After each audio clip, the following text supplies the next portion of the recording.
You have dedicated a book to Gorbachev. Since you are against politicians, is this a contradiction? Not at all, because Gorbachev is not a politician. His every act proves that he is a man in politics but not a politician. My dedication to Gorbachev and the academic scientist Sakharov was for this simple reason, that he is not a politician and is immensely interested in having peace in the world. He is for friendship in the world, not for war. The politician's mind is always concerned with war. Adolf Hitler in his autobiography, My Struggle, says that if a politician wants to remain in politics he has to continue creating enemies. If there are no real enemies, create fictions that somebody is going to attack you, that you are surrounded by enemies. Only that will keep you in power, not peace. And it is a factual thing to know, your whole history is filled with heroes who were nothing but warmongers, people who massacred millions of people. Your history does not consist of a single name who was a peacemaker. I have dedicated my book with deep love to Gorbachev and Sakharov because they are both working for world peace. That is not the way of the politician, that is the way of a humanitarian. That is the way of one who loves humanity, who loves this beautiful planet and wants to save it at any cost. And all his actions prove what I am saying. Question 2. Their second question is, as a religious leader, you are above human hurts, but do you criticize America and Christianity so much because you feel hurt? In the first place, I am not a religious leader. I am a religious man. A leader is fundamentally a politician. Whether or not his politics is hidden behind religion does not matter, the very word leader comes from politics. I don't have any followers here, these are all my friends. So please don't call me a religious leader, I am just religious. Secondly, I am not criticizing America and Christianity because they have tried to destroy my body. That does not matter to me. It does not hurt me, because I know something which is indestructible, no poison, no bombs, no nuclear weapons can destroy it. My being, my spirituality is beyond any destruction. It is eternal and immortal. So it is not a question of hurting me. My criticism of America and Christianity has nothing to do with my personal attitude. I am against all religions, not only Christianity. I am against God because I am against all fictions. I am against hell and against heaven because I don't want to create a schizophrenia in humanity. I don't want human beings to live in fear of hell and greed for heaven. And I don't want people to have any kind of belief system. Whether it is Christianity or Hinduism or Buddhism, it does not matter. To me, any organized religion, and Christianity is the most organized religion in the world, is a danger to human beings. Their individuality, their freedom, their dignity is destroyed. Jesus goes on saying to people, "You are sheep, and I am the shepherd." That is the attitude of all so-called religions, "You don't know, I know. And you have simply to believe in me and all your sins will be forgiven." Just believing in Jesus, or in Krishna, or in Buddha, cannot erase anybody's crimes and sins. Every action has its reaction. If you have done something wrong, you will have some bitter experiences following it. If you are doing something good, you will have flowers showering on you, a deep peace, a deep silence, and a growth of your inner consciousness. I have criticized America because I have been there for 5 years and seen with my own eyes that this is the most hypocritical country in the world. Talking about democracy, talking about freedom of speech, and none of these things exist there. Because they were against me, they could not follow their own constitution concerning freedom of speech. They had no argument against me. Naturally, they became absolutely mad, how to destroy me, how to destroy the commune. The commune was a far superior version of communism. No dictatorship, no money in the commune, there was no need for money. People donated to the commune, but as far as their needs were concerned, the commune was responsible to fulfill their needs. And the commune was living at a far better, higher standard than any American. The richest American was jealous of the commune. The commune was in the midst of a capitalist world. And when they deported me, the representative of the Attorney General of America, Ed Meese, admitted in a press conference that I had not committed any crime. The reason he gave for deporting me was, we wanted to destroy the commune. That was our priority. And without deporting me, it was impossible to destroy the commune. But why? Why did you want to destroy the commune? Our commune was not at all concerned with America. The commune was located in a desert, 126 square miles of desert which had been for sale for 40 years. And nobody had purchased it, at any price, because what will you do with a desert? But my people converted the desert into an oasis. That hurt America very much. My people were living with such joy, such laughter, and they were working hard. All their needs were fulfilled. They had the whole commune centrally air-conditioned, they had everything that they wanted, and there was no exchange of money in the commune. This made the American government completely mad. They arrested me without any arrest warrant, and without showing me any reason for arresting me. Just a piece of paper on which there were a few names. We have been ordered from above that these people should be immediately arrested. I said, but you should look at our passports. My name is not on this paper, neither are the names of the 6 people who are with me on this paper. You are absolutely absurd. Just look at our passports and compare with your names, you are arresting the wrong people. Still, we were arrested. In fact, they had no evidence at all to arrest me. But they did not give me bail for 12 days. They arrested me in North Carolina, and the flight from North Carolina to Oregon, where the commune was located, was only 5 hours. It took 12 days for me to reach Portland, and they dragged me from jail to jail. In 12 days I was dragged to 6 jails. Only later on I became aware of it, when the British experts in poisoning looked into my symptoms and gave the verdict, that I was given a certain poison, thallium. It is not detectable either from blood or from urine, it simply disappears. I had all the symptoms. When the poison disappears, it leaves certain kinds of sicknesses in the body. This poison has been used against political prisoners. But if you give it in a bigger dose, the person dies immediately.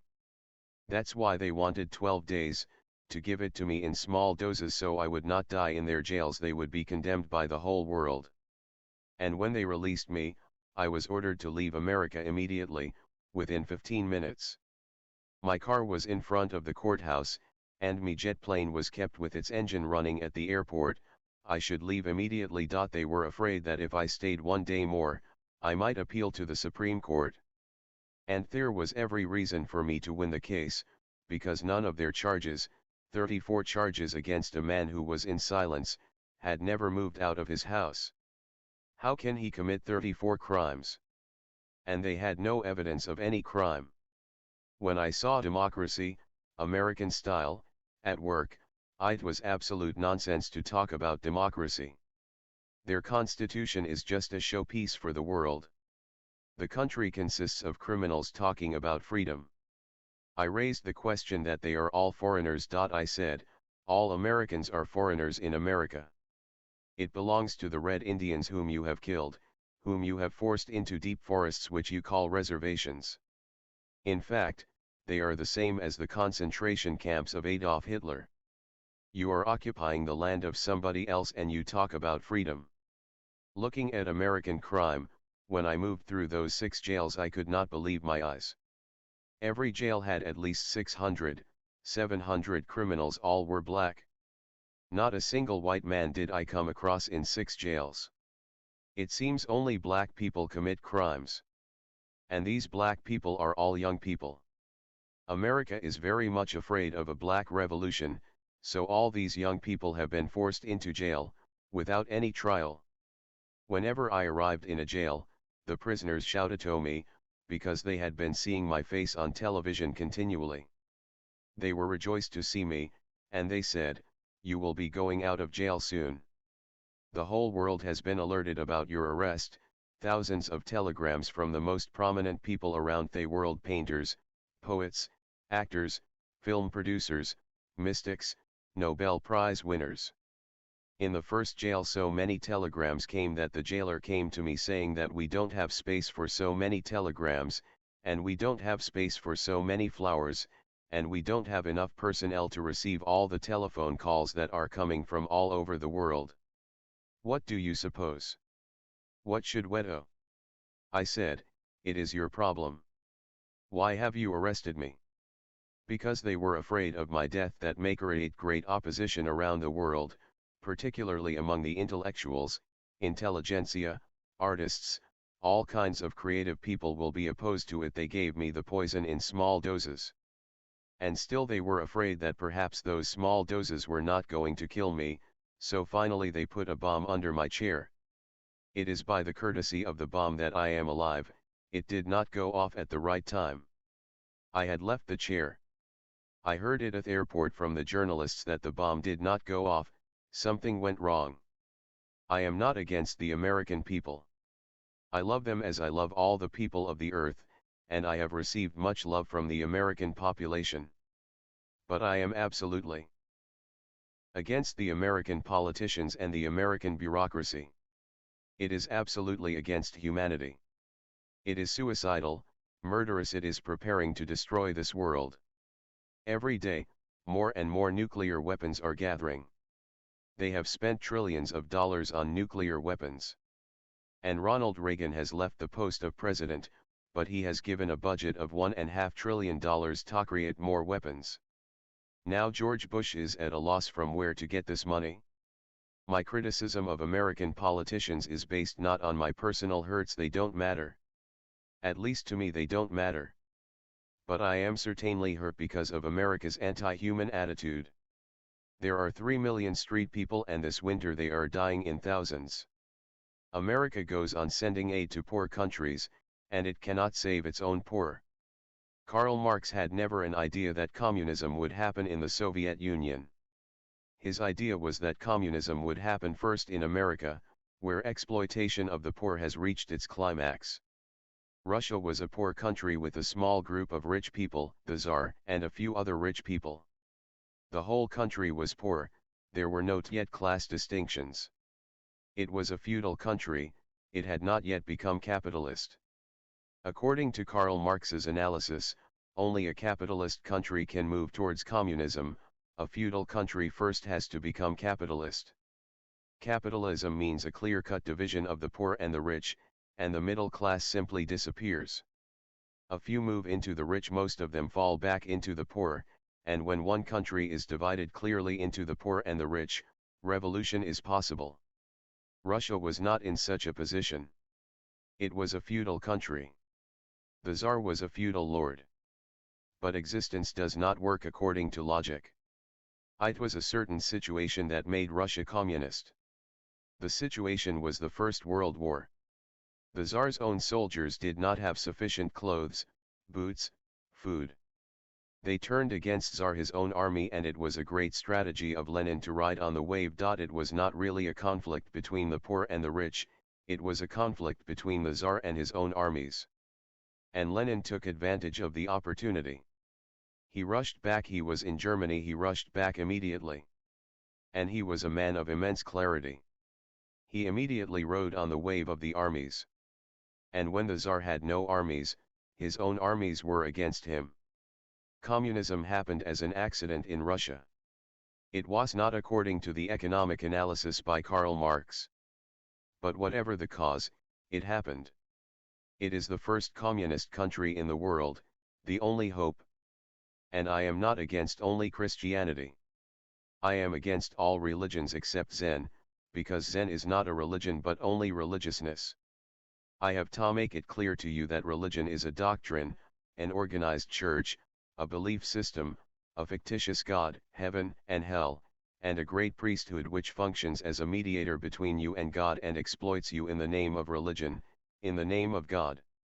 Zen is the only religious phenomenon in the world which has no doctrine, no scripture, which has no God, no belief system, no organized church.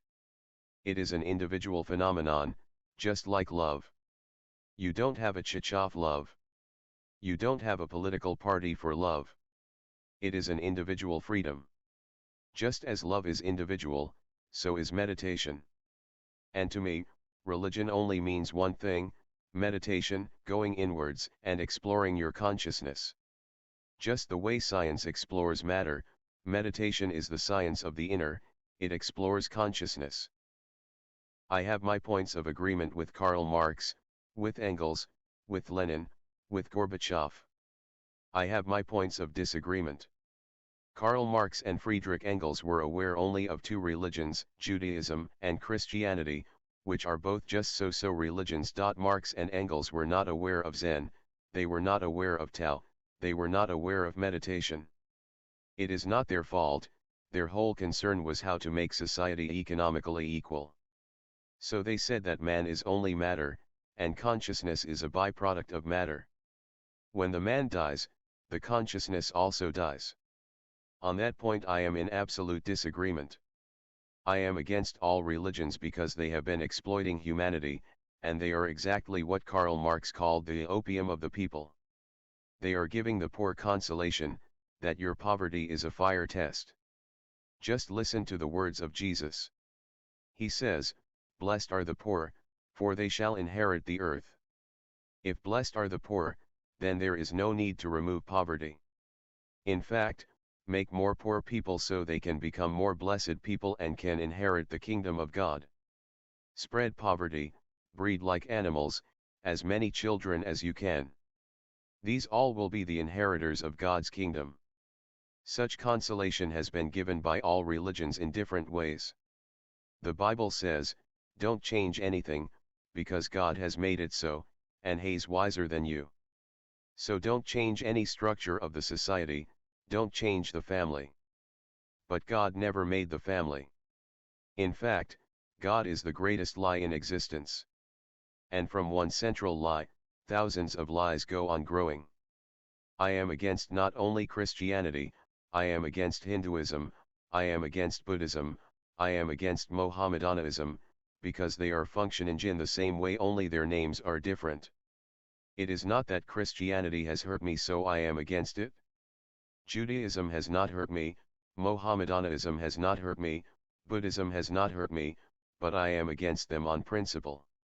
These are the people who have been exploiting humanity and protecting the vested interests.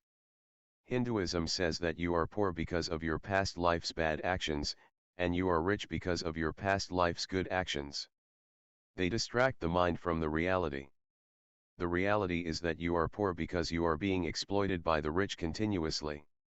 You are sucked, your blood is continuously being taken out of you, your very life is at the minimum so that you can function as a slave. You are allowed to live just because without you, who is going to be able to create a vast army of slaves?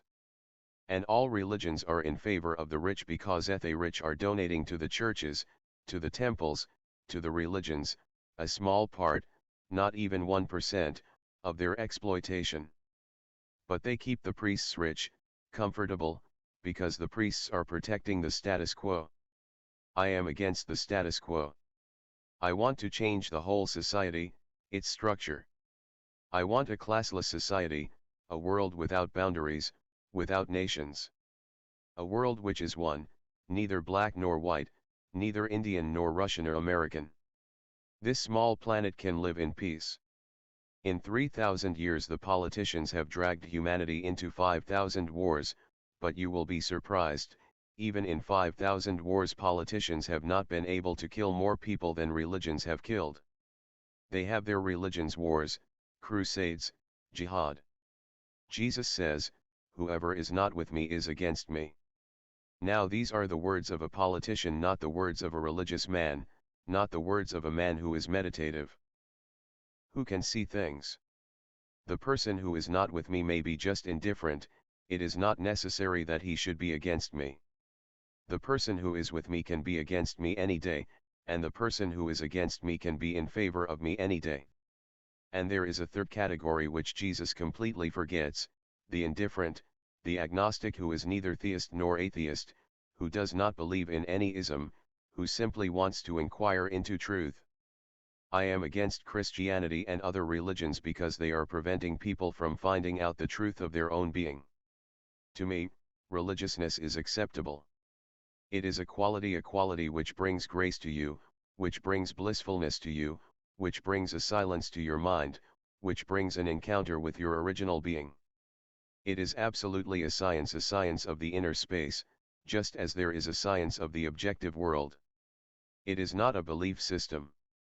You don't have to believe in any savior, in any messiah, in any prophet, in any reincarnation of God. These are all arch-egoists who are pretending to save you.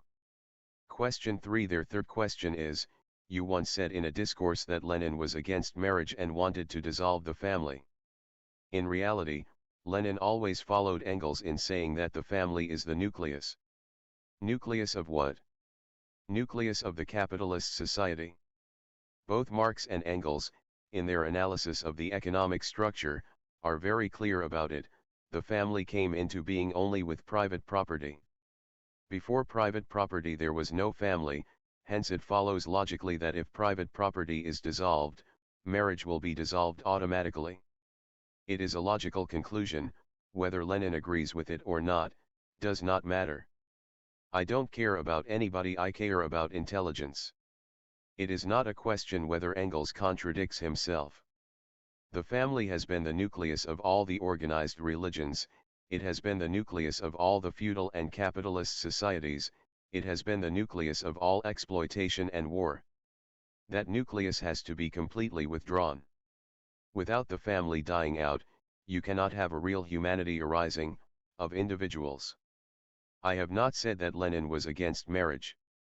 He have said that it is the logical conclusion from Marx and Engels' analysis of society. They say that the family came into being with private property. Why did it come into being with private property? Because every father wanted his property to be inherited by his son. Hence, he had to guard his wife so that she would not get pregnant with somebody else. The family became an imprisonment of the woman, so that the child would certainly be the son of the father.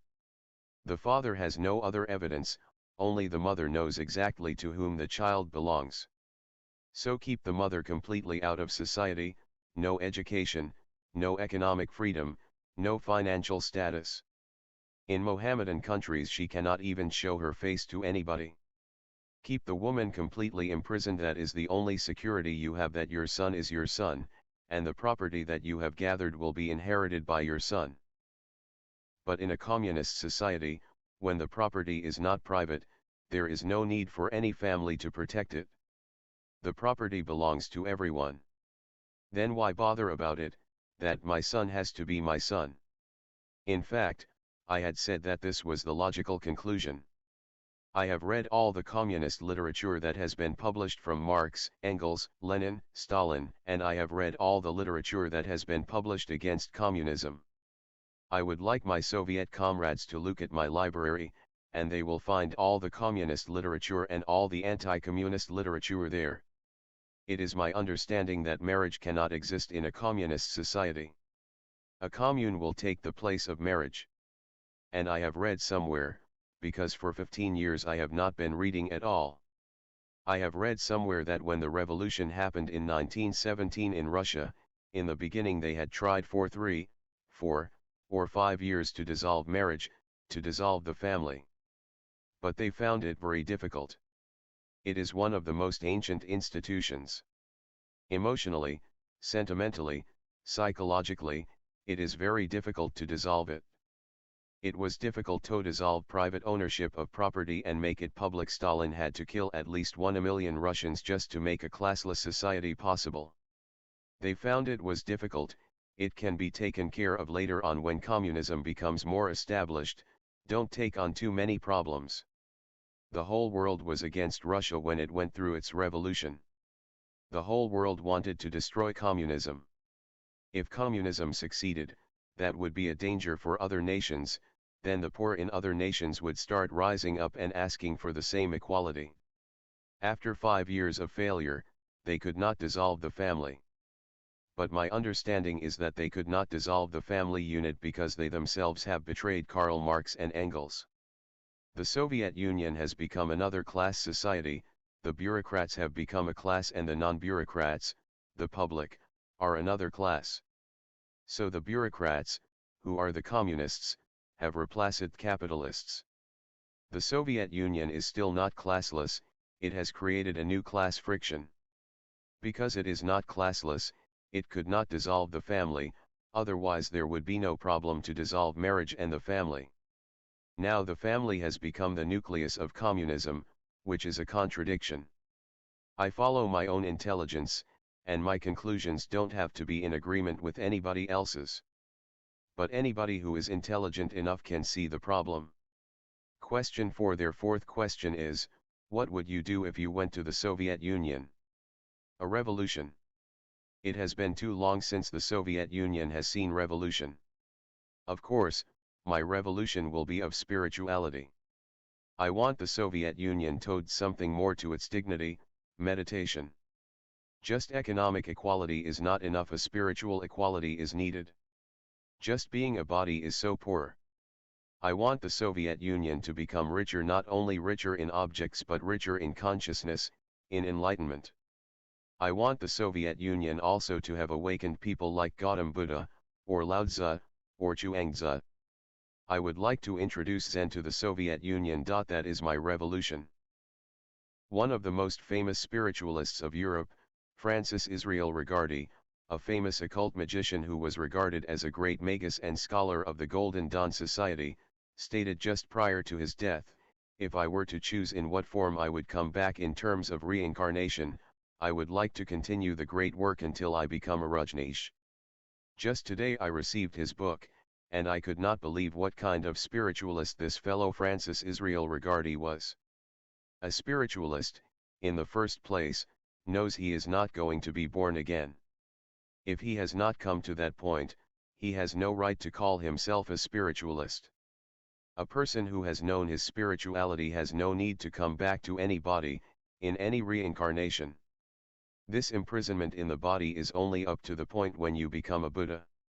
When you become a Buddha, you have learned everything that life could teach you, and you have not only learned the outside world, you have learned your inner world also. Now there is nothing left. What happens to a Gautam Buddha? He simply dissolves into the universal life, into the eternal life. He does not come back to the earth in a body. This man Francis Israel Regardie knows nothing of spirituality. But in the West it is very easy to befool people, because the West has no understanding of the inner world.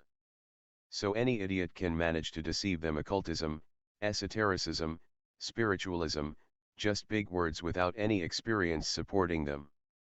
Because if this man was really spiritual, he would not, at the point of death he wants a reincarnation.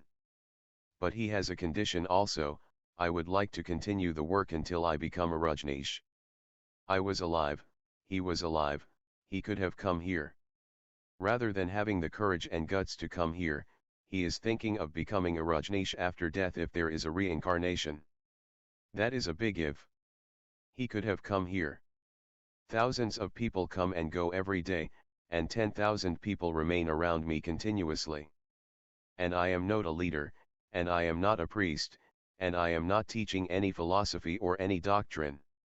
I am simply helping them to enter inwards, how to turn your eyes inwards so you can see yourself. Once you have seen it, you are the Buddha. Then there is no birth, no death. You have gone beyond the circle of birth and death. This is the only spirituality, the only religiousness that I would like to teach to my Soviet friends. I have already in the Soviet Union at least 300 sannyasins, underground. Because I was in America, the KGB was thinking that I was an American agent. They were harassing my people in the Soviet Union, they burned my books, they took away all the books, and my people were meeting underground writing and typing my books by hand. I would like, through my comrades here, to help my people. I am not against communism. I am a far bigger communist than you have ever known, because I am a spiritual communist. Marx and Engels are out of date. The Soviet Union needs a new revolution, a spiritual revolution, and I think Gorbachev is making a great mistake in allowing the old priests back in the name of opening the doors of the Soviet Union. Perhaps he does not understand these old priests, Catholic and Protestant, or old Russian Orthodox. They belong to a certain society, they belong to a feudal society. They cannot belong to a communist society. Opening the doors of Russia is beautiful. Open the doors for science, open the doors for art, open the doors for meditation. But that does not mean that you have to open the doors to all kinds of diseases. Christianity is a disease, and if you open the doors for the Pope, you are going against Karl Marx, you are going against communism. You don't understand the implications. These are the people who are the real agents of capitalism. They are against any revolution. You can see it in India. In India, for 5,000 years, as far back as history can approach. India is far more ancient than 5,000 years, but for 5,000 years we have not known anything like revolution against social structure. And India is one of the poorest countries, but the poor are given the opium continuously, that you are poor because of your past evil acts. It has nothing to do with the capitalist people. They have money because they did good deeds in the past. Now do you want Shankaracharyas from India to be imported to the Soviet Union? They will teach reincarnation, they will teach that you are poor because of your past actions. It has nothing to do with the capitalists.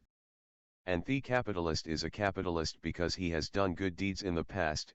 It is a reward from God. Please tell Gorbachev from me, allow everything, but don't allow Christianity again.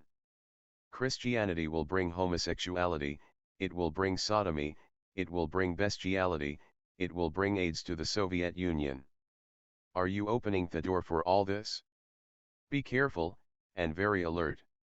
It has taken 70 years to preserve a communist country against the whole world. Don't take any risk. Opening the door is good, but be on guard that the Pope the Polak does not enter Russia, and that Christianity has no revival in Russia. Communism can be at ease with Zen, because Zen has nothing to do with your social structure. Zen has nothing to do with your poverty or with your richness. Zen has nothing to do with the outside world. Zen is a science to explore the inner. Invite Zen masters, Zen mystics, that will be inviting health and wholeness. A man who believes only in the body is half, and a man who believes only in the spirit is also half. I have called Gautam Buddha only half, because he denies the body, he renounces the body. I am not in absolute favor of Gautam Buddha only 50%. And that is my situation with Karl Marx also. I am in agreement only with 50%. His acceptance of the body is good, but his denial of the spirit is wrong. Buddha and Marx have to join hands, that is my revolution. Bring Buddha and Marx both together, hand in hand, dancing in the Soviet Union. If you cannot find Gautam Buddha and Karl Marx because both are dead, I can bring my 10,000 Buddhas you see all around. These people are living a whole life, of the body and of the soul in absolute synchronicity. I can bring all my 10,000 Buddhas to reach to every nook and corner of the Soviet Union. And these are not the only people with me, there are 2 million people around the earth. If you have a real opening, I can even bring 2 million people to the Soviet Union, to bring a new revolution, a fresh revolution which will make the Soviet citizen a complete citizen, body and soul together. We have to live outside and we have to live inside in deep balance, in harmony. This man Regardi must have been a hocus pocus. At least I hope that he does not become a Rajneesh. He can have reincarnation as whatever he wants. He can become a buffalo, he can become a donkey, there are so many species available, just please don't think about me. If you had courage, then, at the moment of death you talked about me, in your whole life you never talked about me. Such chickens. Talking about occultism, spiritualism. I have been here, he could have come. I could have turned him into a meditator. And if your meditation starts blossoming, you will not have any other birth in the body. You will simply disappear, like incense disappearing into the blue sky, or fragrance of roses disappearing into the blue sky. You will become part of the cosmos. And as far as I am concerned, unless you are a meditator you cannot be truly a communist. Because as far as the body is concerned, no two persons are exactly equal. In their talents, in their intelligence, in their body, Physical strength. No two persons are equal as far as the body is concerned. You can give equal opportunity for growth, but the growth will bring unequal persons. Somebody will become a scientist and somebody will become a shoemaker, somebody will become a great novelist like Tolstoy or Turgenev or Chekhov, or Dostoevsky, or Gorky, and somebody may become just a flutist. Everybody needs equal opportunity to grow unequal, but as far as spirituality is concerned, everybody can be equally a Buddha. That is true communism, deeper, higher, more authentic. And if we can create a situation, an education for people to understand their inner being, they will come out of it with great compassion, with love for every being. They will have a tremendous reverence for life. They cannot exploit. In fact, spiritual communism should be first, only then can the economic communism follow it as a shadow. Just tell Comrade Gorbachev, I am ready to come any moment. Just gather courage, because I am not in absolute agreement. Marx is now old-fashioned, and I don't know any communist who ever reads Das Kapital. It gathers dust just like the Holy Bible. I have never come across any communist in India who has read Das Kapital. It is complicated, it is old, it is out of date. In its own time it was a great phenomenon, but time goes on changing. Now neither Engels nor Lenin or Stalin are relevant. They were very relevant in their own time. Now Gorbachev can open the door because for 70 years Lenin kept it closed, Stalin kept it closed, to protect communism. Now communism is strong enough to open the doors. But be careful, don't open the doors to old diseases. They are just lurking by the side, and very anxious to enter in. Mohammedan priests, because you have so many Mohammedan countries in the Soviet Union, are ready to go in. And that is a third-rate religion. Christians are very anxious, and Christianity is also not worthy to be called a religion. It is just an old cult. I suggest there is only religiousness, which has come as a crossbreed between Buddha and Lao Tzu. And the crossbreed is always better than both the parents. That crossbreed is Zen. Its Sanskrit name is Dhyan, its Pali name which Buddha used, is Zhan. When it reached China with Bodhidharma it became Ch'an. When it reached Japan with Rinzai it became Zen. Now I am bringing it back to the land of Buddha. The circle is going to be complete. It went out of India because of the Brahmin priests. You will be surprised to know that for 2000 years India has had no Buddhists. At the time of Buddha almost the whole country was impressed by the man. But what happened? The moment Buddha died he was against the caste system, he was against the rituals of the Brahmins, he was against exploitation by the priesthood. The moment he died, the whole priesthood started killing Buddhists, burning them alive, destroying their scriptures. Those who could save themselves rushed all over Asia, to Tibet, to Ladakh, to Nepal, to Thailand, to China, to Korea, to Taiwan, to Japan, to Sri Lanka. The whole of Asia became Buddhist except India. This is a strange phenomenon. Buddha was born here he used to teach meditation, and this country simply rejected him. Beware. Don't allow any priests of any religion in the Soviet Union if you want to save communism. Otherwise, these priests will prove just like a cancer. They will destroy the whole of communism and they will bring all the old rotten ideologies back into people's minds. Beware of so-called religions. This is my message to the Soviet people. I love them. I would love to bring meditation into their life, because meditation brings grace, peace, silence, blissfulness, a freedom which nobody can take away from you. The new series begins today, Communism and Zen Fire, Zen Wind. Our beloved master, Yakuzan, asked a monk, "Where do you come from?" "From Nansen." Nansen was one of the great masters of Zen. The monk's reply is that he is coming from Nansen, and Yakuzan immediately asks, "How long were you there?" "From last winter to summer," replied the monk. "Then you must have become a good ox," commented Yakuzan. "I have to tell you about the ox. I have told you about it before. In ancient China, there used to be 10 cards, 10 beautiful pictures about ox herding, mastering the ox. In the first picture, the ox has escaped from its owner into the deep forest. The owner is looking all around, but he can see only trees and trees and trees, and no ox. In the second picture, he finds the footprints of the ox. Now there is some hope he may find the ox, he follows the footprints. In the third picture, he finds that the ox is hiding behind a bush, just his tail and the backside he can see. But he is immediately happy, he is trying to deceive me. In the fourth picture he has seen the whole ox. In the fifth picture, he takes hold of the ox by the horns. It is a difficult struggle, the ox is far more powerful an animal than man. With difficulty he manages. In the sixth picture, he is riding on the ox. In the seventh he is moving towards home. In the eighth, he has put the ox in its stable. In the ninth picture, he is sitting before his cottage, playing a flute.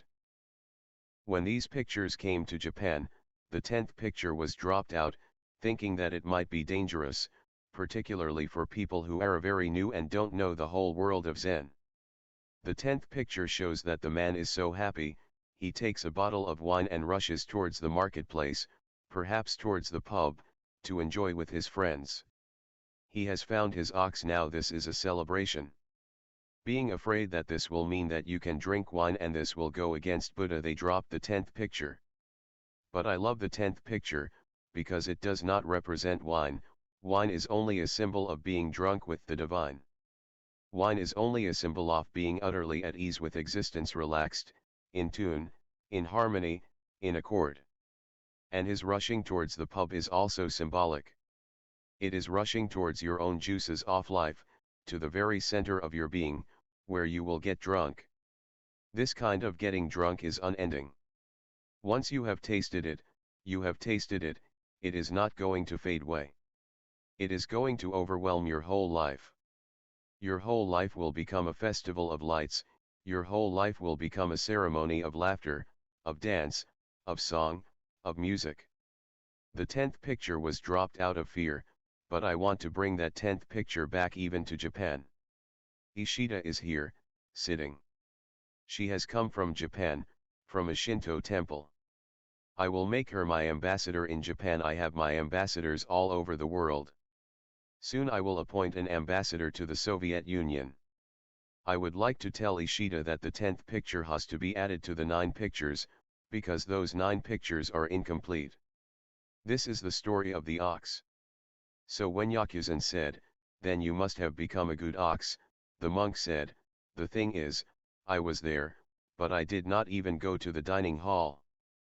But you cannot get by just through breathing the wind. Yakuzan commented. It was not that bad, Osho. Osho is a very beautiful word. It should be added to every language. Just the sound is beautiful in the first place, Osho. It shows respect, it shows love, it shows gratitude. It is not just a dry word like reverend. It is a very loving and friendly word, almost having the sense of the beloved. The man said, "It was not that bad, Osho." Yakuzan was also a great master. There is surely a man who will hold a spoon for me. Zen talks in symbols, that's why it has remained a very small stream of great mystics, but it has never become a mass phenomenon. Perhaps it is good that it never became a mass phenomenon. Everything that becomes a mass phenomenon becomes degraded, because the majority of the people consist of idiots. And every second, one idiot is born in the world. They go on increasing. When I was in America, I just made a comment to a television interviewer, that all Oregonians where I was are retarded people. Obviously, Oregonians were very furious, particularly the Attorney General of Oregon, David Frohnmeyer. And the governor, and all the politicians were absolutely angry that I had called the whole of Oregon retarded. But the University of Oregon took the case in hand. They surveyed a cross-section of Oregon society, and they surveyed my commune. And their results silenced the governor, the attorney general and all the politicians. The results were that the average mental age of Oregonians is 7 years, that is the age of retarded persons. And the age of the commune people was 14, double that of the Oregonians. But the idiots destroyed the most intelligent commune in the world. It had great surgeons, doctors, professors, almost everybody was a postgraduate in some subject, hundreds were Ph.D.S., hundreds were D.Lits. It was absolutely an utterly intelligent group of people. Zen has remained a small, thin line, but immensely rich. It deals in symbols. If you don't understand the symbols, the story is meaningless. What is the symbolism of what the monk said? It was not that bad, Osho. Don't think that I was hungry because I never went into the kitchen. There was always a man who would hold a spoon for me. That was Nansen, who was a me nourishment. Seeing that I would not enter the dining hall, he was always, and he was the master. Always bringing food for me. Not only physical food, he was also my nourishment spiritually. Holding a spoon for me means nourishment. There was someone who took care of me, my master, Nansen. I simply waited outside the dining room just to see whether the master takes care of everybody, whether he will look out of the window and see one monk standing outside, not coming in. So it was not so bad that I was hungry and starving. Nansen was always holding out nourishment for me, through the window. And it was not only nourishment for my body, his attention, his care for me was also nourishment. I am nobody, and he took so much care. Every day he remembered me, that I would be standing outside. Leaving his dining table, he would come and give me food, and he never asked, "Why do you go on standing outside?" Because that is one of the fundamentals of Zen, don't interfere into anybody's life. Everybody has a territorial imperative, a certain area. Don't enter into it, that is his dignity, that is his pride. Leave it to his intelligence. And he was not only giving me food, he was giving spiritual nourishment. It was not bad, Osho. Don't misunderstand me, and don't misunderstand my master, Nansen. On another occasion, Yakuzen was returning to his temple with a bundle of firewood when a monk asked him, "Where have you been?" Yakuzen replied, "I have got firewood." The monk pointed to Yakuzen's sword and said, "It makes the sound tap tap dot." Perhaps because he was carrying the firewood, and the sword was hanging around his waist, it may have been hitting the firewood and making the sound tap tap. He said, "What is that which makes the sound tap tap?" At this the master unsheathed the sword and assumed a warrior's stance. He stood like a warrior. What is Yakuzen intending to show to the monk? First, the monk has asked, "Where have you been?" He has not answered that, because what is past, and what is future. They are not the concern of Zen. The concern of Zen is the present moment. You can ask a question about the past, but you cannot distract the master from the present. So he did not answer where he had been, on the contrary, he simply said, "I have got firewood." Just in the present, right now, you can see the firewood and you can understand where I must have been collecting firewood. But that has not to be said.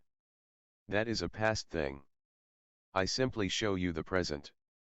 And the present implies the past, and in a subtle way it implies the future, but nothing can be said about that.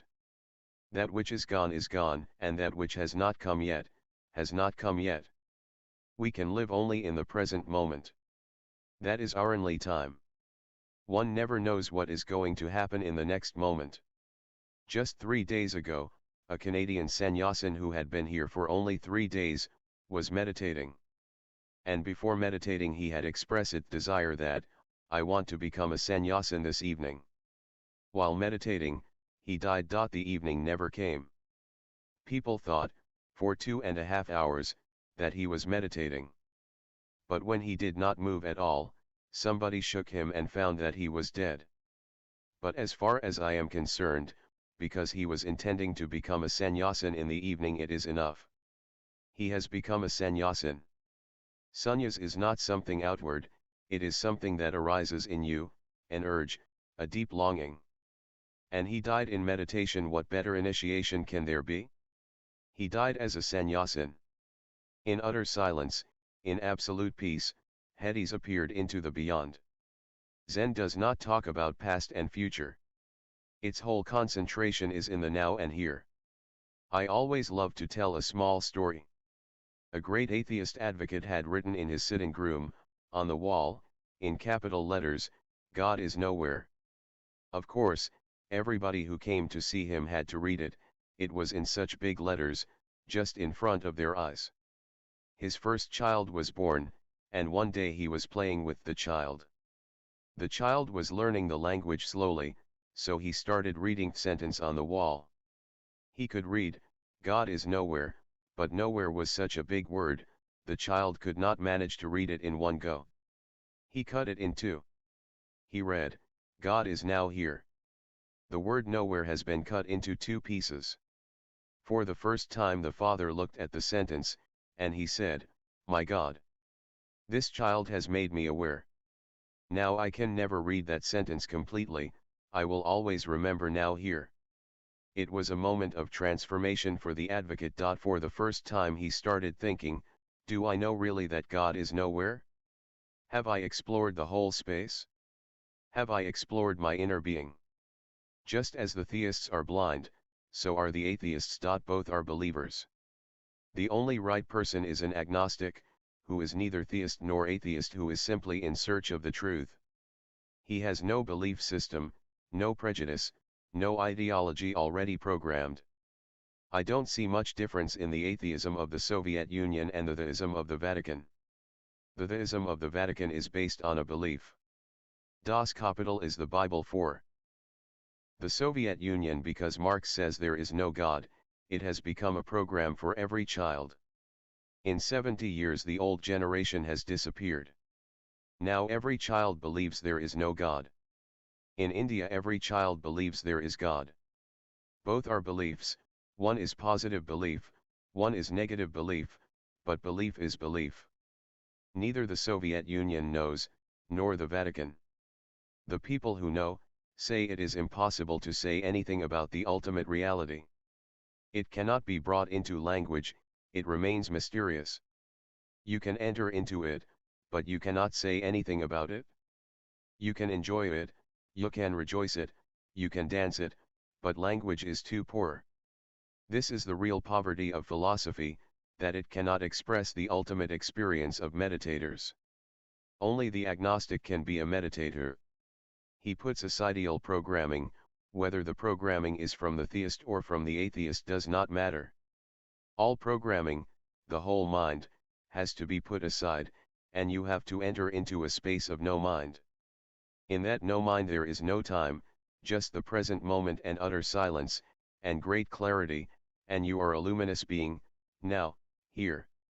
That's why Yakuzen said, "I have got firewood." The rest you can understand. But don't ask me about the past. The monk then pointed to Yakuzen's sword and said, "It makes the sound tap tap. What in the world is it? Have you ever thought about it? Even small things cannot be defined. If somebody asks you, what is yellow, what will you do? You can point to the color yellow, but you cannot give any definition. What is yellow? What are red? You will say, red is red. But that is not giving the answer. This is tautology, you are simply repeating a rose is a rose is a rose, but you have gone nowhere. You have not defined what is rose. You can only indicate this is. No definition is possible, only indication. So when the man asked, what is that which is making the sound tap tap, the master did not answer, it is a sword, because Zen does not believe in language, it believes in existence. He took out the sword and showed the man a warrior's stance, the way the warrior stands with his sword, this is it. If you have eyes you can see. If you don't have eyes I am helpless. But no dialogue, just existential indications. Shiro wrote, in snow-white mist where sea and sky are one, a single disk of red. The rising sun haikus are pictures, visualize them. They are not poetries in the ordinary sense. Just visualize, in snow-white mist where sea and sky are one. A single disk of red, the rising sun. These haikus have come out of meditation. Perhaps Shiro was meditating by the seaside, and Ash opened his eyes in snow-white mist where sea and sky are one. On the horizon, suddenly a single disk of red, the rising sun. And utter silence on his part, he is no more there. He is completely absorbed in the ocean, in the mist, in the rising sun. It happened to Picasso. It will help you to understand. He was painting. One man was watching continuous life for 1.5 hours. Finally he could not resist the temptation because he could not understand what Picasso was painting. Just colors, colors, but no idea what he was painting. Finally he shook Picasso and asked, "What are you painting?" As if from a trance, Picasso was awakened. He said, "What? I was not there. Just the painting was happening, I was not painting. I don't know what. When the painting is complete, the critics will find out what I have painted, because I am not. I am simply my brush, my colors, my canvas. Something is happening, something is cooking, but I don't know exactly." A rich young woman, very super rich, asked him, "You have never made any portrait?" He has never made any portrait, because who will ask him to make a portrait? Just look at his paintings. He said, "I have never done any portrait." The woman said, "I am willing to pay any amount of money. Don't bother about money, money does not matter." She was a widow of a super rich American. Just to avoid the woman, Picasso said, "It will cost $1 million. She said, "Agreed, start." He started painting her portrait. When the portrait was complete, the woman was completely in amazement. She said, "Just one question. Where is my nose in this portrait? Because from the nose I can find out where my eyes are, where my mouth is, where my ears are. A central point. Just one question, I will not ask anything more." Picasso said, "I told you before, I don't do portraits. I knew perfectly well where it was, but now I don't know. I was so lost in painting it. Who cares about your nose? You can take it to the critics, art connoisseurs. Show them, perhaps they can find it." When a meditator is in deep meditation, he is no more. And the morning, early morning, when it is still dark and the sun is still under the horizon, is the best time, the most cool. And if you are near the sea, the cool crisp salty breeze and the silence surrounding you and the continuous sound of the waves creating a certain vibration of music. It works almost like a lullaby. Just as your mother moves you in her arms and sings a song, continuous waves, making the same sound again and again and again, it creates a lullaby. It helps you to relax. Now people are using that sound for sleep. Shiro must be sitting on the sea beach, utterly relaxed, and then he opened his eyes, clean and clear, just like mirrors, and there is a reflection, the mist meeting the sea. And suddenly out of the mist and out of the sea rises our disk, the rising sun. These haikus are word pictures. The necessity of a meditative mind as a background is absolute. No one except a meditator can write haiku. Now many Westerners are writing haiku. They don't understand that without meditation you cannot write haiku. You can compose a poem, you know how many syllables are in a haiku. You can compose, but that composition is from the mind, and haiku is from the no mind, from the utter silence when you are nothing but a mirror, not out of thought, but from no thought. Question 5. Main Esha has asked a question, our beloved master, is not the urge to understand, actually the urge to become one both inwardly and with our outer world? Yes, Main Esha. It is a very complicated question that you have asked. It looks simple.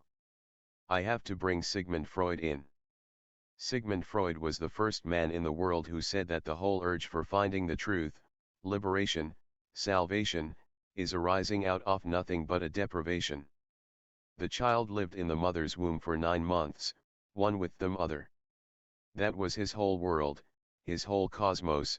he knew nothing else. The womb was the whole universe, and it was so beautiful, so relaxed. He had no worries of going bankrupt, he had no worries about the wife, and the children becoming hippies. He had no worries at all. All nourishment was given by mother, all oxygen was given by the mother, everything was supplied without asking. He had lived for 9 months in paradise. But after 9 months he is thrown out of paradise just the way Adam and Eve were thrown out of the Garden of Eden.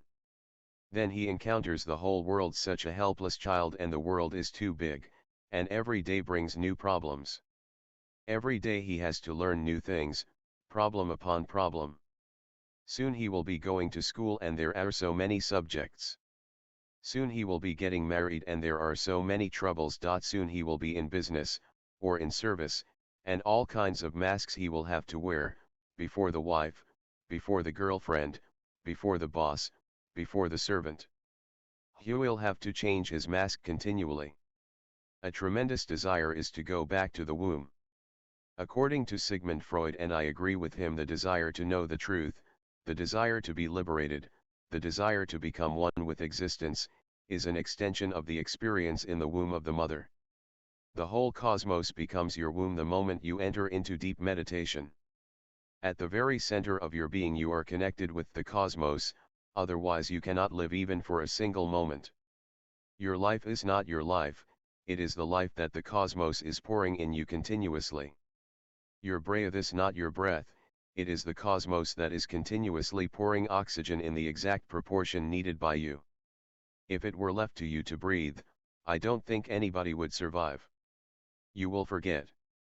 Somebody insults you and you will forget breathing first things first. You see a beautiful woman and you will forget that the heart has to continue beating, it stops. It will be so difficult. Existence has taken care to keep every essential thing in its own hands. What is given to you is trivia, all essential things that are absolutely necessary for life are still in the hands of existence. When you reach in deep meditation to your roots, you will find that a door opens into the beyond and you know that every moment life is rushing into you. The more you become open, at the center, the more life you have, abundance of life, so much that you would like to share with the whole world, still it is inexhaustible. Yes, main Esha, the desire, the urge to understand is really the urge to become one with the cosmos. Then there is no birth, then there is no death. The cosmos is eternal. It has never been created, as Christians have been telling you, and other religions also. It is evolving from eternity to eternity. I am against America, Christianity, I am against President Ronald Reagan, not because of personal hurts that they have done to me and to my commune. I am against them because Ronald Reagan made a tremendous wound in the whole intelligentsia of the world by trying to burn all Charles Darwin's books in every library, in every college, in every school, in every university, because it teaches evolution, and Christianity teaches creation. These are two contradictory concepts. Creation means once and forever complete. Evolution means never complete, always going on and always the goal is just nearby, but as you move on, the goal also moves on. It is just like the horizon, it looks just a few miles away. You drive, and as you drive the horizon goes on moving, further and further. The distance between you and the horizon will remain exactly the same. You can go around the earth because the horizon is just an illusion. The goal, every goal, is an illusion. The man of understanding lives without any goal. He simply loves to live, he simply loves to love. He simply loves to sing and dance and enjoy the moment, the opportunity that existence has given to him. In that total dance, you become one. In that total singing, when the singer disappears, you become one. I have told you about Nijinsky, one of the greatest dancers the world has ever known. His greatness was not just his dance. His greatness was that once in a while dancing, he would jump so high, which is not possible according to scientists. Because gravitation is pulling you down, there is a limit, but he always transcended the limit so much that it was a miracle. What happens? What happens to gravitation? And not only this, when he would come back down, gravitation pulls with force, you will fall on the stage with a thump. But Nijinsky would fall down like a feather, just slowly moving. That too is against gravitation. He was asked again and again, what is the secret? He said, the secret I don't know. All that I know is, whenever I try to do it I never succeed. In my aloneness I try to do it, I never succeed. When I forget myself complete lie in the dance, when there is no Nijinsky, only the dance, suddenly it happens. It is a surprise to you, it is a surprise to me. It is not my doing. Meditation is not your doing. You simply make the effort, but it is not your doing. Your effort is needed to prepare the ground. As the ground is ready, immediately you see you are no more, the whole cosmos is. You have entered a greater womb, an eternal womb of tremendous peace and ecstasy. Now it is time for Sardar Gurudale Singh. Sardarji, as he is affectionately known, has earned the distinction of being the only man who laughs before the joke is told, and the honor of having this part of the discourse announced as his special time. Tonight, his heart and infectious laughter is not heard. Where is Sardar? Absent. Perhaps in deep meditation. That old dried up prune, Mother Teresa, invites that old rotten fruitcake, Pope the Polak, to come and visit her bleeding heart's home for the dead and dying in Calcutta. The Polak is thrilled to receive the invitation, so he gets Cardinal Katzis to pack their bags, and they fly off to India. Their first day is spent touring Mother Teresa's bleeding heart's home, blessing all the half-dead Christian converts. The next morning, the two Catholic cowboys from Rome go out into the streets of Calcutta, to wave at the crowds of starving Hindus. But all day long, Pope the Polak has been acting very strangely. Cardinal Katzis is worried about the old Polak and asks him, Your Holiness, what is the matter? Listen, says the old fruitcake, as soon as we get back to that bleeding heart's home, the first thing I want to do is rip off Mother Teresa's knickers. Really? Replies the shocked cardinal. Why do you want to do that? Because, says the Pope with a groan, they are much too tight for me. How much for a roast beef sandwich? Asks little Fina Finkelstein, standing in Chicken Chopper sandwich shop. $2, replies Chicken Chopper, from behind the counter. How much for a cheese sandwich? Asks the little Jew. $1, replies Chicken. What about a ham sandwich? Asks Fina. But before Chicken Chopper can reply there is a loud clap of thunder in the sky overhead. Fina Finkelstein falls to his knees, looks up at the sky and prays out loud, Okay. Okay. I was only asking. Dimmel Himmel, a nice Jewish boy from Berlin, goes to live in America to make his fortune, and ends up in LA, California. After a few years, he comes back to Berlin to visit this old mother, Mrs. Hattie Himmel. He walks through the door in his stone-washed Levi jeans, alligator tennis shirt, and Reebok sneakers. Oi, vet, cries Mama Himmel, but where are your beautiful long whiskers? Ah, Mama, replies Dimmel. Nobody wears a beard in L.A. Oi, my baby, cries Hetty Himmel. But tell me, you have at least been keeping the Sabbath. Look, Mama, says Himmel. Business is business, in America, people work on the Sabbath. Ah, God, cries Mama Himmel. But kosher food you still eat. Listen, Mama, replies Himmel, I am an Americano. It is very difficult to keep kosher in America. The old lady looks at her son in shock. She hesitates for a moment and then goes up to him and whispers, Dimmel, my son, tell me one thing, are you still circumcised? Nibna. Gibberish, Nibna. Be silent. Close your eyes, and feel your body to be completely frozen. This is the right moment to look inwards. With your whole life energy, rush towards the center of your being. Your total consciousness is needed to become just an arrow, forcing itself deeper and deeper, faster and faster, with an urgency as if this is going to be your last moment on the earth. Without this urgency you will never be able to reach to the center of your being. That is the point from where you are connected with cosmos. And that is also the point which transforms you into a Buddha, into an awakened one.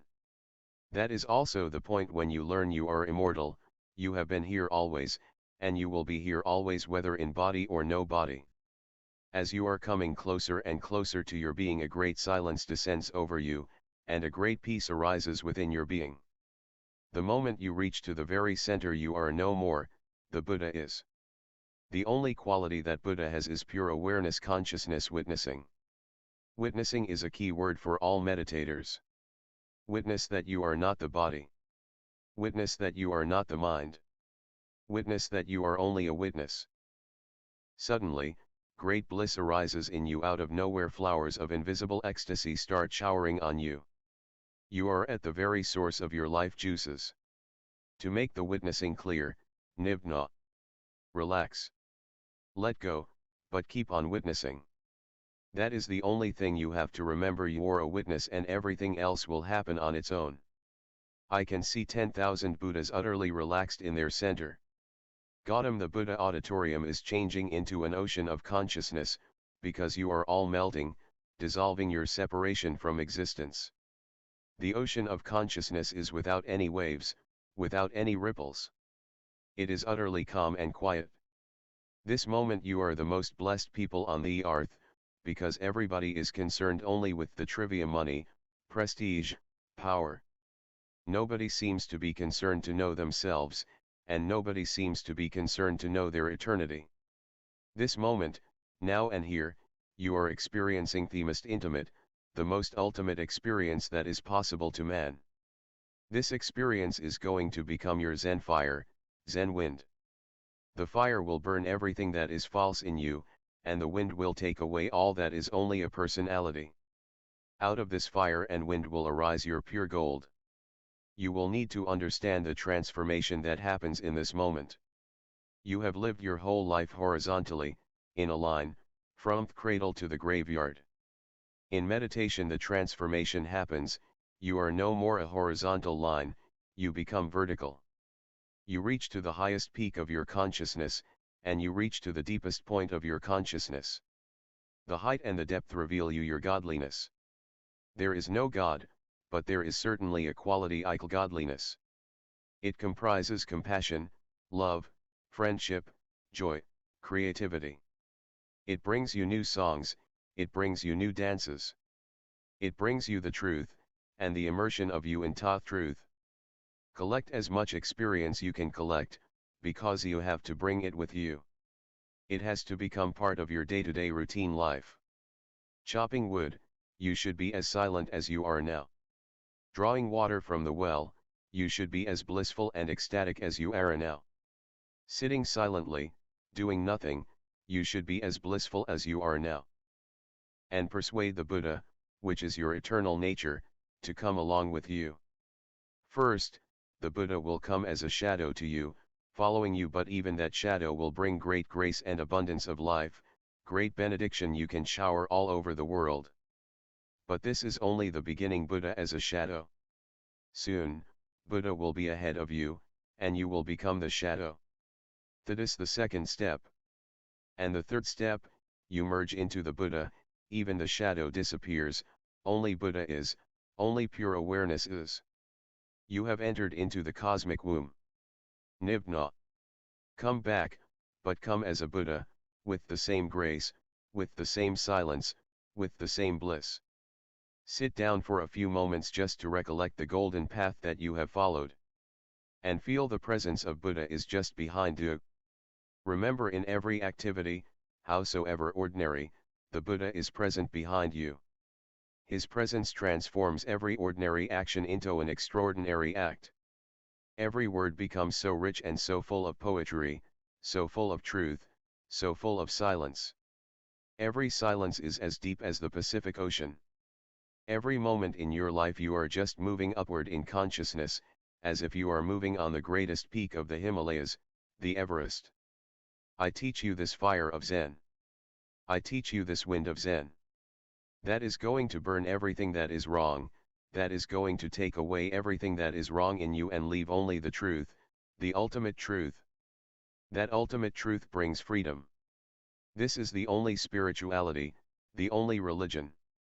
It is individual, it has nothing to do with any church, with any organized religion. It has nothing to do with any scripture. It has to do only with your inner search and finding your authentic nature, what Zen people call the original face. The Buddha is your original face. Okay, Main Esha. Yes, beloved master. Communism and Zen Fire, Zen Wind Chapter Number 2 Chapter Title, Raise the Temple of Consciousness January 31, 1989 p.m. in Gautam the Buddha Auditorium Archive Code, 890-1315 Short Title, Fire 02 Audio, Yes Video, Yes. Length, 171 minutes. Our beloved master, the monk in charge of the monastery, once said to Yakuzan, I have rung the bell, please, Osho, it is time for the regular discourse. Yakuzan said, okay. You come and follow me, holding up my bowl. The monk didn't understand the master's meaning, and Ungan, who was also present, asked, Master, when did you lose your arms and legs? Yakuzan said, you are simply wearing the monk's habit. Ungan replied, I am not other than this. What about you, master? I don't have such a family, commented Yakuzan. Once Yakuzan called a boy monk to him. Dogo asked, why do you call such people? Yakuzan replied, because of this. Dogo asked, why don't you throw it away? Because I have used it for a long time, replied Yakuzan. Friends, question 1. One of the sannyasins has asked a question, what is missing in communism? Zen Fire and Zen Wind, that is what is missing in communism. I have to go into a deeper analysis. Karl Marx was an intellectual giant, but he had no idea of religiousness other than Judaism and Christianity. Both are religions of prayer. Both believe in God, which is a fiction. Both believe in things which are irrational. For example, Moses passing through the sea, and the sea giving way. Nature makes no exceptions. And Jesus pretending to be the only begotten Son of God is absolutely absurd to any rational man like Karl Marx. Jesus' miracles are mythological. He made Lazarus come out of his grave, raised him back to life, and he could not do anything when he was on the cross. He could not even produce a little water. He was thirsty, it was a hot day, and he was asking continuously for water. And this man has touched people and restored their eyes, even by touching his robe people have lost their paralysis. He has walked on water, and this man could not fly with the cross towards God, his Father? He was utterly helpless on the cross. That shows all those miracles are simply invented by the Christians to befool the world. Even Christian scholars are being embarrassed by all these miracles, by his virgin birth, by his shouting towards God on the cross, have you forsaken me? Karl Marx was aware only of Judaism. He was a Jew, just as Jesus was a Jew, and he was aware of Christianity and all its crimes against humanity. Burning millions of women alive, forcing them to confess that they are having intercourse with the devil. Continuous torture to any woman, beating, not letting her sleep, not giving her food, putting ice on her chest for hours. These were the people who, by chance, invented the traction machine, because they were putting women on a traction machine which pulled the legs from one side and the head and the arms from the other side. One woman was suffering from backache. Suddenly her backache disappeared. Now that traction machine has been transferred from the churches to the medical colleges, to hospitals. I know it from my personal experience. And when they were torturing those people on the traction machine, sometimes the legs would come out, sometimes the arms would be broken. Sometimes the head would be stretched so much that the woman would start saying, I confess that I have been having sex with the devil. And once she confessed, then they told her how to describe the devil, that he has two horns, that his sexual machinery is forked. All the details that she had to confess in a special court appointed by the Pope, the grand jury. The poor woman has to accept it, otherwise they will torture her to death. So what is the point? She knows that confessing it means being burnt, but death seems to be more peaceful than this life of continuous torture. More people have been killed by the Christian Church than by anybody else.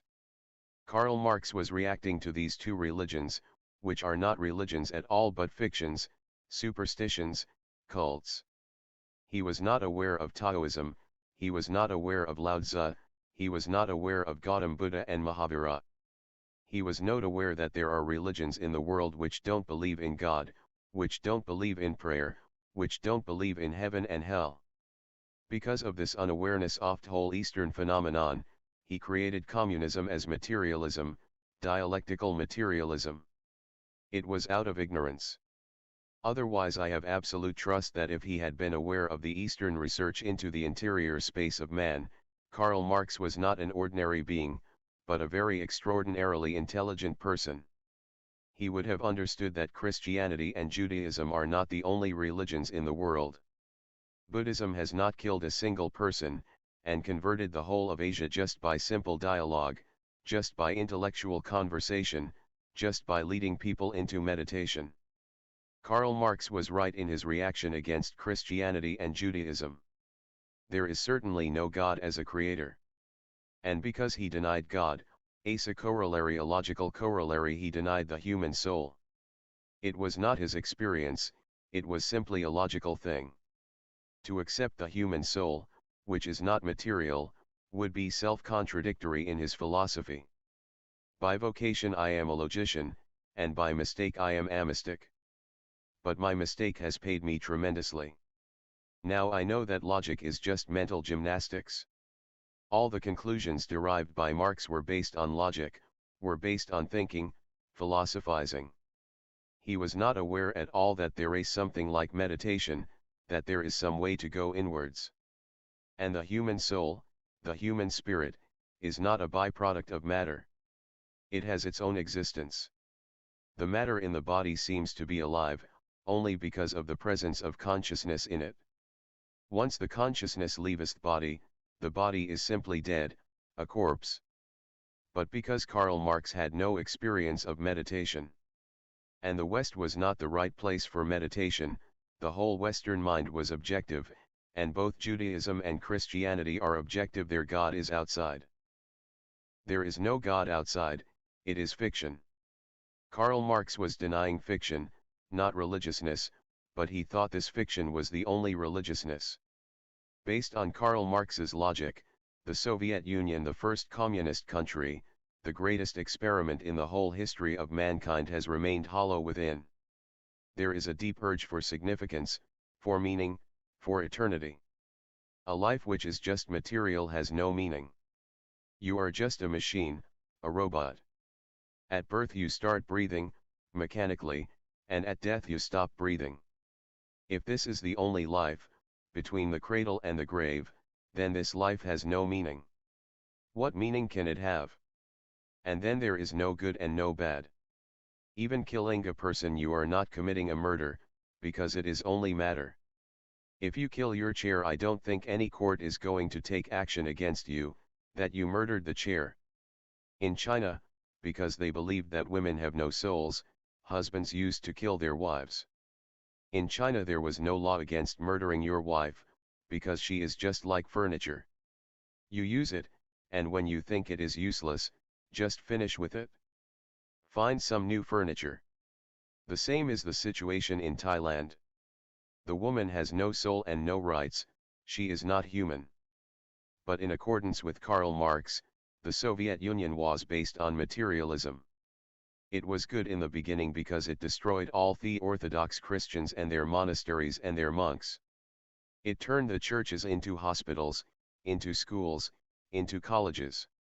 Big monasteries, because the Russian Orthodox Church is one of the oldest churches, older than the Vatican, and much more orthodox than any other church in the world. You will not believe that in the name of celibacy the Russian Orthodox Church allowed men to cut off their genitals. Every year when Christmas came, hundreds of people would cut off their genitals in the name of becoming celibate. Women were not left behind, they would cut off their breasts. But neither by cutting off your breasts do you become celibate, nor by cutting off your genitals do you become celibate, because the sex center exists in the brain, not in the genitals. The genitals are an extension of a center in the brain. That's why if you start just imagining about a beautiful woman, immediately your genitals start moving. You are only thinking you can do it right now. The thought is in the mind.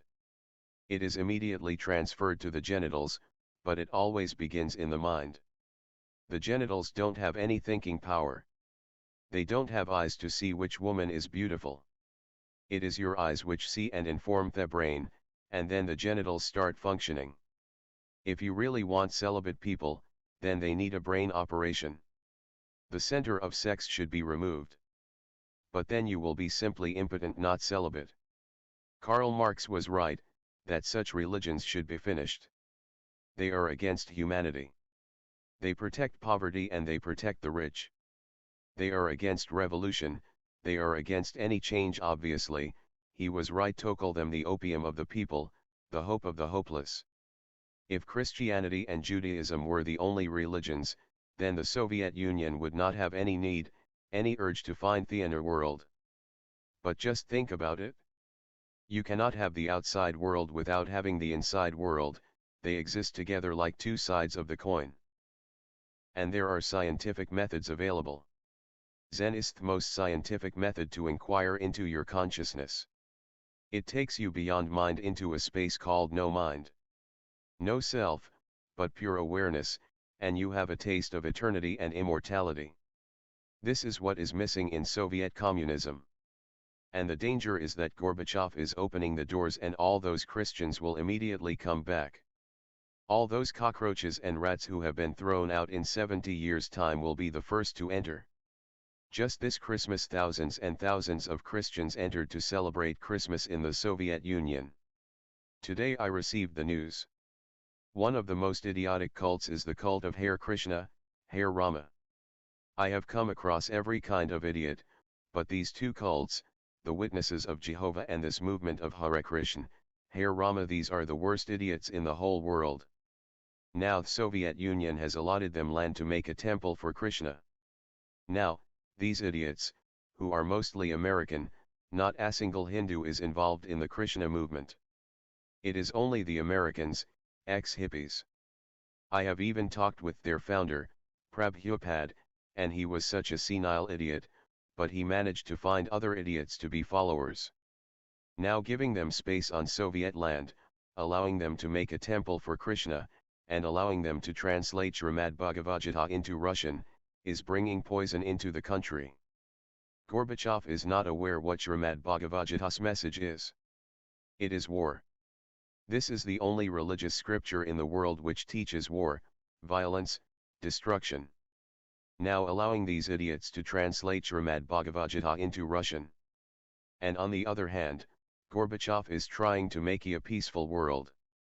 It is contradictory. But these people will rush in from all sides, all kinds of cults which have no base in reality, which don't have any logic, which don't have any rationale, which don't have any scientific approach. They will destroy the whole Soviet Union's mind. Whatever has been achieved in 70 years is in immense danger. Again, monks will be living as parasites, because they don't work. Again, these people Hare Krishna, Hare Rama will be parasites. They don't work. The danger is great, because the Soviet people war present today have no idea of the revolution. They are almost all born after the revolution, or when they were very small children the revolution happened. They don't have any memory of it. I don't think Gorbachev has any idea what happened in that revolution and how difficult it was to destroy these stupid religions, superstitions. It took tremendous labor to clean the whole of the Soviet land from the past, the hangover of primitive, barbarous fears, greed, possessiveness. Now calling these people back again, opening the doors for all kinds of diseases. And the Soviet people are feeling a certain hollowness within themselves. Something is missing, because Karl Marx cannot provide any spirituality to them. But these bogus preachers will talk about spirituality, and it is pure talk. They don't know anything about spirituality either, but they can manage to fill the vacuum in the Soviet heart with all their belief systems, with all their superstitions. It is going backwards, not forwards. I warn the Soviet people, please be careful. Whatever Gorbachev is doing, he is doing with great and good intentions.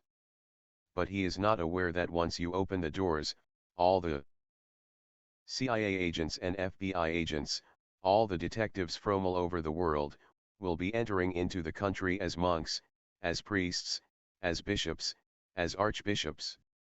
Just now, a few Soviet states which have never raised their voices, are raising their voices that we want independence, we want to separate from the Soviet Union. In one of the Soviet countries they have tried experimental elections, democratic elections. The Soviet Union has been a dictatorship of the proletariat, only one party, the party of the proletariat, the Communist Party. So there was no question of any election. Although elections were held, there was only one candidate to vote for. Under Gorbachev's direction they have tried in one or two places to have the Communist Party's candidate which is decided by the Central Bureau in Kremlin and to allow the people of that state to have their own candidates.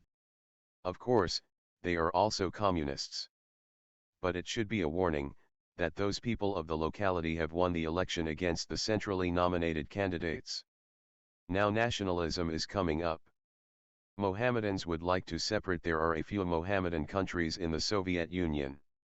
And every state which constitutes the Union is bound to become more and more nationalistic, which is a disease.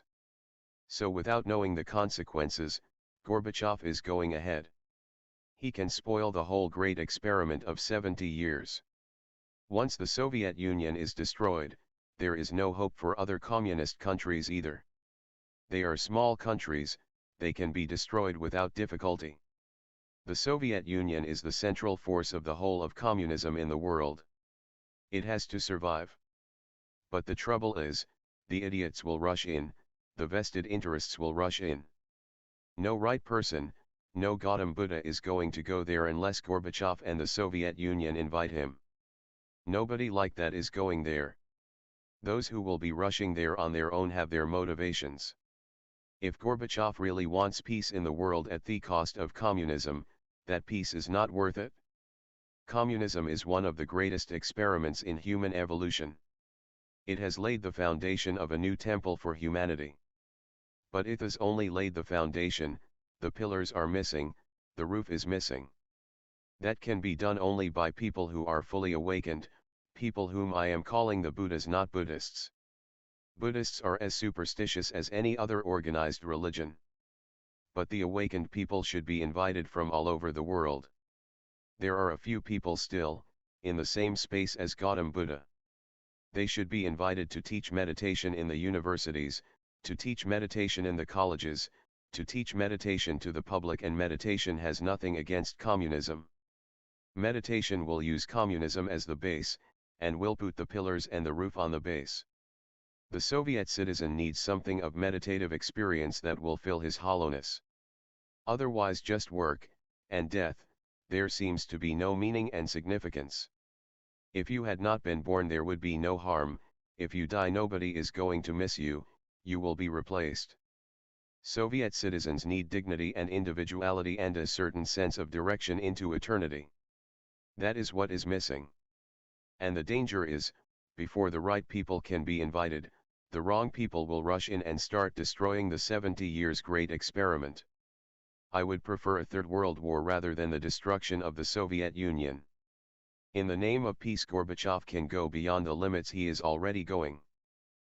The death of the Soviet Union will be the death of all evolution, of all possibilities of a world without boundaries, of a world without classes, of a world richer in every sense of the word, not only money but consciousness too, not only power but art and music and dance.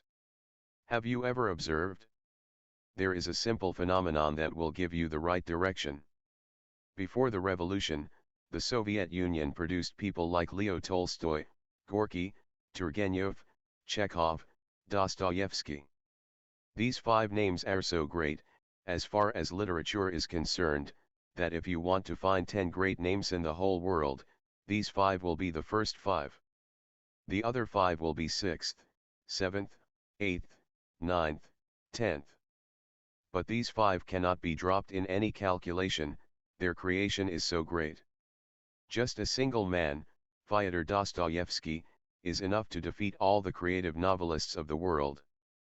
But what happened? After the revolution, no Gorky, no Turgenev, no Dostoevsky, no Tolstoy. What happened? In these 70 years Soviet Union has not been able to create a single person of that quality. The reason is clear. The Soviet citizen has lost his soul, has lost his consciousness, has believed in Karl Marx blindly, that the soul of man is only a byproduct of matter.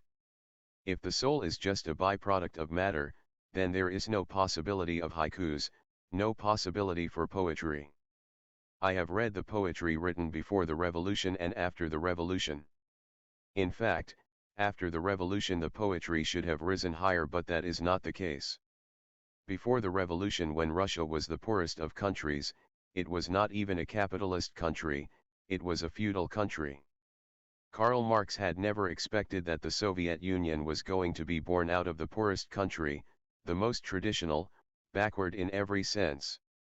He never expected that it was going to become the first communist country. It was not even capitalist.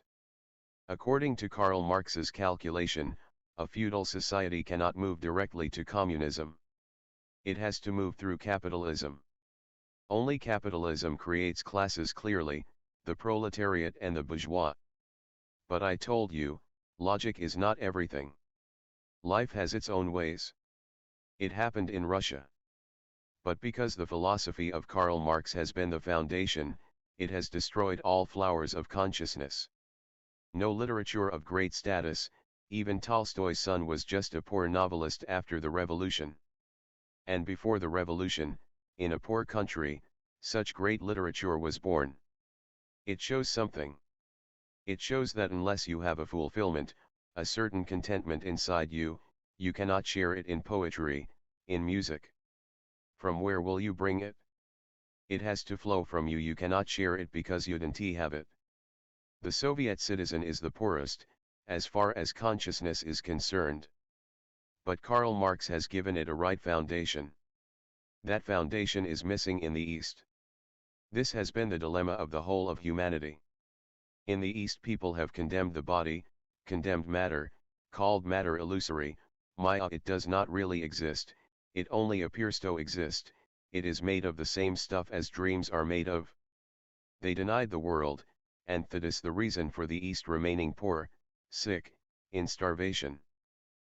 Half of humanity has been accepting the inner world but denying the outer world. The other half of humanity has been accepting the material world and denying the inner world. Both are half, and no man who is half can be contented. You have to be whole, rich in the body, rich in science, rich in meditation, rich in consciousness. Only a whole person is a holy person, according to me. I want Zorba and Buddha to meet together. Zorba alone is hollow. His dance has not an eternal significance, it is momentary pleasure. Soon he will be tired of it. Unless you have inexhaustible sources, available to you from the cosmos itself, unless you become existential, you cannot become whole. This is my contribution to humanity, the whole person. The East has denied the body and the outside world, and the West has denied the soul and the inner world, both have lived half. And just as there is no half circle in the world, a circle means a complete circle. A half circle is only an arc, it is not a circle. So the West has remained half, an arc, the East has remained half, an arc. And a man like Lord Kipling wrote, East is East, West is West, and that twain shall never meet. Just bullshit. They are meeting here, now. And unless they meet there is no hope for humanity. Russia has the foundation. It needs right pillars and a roof. What will you do with the foundation alone? It needs to fill its hollowness with light, with blissfulness, with ecstasy, with a new luminousness.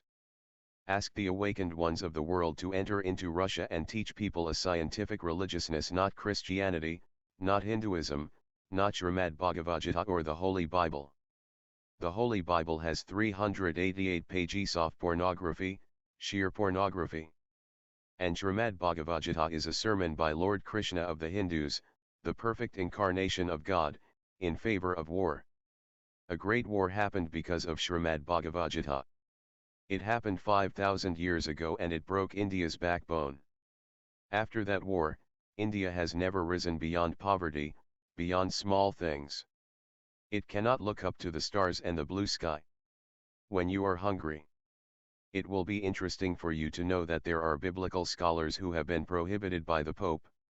The Pope has said that no priests should listen to these biblical scholars, and they are really the great scholars of the Bible, how it was born, how the Gospels were created, what has been left out.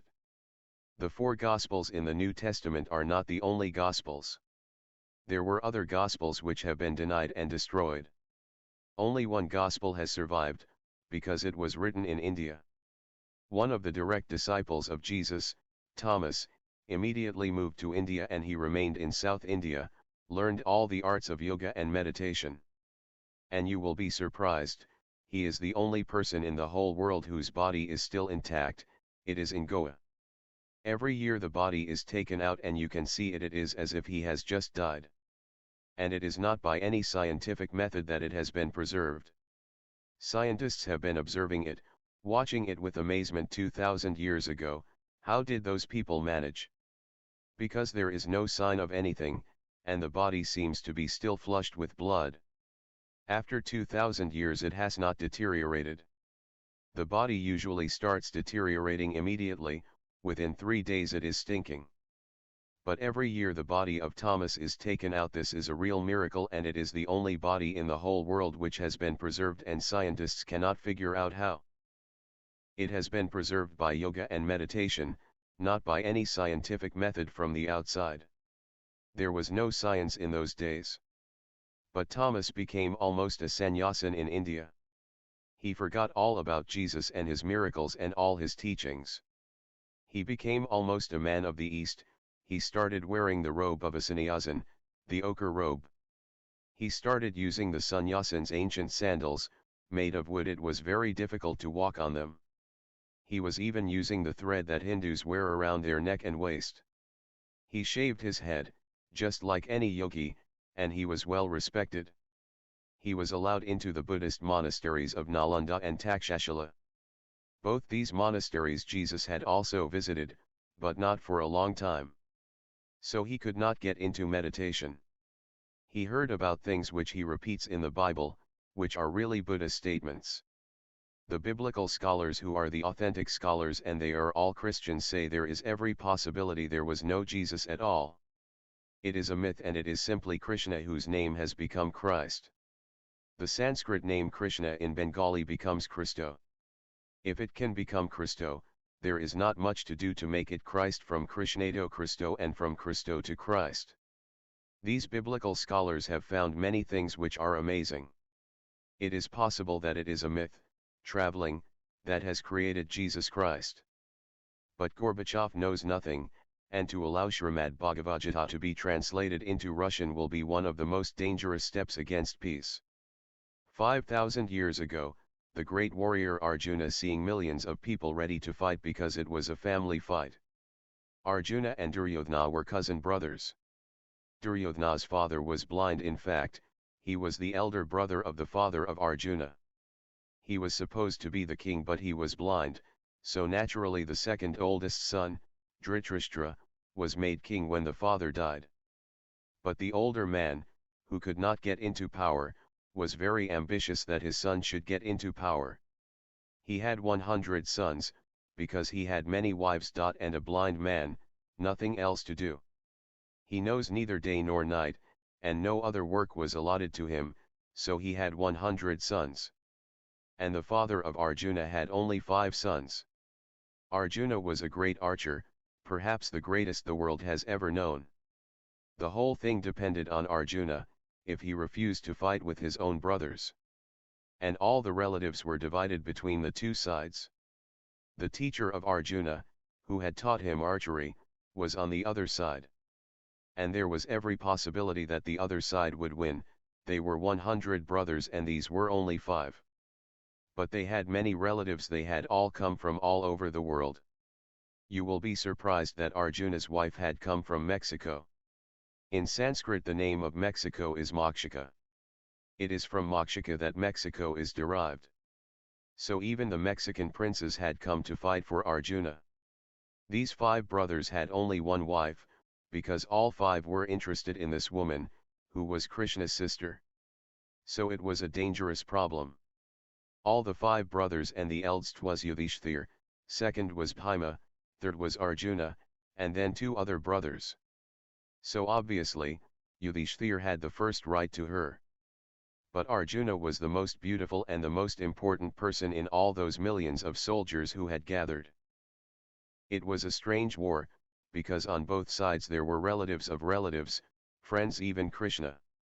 When Krishna was asleep, Duryodhana, the head of the other side, and Arjuna, both approached him. And of course, Arjuna was Krishna's sister's husband. But Arjuna was a humble man, as all great men are humble. He sat by the side of Krishna's feet. He was asleep, and Duryodhana was an arch-egoist. He sat just by the side of Krishna's head. So when Krishna opened his eyes, first he saw Arjuna. And he asked, "For what have you come?" Arjuna said, "Look behind you, my cousin brother is also present. We have both come for the same purpose. With whom are you going to fight in the war? The preparations are going on, and we want you to decide on which side you are going to be." Krishna was a great politician, a very great politician. He said, "Because Duryodhana is older than you, let him decide first. I will divide, on one side I will be, and on the other side my whole army. You are both my friends. So let Duryodhana choose." Duryodhana certainly chose the army, because what to do with one man? And Krishna had the greatest army in the country. And Arjuna said, "That's exactly what I wanted. You be my charioteer."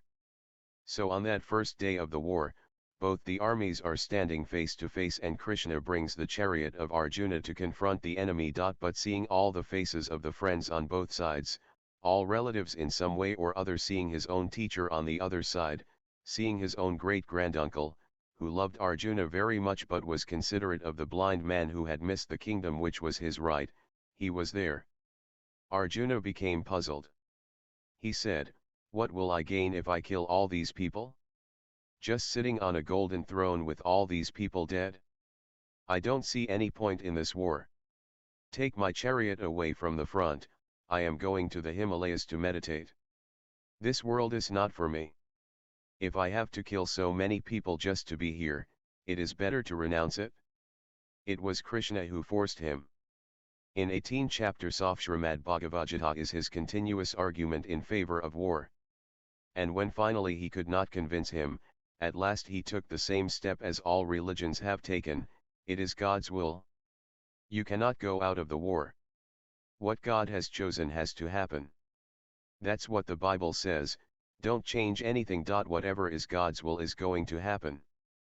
Now if I had been in place of Arjuna, I would have said to Krishna, "That's okay. This is what God has chosen, I am going to the Himalayas." But Krishna has been respected as the incarnation of God. Not only incarnation, Hindus have many incarnations of God. Krishna is the only perfect incarnation. He was so powerful that the Brahmins simply praised him. It is always power that is praised.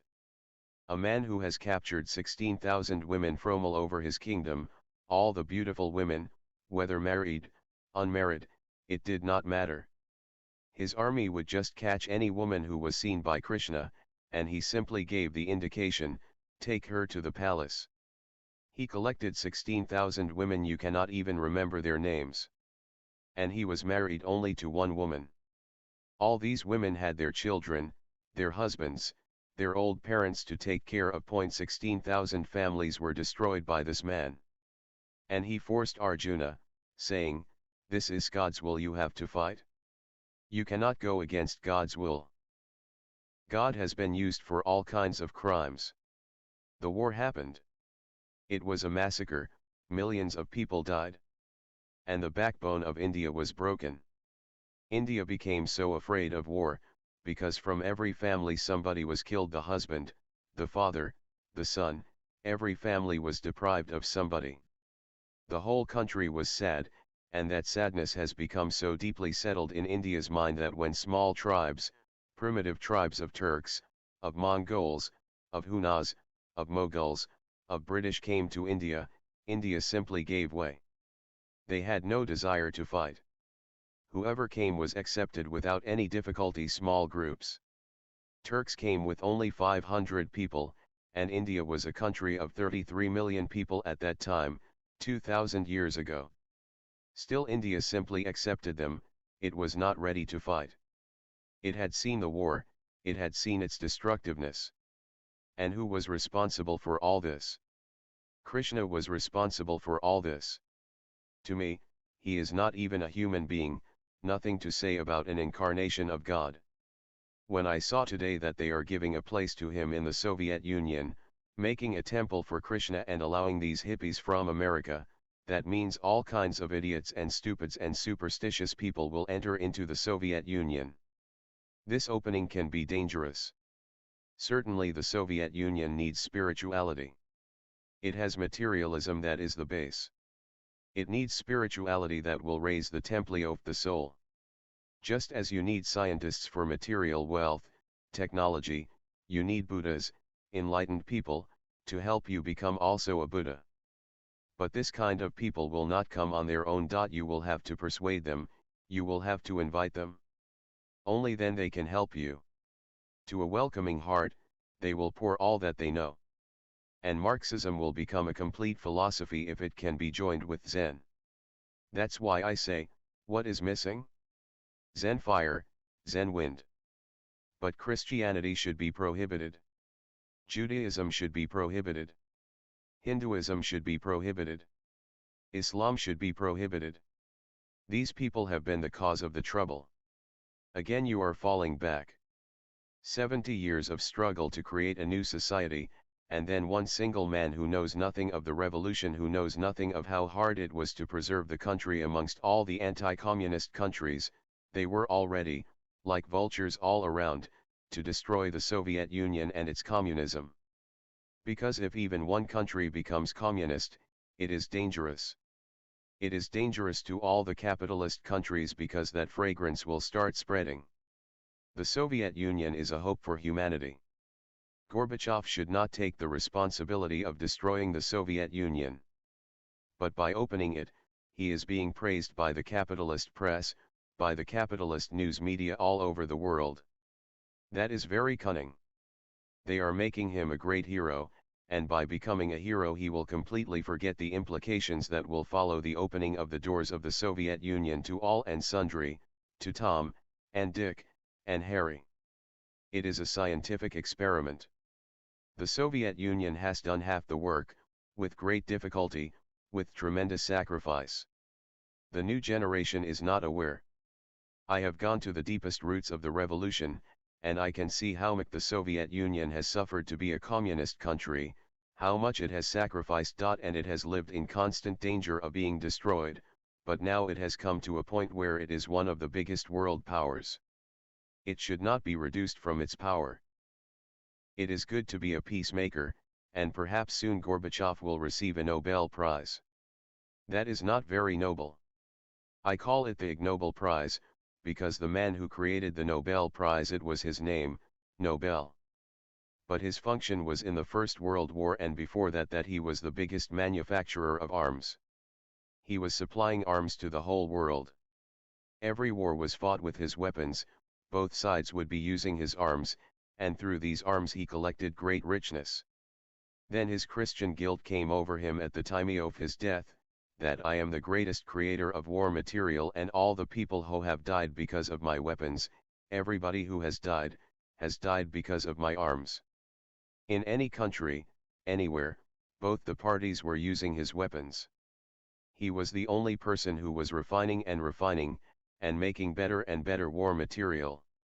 He became afraid of hellfire. He donated all his money and created a trust, so that every year, just out of the interest, Nobel Prizes should be given to different branches of science, art, literature, music, any contribution to humanity. It was simply trying to erase his guilt. And this Nobel Prize Committee, the chairman of the committee is the King of Sweden. One of my sannyasins, who is a Nobel Prize winner, asked the king because only a Nobel Prize winner can nominate somebody else's name to the committee which decides to whom the Nobel Prizes should go. He told the King of Sweden, "What about this man?" And he mentioned my name. The king said, "Never utter that name again. My suggestion for you is, don't bring that name to the Nobel Committee, because you will feel embarrassed. It is impossible for us to give this man a Nobel Prize." But in the same way, Leo Tolstoy was denied. Every 50 years the Nobel Committee opens its records for the public to view. Last time when they opened their public records, the people found that Leo Tolstoy had been nominated for a Nobel Prize, but was denied on the grounds that he was not an Orthodox Christian. He was a Christian, but he was not Orthodox, he was very flexible. On these grounds, and the question was literature, not Christianity. They did not even talk about his literature. The man has created the greatest novels in the world, Anna Karenina, or War and Peace, which is such a vast world that the man must have been the greatest mind of his century. But the literature was not discussed. The man who nominated him, had nominated him for a literary prize, for literature, but he was denied on the grounds that he was not an Orthodox Christian. That is strange. Is this prize only for Orthodox Christians? And this Nobel Prize has been used as a political weapon. They always give Nobel Prizes to Soviet scientists. It is tricky game, because the Soviet government up to now would prohibit the person from accepting this prize from the capitalist world, and prohibit the person from going to the Nobel Prize convention to accept the prize. Because from there, the man becomes persuaded by the capitalists. The Nobel Prize comes with almost $200,000. Themen for the first time. In the Soviet Union you don't have private property. For the first time he sees $200,000, and for the first time he is out of the Soviet Union. He can escape and ask for refuge in any capitalist country, and he can release the secrets of Soviet scientists to the capitalists and gain prestige, awards, money and everything. So the Soviet government up to now has been preventing people like Sakharov and others. It was a very dangerous thing. If you prevent, then the scientist becomes angry with the Soviet government. He freaks out, he wants to accept the prize. Because he freaks out, the Soviet government has to take measures to prevent him from escaping out of the country. Even Sakharov's insistence that he would accept the Nobel Prize, immediately the Soviet government had to take action. He was removed as the Director General of the Science Academy, his car was taken back, because nobody possesses anything, everything belongs to the nation. The government allots things to people. And he was reduced to being an ordinary member of the academy. But his wife, who is also a scientist, was having an operation in Paris.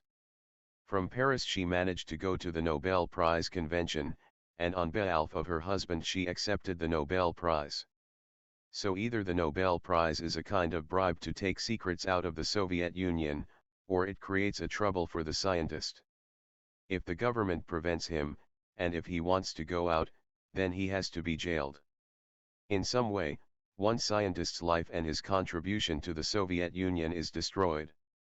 Now the Nobel Prize has been given to politicians. Even a man like Kissinger gets a Nobel Prize. And what is his contribution to humanity? I call it the ignoble prize because it is full of blood, the blood of millions of people who were massacred by Nobel's weapons. No man of dignity should accept it. I told my sannyasin, you should not have mentioned me name. I will reject the Nobel Prize if they give it to me. It is a bribe and nothing else, a bribe to shut people's mouths who speak against capitalism, a bribe to take secrets from the Soviet Union. Now opening the doors of the Soviet Union is really dangerous, and I am saying it as a friend. The Soviet Union has done half the work, the base is completely solid. All that it needs is a few pillars and a roof, and the shrine for the human soul will be ready. The new man can come only out of the Soviet Union. But what is happening makes me suspicious. Soon Gorbachev will have the Nobel Prize, I predict it. He is being praised by all the capitalist press for the simple reason so that this praise gets into his head and he forgets all the implications of what he is doing that may destroy the Soviet Union. A 70-year great experiment in changing the structure of the society, and they have succeeded. Now the second step is to change the consciousness of man. You have changed the structure of the society, it was an economic revolution. That's why I said yesterday that if I come to Soviet Union, I am bringing another revolution, a revolution which will be spiritual. That is what is missing, a spiritual revolution. If that revolution happens, the Soviet Union will be the pride of humanity. I see both sides of Gorbachev. He is doing good in bringing freedom, but he is also taking a risk which he will not be able to prevent once all these people enter in. Then he will have to start from ABC, it will take another 70 years to bring back the same situation. I would like him open the door for scientists, open the door for poets, open the door for mystics, open the door for musicians, dancers, painters. Open the door for novelists, open the door for all creative people, open the door for meditators but not for all and sundry, particularly not for any organized religion, and not for any stupid and idiotic ideology. He does not know anything about Bhagavad Gita, and he has allowed these Hare Krishna people to translate it into Russian. He does not know that this is the only scripture in the whole world devoted completely to Tao. It was perfectly good for Adolf Hitler, it was perfectly good for Benito Mussolini. It is not good for people who want peace, for people who want this earth to drop its boundaries of nations, of religions. It is not good for those who want one world, one earth, one humanity. Question 2. The second question is from another sannyasin. He has asked, why do you not want to allow Christianity to enter the Soviet Union? Because I love the Soviet Union, and I would not like a poisonous snake, a cobra hiding inside the Pope, to enter the Soviet Union. He can come to India, there is no problem. He can go around in any capitalist country, there is no problem. But not the Soviet Union, because I consider Christianity to be the most criminal religion in the world. In 70 years they have with great difficulty been erasing the programming of Christianity from the Soviet mind. Now the Soviet mind at least is free of Christianity, free of God, free of heaven, free of hell. This is perfectly good. Don't introduce all these things again. But one thing certainly the Soviet Union needs, which Christianity cannot provide. That can be provided only by Zen. Zen is pure meditation. It has nothing to do with hell, heaven, God. Jesus' miracles, it has nothing to do with. It does not even talk about any of these things. It simply talks about the science, step by step, of how to enter your own inner world and see the life eternal. Once you have seen your life as eternity from eternity to eternity, you are a totally different man. Your life becomes of great significance. Thousand soft blossoms start arising in you. Your life becomes creative. You know that existence cares for you. You know that existence never creates a carbon copy, that existence always comes up with absolutely original faces. Nobody is dispensable. Once you are gone, your place will remain empty forever. This gives significance, this gives meaning, this gives you a feeling you are needed by existence. Without you, something will be missing, some place will remain empty and nobody else can fill it. That's why yesterday I argued against Rigardi, because he wanted to be a Rajneesh in his next incarnation.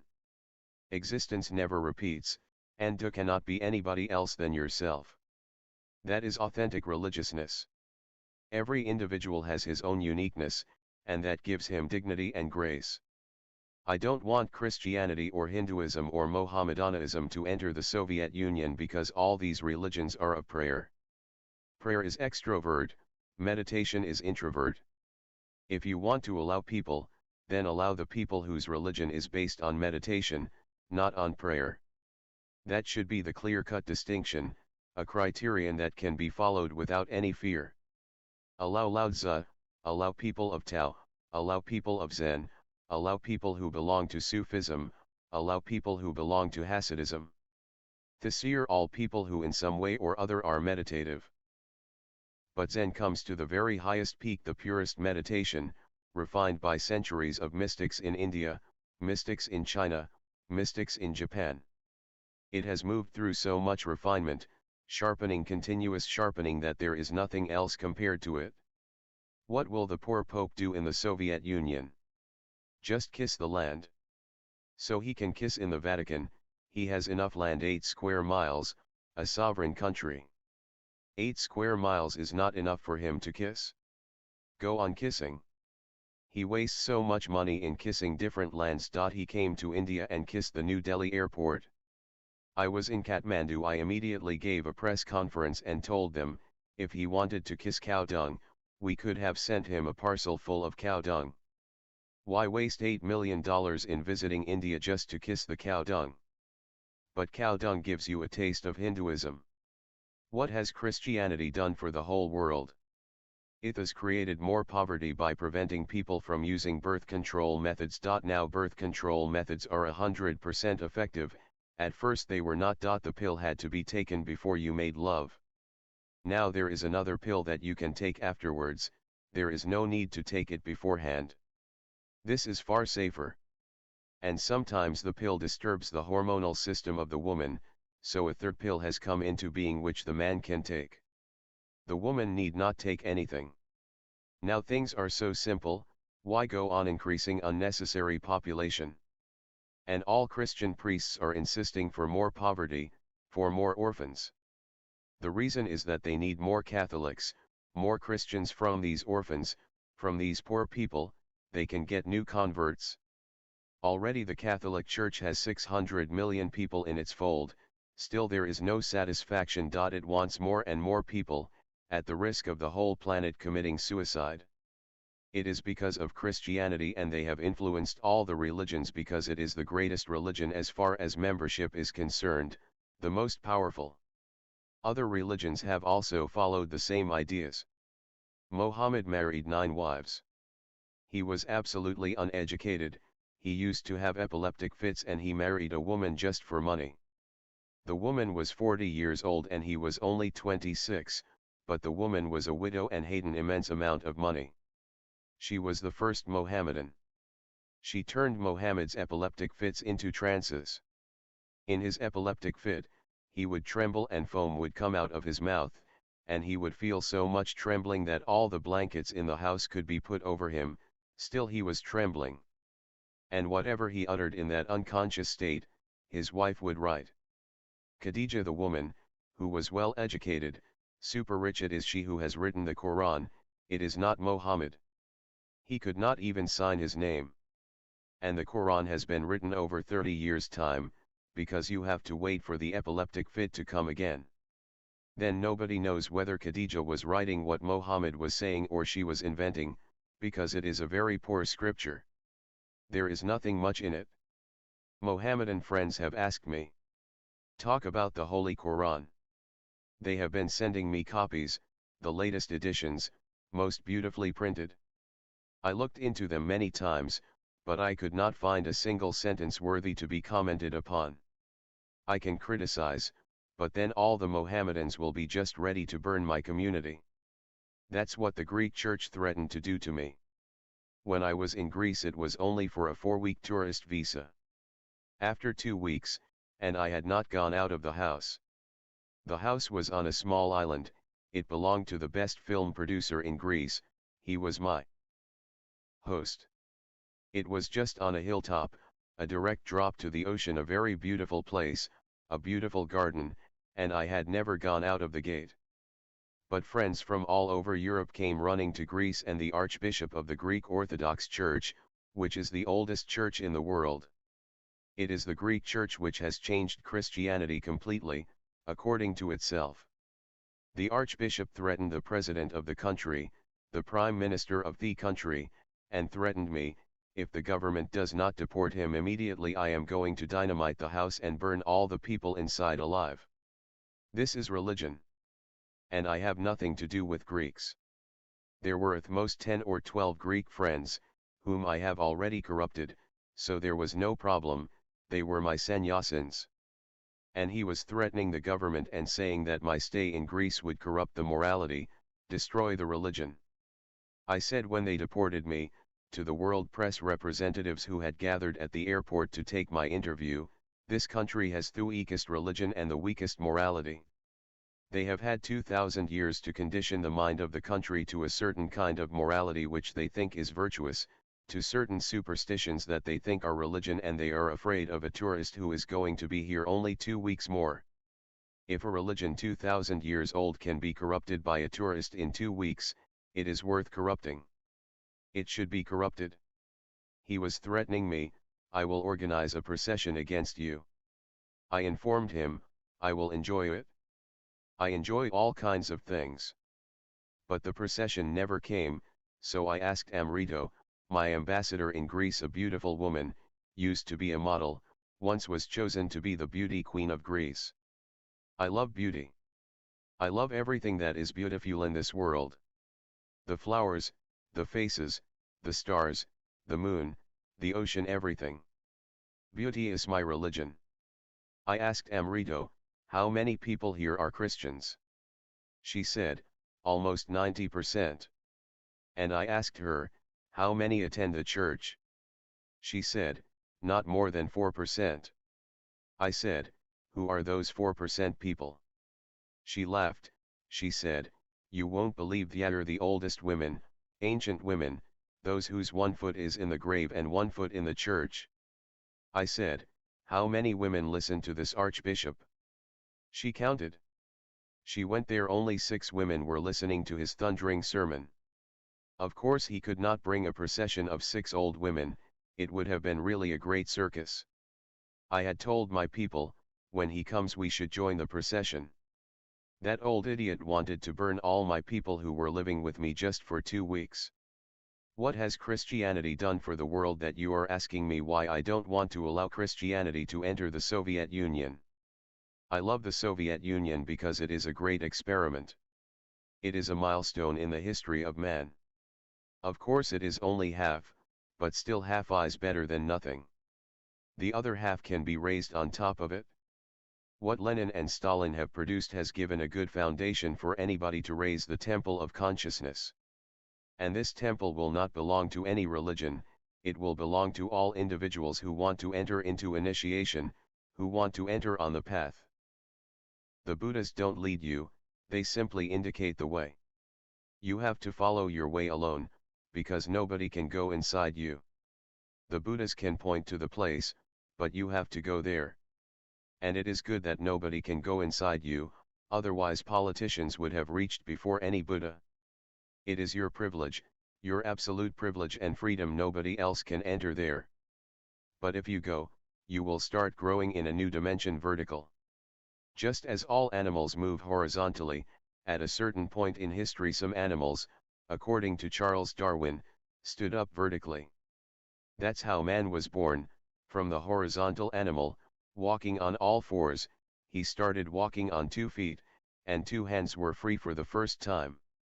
These 2 hands have created all science, all technology, the houses, the roads, the electricity, the television. Everything that you enjoy, everything that is needed for humanity has been created because these 2 hands were free.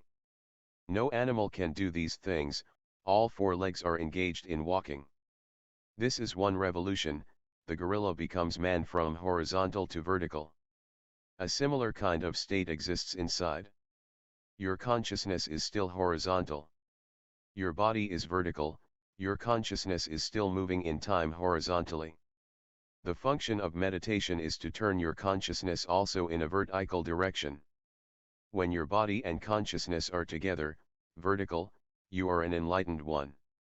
The vertical consciousness knows the ultimate truth, the beauty, the good, the godliness of existence.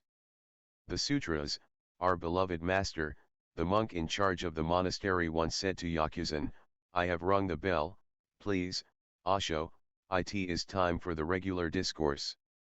You should understand one thing about Zen as a foundation, nothing is regular. Everything is spontaneous. The whole emphasis is not on routine but on spontaneity. If the master feels like speaking, if existence wants to become through him a song, then he sings the song, otherwise not. There is no question of regularity. Spontaneity. It has happened thousands of times that the master will come to the podium, stand there for a few minutes, and nothing is coming. He will bow down to the assembly and return to his room. This is how Zen was born. Buddha had never come to his morning discourse with anything in his hand. One day he came with a lotus flower so strange. People who had lived with him for years had never seen him carrying anything. And more strange was his silence. He just went on looking at the lotus flower. The minutes started becoming longer and longer and longer, 1 hour passed, and it seemed almost as if a whole life had passed. 10,000 sannyasins waiting, watching, and Buddha is completely silent, looking at the lotus flower. Then Mahakashyapa, for the first time. He had been for 20 years a disciple of Buddha, he had not spoken a single word, he had not even taken initiation. He never asked Buddha to initiate him, he simply got initiated on his own. He shaved his head, brought yellow robes, became a monk, gave himself a name, sat under a tree, the same tree where he continued to sit year after year. Everybody was wondering, this fellow is strange, he seems to be insane. They would ask him something and he would simply say, keep quiet. But that day, when they were all silent, he simply started laughing out loud. Everybody looked at him. What happened to this man?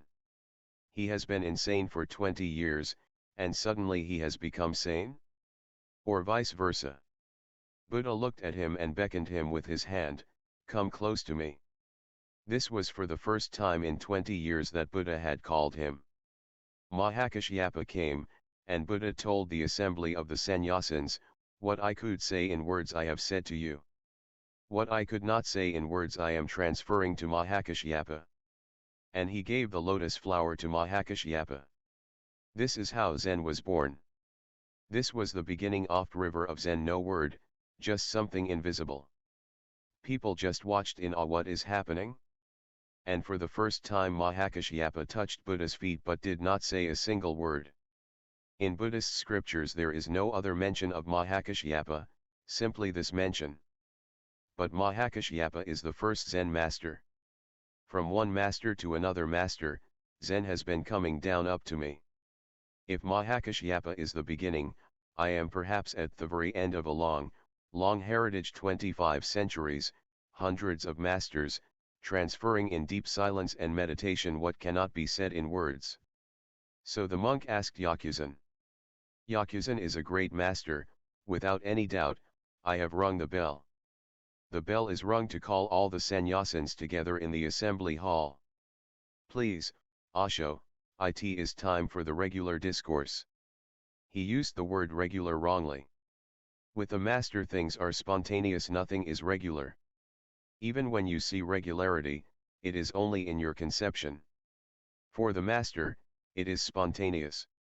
Yakuzan said, okay. You come and follow me, holding up my bowl because I have not finished my breakfast. Now this was a very strange situation, going to the assembly hall, is he going to deliver the discourse, or eat his rice? And the monk felt a little embarrassed, I am following him with the bowl of rice. What will people think of me? That idiot. Why is he carrying the bowl with the rice, behind the master?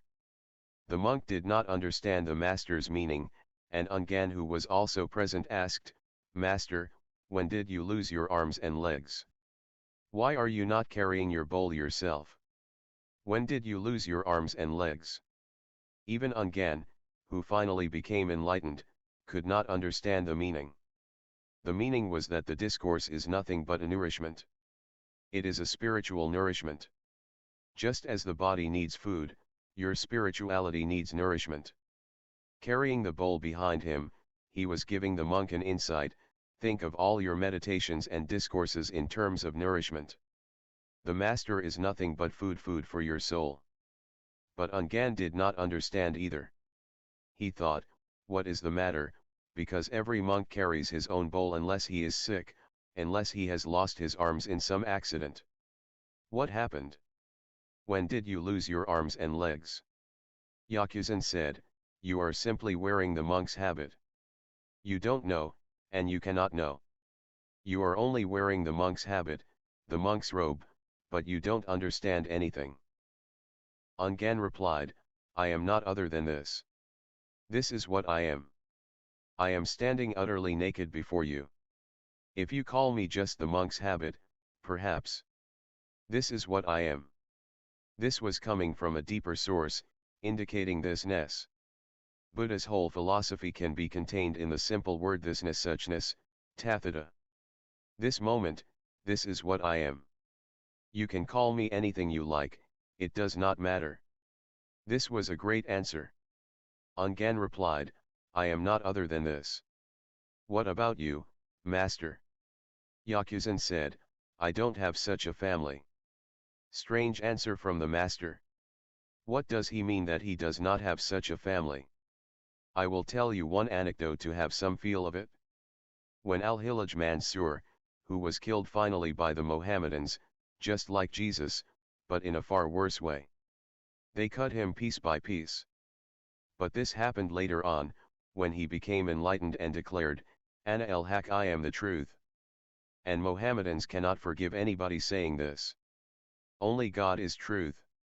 Calling yourself truth, you are indirectly calling yourself God. But he was not calling himself God. He was simply saying, I am the truth. And he was not claiming any monopoly on it. He was saying, you are also the truth, it is just that you don't know it. I know it. But this came later on. When he first went to his master, Junaid, it was a very sad affair. His family, his wife, his children, his old parents, his friends, his neighbors all loved the young man. He was so beautiful, so joyous, just his presence was a light. He had been visiting all kinds of masters. Finally he decided to leave the family and to go to Junaid, who was residing just outside the village in the forest. Junaid was a very famous master. So out of the town the family came, friends came, wife, children, neighbors, to say goodbye, to give him a good send-off. And he went towards the forest, but again and again he looked back. Those people were still standing on the boundary of the town. Finally, when he was entering into the forest, he looked for the last time. They were still standing, far away, he could not figure out who was who. And then he reached Junaid's hut. He knocked on the door. Junaid said from inside, he has not seen the person yet. He said, first leave the crowd outside and come alone. What crowd? He looked all around, there was no crowd. He opened the door.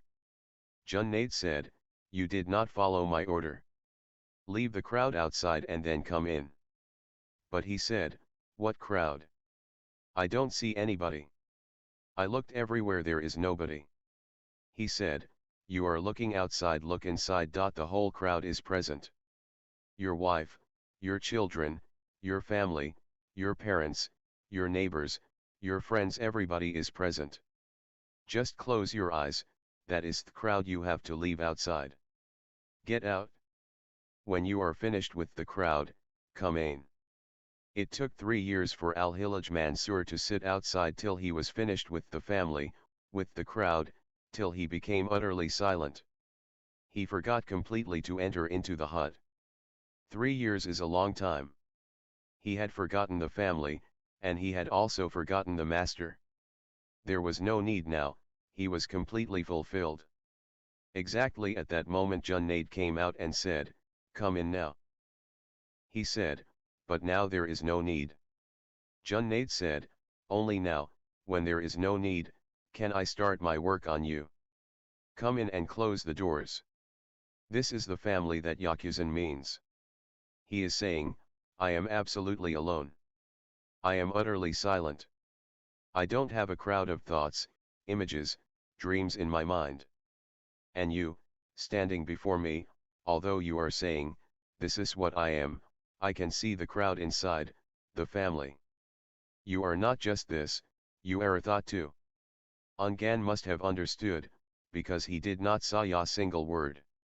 The master was absolutely correct. When the master is absolutely correct, the disciple simply has to bow down in silence. There is no question of argument with the master. You cannot argue, and if you argue you are creating a distance between yourself and the master. Come close to the master without any argument, without any mind, without any thought, without any images, and suddenly there is a synchronicity. Your heart starts beating in tune with the master's heart. And the master's heart is already beating in tune with the heart of the universe. So in an indirect way, coming closer to the master is the first step of coming closer to existence. He is the window, the door. He opens into existence.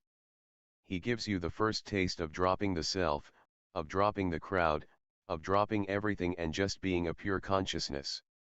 Once Yakuzen called a boy monk to him. Dogo asked, "Why do you call such people?"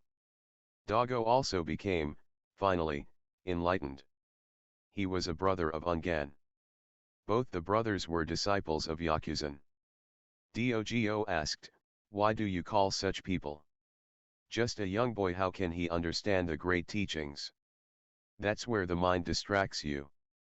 The mind is interested in the scriptures, in the teachings, in the theology, philosophy, in all kinds of gymnastics of words, beliefs, disbeliefs, arguments. And truth comes to those who are innocent. It can come more easily to a child than to a grown-up, because what you call growing up is nothing but gathering more rubbish. You have more knowledge, but nothing of knowing. Knowing is a totally different experience than knowledge. Knowledge is borrowed. Knowing is just like a man opening his eyes to the sun, and knowledge is just like a blind man writing a thesis on light. He can write. Now there are ways the blind man can read, the blind man can write. But a blind man writing about light, will it have any relevance, any truth? It will be all borrowed. It will be all rubbish. You can know light only with your own eyes. So when Yakuzen called this young boy monk, Dogo was a scholar, a great knower of the scriptures. He said, "Why do you call such people? What will this boy understand?" Yakuzen replied, "Because of this. Because he is so young, because he is so fresh, because he knows nothing, he is available.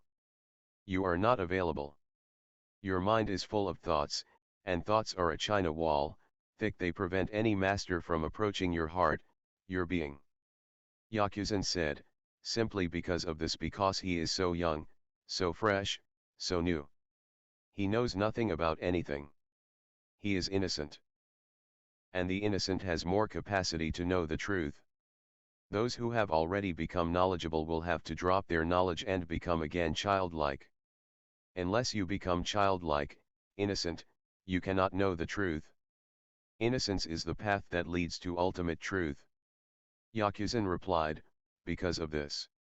Dogo asked, "Why don't you throw it away?" He was still not understanding the master. That is difficulty with so-called scholars, professors, knowledgeable people. He did not hear what the master has said. On the contrary, he is saying, "Why don't you throw it away?" This kind of boy is not going to become a Buddha. Yakuzen replied, "Because I have used it for a long time. I cannot throw him away, because I have used innocence as a path towards enlightenment my whole life." A beautiful anecdote. Meditation makes you innocent, it makes you childlike. In that state, miracles are possible. That state is pure magic. A great transformation happens in innocence. You transcend the mind, and to transcend the mind is to become the awakened one, the enlightened one. This is the only revolution, real revolution, the great rebellion that happens within you. This is what the Soviet Union needs today. Basho wrote, "Lonely is my way. No one passes here but I, late this autumn day." Just visualize the late autumn day, soon the sunset, soon there will be multicolors, psychedelic colors, on the horizon, a beautiful autumn day. No one passes here but I. He is talking about his inside. No one passes here but I. Lonely is my way. Lonely is everybody's way. The master can only indicate, can point his finger to the moon, but you should look at the moon, not at the finger. If you look at the finger, you miss the moon, you miss the master, his indication. And that's what has happened to all so-called religions. They are holding fingers, somebody the finger of Jesus, somebody the finger of Krishna, somebody the finger of Mohammed. Nobody is looking at the moon. And because these people themselves don't understand, they are very joyful my finger is being caught by 600 million Catholics. The Pope is immensely happy, 600 million Catholics holding my finger. But the question is not the finger, the question is the moon. And the path is alone. It is the moon within you. The master can indicate. I am doing it every day, indicating where to go, how much energy is needed to reach there, what kind of experiences will be happening on the path and what kind of experiences will be happening when you have reached to the center of your being. I can only indicate, but you have to go. If you don't go I am helpless. Question 3 Main Esha has asked a question.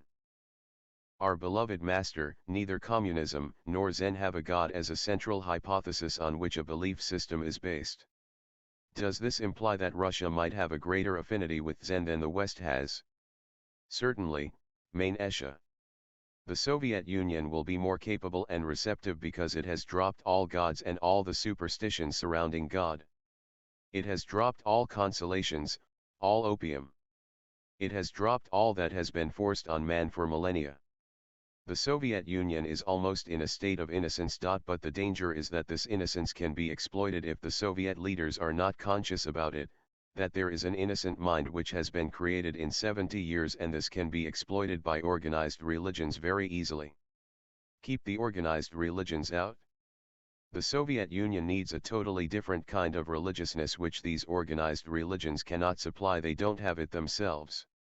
The Soviet Union needs a contemporary man with no past, absolutely present, now and here who can help this innocence to blossom into blue lotuses. The Soviet Union has much more possibility than the capitalist West. In fact, the capitalist countries of the West used to call the Soviet Union the East, although it is not the East. But they include it in the East, they don't consider it to be a Western country. Perhaps it is a good sign. Unconsciously they have called it the East. It can really become the East, and far better than the East is, because the East is poor. The East has the roof, but it does not have the pillars, it does not have the foundation. Under the roof people are being crushed, dying of starvation. It knows the inner world but it has no idea that the outer world is not unreal, it is as real as the inner. Both are real, both are existential, and both need to have a synchronicity, a harmony between matter and spirit, between that which can be seen and that which cannot be seen.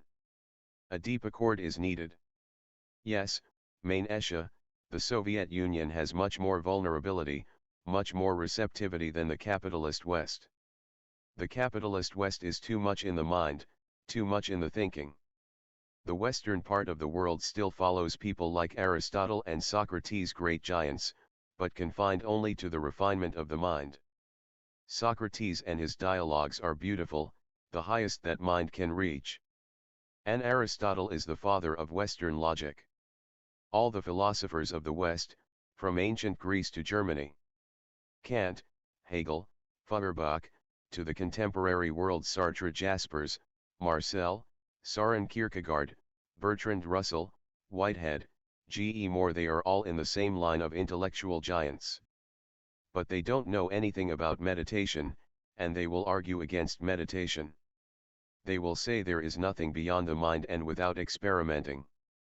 A strange thing I remember. In Greece, traditionally it was believed that women don't have the same number of teeth as men. Obviously, the reason is that the woman should be in every way second-rate to man. How can she have the same number of teeth as man? Aristotle had 2 wives, not one. He could have asked wife number 1, or number 2, just let me count your teeth. Or while they were asleep, he could have counted their teeth. And most women are continuously talking, and they don't have a mustache like me. You cannot count my teeth. Even just when they were talking he could have managed to count, but he depended on his logic that certainly women are a lower category than men, just a male chauvinist idea. In his book of Logic, he writes that women have fewer teeth than men. Logic is non-experimental. Science is experimental, and Zen, which is thescience of the inner, is also experimental. Just the inner experiment is called experience, and the outer experience is called experiment. But unless you experience and experiment with the inner, you don't have any right to deny that there is anything beyond the mind. Have you gone beyond the mind? Have you reached beyond the mind, just trying to find out whether there is something beyond the mind? No one, neither Russell nor Søren Kierkegaard nor Martin Heidegger, nobody has tried to reach beyond the mind. Martin Heidegger has written a book on Zen, but that book is also just intellectual. And you can see that the man was not a meditator, because he was a follower of Adolf Hitler. That was a great intellectual giant of Germany, and still he followed a madman, a crackpot, Adolf Hitler. That shows the level of his insight, that he knows nothing about the inner. No man of meditation will follow Adolf Hitler. That's why I said, by vocation I am a logician, by mistake I am a mystic.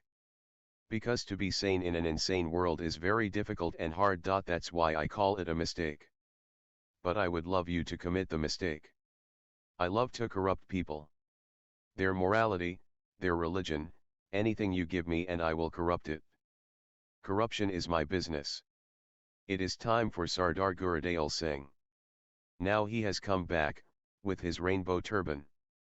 Where is he sitting? Osho locates Sardarji by his unmistakable laughter, and acknowledges his return with a smile. There is a job opening at the local zoo for 2 men to clean out the gorilla cages. Paddy and Seamus go directly from the pub to apply. Before I give you lads the job, says Duckworth Bird, the head keeper, I want to ask you a few questions. Okay, says Paddy, I am ready. The first question, says Duckworth. What bird does not build its own nest? That's easy, says Seamus. It is a canary. He lives in a cage. That's not it, you idiot, says Paddy, digging Seamus in the ribs with his elbow. It's a cuckoo.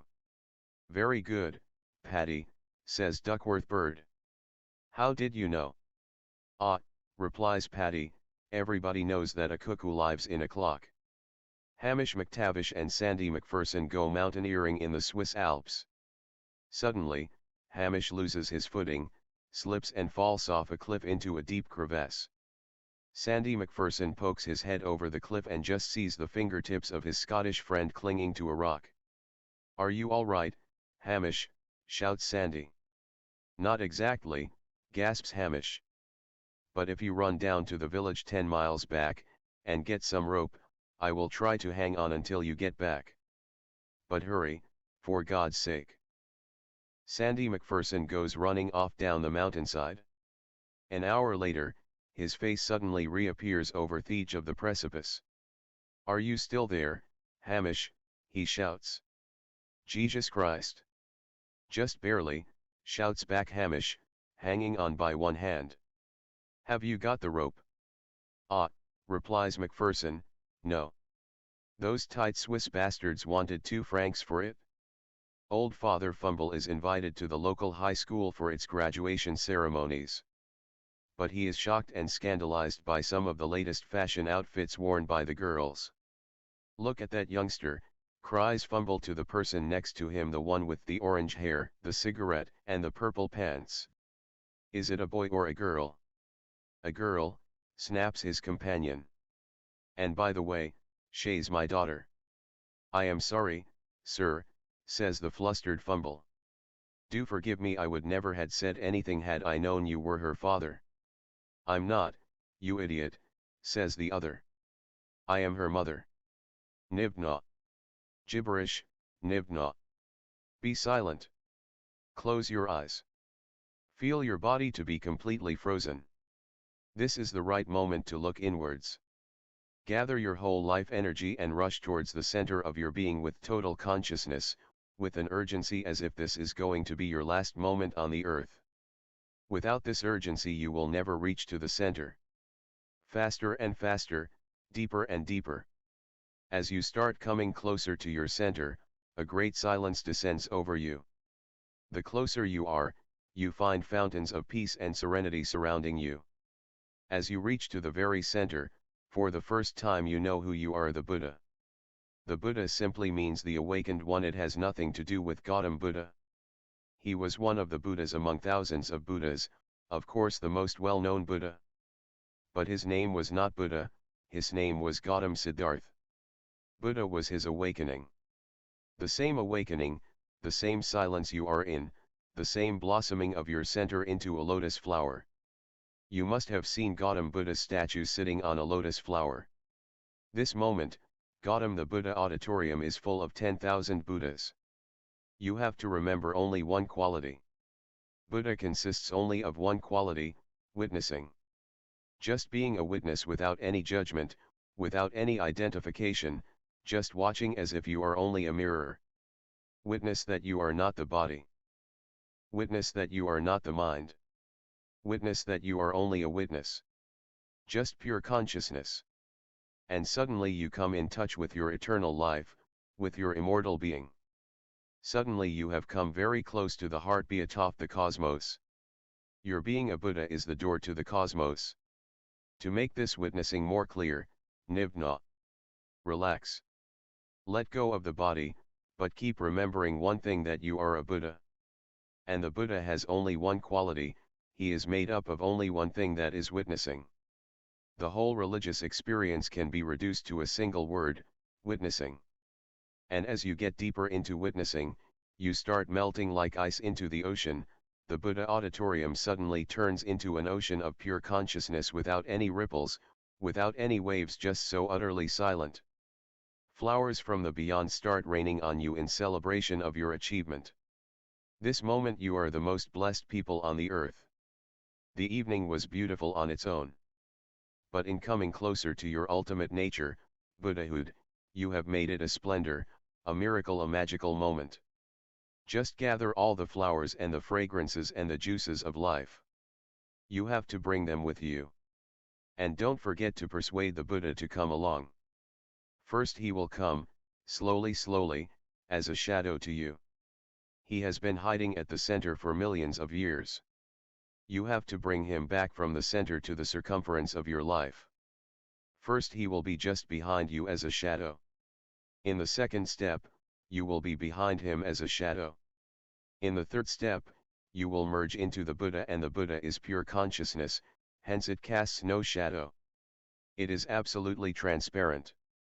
The moment you become a Buddha in your day-to-day existence, chopping wood, carrying water from the well, that day will be the greatest day in your life. The day of awakening, the day of being reborn as a Buddha. In this very moment you are so close to it. Persuade him to come along with you. He is your ultimate nature, so he cannot deny your request. Welcome him. Nibna. Come back, but come back with great peace, silence, tranquility, serenity. Come back as a Buddha, with all grace. Sit for a few seconds just to remember where you have been, what golden path you have followed. Remember who is behind you: the Buddha. He has to come in front of you. These are the 3 steps of Zen. First, the Buddha comes behind you as a shadow. Second, he comes in front of you, you become the shadow. Third, the shadow disappears into the Buddha. Only a transparent consciousness remains, which is eternal absolute freedom, love, compassion, beauty, godliness. This I call the Zen fire and the Zen wind. Okay, Main Esha. Yes, beloved master. Communism and Zen fire, Zen wind, chapter number 3, chapter title: This I call Zen fire, Zen wind. February 1st, 1989 p.m. in Gautam the Buddha Auditorium. Archive code 890-2015. Short title: Fire 03. Audio: yes. Video: yes. Length: 200 minutes. Our beloved master, the monk, Sampyo, was once washing a Buddha statue. Yakuzan came and asked him, "Now you are washing this, Buddha, can you wash that?" Sampu replied, "Please get that and bring it to me." The master didn't say anything. On another occasion, when Yakuzan was sitting down, a monk came up to him and said, "Osho, you are sitting silently. What are you thinking?" Yakuzan replied, "I'm thinking the unthinkable." The monk said, "How do you think the unthinkable?" Yakuzan replied, "Non-thinking." When Yakuzan was about to die, he yelled out, "The hall is falling down. The hall is falling down." The monks brought various things and began to prop it up. Yakuzan threw up his hands and said, "No one of you understood what I meant." Friends, question 1. One of the sannyasins has asked, why does communism need a dictatorship of the proletariat? Why not democracy? In a democracy you cannot change the status quo, you cannot change the class-divided society into a classless society. The dictatorship of the proletariat is not an ordinary dictatorship of an Adolf Hitler or Benito Mussolini. It is a dictatorship of the poor, the have-nots. Unless the have-nots have the power, they cannot stop the exploitation by the rich. In a democracy it is almost impossible for the poor to have the power, for the simple reason that the rich people have enough money to fight elections, enough money even to buy the poor and their votes, enough money to buy the politicians. It is impossible in a democracy for the poor to have power, and without power there is no possibility of changing the society. Hence, Karl Marx proposed the idea of a dictatorship of the proletariat. Karl Marx was not a practical man. He was a great thinker, a great dreamer, a great utopian, in short, he was a stargazer. He spent his whole life in the library of the British Museum. Before the museum would open he was standing at the door, and it was with difficulty that the museum staff would force him out, physically, when the museum was closing. It happened many times that without eating, without drinking, he was so deeply concentrated in finding the root causes of poverty and how to destroy it, looking into different sources, all the possible literature that might give some clue, that the museum staff had to call the ambulance from the hospital because he would faint on his table. He would become unconscious, no food, no water, just working out the whole plan for a utopia. Communism is his great contribution to the world. But it has come out of a thinker's mind, dreamer's mind, and practical life is totally different from logic. His whole idea was that soon the poor would become poorer and Theric would become richer. It seems perfectly logical, and the middle class would disperse. A few would rise up and become richer, and more would fall down and become poorer. When the society is absolutely divided between the proletariat, the have-nots, and the bourgeois, the haves. Obviously the bourgeois cannot be in the majority because there is tremendous competition. Every rich man is trying to pull down other rich men by the legs. Everybody is trying to climb the ladder higher than the others. So those who reach the highest point of being super rich are going to be, obviously, a minority. The poor will be the majority, and because they don't have anything. Karl Marx's great work, The Communist Manifesto, ends with the line, "Proletariat of the world, unite." You don't have anything to lose except your chains, and you have the whole world to gain, the whole power, the whole society in your hands. This is how logic functions, but life does not agree with it. He completely forgot the implications. He was thinking that the first country to become a communist country would be America, but America seems to be going perfectly well. There is no question at all of America becoming a communist country unless it is invaded and forced to become communist. From its inner sources, it is not going to become a communist country for a simple reason: the middle class has not disappeared and is not going to disappear. That was completely overlooked by Marx. He thought that a few people would become richer, more ambitious, more competitive, more efficient. The others would fall down and become poorer. But he forgot the other side of the coin, that a few rich people will go bankrupt and become middle class, and a few poor people will start struggling and fighting and will join the middle class, so the middle class is not going to disappear. And it has not disappeared. And the middle class is absolutely against any revolution, for the simple reason that they have much to lose. In revolution there is going to be chaos. And the middle class is not going to share its possessions with the millions of poor people. Marx also forgot completely that shows how just thinking is not enough, a practical, down-to-earth approach is needed to change the society. He forgot completely that even the poor may not be complete have-nots. The American poor may not have a Rolls-Royce, but he has a Chevrolet, he has a house, he has a wife, he has children. His children are his ambitions, he is teaching them and they will become richer. But even the poor man has a car, a house, and he is afraid that in the sharing of wealth he may lose his car, his house. The proletariat has not turned out completely to be have-nots, so they are not ready for any revolution. Yes, they are ready for more and more facilities for the poor, but they are not going to be for the revolution. America has the poorest and smallest communist party in the world, which has no power at all. It happened in the Soviet Union. After the revolution, a journalist was asking a poor man, "Are you really a communist?" He said, "Yes, I am a communist." The journalist asked, "If you had 2 cars, would you give one to your neighbor?" He said, "Of course." "If you had 2 horses, would you give one to your neighbors?" He said, "Of course." "If you had 2 cows, would you give 1 cow to your poor neighbors?" He said, "Yes." And the journalist finally asked, "If you have 2 hens, are you going to give 1 hen to your neighbors?" He said, "No." The journalist said, "But this is absolutely illogical." The man said, "It is not illogical. I have 2 hens, I don't have 2 cars, I don't have 2 houses, I don't have 2 horses, 2 cows. That which I don't have, who cares? I can give. But 2 hens I have got, and I'm not going to give them." When you have something, then the problem arises. So according to Marx, nobody is really a have-not in America, hence there is no possibility of a communist revolution. In Russia it was a miracle, because it was not even a capitalist country.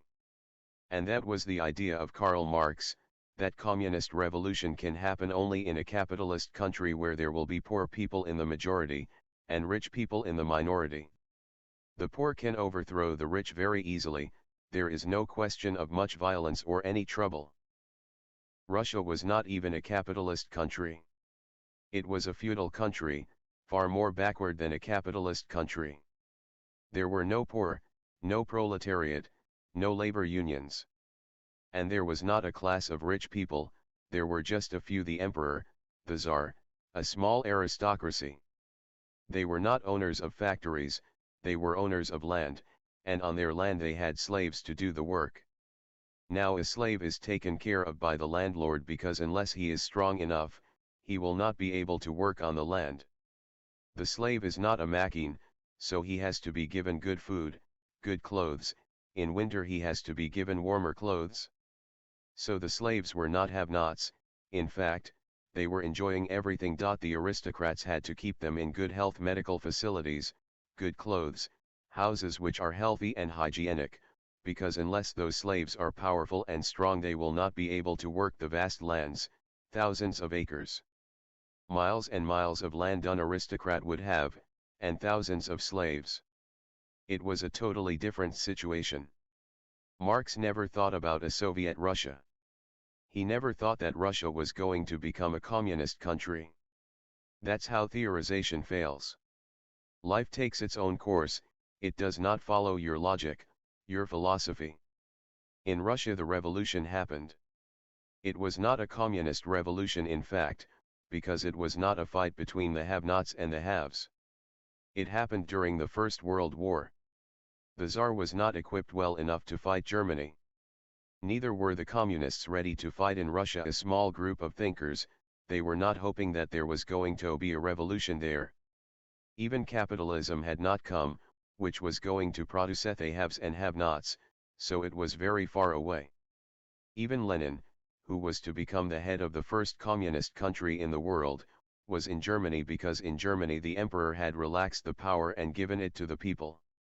It was becoming a democracy, and the Communist Party in Germany was the biggest party, so there was every chance it would come into power. Lenin was there to direct them. But instead of the Communist Party, which it was logical to conclude would succeed, Adolf Hitler came in between. And Adolf Hitler was neither a thinker nor a philosopher. He was absolutely a fanatic, insane man, and his party, the Nazi Party, began with only 19 soldiers. These soldiers had been found to be unfit for the army, so they were unemployed and they wanted to do something. Adolf Hitler himself was thrown out of the army because he was psychologically unfit. These 19 people gathered together in a small hotel and created the Nazi Party of Germany, with Adolf Hitler as the leader. Because he was a fanatic, he was very emphatic about everything he said. And his strategy was very strange because he had not a great following. He created a new strategy. It looks absurd, but it worked. His whole strategy was not to bother about gathering more and more people, gathering membership for the Nazi Party. He knew that was not going to happen. He had no philosophy to offer, no program for the future. Why should they join his party? So he started disturbing the communist meetings.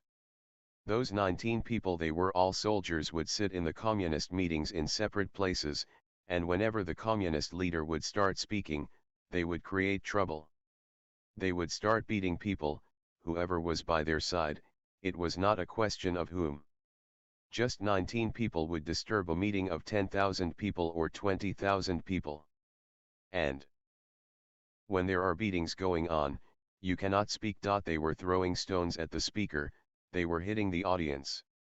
Slowly, it became clear that you are safe only in Adolf Hitler's meetings, you are not safe in any other meeting. When Adolf Hitler would speak, obviously, those 19 people were standing around the crowd watching that nobody creates any mischief. People went to hear Adolf Hitler just because that was the only safe meeting. You could come home alive.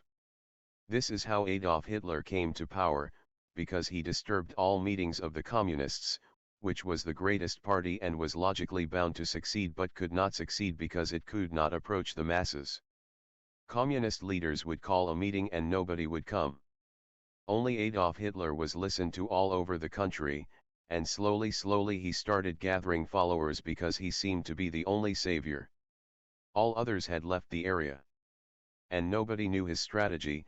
It became known only after Adolf Hitler wrote in his autobiography about how he came into power.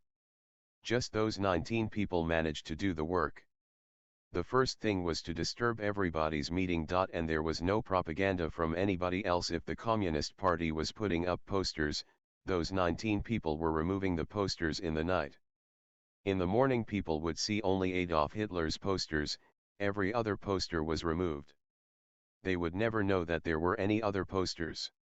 A very strange strategy, but he succeeded. The emperor. The emperor had to leave his monarchy because in the First World War Germany was defeated badly, and the whole blame went to the emperor because he was not adequate to create enthusiasm in the people to fight for their country. Because of the defeat of Germany in the First World War, the emperor had to leave it in the hands of democracy. At the same time, the Russian armies, who were fighting with Germany, became very frustrated with the Tsar, because the Tsar had a very primitive army, absolutely out of date. No proper clothes in the falling snow, no proper boots, no leather coats, not enough guns, not enough food either. So the Russian armies became so frustrated that they turned against the Tsar. At that moment, Lenin immediately rushed from Germany to Russia. Soldiers are soldiers, they are not leaders of men. Lenin was a great organizer. He immediately organized the soldiers and became the head of the revolt against the Tsar. It was the birth of the Soviet Union, not out of the fight between the proletariat and the bourgeois, but out of the fight between the Tsar and his own army. Thierry was angry, frustrated. We have been thrown into a war for which we are not ready. We are being killed unnecessarily. And Lenin provoked them.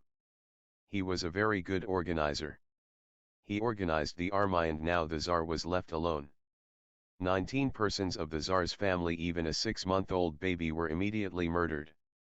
If his own armies are against him, how can he remain in power? Lenin was a good organizer. But if he had remained in power, perhaps communism would not have been possible. He was a man of great compassion and love. He was a communist out of compassion and love.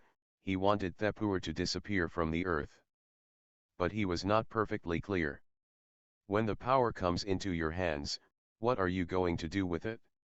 How are you going to destroy poverty? We have seen it in India. This is a very difficult problem, very complex problem.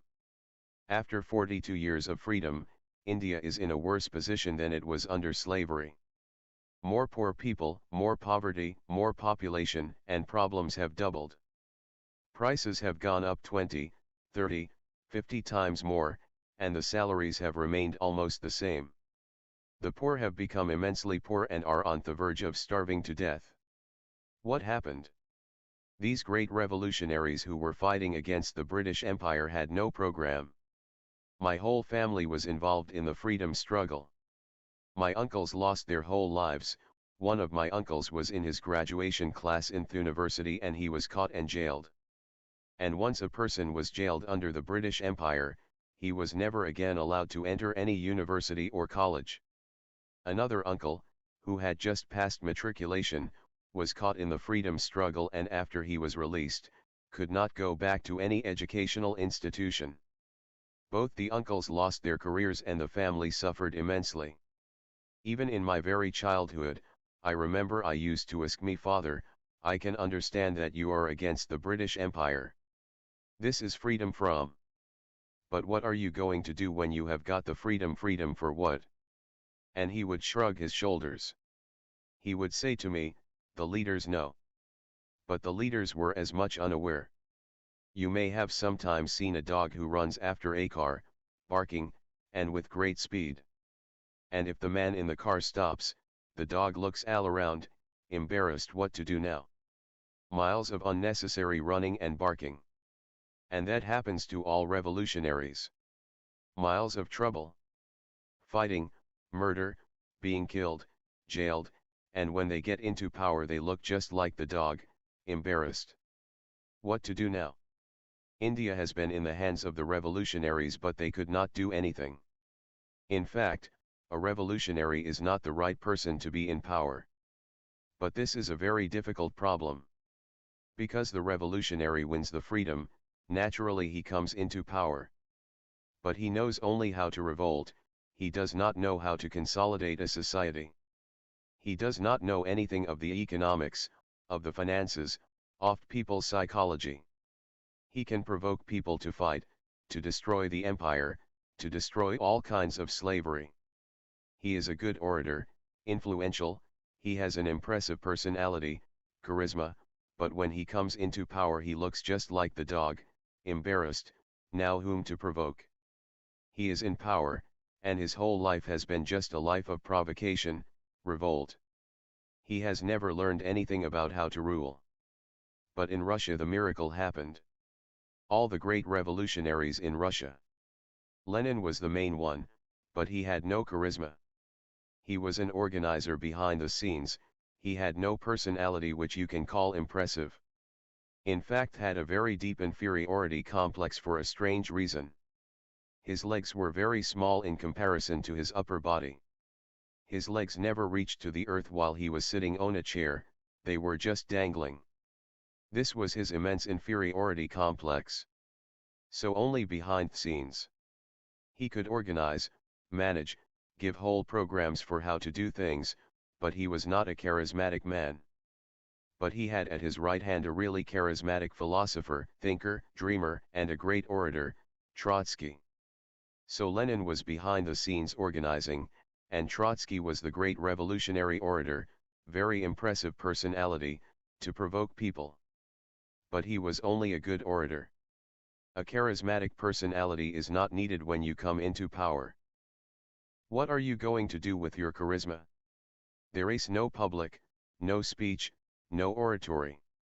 It was a strange coincidence that a man who was not in the forefront of the revolutionaries, Joseph Stalin, he was just the general secretary of the party, which was a position of no importance.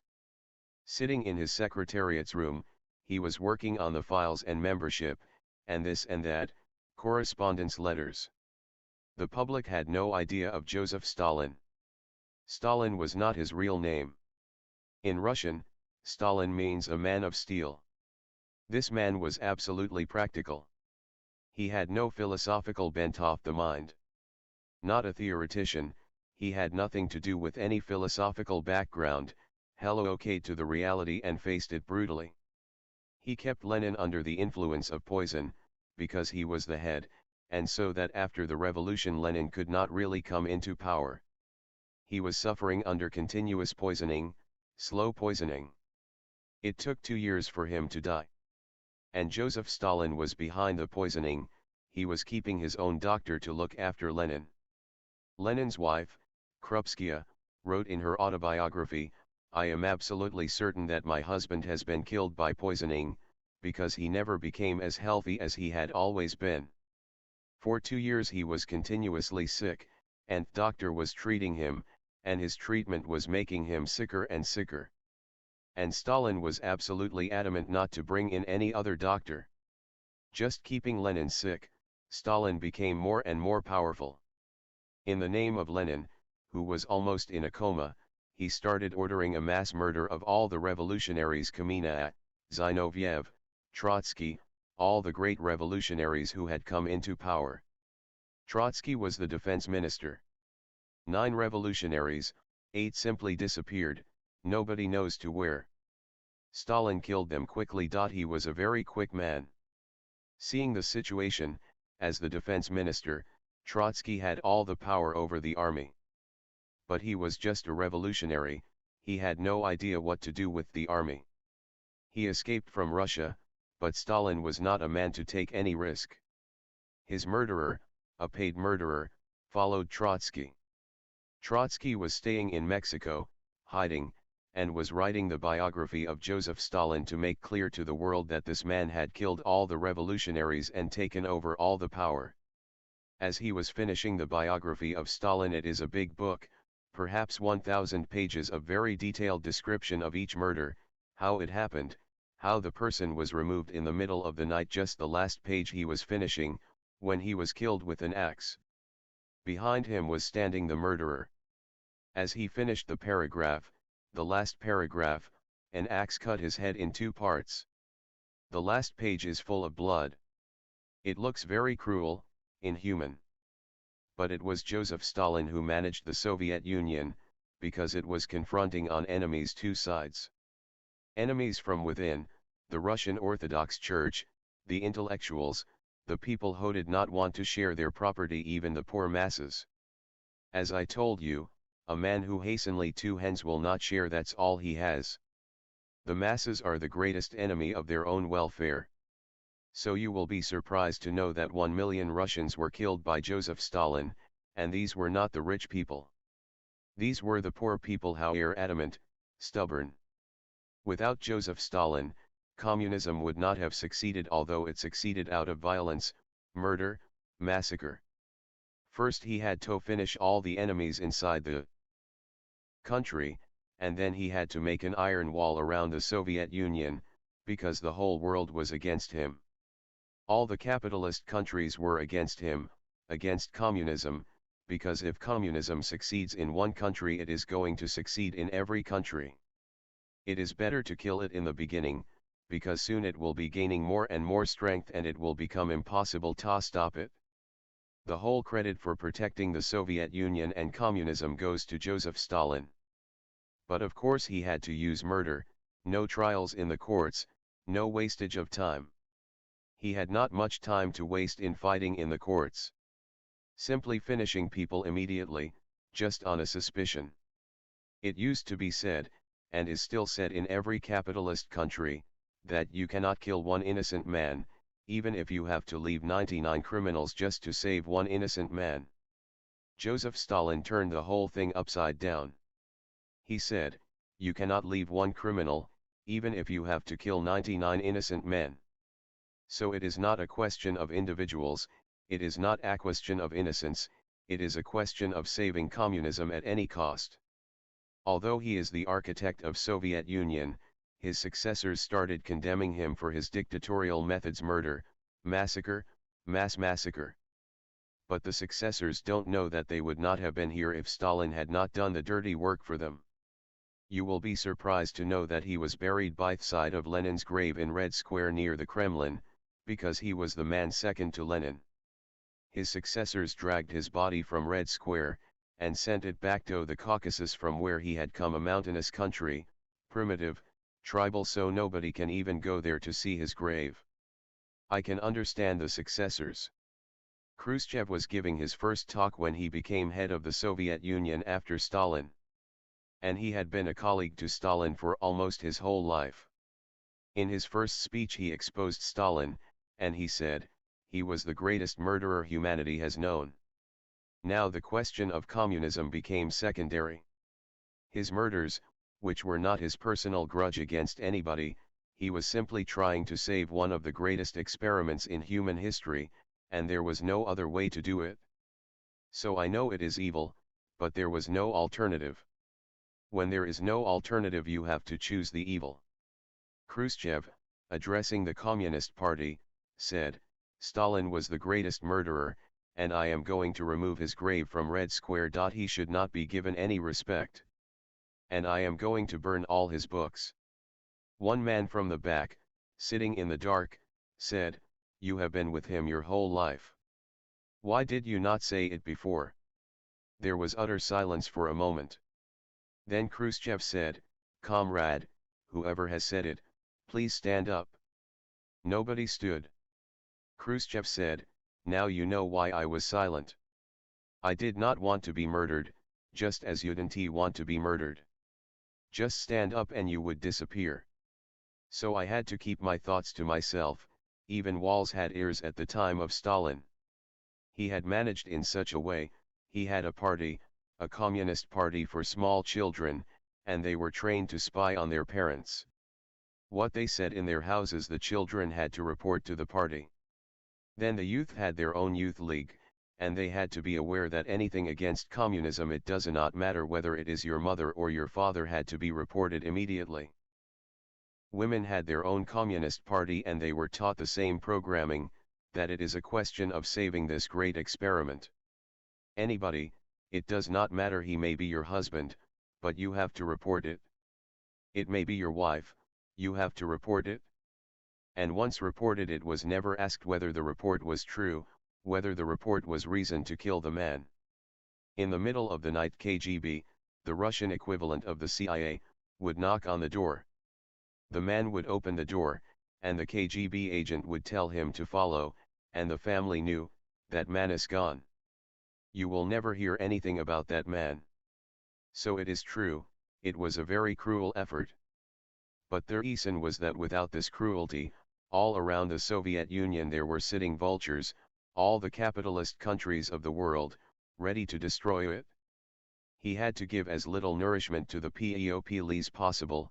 His whole concentration was to create more arms and a bigger army, because the enemies were too many, and all around. People can eat one time a day, people can have only 2 or 3 sets of clothes, there is no need to have many. We need the army as a priority, otherwise we will be destroyed. It was Stalin who managed to bring the Soviet Union out of a small feudal state, into a world power, the world's biggest power. Now Gorbachev is again a visionary, like Marx, and does not understand the practical necessities of reality. And you will be surprised to know the whole American propaganda machine is pressurizing the world news media to make Gorbachev a great hero. It is the American strategy to make him a great hero and praise all the things he is doing by withdrawing all the Iron Curtains, by reducing armaments, by reducing the budget for the army. 40% of the budget has been reduced right now, and every year he is going to cut it. Nuclear weapons have been stopped, for 2 years they have not created any nuclear weapons. They want Gorbachev to become such a big celebrity that it becomes a matter of his personal prestige, not communism, not the Soviet Union. Whatever happens to the Soviet Union is not the issue. Gorbachev becomes the great man of history who changed a dictatorship into a democracy. But once this starts happening, communism will disappear not only from the Soviet Union but from every small communist pocket around the world, because they all depend on the Soviet Union's support. Yesterday I told you the Hare Krishna movement has been given land there. Today I received the news that a Vivekananda Center is being opened, a branch of the Ramakrishna mission. Now this is going to destroy the whole country. These were the people Stalin killed. These were the people, he'd throw them into Siberia just to die. These people are now entering in the name of democracy. My understanding is that the Soviet Union is not yet ready to open its doors. It is an American conspiracy to praise Gorbachev through the news media, not directly. Directly they will oppose him, but in the news media praise him highly. He is doing a great service to the Soviet people. What Stalin has done he has to undo. Withdraw the dictatorship, make the country democratic, open all the doors. Now what has the Vivekananda Center to do in Russia? What has Ramakrishna to do with Russia? Ramakrishna became enlightened only in the last stage of his life, and that too because of a wandering mystic, Totapuri. I have told you the story. But his whole life he was just suffering from epileptic fits. His whole religion was based on the mother goddess, it was emotional, it was a religion of prayer. He was a nice man, he would dance before the mother goddess, he would sing songs and praise the mother goddess, but the mother goddess is more primitive than the father god. The mother goddess came into existence before the family came into existence. At that time you were not certain who was your father. You were certain who was your mother because the mother gave birth, and the mother was raising the children. The family had not yet come into existence. Of all the people however the right age, one of them must be the father, but nobody knew. So you will not be surprised to know that the word uncle is more ancient than the word father. All people of the age of the probable father, were called uncles. It was a tribal world, the mother was certain and everybody else was an uncle, someone anonymous must have been the father.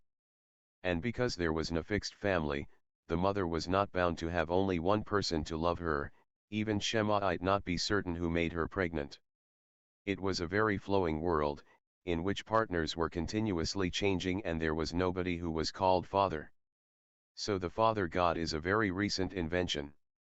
After the family became established and the father became the head of the family, then God the Father came as a fiction. Before that, the whole world was a matriarchy, the mother was the most important phenomenon. Obviously, the mother was projected as the goddess who has created the world. Ramakrishna was worshipping in the most primitive religion, and I don't support him until the point when he met Totapuri, that was the very last phase. I was surprised. I have met many Ramakrishna mission sannyasins, monks, well known, world famous, but they don't mention the last phase when Ramakrishna accepted Totapuri as his master. They hide that fact, because Ramakrishna accepting somebody as a master feels humiliating to these people. Totapuri helped Ramakrishna to become enlightened, but it happened only in the last days of his life. Those days and the meeting of Totapuri are not mentioned, are not even known by the monks of Ramakrishna mission. They go on propagating Ramakrishna's emotional worship of the mother goddess. Now today they have been given land to build a big center, Vivekananda Center, a branch of the Ramakrishna mission. What will they do? They will teach worship of a very primitive kind. As I told you, whatever Gorbachev is doing looks right, but it can backfire. It can destroy the whole experiment. Dictatorship was absolutely needed because there were so many enemies all around. You know perfectly well how our commune in America has been destroyed, because we had no armies to fight, and we were just a small pocket with a vast world power around us. Violently, illegally, against their constitution they destroyed the commune. The same was the situation of the Soviet Union after the revolution. It was surrounded by the whole world, and everybody wanted to destroy it. It was Joseph Stalin's great, earthbound policies that protected the Soviet Union. He finished with all the monks, all the Christians, all the priests. And the Russian Orthodox Church is one of the most orthodox churches in the world, used to be, no perhaps it will be again. He forced the monks to work in the fields. This is possible only in a dictatorship. In a democracy it is not possible, and if you do it in a democracy then your democracy is a hypocrisy. At least Joseph Stalin was absolutely honest, he called it dictatorship. And he made it clear, that I don't want to waste time. Any suspicion that you are against communism and you will be finished. He changed all the churches into schools, hospitals, universities. There were great monasteries that became universities, and he made the monks work in the fields, in the orchards, because you cannot have food if you don't work. Worship is your private affair, but work. The society feeds you, you have to work. In the night you can pray and do whatever you want, it is your private time. And he completely destroyed the organized religions of the Jews, of the Christians, of the Mohammedans. It looks bad to our eyes, but I have a more comprehensive vision. I am against dictatorship, but for the interim course, while the society is moving from capitalism to communism, dictatorship is one of the necessary steps. And Marx also thought in the same way, that dictatorship will remain only as an interim process. Once the society becomes classless, there is no need of dictatorship, there is no need of the state. He was in favor of no classes, no government, no bureaucracy. That will be the ultimate flowering. But as I told you, he was a thinker, not a practical man. He did not see the point that one country may become communist, may become classless, but all the other countries around it are capitalist. You cannot withdraw the state, you cannot withdraw the dictatorship, otherwise all the surrounding countries will enter into it. All the superstitions you have thrown out will come back with tremendous force. And they are coming. Gorbachev seems to be a nice man, has a very deep respect for democracy, but does not understand that in the name of democracy America is conspiring, and puffing up his personal ego that he is a great leader, a great pacifier. If all this gets into his head, it is going to kill communism, and that will be a great loss to humanity. The second question is connected with the first. Another sannyasin has asked, question 2: why has the state not disappeared after 70 years? Because the world is still not communist. Unless the whole world is communist, the state cannot disappear, neither can dictatorship disappear. You will have to wait.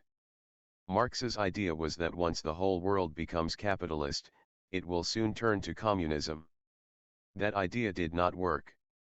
The capitalist countries have remained capitalist, and two great countries, the Soviet Union, which was not capitalist, has become the first communist country.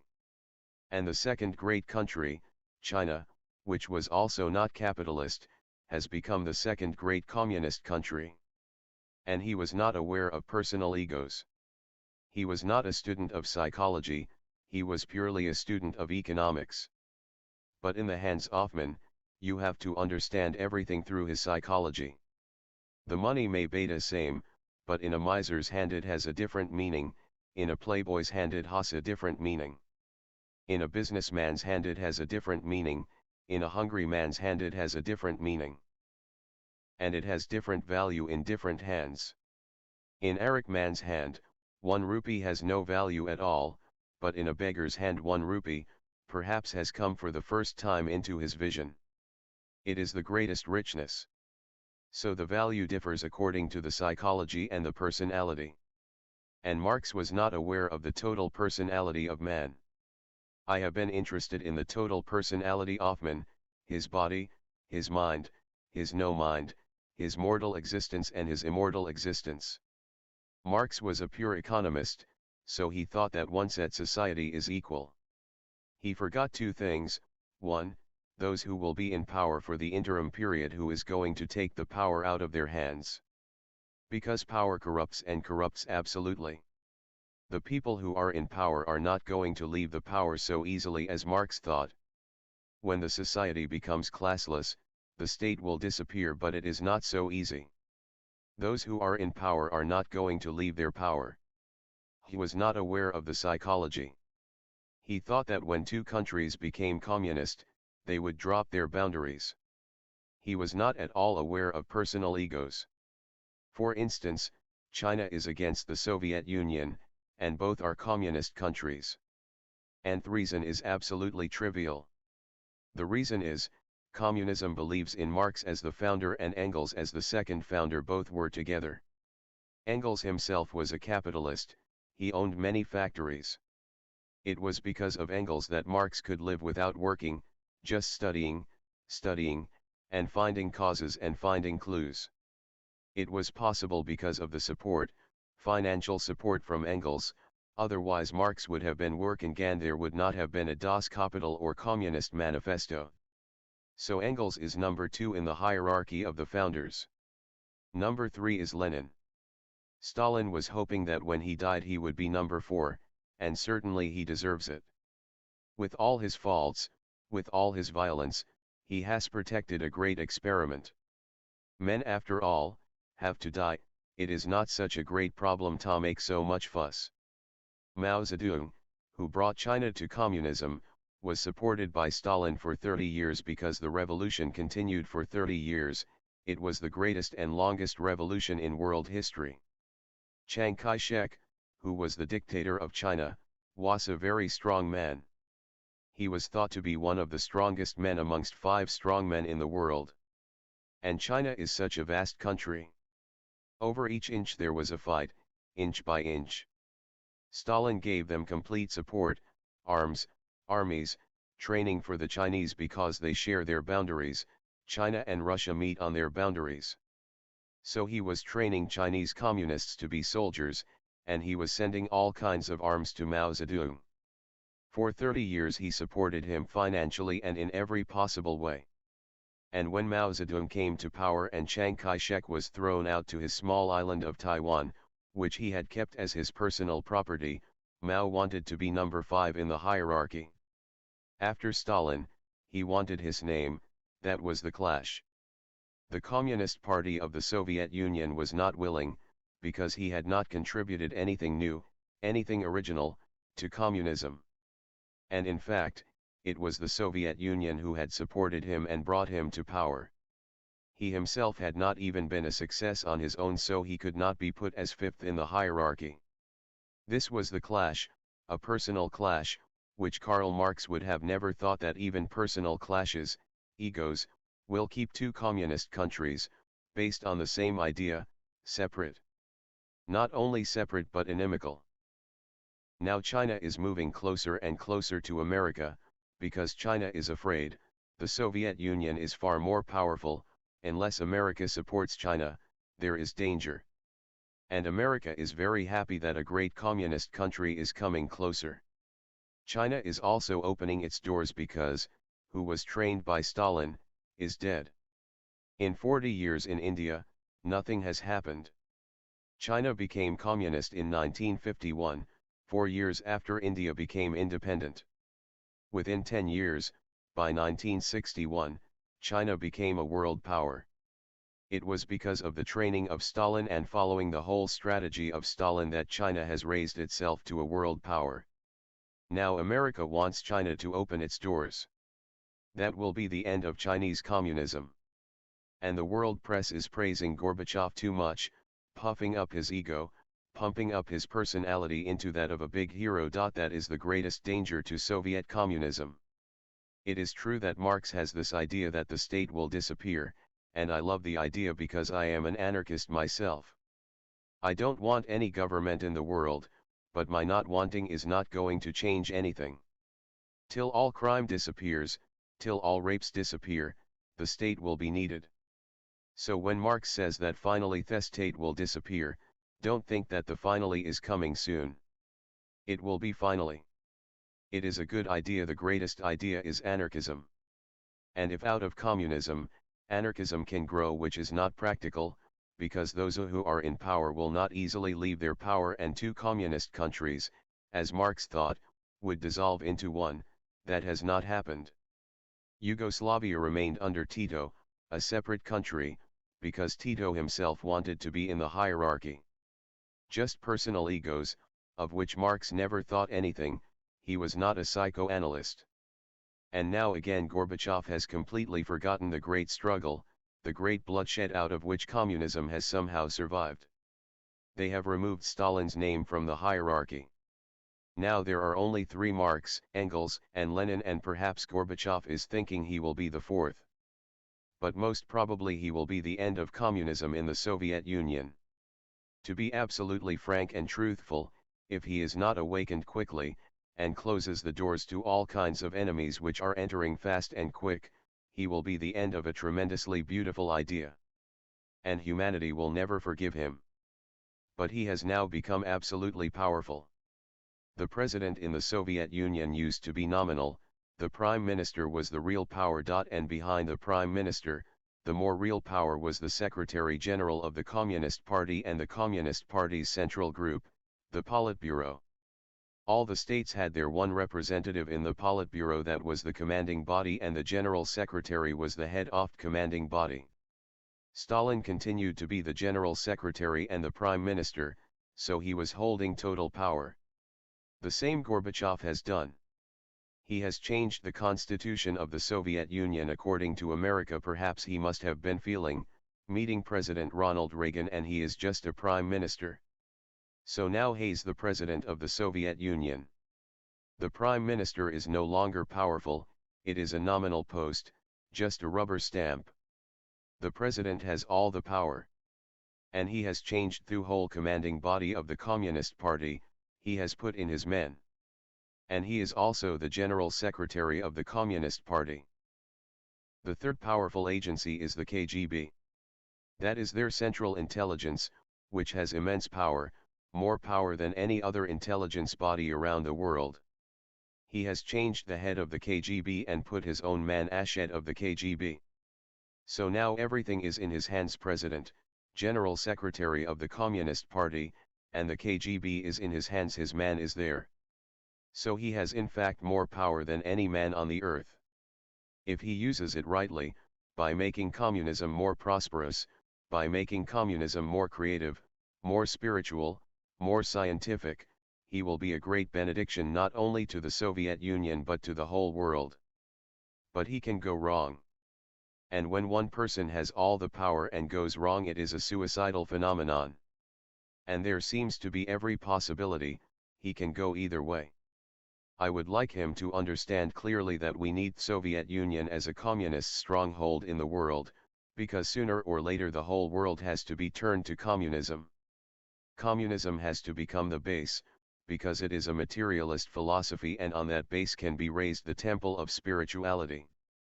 But that temple will not be created by Orthodox Christians or Hare Krishna people, or Jehovah's Witnesses, or the Ramakrishna mission. These out of date, absolutely belonging to the bullock cart age, when the bullock cart was invented, nobody knows. These religions belong to the bullock cart age. They are not going to help communism, which is a contemporary phenomenon. It needs not to go backwards. It needs a future orientation, not a past orientation. That's what is possible from Gorbachev's opening the doors. All past-oriented people will enter into the country and destroy it. He should be absolutely clear: open the doors, but open the doors for the future-oriented people. Open the doors not for organized religions, not for missions and missionaries, they may be Christian or Hindu, it does not matter. Open the doors for individual awakened people who will not create any kind of organized obstacles for the growth of communism. Every religion will be against communism. Gorbachev does not understand it. Hinduism is against communism now. What is a Vivekananda center going to do in Russia? Teaching people that poverty has nothing to do with the capitalists, that your whole revolution is wrong, that you were suffering from your past lives' karmas, bad and evil acts, and you have done a great injustice to the capitalist people who were enjoying their past lives' good karmas, good acts. This is the Hindu philosophy. This is what Ramakrishna believed in, and this is what Vivekananda believed in. What is Christianity going to say to them? Don't disturb anything, let the world be as God created it. No revolution. God has not given the idea of revolution at all, in any of his scriptures. He has written so many scriptures. He is a great scholar, he writes the 4 Vedas of the Hindus, Quran Sharif of the Mohammedans, the Holy Bible of the Christians. God seems to be a great scholar but very contradictory, because all these scriptures contradict each other. And these religions will again bring God into the Soviet Union, who has been forced out by Joseph Stalin, out of the gates of the Soviet Union the same way he turned Adam and Eve out of the gates of paradise. The Soviet Union is in a very vulnerable state, because all the old people who have seen the revolution, who have been participants in the revolution, are dead. The new generation knows nothing. Here is Haridas. He is one of my oldest sannyasins. He is German and he heard Adolf Hitler's name for the first time from me. Can you believe it? But he was born after the Second World War. Now in Russia nobody exists who has seen the revolution, who has seen how Stalin established communism with difficulty. Gorbachev is not aware of the whole past and he is bringing the same enemies back in. They will disrupt the whole society. And for 70 years the new generation that has come into existence after the revolution has been taught, there is no God, there is no hell, there is no heaven. There is no future life, there is no past life, this is all. But they are feeling a tremendous hollowness within themselves, and that is a red signal for danger. Because they are feeling a hollowness that everything is good outside, but inside there seems to be nothing. These people will rush in and fill their inside with beliefs, with Srimad Bhagavad Gita, with the Quran, with the Bible, with Vedas, and destroy a great opportunity for meditation. None of these people are meditative. Open the doors for scientists, for mystics, for meditators, for poets, for painters, for engineers, for doctors, for psychoanalysts. But don't open the door for orthodox, fanatic, organized religions. Don't open the door for capitalists and their agents. Otherwise you will spoil something so precious that all the utopians, all the people who have any vision for the future, have been dreaming of for centuries. In the Rigveda, the ancient most book in the world, comes the sentence, Vasudhaiva Kutumbakam, this whole earth should become one family. 90,000 years ago some visionary, some mystic, was thinking in terms of this whole earth turning into one family. That was the old language for communism, this whole world becomes one commune. Rather than looking at possibilities for how to turn the whole world into communes, which will be supportive to all communist revolutions, and as I said, I can bring to the Soviet Union the second revolution. The first revolution was material, the second revolution will be spiritual. Only then will Soviet citizens be able to cope with all kinds of idiots. Right now these idiots will destroy their innocence. Then they will turn them towards being exactly as the whole world is. A great country, one of the biggest countries in the world, it is 1/6 of the whole earth, and it is going to be a tremendous loss if Gorbachev does not understand the implications. Communism has to be saved and communism has to be transformed into a great spiritual revolution. He can do it, he has all the power. And only when the whole of humanity is meditative is the state of no use. When the whole of humanity has become one family, there is no need of anybody to dictate. When the whole of humanity has become intelligent, when the whole of humanity has dropped all miseries and is immensely blissful, the state has no function. The powerful will feel absolutely out of date, old hat. They will disappear because their function is no more. When no criminal turns up in the courts, what is the function of the courts? When there is no prostitution, and that is possible only if there is no marriage, what is the need of a registrar for marriage, and licenses for prostitutes? Things are very clear if you have the clarity that comes only when you go beyond the mind. The higher you go, the more you have a bird's eye view of the whole situation of humanity. Gorbachev himself, before he does any act against communism, needs a great training in meditation. And after that, whatever he will do will be right. I can see the man is certainly intelligent and has good intentions for humanity, is a peace-loving person, but he has no depth of meditation. These are all superficial mind values, which don't go deep enough. They are only skin deep, scratch just a little and all those values disappear. Meditation brings transformation from the inside. It is not an imposition of morality and commandments from outside.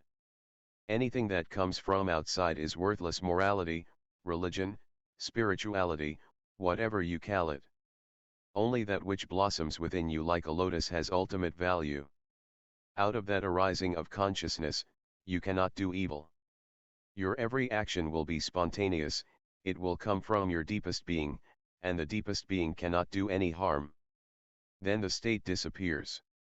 Then the world needs no hierarchy, no bureaucracy, no presidents, no prime ministers, no KGB, no CIA.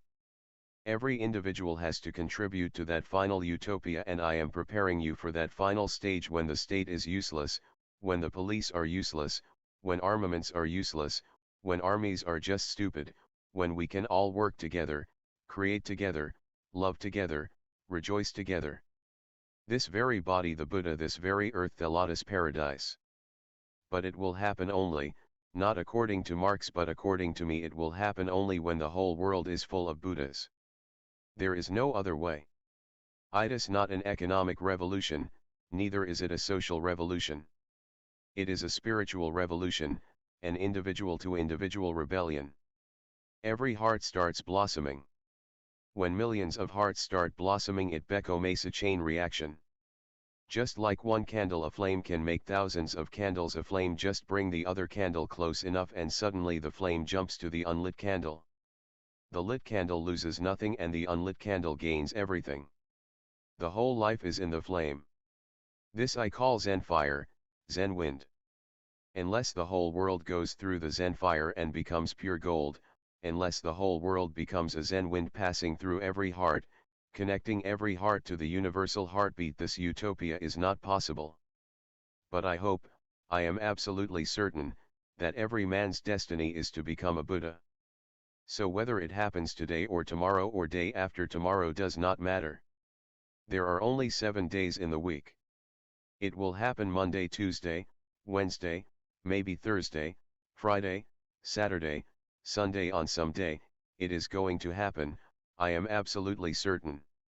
Because I understand human nature. It cannot be satisfied with this miserable world. It cannot be satisfied with this ugly and violent world. It can only be satisfied when it finds its ultimate source of blissfulness, eternal source of life. And that is what meditation is, a scientific methodology for. The Sutra, our beloved master. The monk, Sampyo, was once washing a Buddha statue. Yakuzen came and asked him, "Now you are washing this, Buddha, can you wash that?" What does Yakuzen mean? The monk is washing the statue of the Buddha. Yakuzen calls the statue this and he calls the living Buddha that. You are only washing a stone statue, this is okay, but can you wash that, the living Buddha which is within you? The monk, Sampyo, was once washing a Buddha statue. Yakuzen came and asked him, "Now you are washing this, Buddha, can you wash that?" He is indicating towards the interior most hidden Buddha, the living Buddha, "Can you wash that?" I call that washing meditation. People condemn me around the world that I am washing people's brains. I am washing something deeper, brains I don't care about at all. I am throwing the brains out of the door. I am washing the Buddha inside who has been covered in dust for centuries. A dry cleaning is needed, and I am doing the dry cleaning. So when anybody says to you, and there are millions of people around who will say it, that I am doing brainwashing, tell him, our master does not do ordinary things. Certainly he does a dry washing, but that is not of the mind. He does a dry cleaning off the ancient Buddha, the eternal Buddha who is covered with dust and all kinds of garbage. Don't feel offended. Rather, turn the question against them. There is now a new profession arising in the West of deprogrammers. And many of my sannyasins have been forced. Just now one sannyasin is back from Canada. The parents had called her with great love, saying, "Come here and visit because we have not seen you for so long." And when the sannyasin reached there, it was a totally different matter. They had 2 deprogrammers arranged and they started talking against me and telling her that I have brainwashed her. You are living in a trance, in hypnosis, and we are here to take you out of your trance. But the reality is, they are brainwashing you. I don't wash such dirty things. Only Christians do such dirty things. They are brainwashing you and forcing you back again into the old program. They call themselves deprogrammers. That is a wrong word they are using for themselves. they are reprogrammers. What has been thrown out by meditation, they are forcing back into your head. You will be facing this, many of you, when you go back home. Parents have been known even to abduct their children who are young people, adults, and keep them physically imprisoned in houses with deprogrammers who continuously harass them. And there is a certain stage when you become very weak. If you are not allowed to sleep for 3 days, on the 4th day you will become very vulnerable. If somebody says, God is, you don't have enough strength to say no.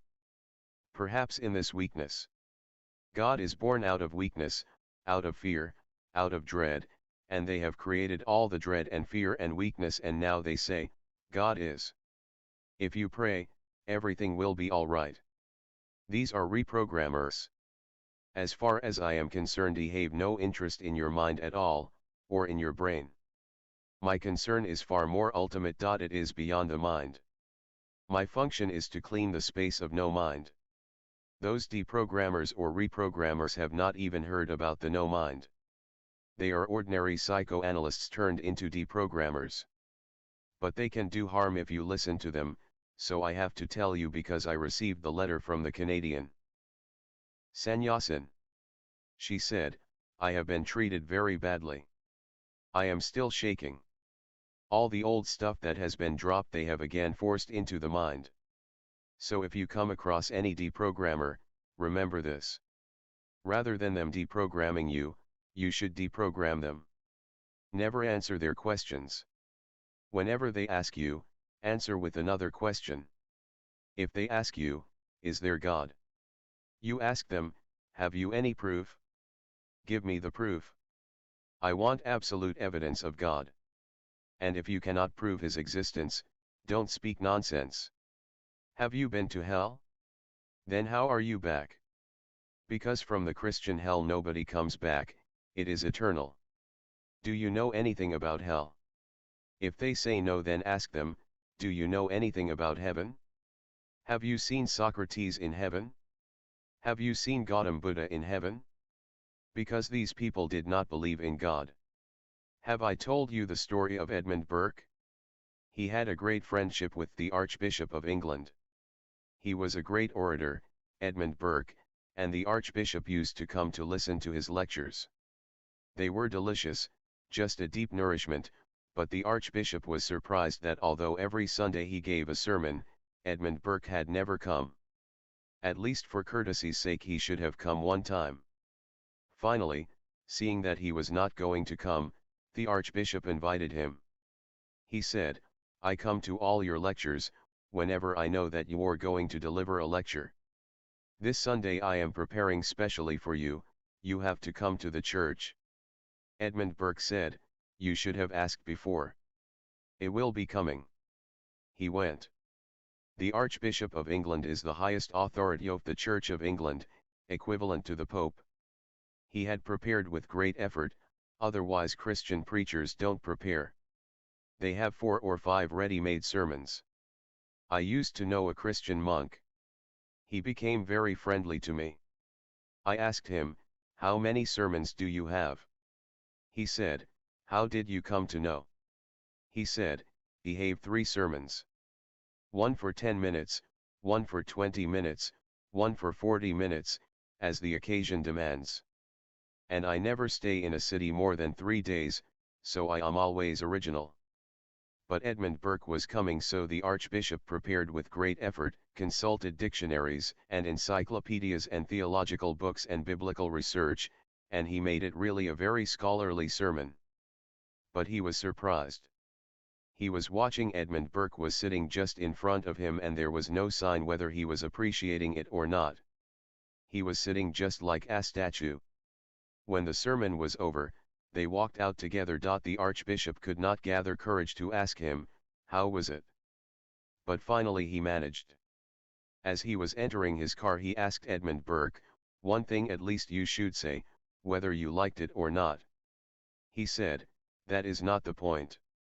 The point is, Yahweh is saying that those who believe in Jesus Christ, God, and the Holy Ghost, and those who follow all the Christian virtues and don't commit sins, will go to heaven. Do you remember saying this? The archbishop said, "But perfectly, I have said exactly this. Do you see any contradiction in it?" The archbishop said, "I don't see any contradiction in it." Edmund Burke said, "I see the contradiction and I want you to answer. This is my question: if a man believes in Jesus and his virgin birth, the Holy Ghost, God, all the miracles, resurrection, but does not do what you call virtue and commits sins, what will happen? Secondly, the person who does not believe in God, does not believe in the Holy Ghost, does not believe in Jesus Christ, but follows all the virtues and commits no sin, what will happen?" The archbishop was at a loss, completely at a loss. The question was immensely important. He said, "You will have to give me at least 7 days' time to figure it out." Edmund Burke said, "I will come again next Sunday, you prepare." But for 7 days, day and night, the archbishop could not sleep. Howsoever he tried, it was not fitting. If he says that a person who commits sins and does not follow the virtues, but believes in Jesus Christ, the Holy Ghost and God, goes to paradise, it does not look right. The person is a sinner. If he says that a person who follows the virtues and does not commit any sin, but does not believe in God or Jesus Christ or the Holy Ghost, goes to paradise, that means the belief in God, the Holy Ghost and Jesus, is absolute nonsense. You can go directly. Why unnecessarily have this hypothesis? So he was caught, in what is called in logic, on the horns. Both the sides: if you go this side, this horn; if you go that side, that horn. This is called the horns of a dilemma. 7 days passed, but no possibility of any answer. He went early to the church to pray to Jesus before the gathering came in, and Edmund Burke appeared. But he had not slept for 7 days, so while he was praying he fell asleep. And he saw in a dream, because for 7 days that was his only thought, how to solve it. He saw in the dream that a train is running fast and he is in the train. He inquired, "Where is this train going?" They said, "It is going to heaven." He said, "This is good." He thought inside, that this is good. I will be able to see for myself. Because Buddha never believed in God, never believed in anything. Socrates never believed in God, never believed in heaven, never believed in hell. If I find these people in paradise, the answer is that whether you believe in God or not, that is not the issue. If I do not find these people in heaven, that means that even if you follow the virtues and you don't commit sins, still you will go to hell. But if he finds these people in heaven, that means believing in God or Jesus does not matter, all that you have to do is to be virtuous and not to commit sins. He was immensely happy. But as the train stopped at the station in paradise, he could not believe his eyes. It looked so dull and dismal, far more dismal than England, and he saw all kinds of saints, so ugly and shrunken, just skeletons moving here and there around the station. Even the signboard on the station which said paradise had faded millions of years before. You had to concentrate very much on the board and only then you could figure out, yes, it says paradise. He asked the station master, "Have you heard anything of Socrates, Gautam Buddha, Lao Tzu, Bodhidharma? Are they here?" The station master said, "Never heard. Nobody with those names has ever appeared here. But you can go around, have a look, there are only a few saints playing on their harps, alleluia, alleluia, no other work. Everybody is dull." So he went around, no work, because in paradise you don't need any food. Everybody was so sad, because in paradise you cannot have any entertainment. No parties or going anywhere, no restaurants, not even a Zorba the Buddha. Everything was so dull and dirty, stinking. He rushed back to the station and he said, "Is there any train direct to hell from here?" The station master said, "It is going just now, you get in." So he went to hell and he was surprised. As the train entered hell, such lush greenery, such beautiful roses, ponds with flowers and swans. The whole station looked as if it had been freshly painted. He said, "This is strange. This should be paradise, but right on top of the station in neon lights it is written hell. He got down, he met the station master, a very nice and beautiful fellow who was just going to the golf course. The archbishop said, "Golf? In hell?" He said, "Since these people have come here, Gautam Buddha, Lao Tzu, Socrates, Pythagoras, Heraclitus, Bodhidharma, since these people have come here they have changed the whole scene. It used to be very dirty, but now we have the best golf course in the whole world, the best roses, the best food. Just go. See, there in the field, Socrates is sowing seeds." He saw Socrates, who looked so beautiful, so healthy, so young, as he had never been on earth. He asked about Gautam Buddha.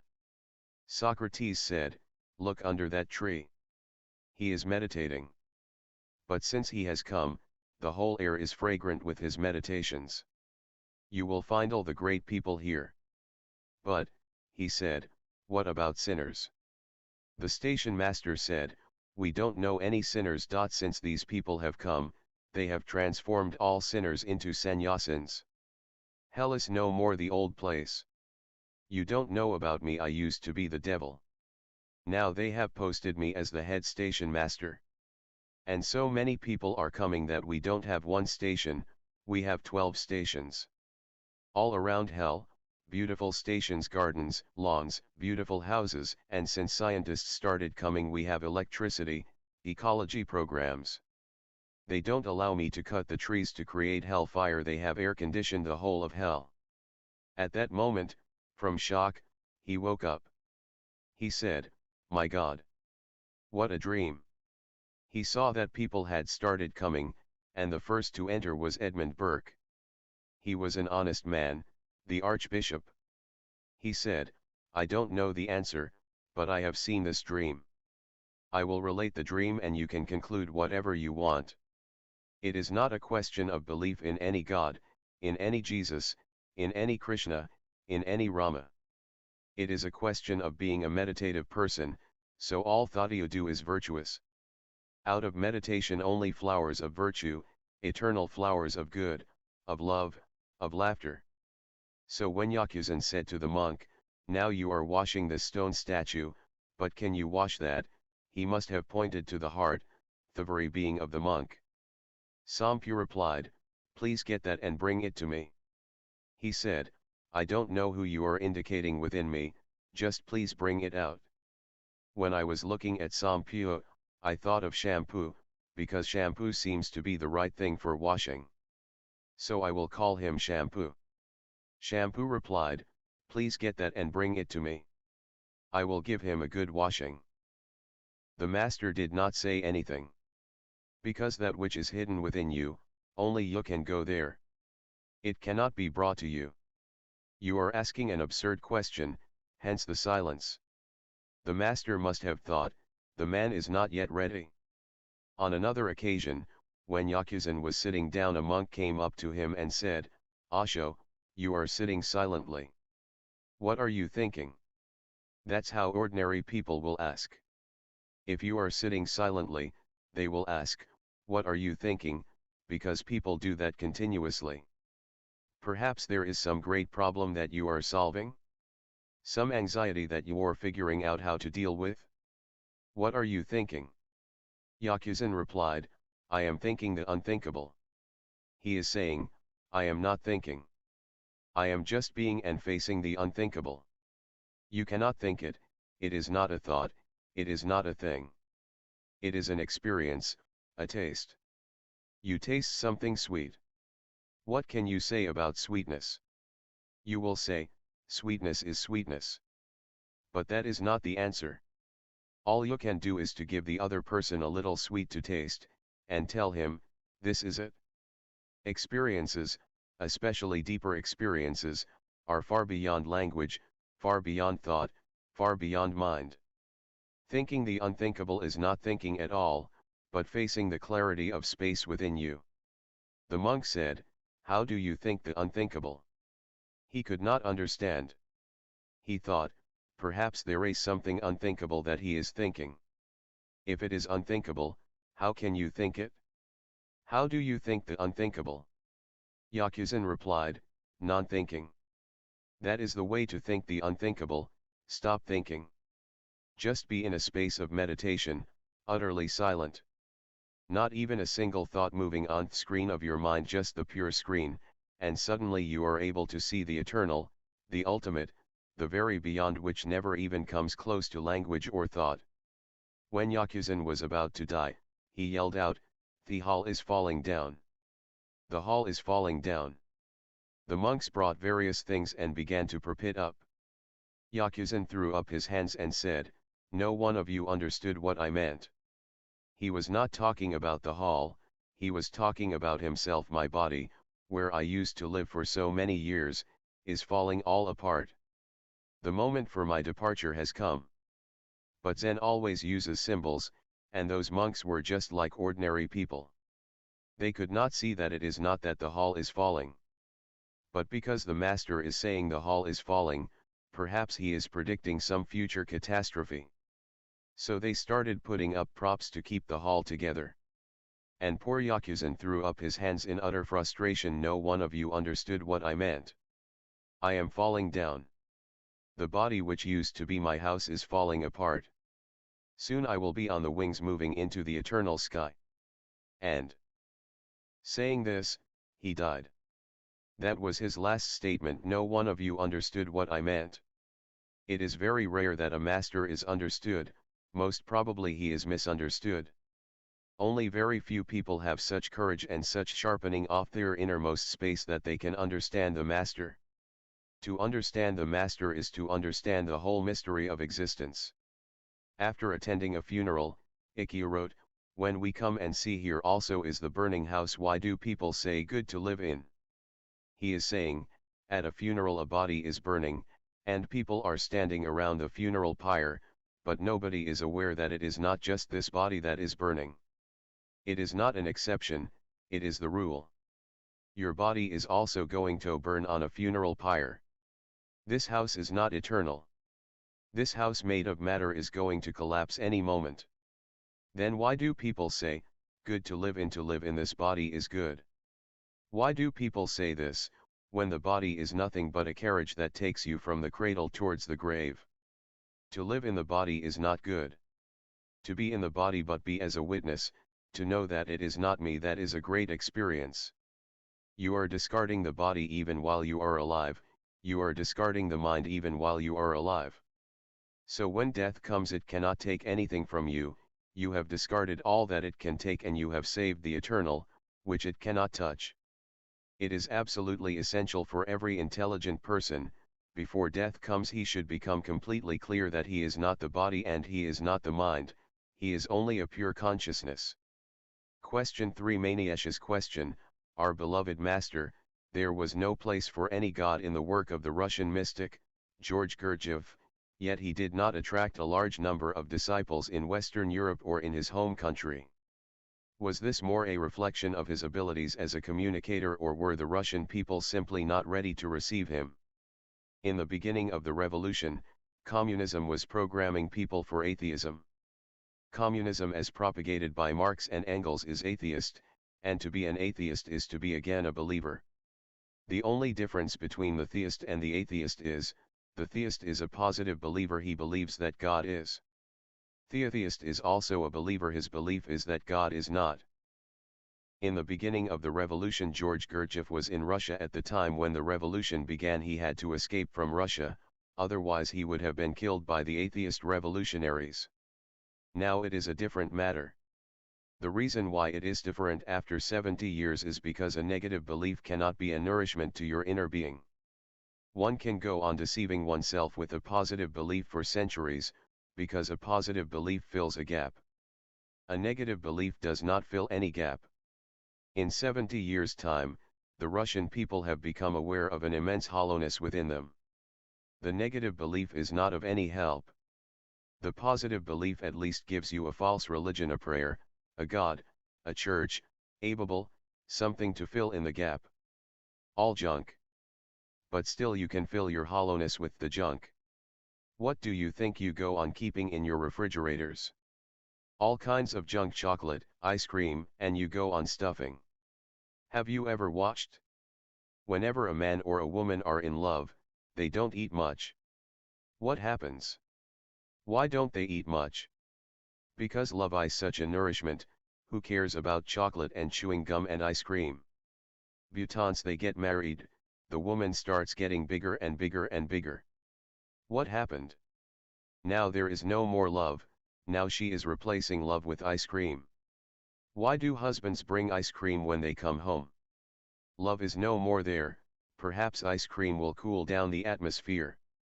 And whenever a husband brings ice cream, the wife suspects, he must have committed something that he is trying to cover up. So it is very difficult. If you don't bring ice cream, the atmosphere is very hot. If you bring ice cream, the wife looks out of the corner of her eye, looks at your coat. Any hair from some woman? Mullah Nasruddin was caught again and again with some woman's hair on his coat. He asked a friend what to do. The friend said, "It is simple. Before entering the house, you just clean your coat. Keep a brush with yourself." He said, "That's a good idea." It never occurred to him so simple. So one day he found a brush. Outside the house he completely cleaned his coat and suit and shirt, and entered the house. The wife looked at his coat, at his pants, and simply started beating her head and crying and screaming. He said, "What has happened? There is no hair at all." She said, "That's why I am crying. It seems you have started loving some bald woman. It is difficult anyway. Whichever way you try, it does not work." Today the situation is totally different than it was 70 years before. Today the Russian people feel immense emptiness. You cannot live on negatives. Positive things may not be authentic, but at least they help you to fill the hollowness. Hence I say theism is more dangerous than atheism, because the atheist sooner or later has to realize that it is not helping me in any way. I am utterly empty. The theist may be able to deceive himself for lives together, because he feels full. He knows the prayer, he knows the scripture, he knows God is taking care. But the atheist sooner or later is bound to be aware that atheism is not fulfilling, it is negative. No God, no heaven, no scripture, nothing. You have to encounter your hollowness. So I say it is better to be an atheist than to be atheist. But still better is the agnostic, who does not believe in God, who does not disbelieve in God, who is simply open and ready to find out what is the truth in his own consciousness, because that is the closest thing which is alive. Look deep into your throbbing life and you will find the quality of the divine. You will not find a God, but you will find a godliness, a truth, an awakening, a Buddha. Gurdjieff could not attract many disciples in the West. The reason was, he was not an articulate person. He knew only the Caucasian language. He was born, strangely, in the same place where Joseph Stalin was born. They both learned in the same seminary, they were colleagues when they were small children. And both had the same quality of steel. Joseph Stalin proved his steel, and in the same way but in a different direction, George Gurdjieff also proved his steel. He was perhaps the stringiest man you can imagine, stronger than Stalin, because Gurdjieff had no power, his power was inner. You could give him as much alcohol as possible, and you could not make him drunk. That was his power. No drug had any effect on him, his witnessing was so great. He would go on moving behind the alcohol would not be able to distract his witnessing. But he knew only his mother tongue, the Caucasian language.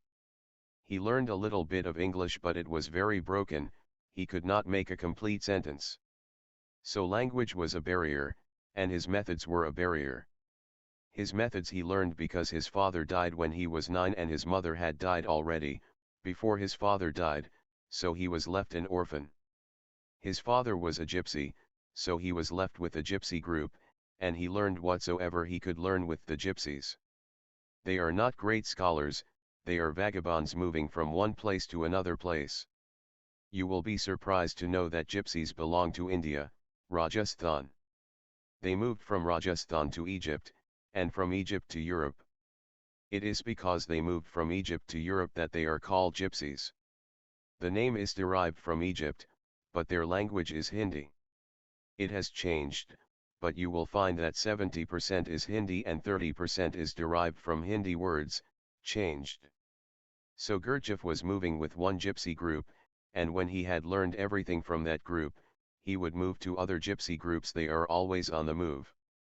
He learned every method from the gypsies, and those methods are very crude, very hard and not at all attractive to the Western people who were living in comfort, luxury. So those who came to him turned back immediately, seeing his methods. First, he would feed people. He was a great cook and very exotic foods, which Western people had never known. He had learned from different gypsy groups to prepare strange kinds of foods, with strange spices. His whole monastery where he used to live near Paris was full of foodstuff, spices, alcohol, all kinds of drugs. These were his methods. He would force people to eat too much till they started vomiting. He would force people to go on drinking, till they fell flat on the ground and started doing gibberish, what you do every day without any alcohol.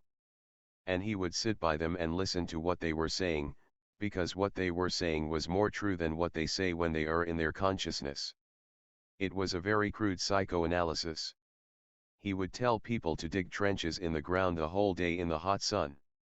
People who had never worked were digging trenches, people who were philosophers, professors of philosophy. They had dealt with books and libraries. They were not laborers, but they were digging. The master was walking by the side, looking at all the disciples digging ditches.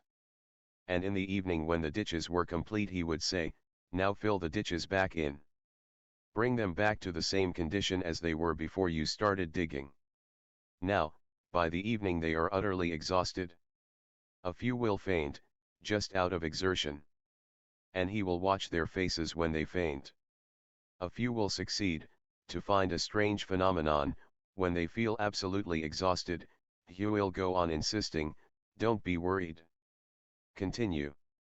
And if somebody followed him, which was difficult, then suddenly he would find, when the exhaustion came to the peak, a sudden release of a new energy, and he would be as fresh as one is fresh in the morning. What happened? He was teaching that you have 3 layers of energy. The first layer is for day-to-day work. It exhausts itself very easily. Exhaust it completely, and if you exhaust it completely, the second layer will immediately come up and you will be filled with fresh energy, as you have never known. If you continue to work for months and months together, the second layer will also be one day finished. Then the third layer, which is inexhaustible, which is the very life itself, will pop up in you. You will see that you have an eternal source of energy. But this is a very crude method. I can do it within 6 minutes. Gurdjieff needed 6 years to do it, just bullock cart methods. Certainly he was not very attractive to the Western intelligentsia. Only very few people, not more than 12, or at the most, 20, used to live in his monastery. Most of them were refugees from Soviet Russia.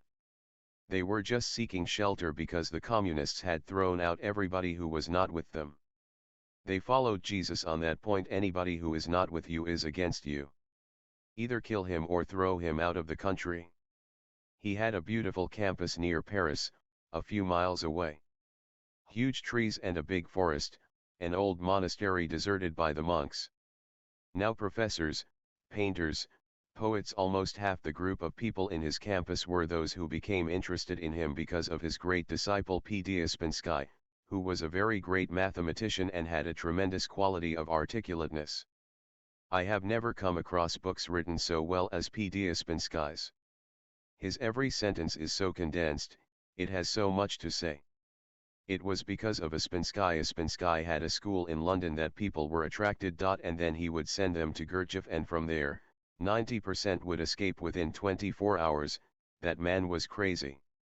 The whole day no food, the whole day you had to work hard, to exhaust your energy, and in the night he would cook exotic foods which were not suitable to your stomach. So his assembly was a very strange assembly. Somebody is vomiting, somebody is flat, foaming at the mouth. Somebody is making some utterances and nobody understands what he is saying. Only Gurdjieff was conscious, everybody else was unconscious. First food, then drink, and hard liquor, not soft wine that you sip and enjoy just to relax. It was not to relax, it was to bring you inside out. Next morning, when you wake up amongst all kinds of strange people shouting, screaming, vomiting all around you, it is better to get out of the doors before Gurdjieff catches you again. His methods were certainly useful, but they were too tribal, hence he could not attract the Western intelligentsia. And he could not attract the Russians because they were going through the revolution and atheism was their theme. He died a frustrated master, one of the great masters of this century. He died just in 1950. His life is a sad life. Hence comes the time of Sardar Gurudale Singh. Manuel Labor, the defeated South American dictator, is trying to get back into power. He is addressing a meeting of workmen to organize support for himself. When the revolution comes, shouts Manuel, you will enjoy the pleasures of the rich. You will walk down Main Street wearing a gold watch. Excuse me, interrupts Pancho, the dog catcher, but I like to wear my old Timex watch. Or if you prefer it, a Timex watch, continues Manuel. You will wear an Yves Saint Laurent three-piece suit and Gucci shoes. Excuse me, interrupts Pancho, again. But I am more comfortable in my blue jeans and sneakers. Very well, blue jeans and sneakers, if you insist, snaps Manuel Labor, getting annoyed. And you will ride to work in a Cadillac. Excuse me, interrupts Pancho, but I would rather use my bicycle. Furious, Manuel jumps off the platform, strides through the crowd and grabs Pancho by the neck. Listen, you idiot, hisses the ex-dictator. When the revolution comes, you will do what you are bloody well told. Newton Hooton gets up one morning, walks into the bathroom, turns on the tap, but it does not work. So he calls out to his wife, Helen Hooton, in the bedroom, hey, honey, the water tap doesn't work. Well, sweetie, calls back Helen, you are the main in the house, you fix it. Hey, I'm no plumber, replies Newton. Then he goes over to the clothes closet to get his suit, and the door handle comes off in his hand. Hey, Helen, shouts Newton, the closet door handle is broken. Well, darling, you are the man in the house, shouts back Helen, you fix it. Hey, I'm no carpenter, snaps Newton, and he goes downstairs for his breakfast. But when he switches on the light in the kitchen, the bulb pops. Hey, honey, shouts out Newton. The light is busted. Well, sugar pie, calls back Helen, why don't you fix it? Hey, I'm no electrician, shouts back Newton, and he goes off to work. That evening, Newton comes home and sees a new light bulb in the kitchen. He goes upstairs, and the door handle on the closet is fixed. Then he goes into the bathroom, and the water tap works. Hey, honey, shouts out Newton. Who fixed all these broken things in the house? Well, baby cakes, calls back Helen, Burton Belch from next door must have heard us shouting this morning, so he came over and offered to fix everything. That's great, honey, shouts Newton. But what did want in payment? Well, dearie, replies Helen, he said I could either screw him or bake him a cake. Hey, honey, shouts Newton, that is nice, what kind of cake did you bake him? Hey, Poopsie, calls out Helen, I'm no baker. Little Ernie is doing his homework one evening and is a problem. Dad, he says, what is the difference between anger and exasperation? Well, son, says his father, I will give you a practical demonstration. His dad then goes to the phone and dials a random number. Hello, comes a voice at the other end. Hello, says Ernie's father. Is Melvin there? There is no one called Melvin here, comes the reply. Why don't you learn to look up numbers before you dial them? You see, says Ernie's father. That man was not at all happy with our call. But watch this. He then dials the same number again, and says, "Hello, is Melvin there?" "Now look here," comes the angry reply. "I told you here is no Melvin here. You have got a lot of nerve calling again." And then he slams down the receiver. "Did you hear that?" asks Ernie's father. "That weighs anger. Now, I will show you what exasperation is." He picks up the phone and dials the same number again, and when a violent voice shouts, "Hello," Ernie's father says, "Hello. This is Melvin. Have there been any calls for me?" "Nibna, gibberish, nibna, be silent. Close your eyes and feel your body to be completely frozen. This is the right moment to look inwards.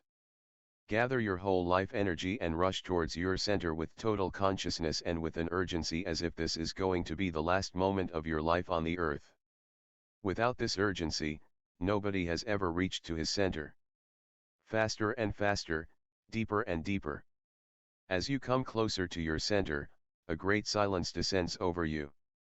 A little closer and flowers of peace start springing up all around you. A little more close and you start feeling the Zen wind, a cool breeze. Still closer and you start feeling the Zen fire. It is not the fire that you have known. It is the very energy arising from your center of being. These flames are cool, they are like lotus petals. Reaching to the center, you suddenly realize you are no more but Buddha is. The Buddha simply means pure witnessing. The Buddha is only a symbol of your eternal existence. Just remember one word: witnessing.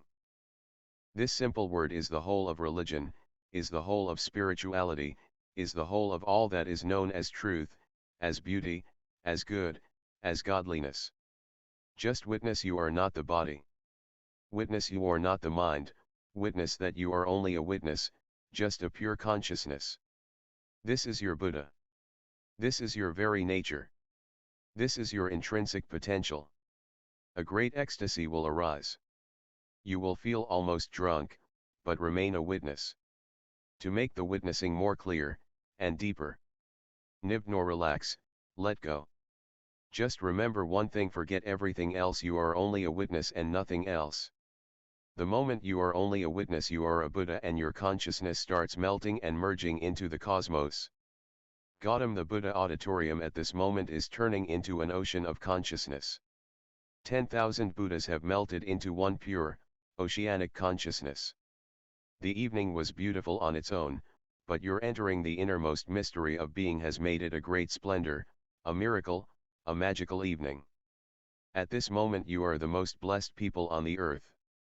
Collect all the experience that is happening at the center. Collect all the flowers, the fragrances of the beyond, the flames of Zen fire. They are so cool, so serene.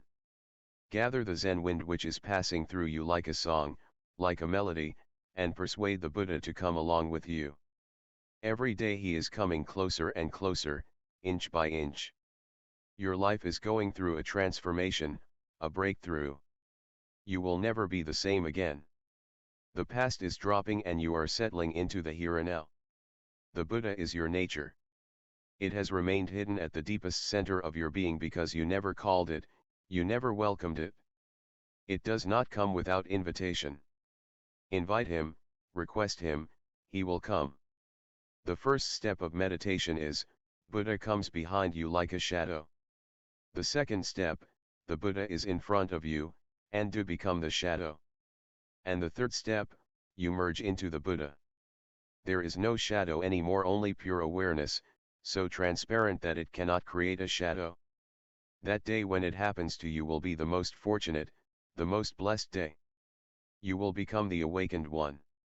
We have to spread this Zen fire and this Zen wind around the globe. This is the only hope for humanity. Now Nibna.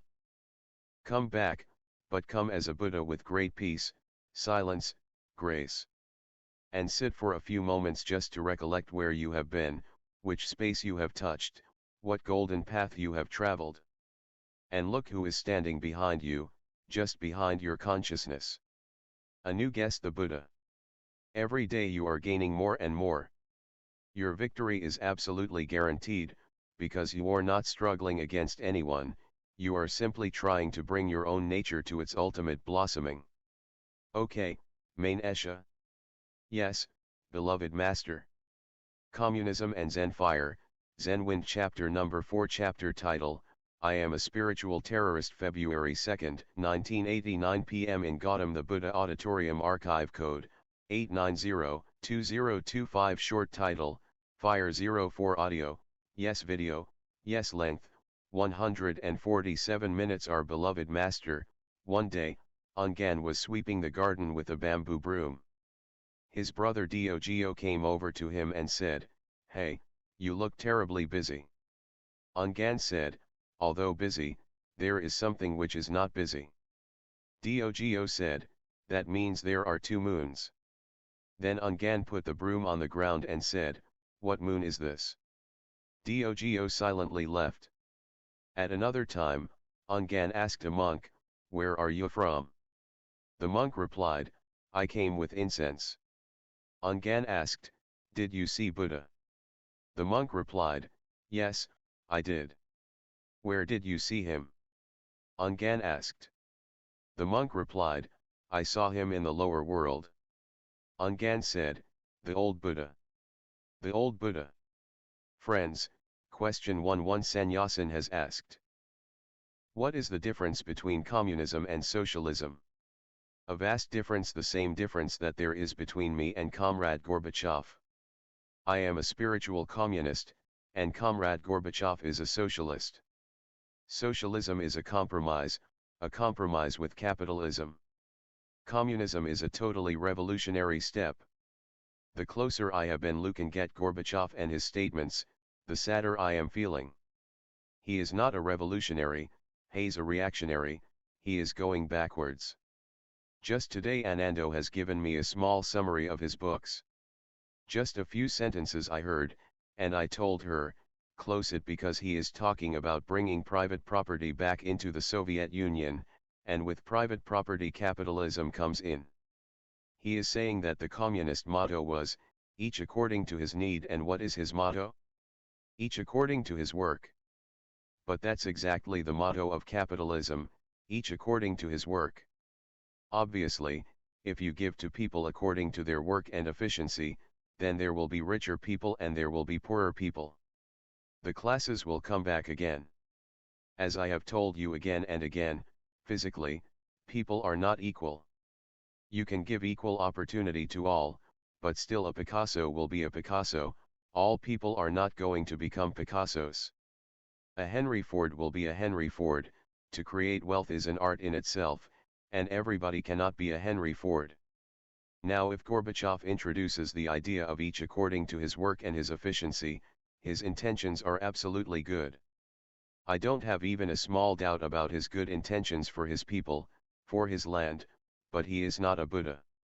He is an unconscious man as everybody else is. The unconscious man does not know that his intentions may be good but the results may go wrong. I am in absolute favor of communism because I think it is the foundation for spiritual growth. But I am against socialism. It is a compromise with capitalism, and when you compromise with capitalism, capitalism will drown you. It seems Gorbachev has become too much interested in America, the high-rise buildings, miles and miles of cars, the richness has overwhelmed his mind. He has been reported to have said, "What should I call my revolution?" It is not a revolution in the first place, it is anti-revolutionary. And then he thought about it, and said, perhaps I should call it socialist capitalism, or capitalist socialism. In both ways, capitalism will be the victor and communism will be the defeated. He has already stopped talking about communism, he is talking about socialism. Socialism I have been against always, because it is an effort to keep the capitalist incentive for people to work. What is the capitalist incentive for people? Private property, my house, my car, my wife, my children. That is the incentive, and it creates competition. My house should be better than your house. My wife should be more beautiful than your wife.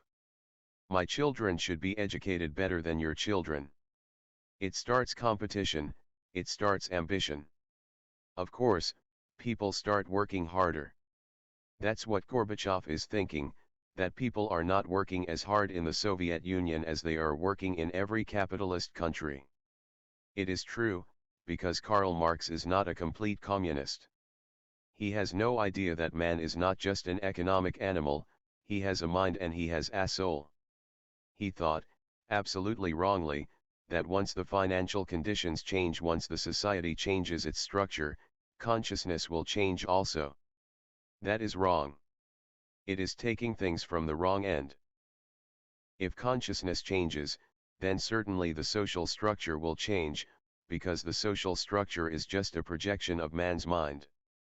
But Karl Marx, Friedrich Engels, or Vladimir Ilyich Lenin, have no idea what the mind is. The question of going beyond the mind does not arise. They worked hard for 70 years to bring communism in Russia, but slowly. In the beginning there was some incentive, because the poor were thinking they would become rich, that everybody would be equal. But slowly it was found that as all the property was taken from the individuals, it was a great struggle. In that struggle 1 million people were killed. By not changing the mind first, this was the outcome. People's minds have lived for centuries, thousands of years with the idea of private property. Their only incentive is that if it is going to help their ego, if it is going to help them rise higher than others, only then they are going to work hard. It is said about Henry Ford, he was a poor man as far as his birth is concerned, but he became one of the richest men in the world. Ida said that he used to come to his office at 8 o'clock, early in the morning. The peon used to come at 10 o'clock to open the doors and clean the office. The clerks used to come at 11 o'clock, the manager used to come at 12 o'clock. And the manager would leave at 2 o'clock, the clerks would leave at 5 o'clock. The peon would leave at 6 o'clock, and Henry Ford. There was no time for him. Sometimes 8 o'clock in the night, sometimes 9 o'clock, sometimes 10 o'clock. A great incentive to work hard, because he was such an ambitious man and he wanted to be the richest man in the world. And he succeeded. In Russia that incentive has disappeared. As the years went on, people saw that instead of becoming rich they were as poor as ever. Because Russia was not a capitalist country, there was no capital to be distributed, only poverty to be distributed. There were a few landlords, and their property was taken. Their property was the land, but that land was not given to the poor because of the communist ideology. Everything had to be centralized, nobody had anything private.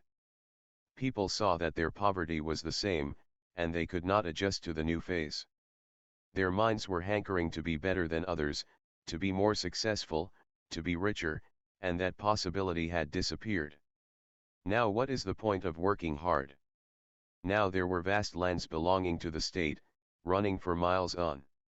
It was a beautiful phenomenon, not small patches, pieces of land which go on being divided every generation into even smaller pieces. You can see it in India. If the father has 5 acres and 5 sons, each son will have 1 acre of land. And then the son will have his own sons. Then that 1 acre of land will be divided again into as many sons as he has. Such small patches of land that they cannot nourish you, and you cannot use tractors, new technology on those small patches of land. You don't have the means, neither is the land big enough to use bigger machines, more chemicals. The poor go on becoming poorer. Private property will certainly bring an incentive. People will work hard. But all people are not equal as far as working hard is concerned. Those who are able to work hard will become richer, and those who are not able to work that hard will become even poorer than they are now. This was the whole program to dissolve the classes, and Gorbachev is bringing those classes back. Soon, just now he has dropped the word communism, he is no longer mentioning the word communism at all. He is talking about socialism, and has started talking about whether to call it capitalist socialism or socialist capitalism. Whatever you call it, it is capitalism. Socialism is just a word to deceive the masses. Gorbachev is going against all the basic principles of communism. First, he is talking about patriotism. Communism is absolutely against nations and patriotism. Its whole idea is to dissolve all nations into one humanity. It was from its very foundation an international movement. Now Gorbachev is talking about patriotism, nationalism. He is also talking about decentralization, which I saw against the foundation of all communism. Decentralization is an idea of Gandhism. Soon Gorbachev will be having, just like Morarji Desai, a spinning wheel. Decentralization means you cannot use modern technology. Modern technology can be used only in a centralized world where the fields are miles and miles long. But if you decentralize and divide the land back again to the same people from whom it has been taken, they were poor then and they will be poor again, far poorer than they are now. But he is too much infatuated by America. I want him to remember, American capitalism has a 300-year-old life.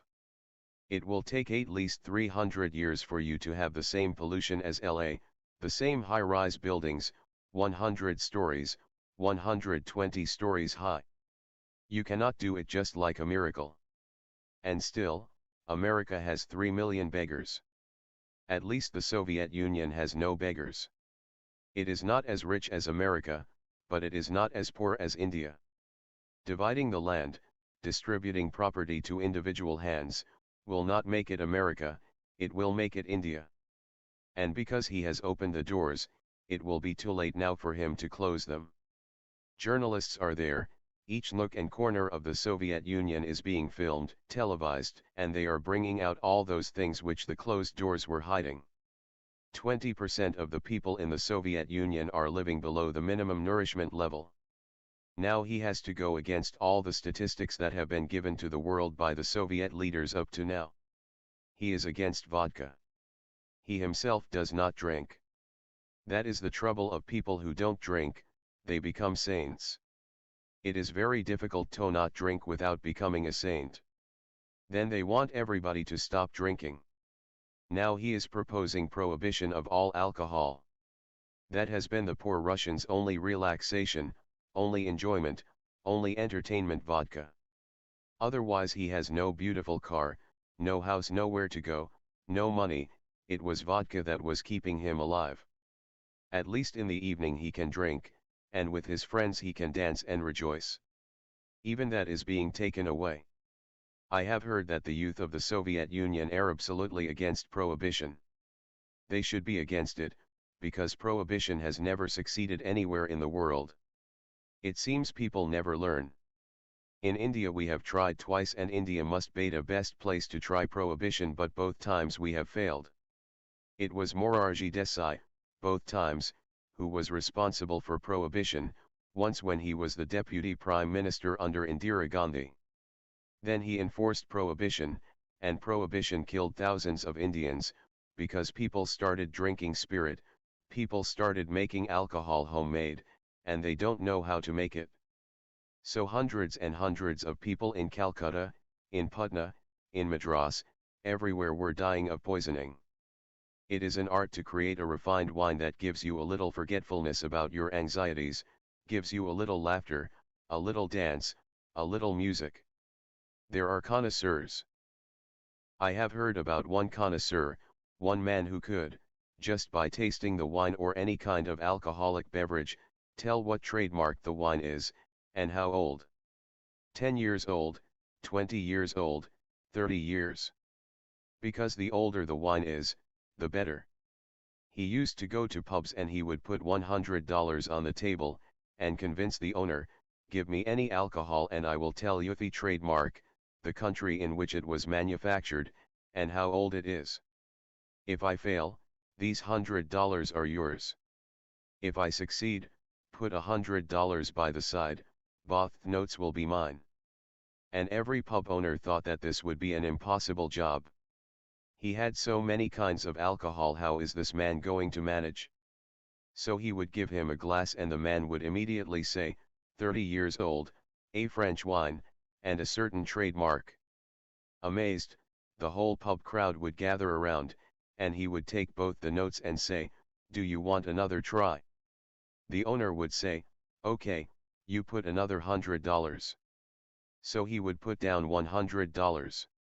The owner would again put $100, give him another wine, and immediately, just by tasting it, such a refined taste, such sensitivity, he would tell everything about it. Once it went on for 10 times, and the owner was losing $100 every time. He said, "My God! This man is unbelievable." Then suddenly a man came from the crowd and gave the man a cup. He took one sip, and he said, "My God! This is human urine." And the man, who had gone behind the crowd again, asked, "But whose? Unless you tell whose, you are a loser." How old? Intoxicating drugs are as ancient as man. No country has ever been able to prohibit them. Alcohol has been prohibited by many countries, and they all failed finally because it turned out to be more dangerous. People were talking all kinds of things, and people were creating all kinds of things in the name of medicine. But it was all illegal, so there was no way to check on it and see whether it was the right stuff. Nobody knew its constituents. So it killed thousands of people in every country, wherever there was prohibition. And it attracted more people who had never been drinking before.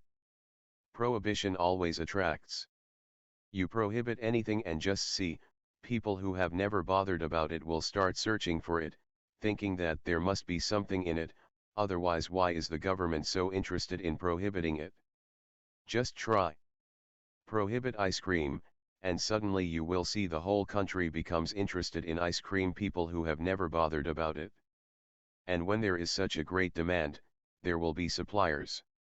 And it will not be the right stuff, because ice cream can be made of blotting paper, just the blotting paper has to be soaked in water, mixed with milk, and you can have ice cream made out of blotting paper.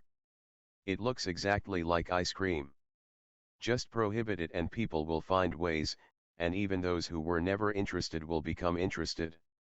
Now Gorbachev wants to prohibit Russians from drinking alcohol.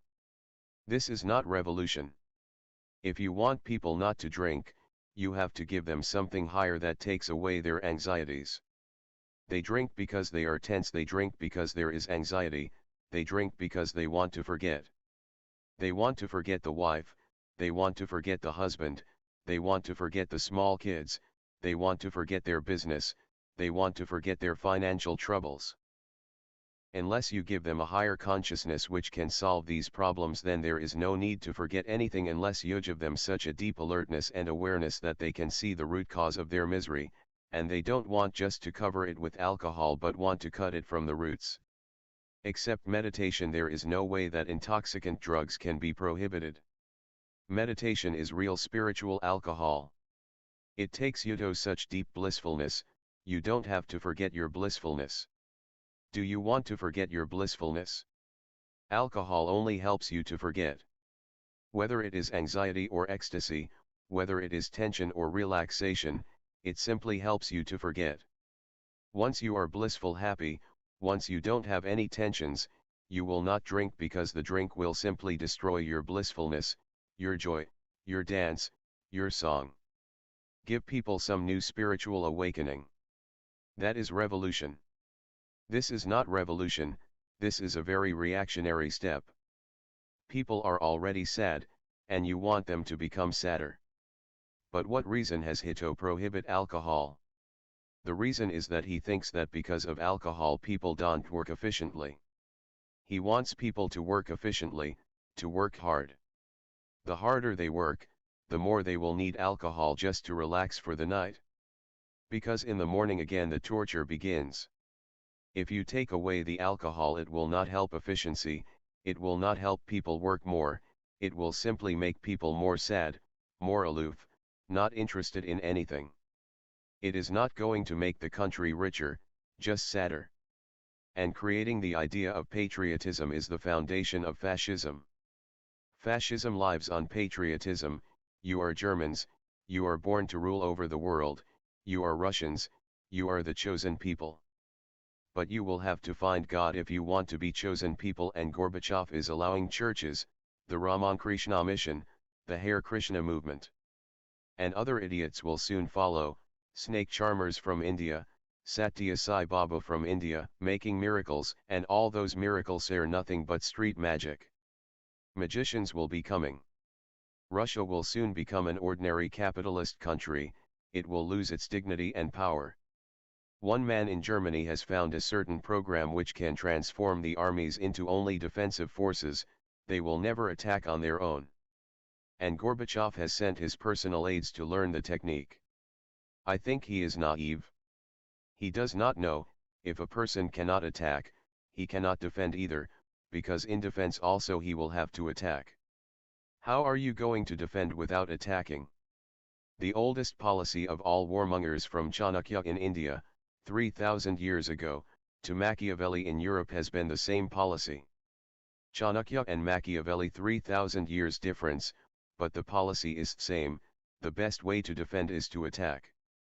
Once you are on the defensive, you have already lost half the battle, and particularly in a time when the war is not going to be a slow war with small weapons. When the war is going to be nuclear, it is only a question of 10 minutes and the whole world will be finished.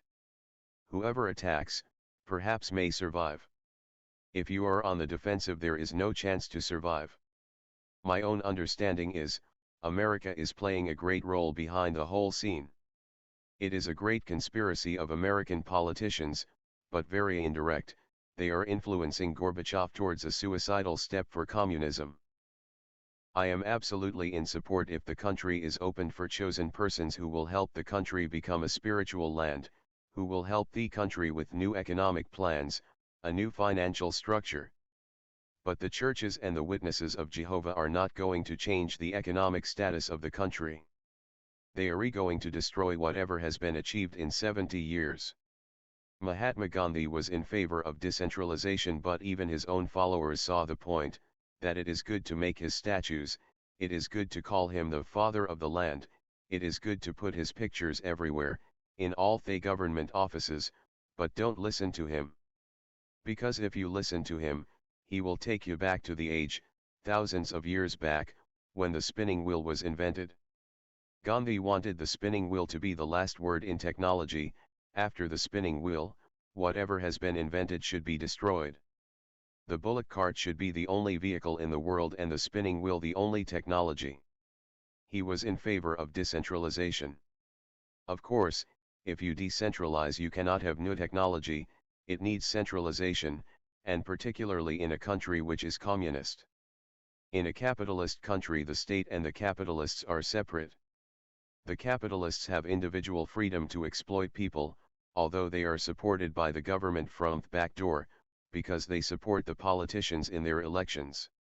So it is a combination, but on the surface it seems to be separate. The capitalist has no power and the politician has no money, so they go together well. But at least the capitalist has no power, so he cannot harass people, and the politician depends on votes, so he has also to be aware not to harass people too much, otherwise they won't give him their votes.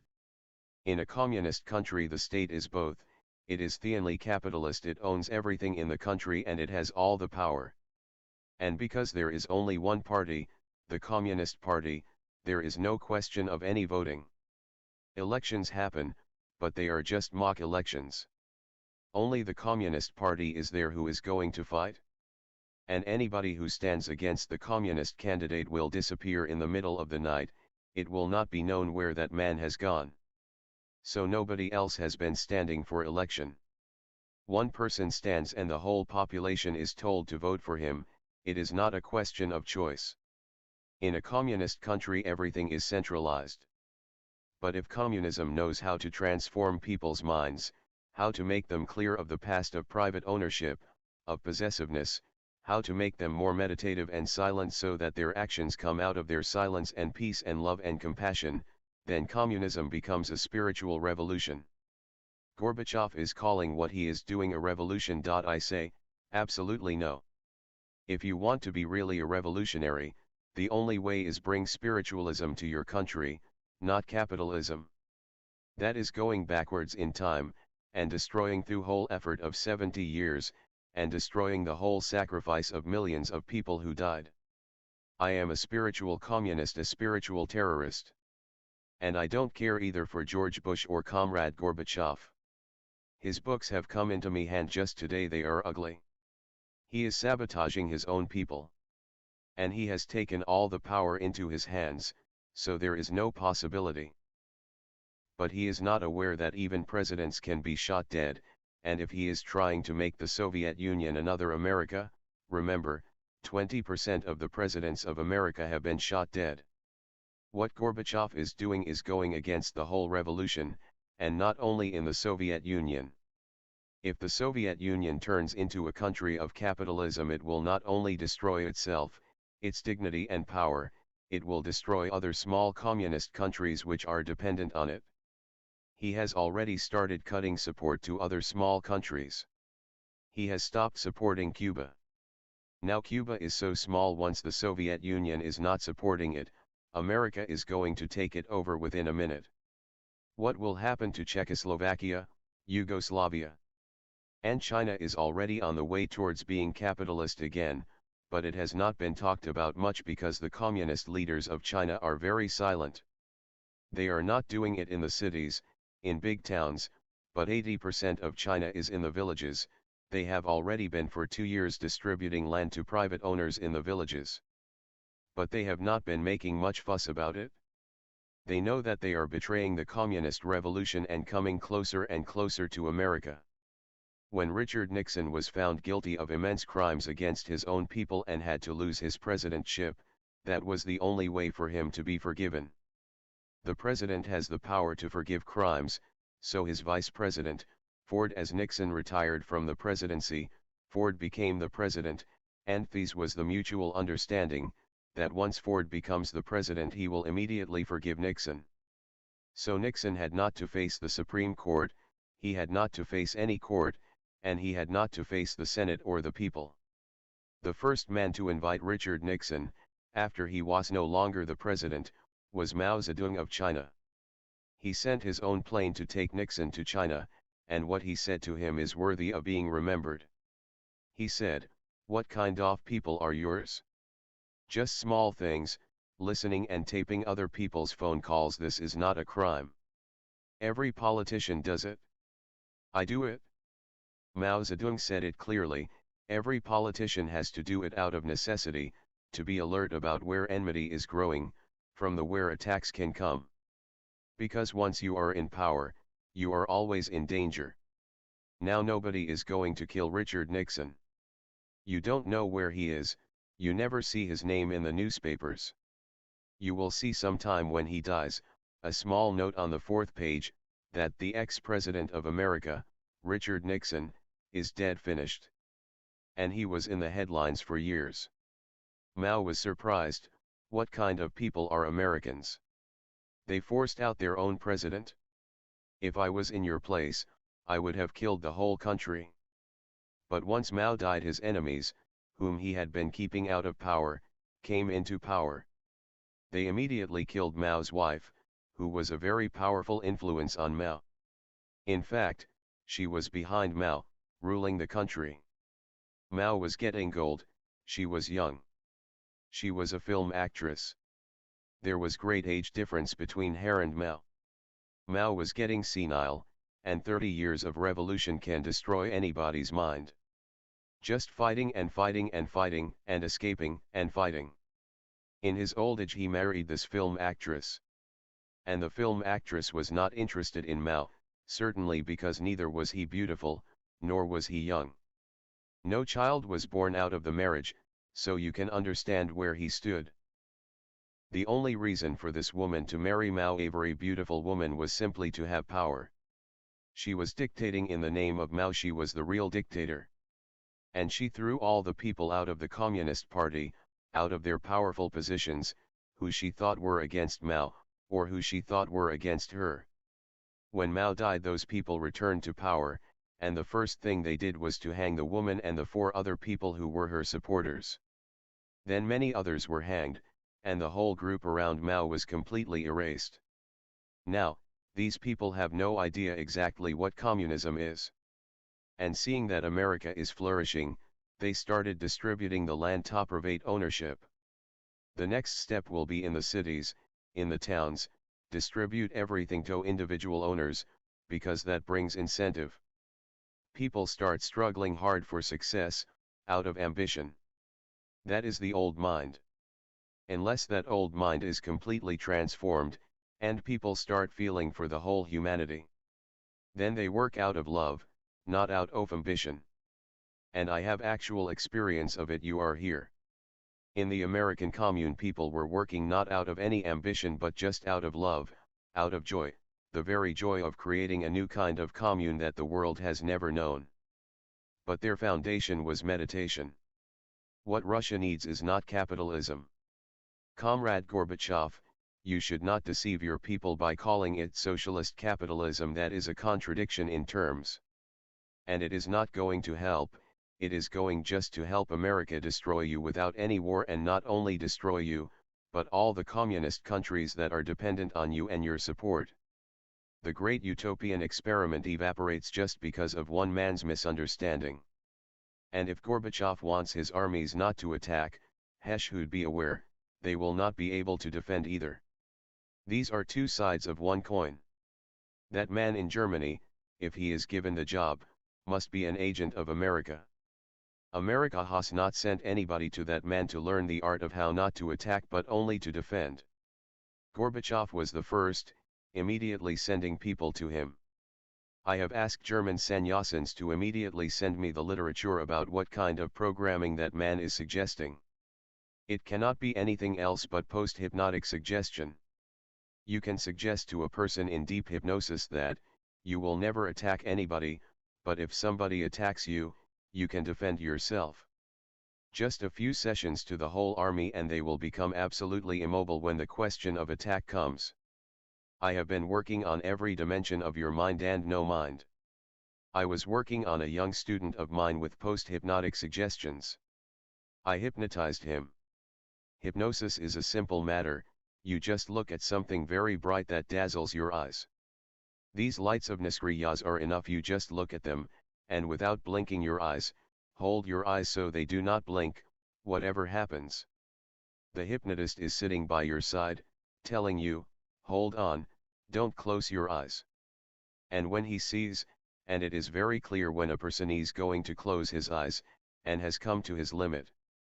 Just within 3 minutes, his face starts relaxing and you can see it. It is not something that you have to infer. You can see exactly that the man is feeling sleepy, the face is relaxing. Then you start suggesting to him, your eyes are feeling very heavy. Although you are trying your best, you will not be able to succeed any longer. They are closing, they are closing, they are closing, in a very sleepy voice. And the person is told beforehand that he has to fight, at the last moment when it becomes impossible, when he cannot do anything, when in spite of him the eyes close, and what can he do? There comes a moment that in spite of him, he feels his eyes are closing and he cannot do anything about it anymore. And the person is giving instructions, your eyes are becoming heavy, you are feeling very sleepy. You will fall into a deep sleep. Just within 5 minutes the person is snoring. And while you are going deeper into sleep. Hypnosis means sleep. The very root of the word simply means sleep, nothing else, deliberate sleep, created sleep. But the created sleep goes much deeper than your natural sleep.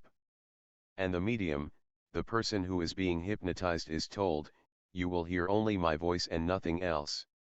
No other sound will reach to you, only my voice. And that actually happens. All his senses become relaxed and closed, he hears nobody. If you shout his name he will not hear, but if the hypnotist just whispers he will hear. That is the only opening left, a very narrow opening, everything else is closed. That is the time when you can give any post-hypnotic suggestion. Post-hypnotic suggestion means that it will be applicable when you are out of hypnosis. For example, I told this boy, the pillow you are sleeping on right now I am making on the pillow a cross with red ink. And tomorrow, exactly at 11 o'clock, you will kiss that cross. This is a post-hypnotic suggestion for tomorrow, when he will not be in hypnosis, but it has entered into his unconscious. The next day, near about 15 minutes before 11, he became fidgety, not knowing why. I asked, "What is the problem? Why do you look so tense?"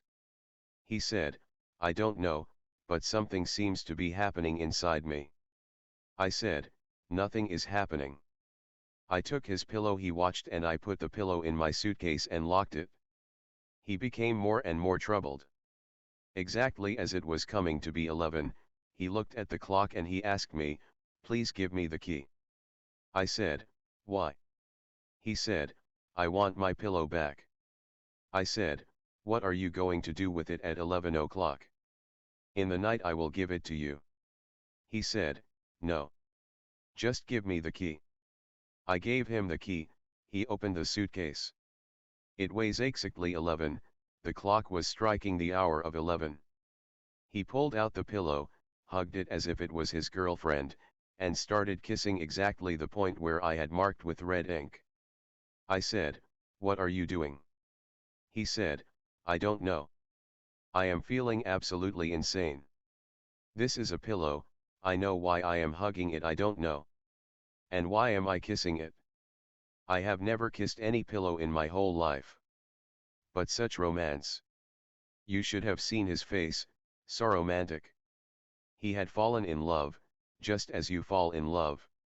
Do you think you fall in love in a different way? It is biological hypnosis. And do you think you are kissing something else than a pillow? What are you kissing? Have you ever thought about it? It is just a biological insistence from inside. The same insistence can be created by hypnosis. But it is a dangerous program. If Gorbachev agar esto use that man, whole armies can be hypnotized without any trouble. And armies are the most easily hypnotized because they are obedient to orders. So when the hypnotist orders, they will follow more easily than anybody else, because they have spent their whole life turning left, turning right, going backwards, going forwards, nobody asking why. They are trained for obedience, they are more vulnerable to hypnosis than anybody else in the world. And you can just tell them that they will never attack. But this is a dangerous policy, a person who cannot attack cannot defend either. And that is what he is saying, that I will simply take away the idea of attacking and leave the defensive idea. But in defense also you have to attack. They will be simply paralyzed, they will not know what to do. And in the conditions we are living in, it is a nuclear age. If America attacks the Soviet Union is finished, because it is only a question of 10 minutes. If the Soviet soldiers are not able to attack, they will not be able to defend either, they will be in a confusion about what to do. They will feel paralyzed. And because it is a question of a very small amount of time, 10 minutes, the whole country can be blasted, finished. With good intentions, Gorbachev is going in a wrong direction, suicidal. And America is trying to puff up his ego as much as possible so that whatever he is doing he should go on doing. Bring all kinds of snake charmers, street magicians, bishops, cardinals, the Pope. Soon the Shankaracharya of Puri, Mohammedan priests, Ayatollah Khomeini, will be visiting the Soviet Union. This one man can destroy a great hope for the whole of humanity. I am saying these words just to make him aware. He has all the powers at this moment. He can transform the Soviet Union into a spiritual country. And out of meditation creativity arises, out of love people will work. Not out of ambition, that is the old strategy. Not out of possessiveness, that is falling back into the dark ages again. I know the Soviet Union is not as rich as America, but there is no need to be so rich. Just bring about a comfortable existence, and bring meditativeness to people, then they will work. But this work will be a work of dedication, a work dedicated to the ultimate revolution which will involve the whole humanity. He's talking of patriotism, which is a disease. All wars have come out of patriotism, nationalism. And soon he is bound to allow foreign money to be invested in the Soviet Union, on the condition, this is my prediction, on the condition that foreign money will not be nationalized, that the foreign money will be available to the outside owners and they can take it back any time they want. This is the only way left for him to make the social economy of the Soviet Union rise higher. But this will create the capitalist class again, and the laborers, the proletariat. Without knowing, Gorbachev is working against Marx, against Engels, against Lenin, against all the people who have worked so hard to create a new kind of social structure, but they were missing on one point. That point was spirituality. Just add spirituality to the Soviet Union and it will have the most joyous, most loving, most compassionate people in the world. You have seen the Soviet crew which was here from Soviet television. There have been all kinds of television crews, all kinds of journalists from all over the world, but it is only the Soviet crew who went with tears in their eyes. They loved you, they loved your commune so much, so deeply. They have gone with the promise that when they have their holidays for 10 days in June, they are not going anywhere else. They are going to come here for 10 days to live in the commune as sannyasins, meditating, doing groups. You can see the difference. When the American journalist comes, he starts looking immediately to find something sensational. If he cannot find it, he creates and invents it, because America is interested only in sensationalism. These people behaved in a totally different way. This was for the first time that a Russian crew has come. When you were doing your meditations, dancing, they forgot all about photographing. They dropped their cameras and started dancing. They loved the sannyasins. Their questions were absolutely non-sensational. Significant, meaningful, but not sensational, utterly concerned with human welfare. And Anando told me that they had tears in their eyes when they left the gate. They did not want to go.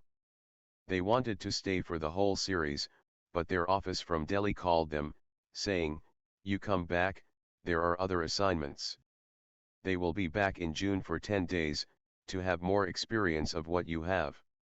They want to taste it. They want to be insiders, not outsiders. And this is the state of the whole Soviet Union. The people have become like children. No church, no programming, no God, no prayer. They have become so innocent that meditation will go deep down in them, faster than in any other country. Question 2. The second question, which is connected, is it not true that in the Russian people the Zorba already so much alive that it is easier to bring Buddha in that country than in any other? And is it really dependent on communism, because people are less conditioned? Zorba is certainly there. But if vodka is denied to Zorba, that will be a disaster. I am absolutely against Gorbachev's idea of prohibition. Vodka is every Russian's birthright. That is all they have. Don't take away their dance and their joy unless you can provide something better. That's my very simple arithmetic. Don't take anything from anybody unless you can give something better in its place. And I don't know that Gorbachev has anything better to offer.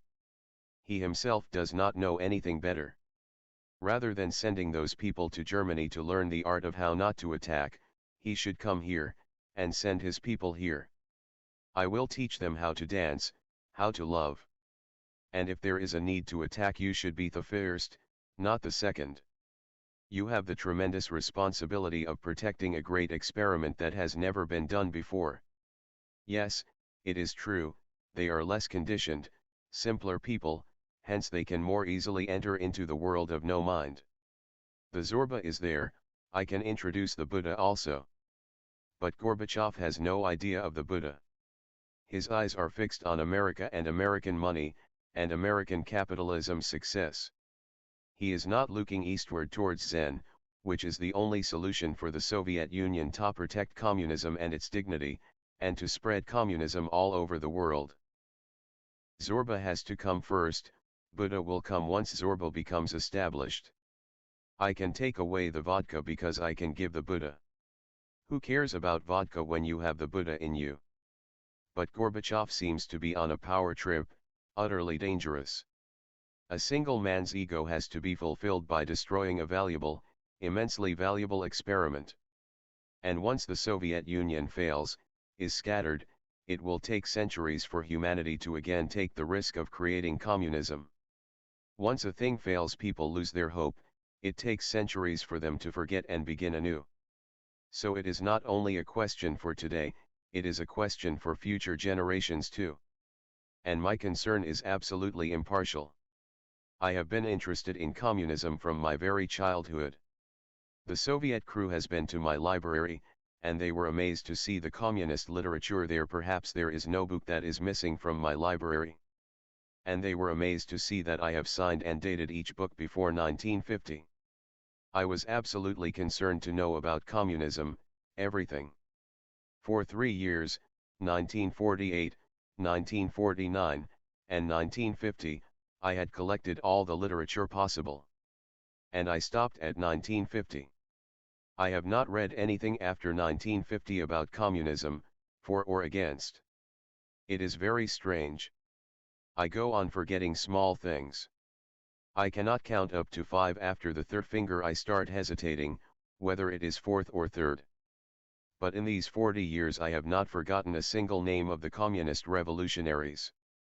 Small details are so vivid before me, because that was my first entry into the intellectual world. It got deeply rooted in me. But I never became a member of a communist party, because I could see something was missing. It is a grand plan for humanity, but something central is missing. It has no soul, it is a corpse. Because nothing new was happening, I stopped reading. And nothing new has happened since then, except Gorbachev. So I am talking about Gorbachev. First I was deeply interested in communism, but finding that it is a corpse I became interested in anarchism. That was also a Russian phenomenon. Prince Kropotkin, Bakunin, Leo Tolstoy. All three were anarchists, no state, no government in the world. But I saw the point that they have a beautiful dream, but with this criminal humanity, with this stupid mass, if there is no government and no court and no police, there will be simply chaos, not anarchism. I have been always very scientific in my approach, either outside or inside. Communism can be the base. Then spiritualism has to be its growth, to provide what is missing.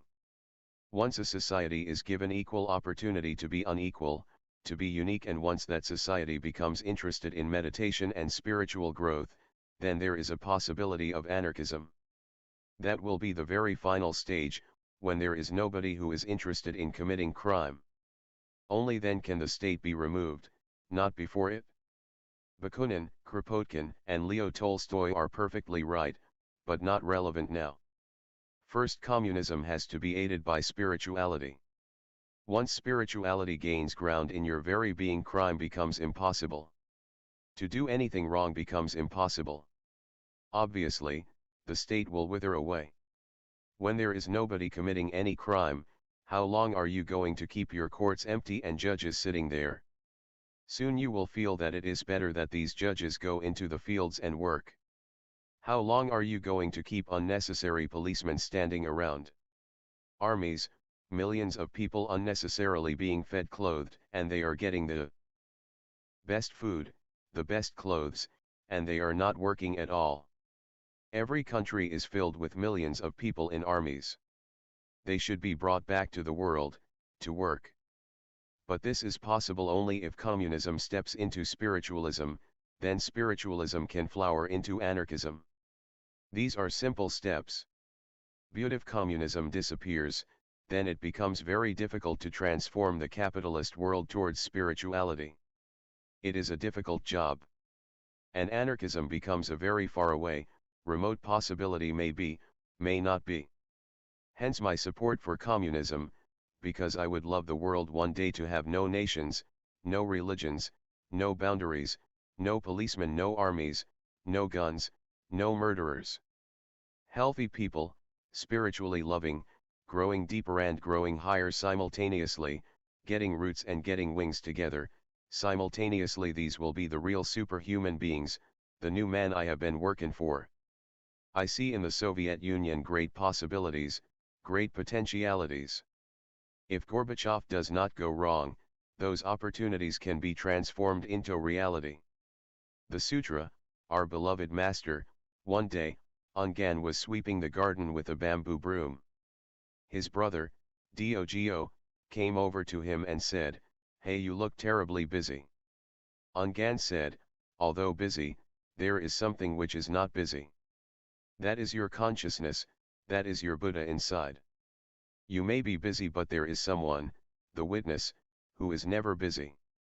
It has no business at all. It simply is, like a mirror. When the mirror reflects you, do you think it is doing something? It is not doing anything. To mirror is its nature, it is simply there. It is just a coincidence that you happen to stand before it.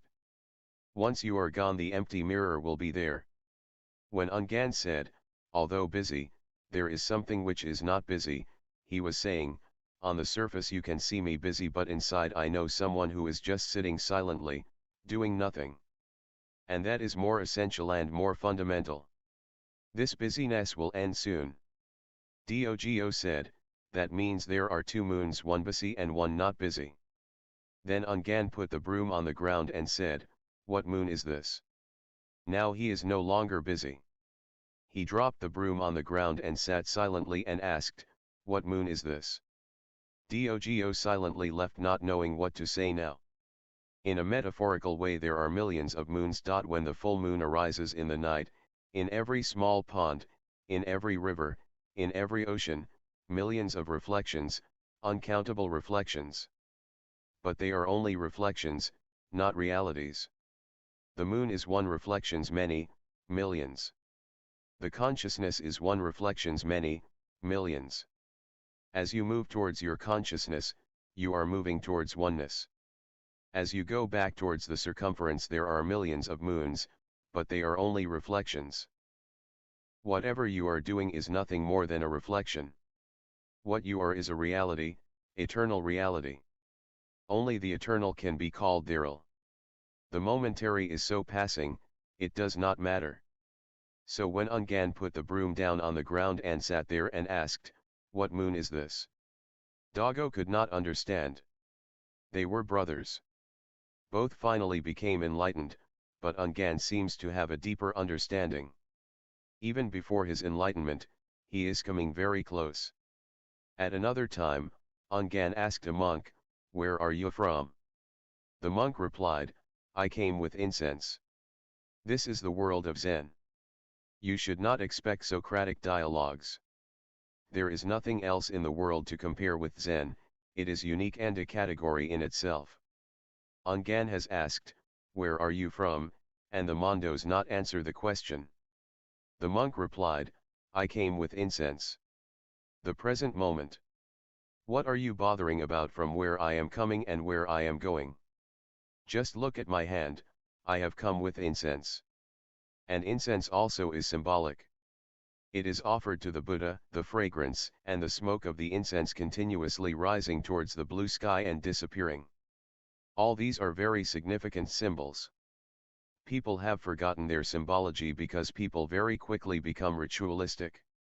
I have told you about a woman, a nun, who had a small golden Buddha. Now there are temples in Japan, in China, and she was in China. One temple has 10,000 statues of Buddha, unbelievable. The whole mountain has been carved, the mountain has disappeared, only Buddha statues, statues upon statues, 10,000 Buddhas. And every temple has many Buddhas. So this nun was always in trouble, my Buddha. When she would worship in the morning, now the incense knows nothing about whose Buddha and whose incense, sometimes it would start moving with the breeze to some other Buddha. All the statues were of the same man, but such is the possessive mind, she wanted the incense to reach to her Buddha. And her Buddha was very small, it was pure gold, and there were huge Buddhas standing, sitting, lying down, in all kinds of postures. The incense has no idea of possessiveness, and the wind has no idea. So the wind would come and the incense would go to this Buddha or that Buddha, and that woman was very angry. This is absolutely wrong. It is my incense and my Buddha is not getting anything. So she devised a small technique, she cut a hollow bamboo, and she put the hollow bamboo over the incense and the smoke which was going to other Buddhas. She put the other end of the bamboo to her golden Buddha's nose. But a disaster happened. The golden Buddha's nose became black. So she went to the priest of the temple, how to clean my Buddha's nose. He said, "How did it happen?" Then she told the whole story. The priest was a master. He laughed, he said, "Such is the human mind, so utterly retarded. All these Buddhas are just the reflection of one Buddha, your Buddha included. So whosoever is getting the incense, Buddha is getting the incense. You should not have been so possessive. My Buddha, my incense. Now your possessiveness has destroyed your Buddha's nose. I cannot help." She was in tears. She said, "You are an old master and you know everything. Some way to clean my Buddha's nose, and I don't want to scratch it, I don't want to destroy my beautiful Buddha." He said, "This whole idea of my Buddha is the cause of your Buddha's nose becoming black. Drop this idea. And leave your Buddha with me. Tomorrow morning you can take it away. The nose will be cleaned, but first drop this idea, otherwise it will happen again. What is the point? If you are going to use that hollow bamboo, you will destroy your Buddha. Let the wind take the incense anywhere it takes it. It always reaches to the one Buddha. There are not two Buddhas, all are reflections. The moon is one, reflected in millions of ponds, millions of rivers, oceans. But reflections are reflections. Our actions are nothing more than reflections, momentary, they go and come, the Buddha remains. He is always there, the eternal presence." The monk replied, "I came with incense." He is saying, "I have come in search of a Buddha. I come with incense, and you are asking nonsense questions." Angan immediately understood. Angan asked, "Did you see Buddha? If you have come with incense, that means you are looking for the Buddha. Did you see the Buddha?" The monk replied, "Yes, I did." "Where did you see him?" Angan asked. The monk replied, "I saw him in the lower world." Angan said, "The old Buddha. The old Buddha. This is a very strange anecdote." The monk said, "I saw him in the lower world. You have to understand the idea of the lower world. Buddha said in his statements, if there is a hell I will go there, because who will take care of the people in hell? Who will teach them to be out of hell and misery? Until hell is emptied, I will remain there." And the second story says, when he emptied hell completely of all the people, he reached the gate of heaven. There was great rejoicing and the doors were opened for him. There were roses on the road, and people were standing on both sides of the road leading to the place they had chosen for Buddha to live. But Buddha said, "I am not going to enter, please close the doors. I will stand here till every living being has passed through. I have emptied hell, but the earth is full of unconscious people. Let them all pass, there is no hurry. I will stand here outside the gate." And the parable says, he is still standing there. That will help you to understand the monk when he says, "I saw him in the lower world." Lower world is the Buddhist way of saying hell. The upper world is heaven, in the middle is this earth. We are the middle world. Angan said, "The old Buddha. The old Buddha. His compassion is so great, he must have entered hell. He is immensely touched by the fact that Buddha has gone into hell. The old Buddha, with his eternal compassion, can't resist the temptation to go into hell. He will suffer hellfire, that is not a problem, but he will empty hell." So this statement, the old Buddha, is of great gratitude. He is remembering the old Gautam Buddha, his compassion, his love, his effort to transform the whole world into absolute awareness. Every living being has to become a Buddha. That was his message, not a Buddhist, but the Buddha. Busan wrote, "Plum scent haloing the moon. The scent of the plum is reaching the moon, and creating a halo around the moon. Only meditators can experience such refined, beautiful experiences. Plum scent reaching to the moon, haloing, making a halo around the moon. A tremendous, beautiful, vivid picture. Sometimes you see the halo of the moon. When it goes behind a cloud, then you can see the halo. Inside you can see the moon, and just around it, a little fainter but still beautiful, very beautiful, a round circle. Busan must have arisen out of his meditation and seen the moon, and smelled the plum perfume. Zen masters used to write their experiences immediately after meditation. And every Zen master was asked before his death to write one haiku to be remembered for centuries. This is your last word. So every Zen master has written before dying a small haiku which comprehends his whole experience of life. Before moving beyond life he leaves the last signature and the last message, compressed, of his whole life's experience. It happened in one Zen master's life that the disciples forgot they were in such sadness to ask him to write. So he died, it is said, and they took him out of his cottage and were preparing the funeral pyre. Then the master opened his eyes and he said, "Listen, you have forgotten one thing." They were shocked. He said, "Bring the book. Otherwise what will the coming generations say? What kind of master died without giving any message? Bring the book." The book was immediately brought. He wrote a small haiku, signed it, closed his eyes, and died again. Now they were very cautious, they took their time. Somebody put his ear to the master's heart, no sound, no beat. Somebody brought a mirror close to his nose, maybe some small breath, then the mirror will show the vapor. But no vapor. They shook him, no reaction, no response. Finally, they decided, it seems he has died. And he laughed. He said, "Now I am really dying. This time don't try to check. Because you were checking, I waited. Laughter is my last message, write it down." And he really died. But he tricked them 2 times. So when I die, remember, don't be in a hurry. Question 3. Maniesha's question, our beloved master, it seems that the freedom of capitalism always meant the freedom of the jungle and the victor of the most powerful ego. In America, North as well as South America, it also meant starvation of the poor and organized prostitution and crime on a very wide scale.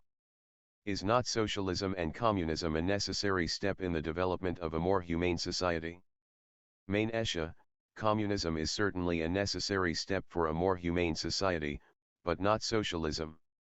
You don't understand the difference between socialism and communism. Most people think they are synonymous.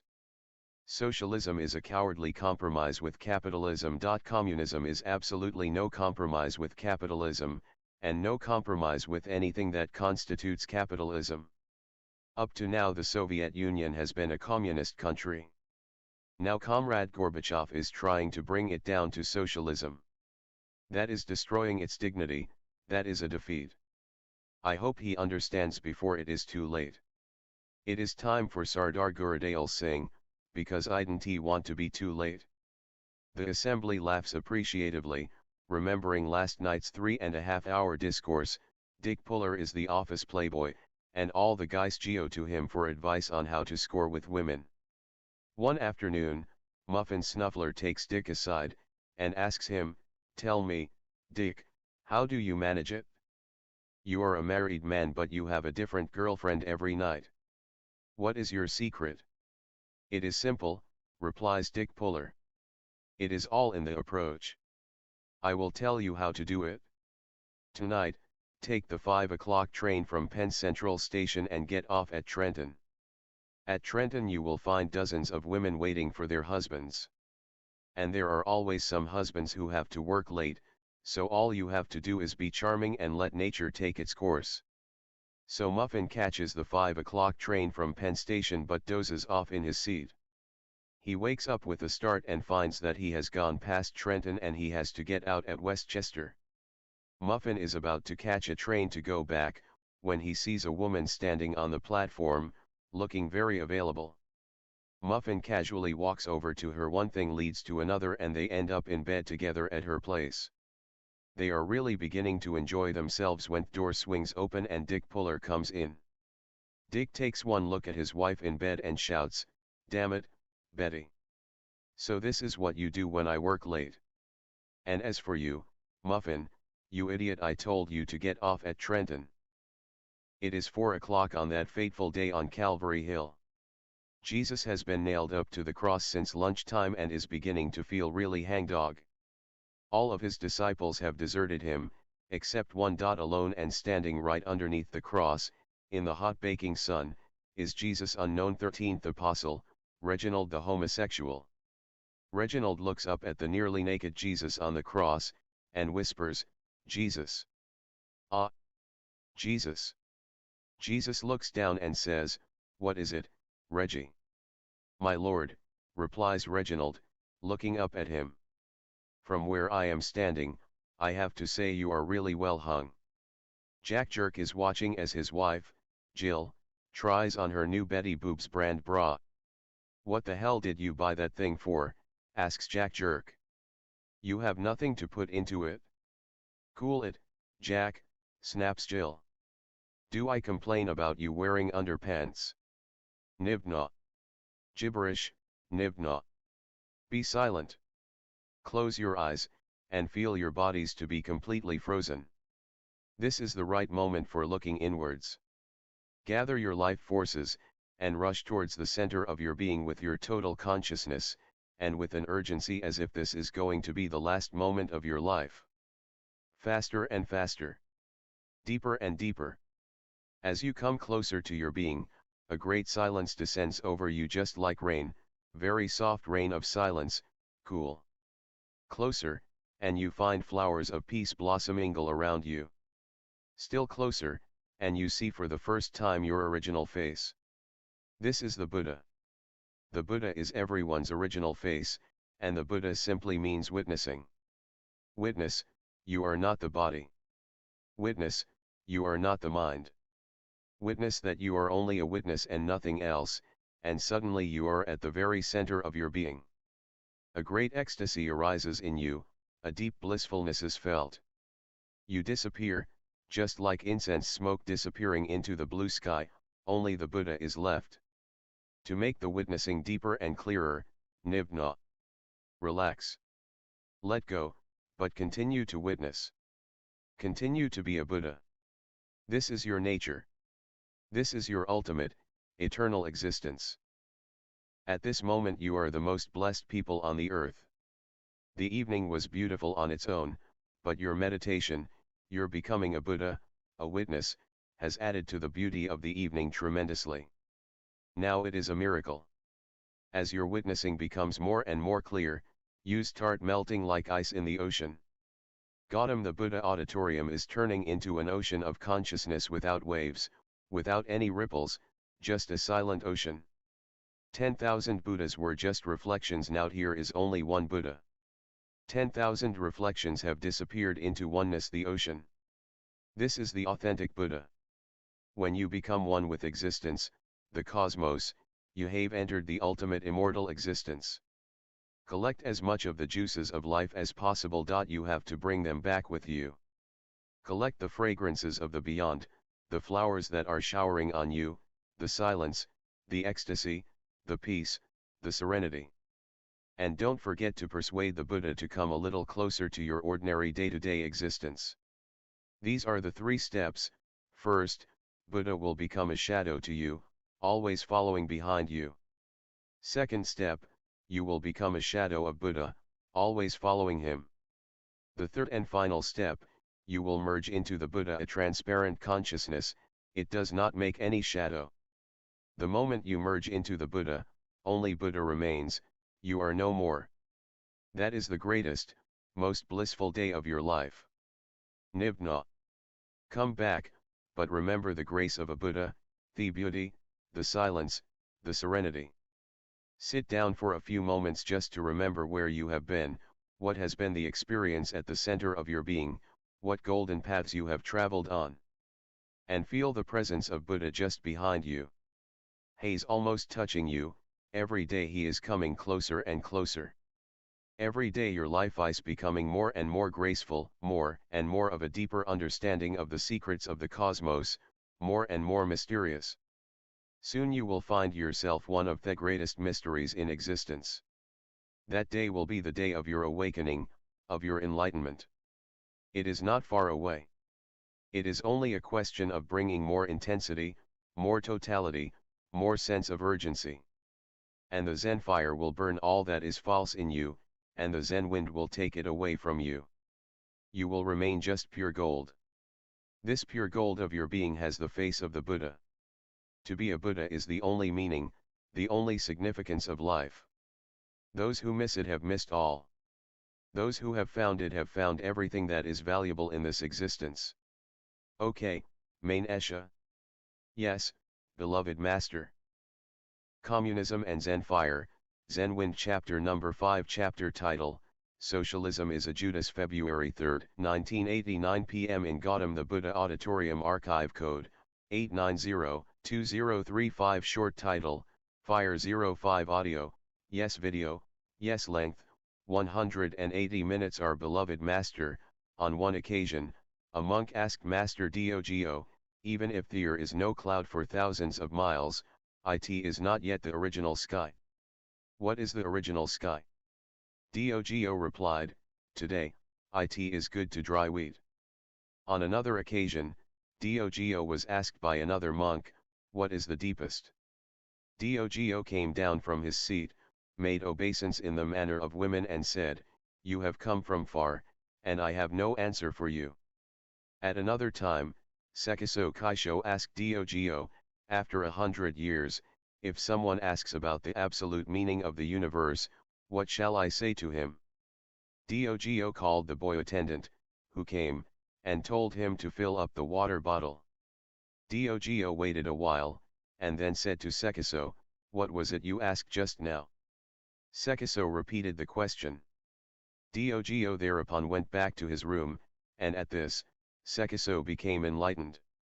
Friends, first, I am going to answer a few questions from the Australian TV crew. They have been here for almost 1 month.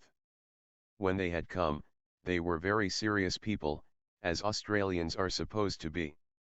But this morning they filmed me, and they have completely changed. They were smiling and Logan and enjoying. Ecstasy is contagious. It is dangerous to enter this gateless gate. But they are very nice people and very perfectionist. They have been doing Ga film on the commune, its lifestyle, its philosophical approach to existence. And of course, on me, the spiritual terrorist behind the commune.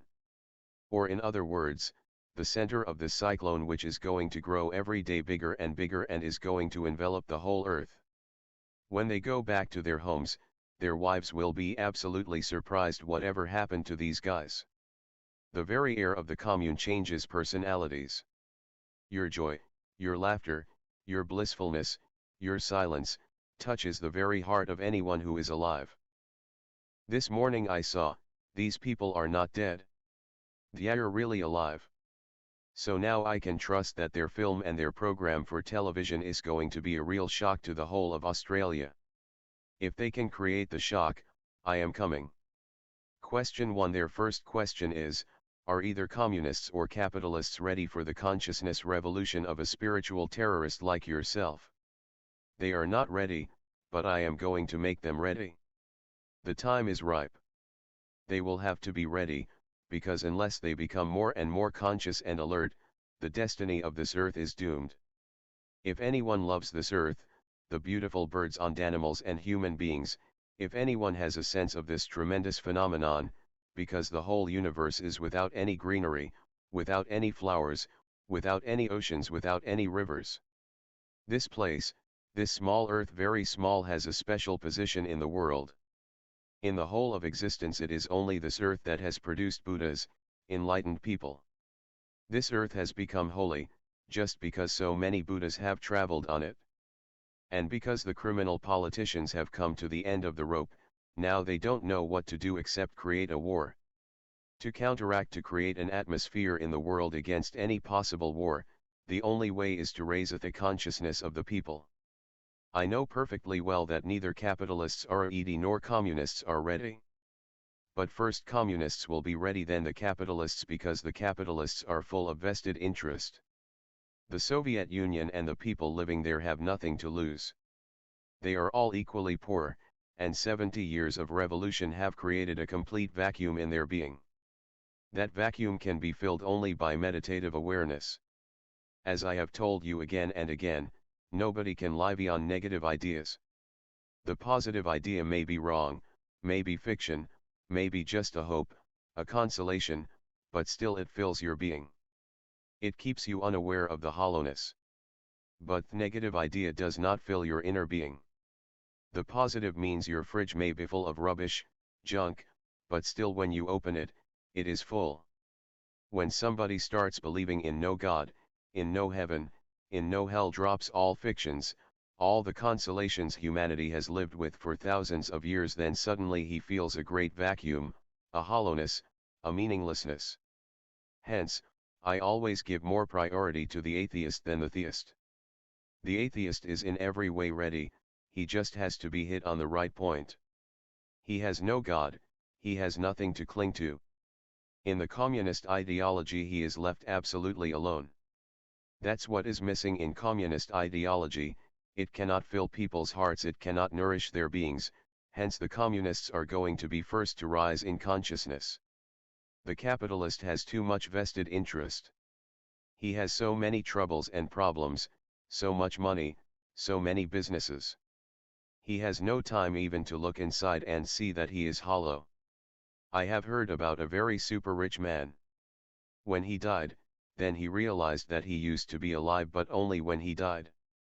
In the grave where he was buried, he realized for the first time, my God, I have been alive for 80 years and never thought about what it is to be alive. There are many people who only realize the value of life at the point of death. But then it is too late. Life keeps them engaged.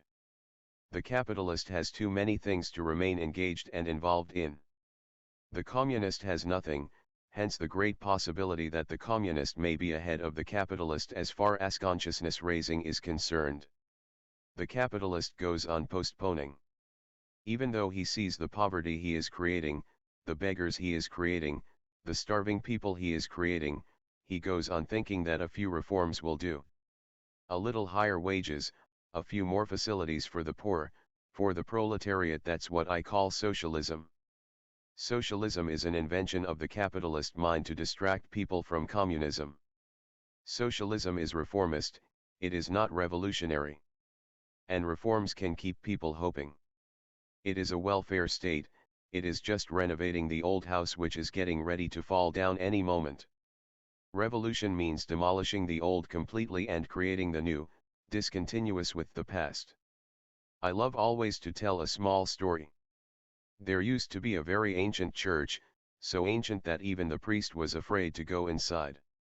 When there was a strong wind, the church used to wave like a tree. Any moment there was a possibility that it would fall down. So the priest used to hold his assembly outside, far away from the church, under the trees. But finally something had to be done. The trustees of the church met, they also met outside, and they proposed a few things to be done. First, the church was too old, a new church was needed. But this is how the reformist mind functions. Their second proposal was, we will create the new church, but we will make the new church from the materials, the doors, the bricks, the statues, everything of the old church. We will make the new church exactly the same as the old church, with the same materials.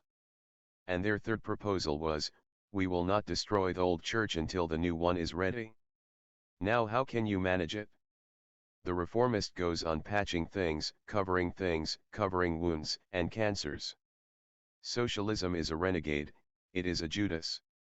It is because of the communist danger to the capitalists that they are proposing a new form, socialism. It sounds good, but the intention is very evil. I am worried about Gorbachev because he is not using the word communism anymore. He is using the word socialism, perhaps unconsciously, not being aware that socialism is a conspiracy of the capitalist world to prevent an international revolution that will transform the whole world into a communist world, with equal opportunity for everybody to attain to his potential.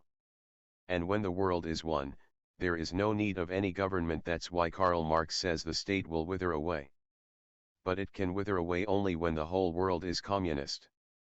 I have every hope that because of the oncoming possibility of a third world war, if it happens it will be the last world war, and there will be no one left even to write the history about it.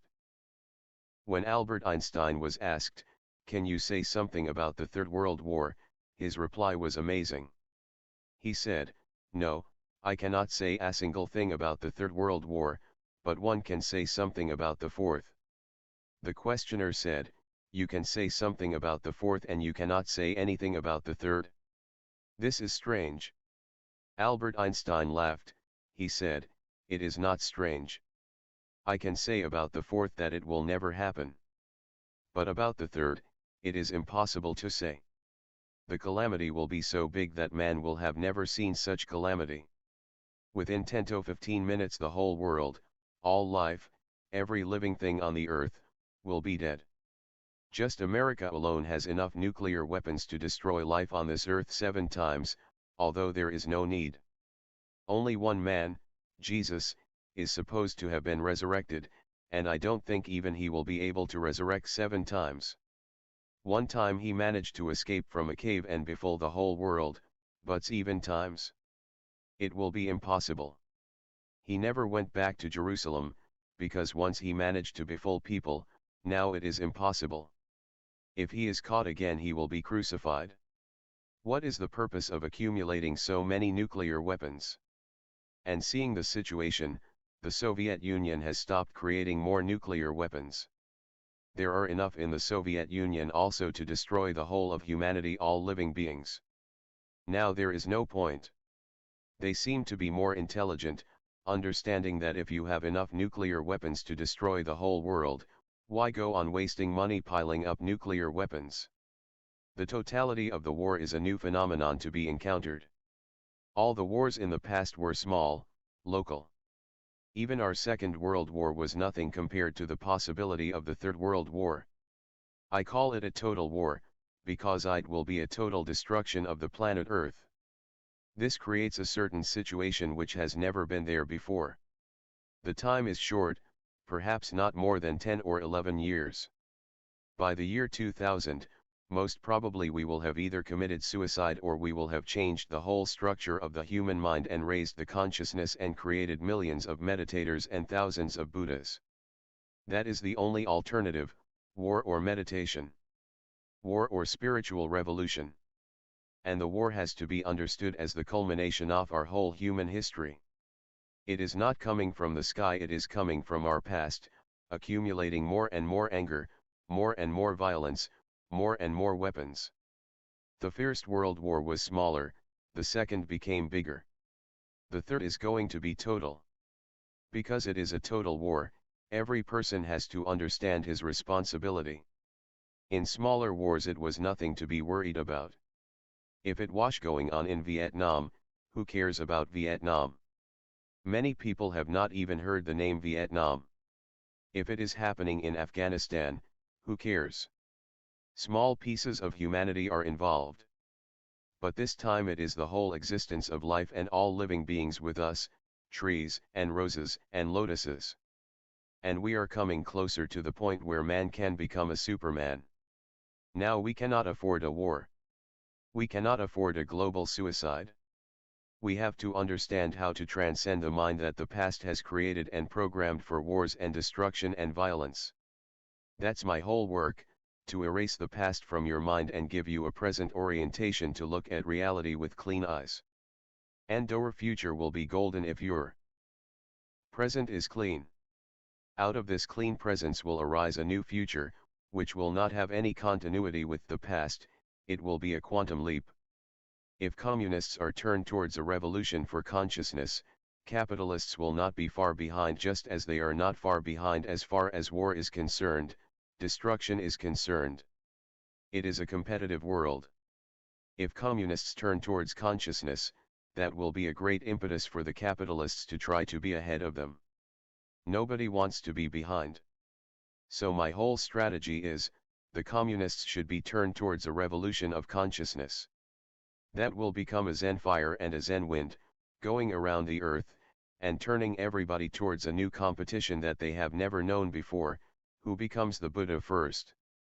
Question 2. The second question, you have talked about the great Russian experiment. Can you talk about the great experiment of your commune here? My commune here is a far greater experiment than any communism. Communism was only an economic revolution, changing the economic structure of the society. It was very partial, that's why the Russians are feeling a little sad, something is missing. A partial revolution is bound to fail. It is as if only one part of your body is healthy and the rest of the body is sick. What are you going toto with one hand healthy and the whole body sick? Revolution has to be total on every plane: economic, social, psychological, spiritual. Unless it is a total revolution, man is going to feel himself crippled, as if your head goes on becoming bigger and bigger and your body remains same. Soon you will be in trouble. I have heard about a circus. The manager declared, "Now comes our last and greatest entertainment for you. Wake up everybody. We bring to the stage our greatest dancer." So a few people who had fallen asleep woke up, sat up in their chairs, alert. The greatest dancer? Then the curtain opened and they saw a woman lying flat on her chest on the floor. They could not think what kind of dance was going to be happening. Finally, the woman tried hard to get up. Her breasts were so big that just to get up was the dance. When she stood up, everybody was clapping. They had never seen such a dance. The woman was doing a miracle. Her breasts were still touching the earth. The manager came back and he said, "Have you seen the dance?" And people laughed. They said, "It is really the greatest dance we could have ever imagined." Partial revolution is not revolution. Only the total revolution, and total revolution has to arise from your very center. That is my work here. I want every individual to clean the past from his mind completely. All his prejudices, all his thoughts, political, social, religious, everything has to be dropped. Just a clean slate, and you have arrived to the space of no mind. No mind is meditation, and no mind is the revelation, and no mind is the greatest rebellion that has ever happened. In the past only very few people, a Gautam Buddha here and there, thousands of years pass and then comes one person who blossoms into a Buddha. But now there is no more time. You cannot postpone for tomorrow. Whatever you want to do has to be done now. For the first time the present is becoming more and more important. Each day you are coming closer to choosing the alternative, either move towards becoming a Buddha, or move towards becoming a corpse. I don't think anybody wants to die, particularly when all life is at risk. This third world war cannot happen. We are going to prevent it. Our ways are very different, that's why I love your expression for me, a spiritual terrorist. I don't have any weapons, I don't have any nuclear missiles, but I have something greater and something far more effective. It is not to kill, it is to bring life to those who are living almost as if they are dead. It is bringing awareness to those who are behaving like somnambulists, walking in their sleep, talking in their sleep, not knowing exactly what they are doing and why they are doing it. I want people to be so awake that their whole consciousness goes to the deepest part of their being, and also to the highest peak. A vertical growth, just like a tree grows. Its roots go down into the earth, and its branches spread towards the stars. Its blossoms flower into the sky, its nourishment comes from the deepest part of the earth. It is always balanced, the higher the tree goes, the deeper the roots. You cannot have a cedar of Lebanon tree, 400 or 500 years old, rising so high in the sky, with small roots. It will fall down immediately. Life needs a balance between the depth and the height. I teach you both simultaneously. In your entering to the center in meditation, you are growing your roots deeper into the cosmos. And bringing the Buddha out from the hidden center is bringing your fragrance, bringing your grace, bringing your ecstasy higher where it can blossom into the sky. Your ecstasy is a movement towards the height and your meditation is a movement towards the depth. And once you have both, your life becomes a celebration. That is my work, to transform your life from a sad affair into a celebration. If we can fill the earth with laughter, there is not going to be any war. If we can teach the soldiers to tell jokes to the enemy, there is not going to be any war. They will throw their guns and sit down and share jokes. And when somebody is telling a joke, can you kill him? When he is bringing laughter to you, can you destroy him? Every man now is responsible to create a battlefield around himself, an energy field that goes on becoming bigger and bigger. Create as many vibrations of laughter, joy, celebration, as possible, dance, sing, let the whole of humanity by and by catch the fire of Zen and the wind of Zen. Nobody is really interested to be sad. Nobody is interested to torture himself. It is your religions and your politicians who go on making you sad and miserable, because in your misery is their whole business. If you start laughing, if you start dancing, throwing the gun away, if you take up a guitar. Jesus says to his disciples, carry your cross on your shoulders. I say, don't listen to such nonsense. Carry your guitar on your shoulders and fresh and fragrant laughter on your lips. Make this whole world a merry-go-round. You don't have that word. You have the word sorry go round. I have to create language for you. Just your laughter will be enough to prevent the war. Your celebration, your dance, will be enough to prevent the war. Your ecstasy, your meditation, will create a tremendous force which will be far higher because it is life affirmative. Your religions are life negative. Your politicians are life negative. Your religions prepare you for beyond life, not to live here joyously. And our politicians create weapons to kill you. Politicians kill you and priests console you. Don't be worried. After your death you will be entering paradise, beautiful women and rivers of wine. No prohibition, no marriage. Have you ever heard that in paradise there are marriages? I am creating a paradise here and now. I don't wait for death. Why should one wait for death? And if there is going to be a paradise after death, please prepare for it. Be ready for it. Enjoy here, so that you can enjoy there. Only those who are capable of enjoying here, and dancing here, and singing here, and loving here, will be able to enjoy paradise, not your saints, only my people. Your saints will be sitting there miserable, not looking at beautiful women with closed eyes, shrinking into themselves. And what Toto? There is no water available, only wine, and all around beautiful women, naked, dancing. One Hindu saint died a few years ago, Swami Muttananda. You must have heard his name, many of you may have seen him. But you don't know what happened in paradise. One of his disciples was so miserable because his guru had died, he committed suicide. He wanted to go with the guru. He reached just a little late, but he reached. And what he saw, he could not believe his eyes. He saw Muttananda lying naked under a tree, and on top of him was an American actress, Marilyn Monroe, making love to Muttananda. He could not believe that Muttananda, who was always teaching celibacy. In his book, Chidvila's Play of Consciousness, he describes that his discipline of celibacy came to such a point that his prick would rise so high that it would touch his navel. The disciple had read it.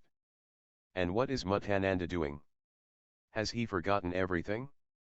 But anyway, Muttananda is his master, so he has to pay his respects. He did not look at what was happening, he just touched Muttananda's feet and said, "Baba, I think this must be the reward for all your virtues."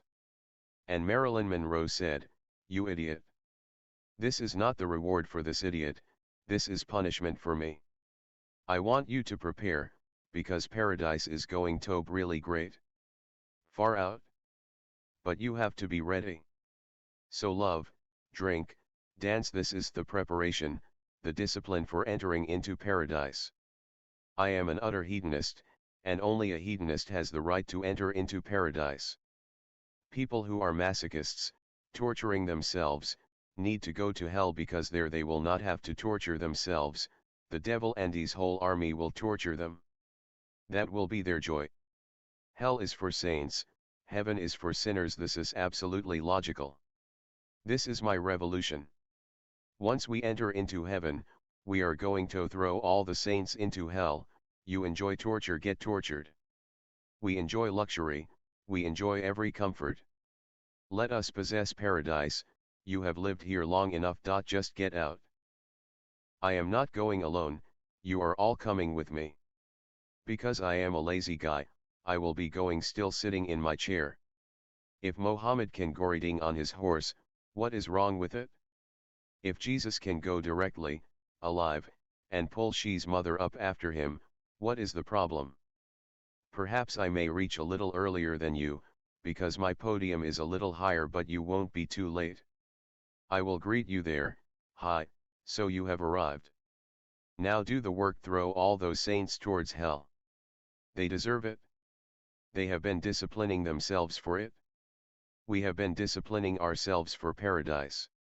Our whole expertise, our whole specialization is to possess the kingdom of God. Question 3. The third question is from a sannyasin. A sannyasin has asked, I cannot help feeling shocked at the idea that since people have to die anyway, there is no harm in them dying by the thousands to preserve communism. What is it that horrifies me about this? It is not only you, there may be a few more who have been shocked. Majid is sitting there, he must be shocked, and other Italians, because they have a political prejudice in their mind.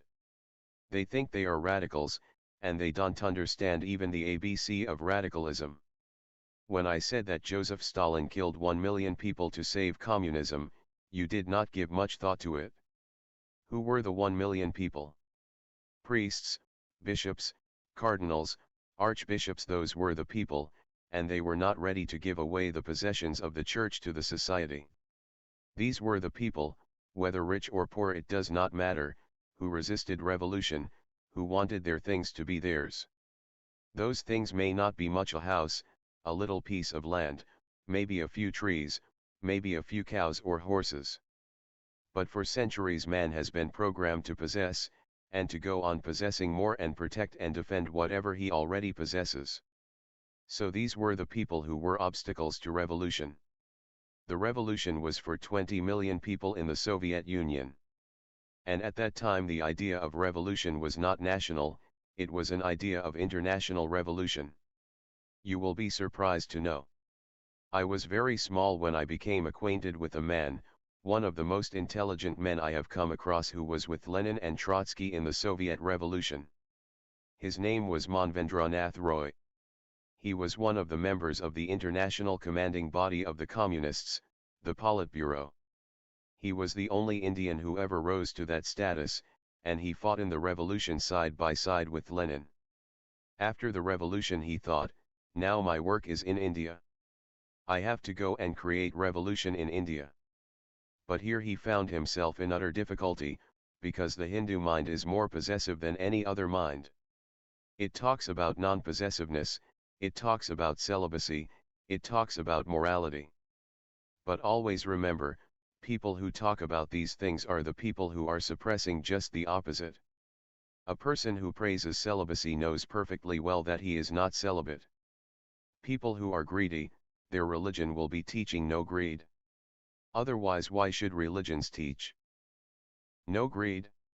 For 5,000 years, from Manu to Yajnavalkya to Buddha to Mahavira to Mahatma Gandhi, all the teachers of this country are talking to people about non-attachment.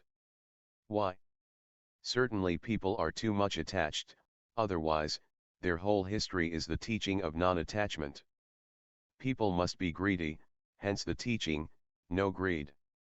People must be violent, hence the teaching of non-violence. Always remember this as a fundamental. Look at the teachings of the scriptures and you will know what kind of people they were, just the opposite, otherwise there is no need. Why does Buddha go on telling people his whole life, 42 years after his enlightenment, don't be attached to things? Be non-possessive. And the same continues. When M. N. Roy came to India, he found himself in an absolutely different world. He was thinking that because everybody had been teaching non-possessiveness, communism would be the easiest thing in India. This is where logic fails. He had lived his whole life in the West, he had only read about Indian scriptures, that they have been teaching non-possessiveness for centuries and centuries. So he thought people must be ready to give all their possessions to the collective, they will not have much difficulty in dropping their private possessions. But when he came to India he was utterly surprised. Nobody was ready, The very word communism was anathema. And because he was a well-educated man, well-dressed, used to smoke cigarettes, the Indian mind turned absolutely against him. Mahatma Gandhi crushed that man, who was far more intellectual, far more significant than Mahatma Gandhi himself. But Mahatma Gandhi crushed him because people would rather follow Mahatma Gandhi. Half-naked it appeals to people. This is a Mahatma. And what kind of Mahatma is this who is smoking cigarettes, who is well dressed in a poor country? Nobody listened to M.N. Roy. Perhaps I was the only person who became very deeply interested in him. It was just by chance that I met him, in a train. I was going for my studies, traveling from my village to the bigger city to join a university. And just on the platform we were both waiting for the train, because in India no train ever arrives on time. Only once has it arrived on time in my experience. For 20 years I was traveling in trains continually only one time. In Allahabad, the train arrived exactly at 6 o'clock in the morning. It was a miracle. I ran to thank the driver, and I told him, "You have done it." I was waiting for a day when somebody would bring the train at the right time. He looked very ashamed. I said, "Why are you looking ashamed?" He said, "This is yesterday's train." By that time the conductor had come, and the station master had come. I asked the station master, "This seems to be stupid. If every train is going to be late, why publish the timetable?" He said, "The timetable is absolutely needed, otherwise how will we know how much the train is late? So the timetable is published in India to know how much the train is late." I said, "That seems to be absolutely right." The train was late and I was sitting on the bench and M.N. Roy came and sat by my side. I was reading a book by Lenin, his collected works. He was surprised, because I was so young, may have been 17 years old. He looked at the big volume, and he asked me, "Where did you get this collected works of Lenin?" I said, "I have the whole library of Marx, Engels, Lenin, Stalin, everybody." He said, "You are the first man. I have been here for 7 years, continuously trying. Are you a communist?" I said, "Right now I am nobody. But who knows? I may turn out a communist. I am looking in every direction without any prejudice. Whichever dimension fulfills me totally, I will be that. Communism is my study, I am not a communist.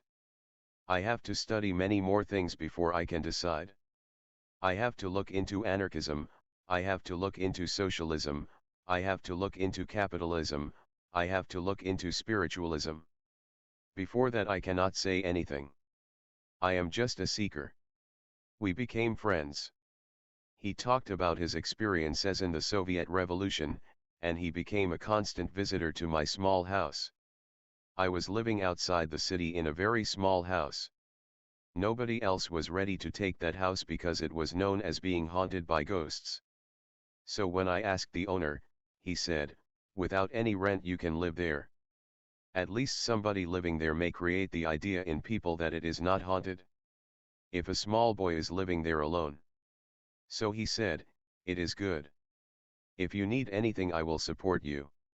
I went to sell it, but neither can I sell it nor is anybody ready to rent it. And I myself am afraid. My wife is not willing to move with me, otherwise we could sell this house and move there. That house is in a very beautiful location. It was absolutely alone. 4 miles there were no other houses, and behind were the beautiful Satpura Mountains. It was so peaceful there.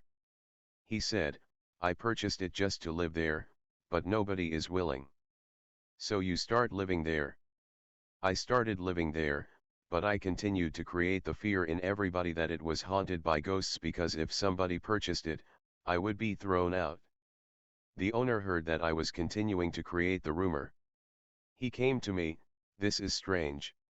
I gave it to you free of charge." I said, "I will keep it free of charge. But remember, it is haunted with ghosts. Don't come here whenever you want me, just phone me and I will come. It is dangerous." He said, and it is not dangerous for you. I said, I know a few secrets about ghosts. They are afraid of me. Do you know anything? He said, no, I don't. I said, you simply go back. And I lived in that house for almost 10 years without any rent. On the contrary, I would order him, send me something and he would bring it, otherwise I will leave the house. M.N. Roy used to come, and he loved the place. He used to live in the Himalayas in Nainital, but he said, even there it is too crowded, too many people have come. Roads, airport, buses, it is no more the old Nainital I used to know in my childhood before I left India. But your place? I said, this place will remain as it is, as long as I want to live in it. 4 miles nobody can build a house, because not only this house is haunted, the whole area is haunted. I went on creating the rumor and making the area bigger. Nobody was ready, even at the cheapest rate, to purchase the land. When I talked with M.N. Roy, he said, what do you think is the cause of my unsuccessfulness? I was such a successful member of the International High Command of the Communists. I fought in the revolution, I was a close friend of Lenin and Trotsky, who were the architects of the revolution. And here?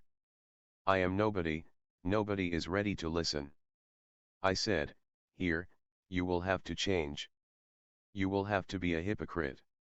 You will have to smoke in your bathroom, not in public, speak against smoking. You will have to wrap yourself in a small cloth just covering you down to your knees, just like Mahatma Gandhi, or even smaller will be better. Shave your head and become a Mahatma, and I can manage everything for you. But first become a Mahatma. I will call a barber here, and he will make you a Mahatma. He said, my God, first I have to become a Mahatma. I said, without becoming a Mahatma, in this country you don't have any appeal. This country is so fucked up that first you have to pretend all kinds of things. You don't drink tea if somebody sees you drinking tea, finished. You are not a Mahatma. In the cold, you have to remain half naked. You will get accustomed, don't be worried. All the animals are accustomed, and you are an intelligent animal, so you will get accustomed. It is only a question of 2 or 3 years, and then heat or cold, all are the same, because your skin becomes thicker and thicker. And your skull also becomes thicker and thicker. You will be a Mahatma, and everybody will be listening to you. He said, I cannot do that. I said, then forget all about leadership. And headed an unknown man. If he had lived in the Soviet Union, he would have been a cabinet minister. This country is so prejudiced. Your question comes out of a prejudice. You don't understand the mechanism, the dynamics of life. Adolf Hitler, Benito Mussolini, Hirohito of Japan, all three together killed 30 million people, and for no purpose at all, just a personal egoistic desire to become the whole and sole owner of the earth. Genghis Khan, Tamerlane, and Nader Shah, 3 generations of one family. Amongst the 3 they killed 100 million people for no purpose. And you don't bother about these people. How many people did Napoleon kill? How many people did Alexander kill? And how many people has the Catholic Church killed? You don't bother about it, and for no reason. Stalin was not killing for any personal reason, and he was not killing those who were ready to understand the revolution and participate in it. He had to kill to remove all obstacles from within, because he was surrounded on all sides by enemies ready to enter the country and finish it. If he had had to face both the enemies, inside and outside, there would have been no possibility for that experiment ever to succeed. And the people he killed, don't think they were individuals. They were just robots, as the masses are. No individuality, no dignity, no understanding, just greed and lust and the old mind, that my things are mine. I will not give them to the collective. And he is miserable because what he has is not enough for his own nourishment or his family, but he is not ready to create a collective land where tractors and other modern mechanisms can be used to sow the seeds. When the land is miles long, airplanes can be used to sow seeds. Tractors can be used to prepare the land. Own a small piece of land. This is not possible. Whatever communism was saying to them was absolutely correct, but just their prejudices. And when I said that it does not matter, everybody had to die anyway, I meant it. Unless you are a Buddha, it does not matter. Only the death of a Buddha matters. What are you going to contribute? What are you going to do tomorrow, except repeat today? You can live for 30 years repeating the same circle, morning to evening, evening to morning. What is the point? Where are you going? Round and round, reaching nowhere. To these people the experiment of communism was not at all important. Their own prejudice was important, that our things cannot be taken away by anybody. And those things were their misery. Even a beggar was not ready to give his things, and what did he have? The whole idea was that all the land, the whole property and everything in it, should belong to the collective. Soviet means a commune. The village turns into a Soviet, it becomes a commune. Families disappear, only individual members contribute whatsoever they can, and the commune will fulfill their needs not according to their worth, but according to their need. Somebody may not be such a hard worker and somebody else may be a hard worker, but in a commune it is a bigger family. You have to understand that somebody is weaker, somebody is sick, somebody is old, but their need shaved to be fulfilled. Now Gorbachev is saying, each according to his work. What about the old people? They will not be able to work the same way as the young people. What about the children? They will not be able to work the same as the young people. What about the women? They cannot be put into any muscular work. The communist idea was far higher and superior, each according to his needs. An old man has his own needs. He may not be able to work, but he has worked enough his whole life. A child has not worked yet, but one day he will work. And he has needs right now. Now Gorbachev is saying, each according to his work, and that is the motto of capitalism. He is deceiving and betraying the whole communist approach. Just think, Majid is here. If revolution comes to Italy, are you going to allow the Pope to continue the Vatican? Are you going to allow the Vatican Bank to change black money, heroin money, into white money and earn billions of dollars per year? Are you going to allow all the priests and bishops and archbishops and all the churches to continue as they are? They will all resist, because it is their vested interest. Then what are you going to do? Just sit before the churches and cry like small babies? You will have to finish these people or throw them out in the ocean, and you have such a beautiful ocean. Revolution does not care for these parasites.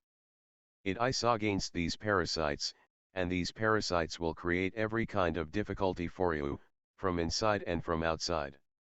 Now the Catholics number 600 million around the world. If you do anything against the Pope, he will fight, and the 600 million Catholics around the world will create great pressure on you from every government. Don't touch the Vatican, otherwise we will disconnect our relationship with you. That's what had happened in Russia. All other countries dropped their connections with Russia. All the countries called their ambassadors back. There was no communication with Russia. Boycott, absolute boycott. You have only heard one side of the story, which America goes on propagating, that Stalin created an Iron Curtain. It was not Stalin who created the Iron Curtain, it was all the countries who withdrew from the Soviet Union, boycotting it completely. Then it was absolutely necessary that the Soviet Union should create a situation where nobody could enter. All kinds of agents to provoke people, and people were ready to be provoked because they were very sad that their personal things had been taken. People become so attached to their personal things, small things. They were ready to be provoked, and the whole country was full of spies from every capitalist country trying to provoke people to destroy the collectives, to burn the collectives. All the different Christian sects agreed on the point that communism is against religion, and all the Mohammedans, all the Buddhists, because the Soviet Union has 3 religions. One part, Mongolia, is Buddhist, another part near Afghanistan is Mohammedan. The third part is Orthodox Christian. Now these three religions were agreed, communism is against religion, so we have to give a fight. And all the people had belonged to some religion. Everybody had belonged to some religion, either to the Buddhists, to the Mohammedans, or to Christianity. How to deal with the situation? I don't see that except Stalin there was anybody else in the Communist Party at that time to deal with the situation. And the poor fellow has been condemned because he saved communism, otherwise these people would have destroyed it. It was a chaos. Once the Tsar was killed there was no system, there was no order in the country. Trains were running, nobody knew where they would end up, where they were going, because people had taken out railway lines, had destroyed the bridges. Trains were moving, burning. These were the people for whom the revolution had been made, who were burning the trains, who were burning the palaces of the governors, who were burning the palaces of the Tsar. And the Communist Party was trying to tell them, now all these belong to you. Don't destroy them. The Tsar is finished, it is your property. But nobody was listening, and people were carrying things to their homes. I have heard that after the Tsar's family was taken out of his palace, it used to be one of the biggest palaces in the world, the richest, it was one of the oldest royalties. People were taking everything from the palace to their homes. Even the carpet, it was so huge that nobody could take it alone, so people were cutting the carpet with scissors, just enough for their home takeaway. Now what can you do with these people? There was no time to convince them. There was no time to make them understand that everything belongs to you and you are destroying it. Except Stalin, neither Lenin was able to do it nor Trotsky was able to do it. This man had certainly a heart of steel. At any cost, revolution had to survive. And as I have told you again and again, the masses are the greatest enemy of themselves, they don't know what they are doing. So the Bulte was the only answer, and he killed for an absolutely right end. There are times when you have to use means which are apparently wrong, violence, murder. But what can you do with this humanity? If you are in power you will suddenly realize that the only way is to put people back to their senses. When one person is killed, 100 persons absolutely understand that this is a difficult problem, keep quiet. Those 1 million people killed made 20 million people silent, settled. But you have your prejudices. You are shocked, but that is my business. When I was criticizing Christianity you were not shocked, you were happy. Now let the Christians be happy, because everybody has his own time. The Catholics would have been shaken, they were shaken. The whole seminary, which consists of 500 missionaries being trained, and must be at least 100 professors to teach them, was agog with only one thing, they wanted to hear what I have said. One student came here the next day, saying, the whole seminary is talking about only one thing, so you bring the tape or the video. And I sent Prasad, because he had already been to the seminary to talk to them, to explain my philosophy to them, so he was acquainted with the authorities there. He went there, but the authorities said, we don't have equipment and it will take time to arrange for equipment, so we cannot do it.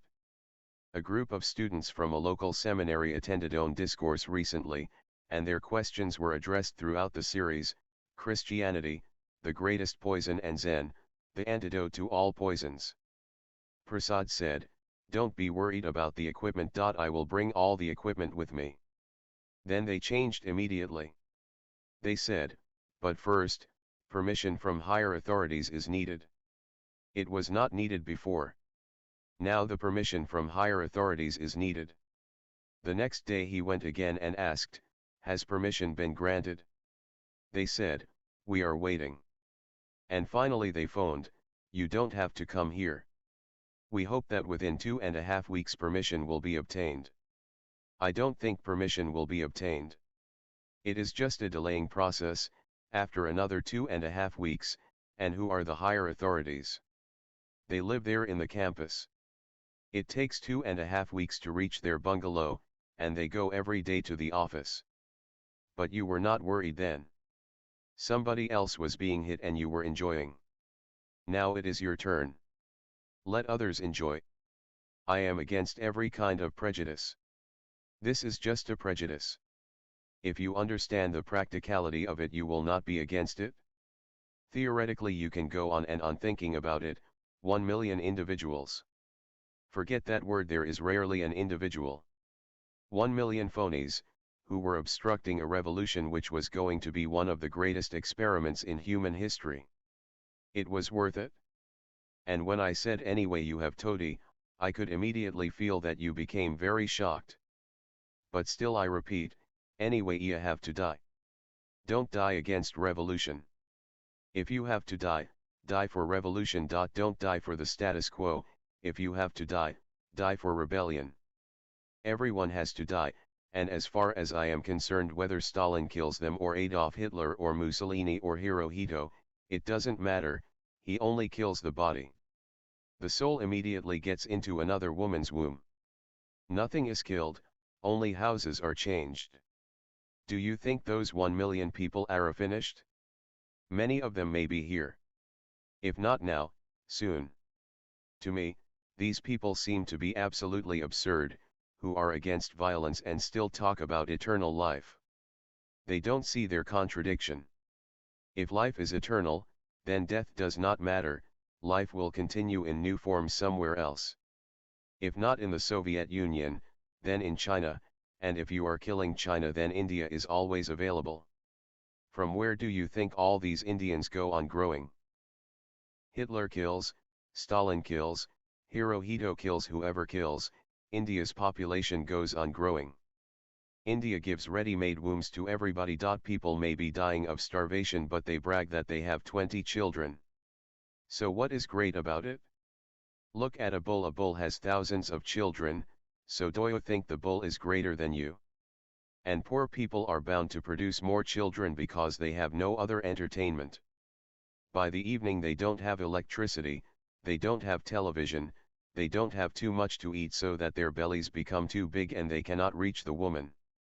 So the whole dark night, and cold, not enough blankets, the woman is warm, is a good blanket, and no other thing to do in the dark, so people go on producing children. They cannot go to see a film, it takes money, they cannot go to have dinner in a restaurant, it takes money. Sex is free. So everywhere you kill, India is ready to receive. From 400 million people, just 40 years ago, today there are more than 900 million people. It seems every year, 10 million people are added. By the end of the century the population will have gone beyond 1 billion people. From where are all these people coming? Richer countries, more educated countries, are losing population because educated people understand that this is stupid, creating people and making the country poorer. They are using all kinds of methods to prevent the explosion of population, in spite of all the popes and the bishops. Who cares? These people, even Catholics, don't care, it is just a formal respectability. But there are countries which are promoting programs for giving birth to more children. Their population is shrinking and the fear is that they may disappear in the vast third world population which is growing. Soon they will be rushing all over Europe, no boundaries will be able to prevent them. Already in Germany, that is the problem. From Turkey, so many people have entered Germany that there is a great problem of unemployment. And you will be surprised to know that the Nazi party of Adolf Hitler is again raising its head. One of Adolf Hitler's men has organized a party which won 11 seats in the parliament just now, on the basis that all these Turkish people should be thrown out of Germany, otherwise Germany will be drowned. Adolf Hitler was throwing out Jews, now it is the Turkish people. And this party has won 11 seats. This is the beginning, and we have people supported an ex-Nazi officer. Because the German people are becoming afraid, if these populations go on immigrating to Germany, we will be poorer. We will have to give employment to these people. We will have to share our money with these people, our land with these people, our houses with these people. And this caravan of immigrants is going to grow every day, because Mohammedan countries allow one man to marry 4 women, so Mohammedans increase 4 times more than anybody else. You can create only 1 child in a year, at the most, with great difficulty. Mohammedans can create 4 children. That's why in India, just 40 years ago, Mohammedans took away Bangladesh and Pakistan, but within 40 years again they are so many that the biggest Mohammedan country in the world is India, not Saudi Arabia, not Pakistan, not Bangladesh, or any of the other Middle East countries. The biggest Mohammedan country is India. Second to the Hindus are the Mohammedans, and soon they will be the first because they have 4 women and you have only one. And it continues in the name of not interfering in anybody's religion. The government allows Mohammedans to have 4 wives and Hindus only one. This kind of stupidity can be prevented only if you war really hard. I would like the population explosion in India to be stopped, on a war scale. The whole army should be sent to every village, and if people are not ready voluntarily, then compulsorily they have to be sterilized. You will say, it is not democratic. But is it democratic that 500 million people will die by the end of the century? Problems are very connected. Whenever you look at a problem, look from all sides and you will be able to understand what I am saying. And drop your preconceived ideology. My effort here is to bring you to a space of no mind. And from no mind, function, then you function directly, looking at the situation.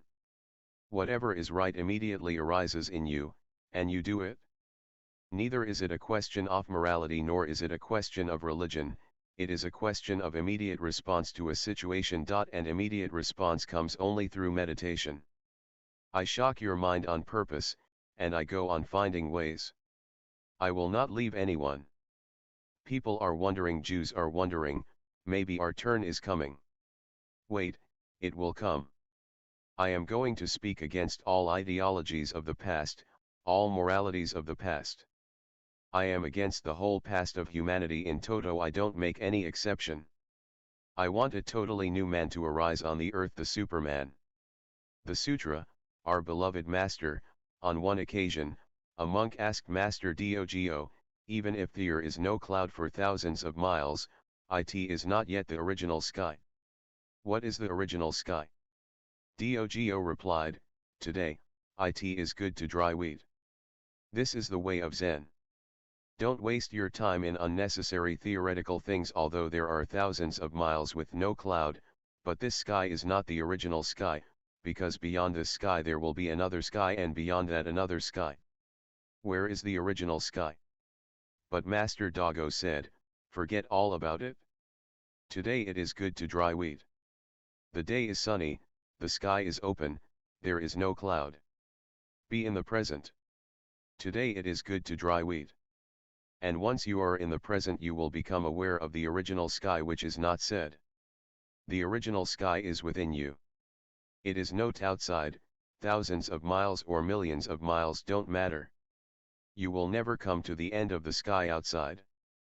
But there is a sky inside which is the original, out of which you are living, you are getting your nourishment. Your roots are in that original sky. Just go inwards and it is not thousands of miles away. It is only thousands of thoughts away.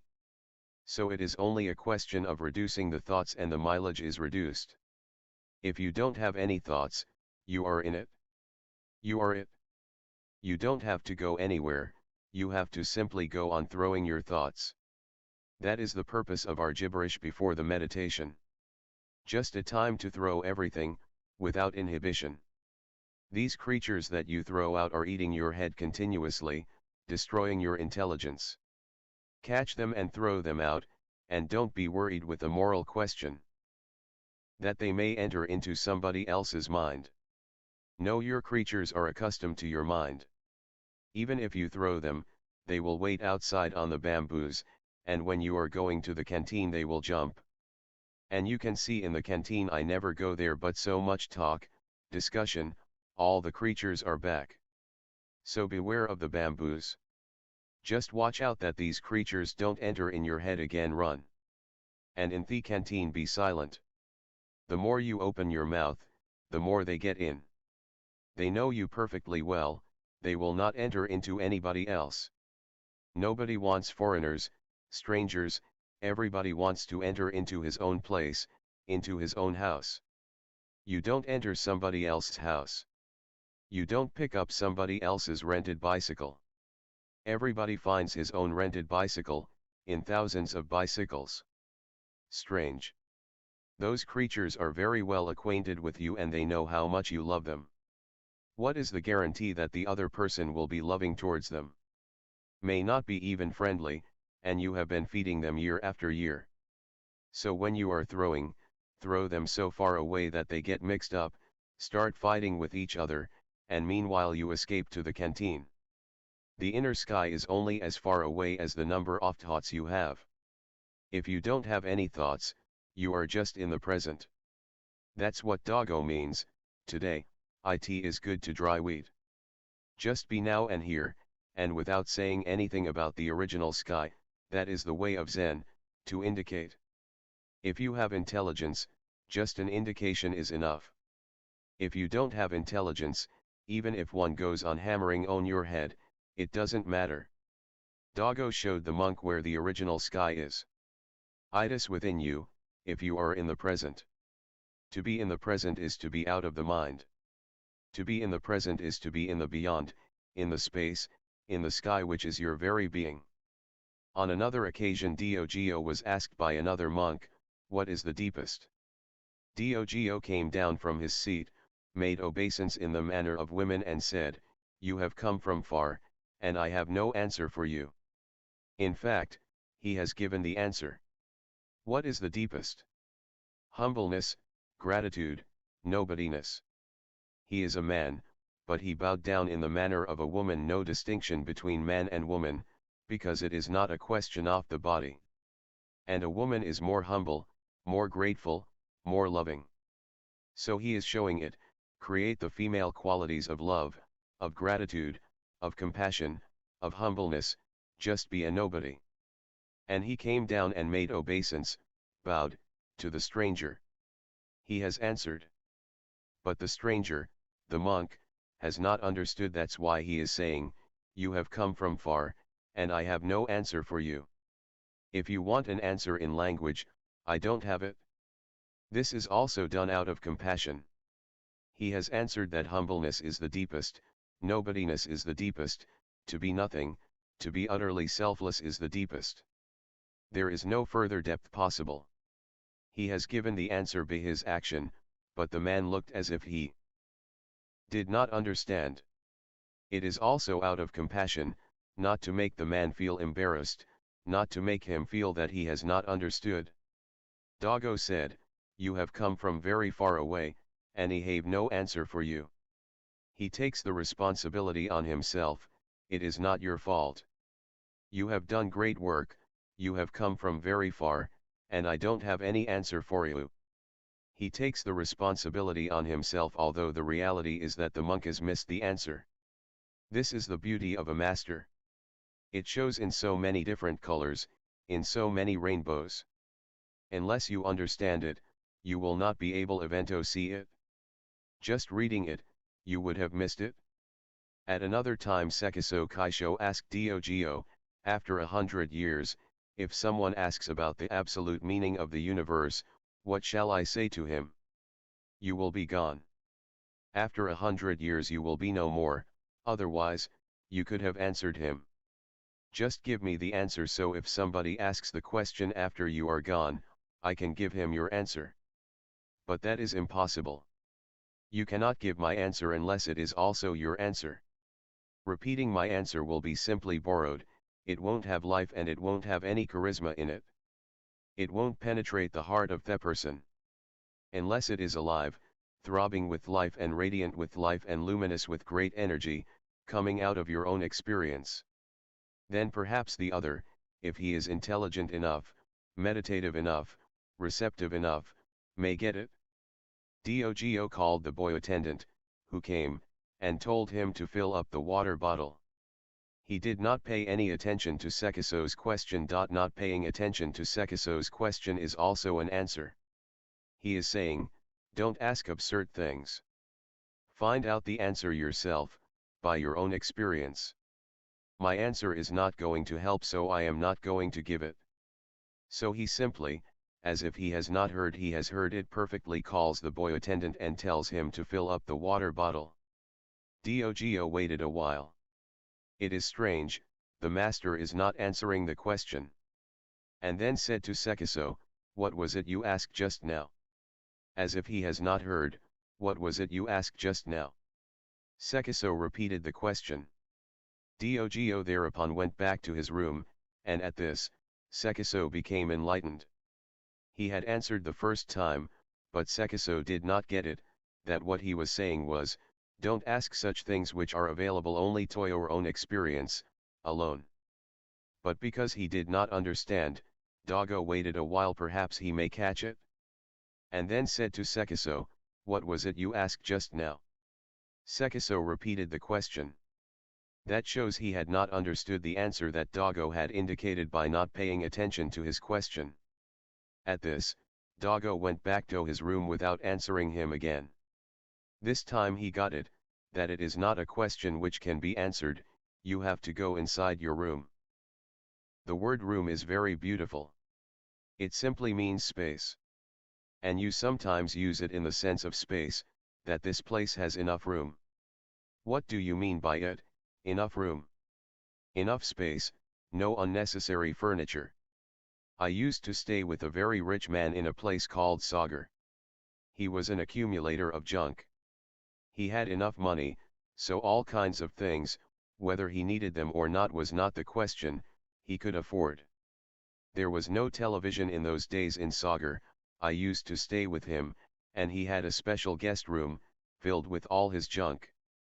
I saw a television there. I asked, are you mad?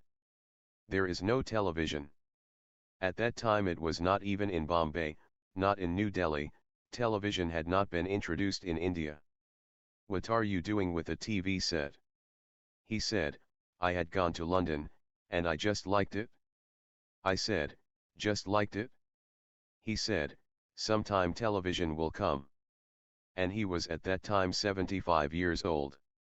I said, at least not in your lifetime. He said, what? I said, you don't understand that you are 75. But he said, it is not good to say to anybody not in your lifetime. That means you are already thinking about my death. I said, I am not thinking about your death, I am thinking about your city. It is still 1,000 years behind. Even in New Delhi the television has not come. In your city it will take at least a century, and I don't think you will be able to make it. But he was very angry, and he said, I have put Ithera for your entertainment. I said, I am not mad. This box cannot make any kind of entertainment. It is dead, because there is no connection to it anywhere. And then I saw many radios, lined up, all kinds of models of radios. I said, one is enough. He said, but I can afford them, so whenever some new model comes, some new manufacturer comes in. I said, in this room I cannot stay. I will go insane, because there is no room at all. Things upon things, things upon things.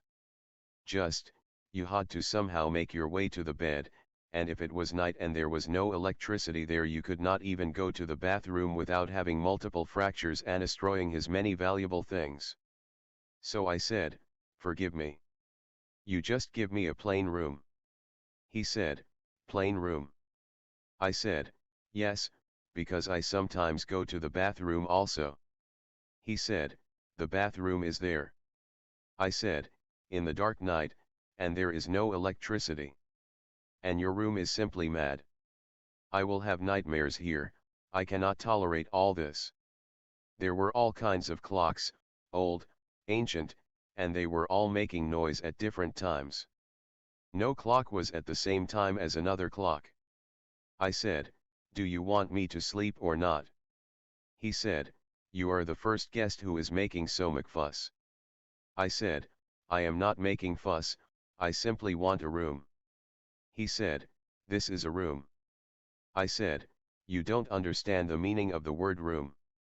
This is not a room, this is a junkyard. So when the master Dogo went to his room, he was again giving another chance to Sekiso, just go into the silent space within you. As I am going into my room, you go into your room, into your own space. And this time Sekiso got it. he became enlightened. The master goes on repeating the same thing in different ways, in different words, in different gestures, with the hope that someday, at some point, you are going to get it. How can you escape? I will go on hitting you from every angle, poking you from every possibility, into every rib. I don't care whether you are getting fractures or not, I will go on hitting you. My hits are more subtle than those of the Zen people. Their hits are more primitive. So whenever you get upset and disturbed, remember it is a hit. Just take a shower and sit down to meditate. No need to think about it, it was just a hit to wake you up. My speaking to you is not that of an orator or that of a philosopher. My talking to you is that of a master who knows how to disturb you. And our function is not to be disturbed whatever happens, whatever I say. I may call Jesus a crackpot, don't be worried. Just enjoy and have a good shower if some trouble arises, because what have I to do with Jesus? My concern is with you. If I see somewhere in your head Jesus lurking, then I immediately hit Jesus. I am hitting you. What concern have I with Jesus? In fact, nobody knows whether this fellow ever was there or not. But when I talk about Stalin, don't get worried. He have nothing to be concerned with Stalin. He is not my disciple, you are. And you are on your own in spite of me. I am trying every possible way to throw you out, but you still go on coming. You know perfectly well that my words should not be taken at face value. They are strategies and devices. The whole problem is how to shock you and shatter your mind completely so you can enter into the inner room and see with your own eyes your vast sky. Basho wrote, a cold rain starting, and me without a hat. On second thought, who cares? This is the beauty of Zen. A cold rain starting, and me without a hat. On second thought, who cares? Remember it. On second thought, don't care at all about anything. Perhaps on the first thought you may not be able, but on second thought don't miss it. Sekiso did not miss on second thought. Question 4 Maniesh's question, our beloved master, Emma Goldman, the anarchist, wrote in one of her revolutionary essays, earlier this century, that Friedrich Nietzsche is described as a hater of the weak because he believed in the Superman. It does not occur to Theshallow interpreters of that giant mind that this vision of Superman also calls for a state of society which will not give birth to a race of weaklings and slaves. With the flame of Zen in one hand, you are the completion of the circle of man's search for inner integrity, with the flame of spiritual anarchism in the other hand, are you not also the completion of the circle of man's search for outer integrity? Esche, Friedrich Nietzsche is one of the most misunderstood giants of mankind.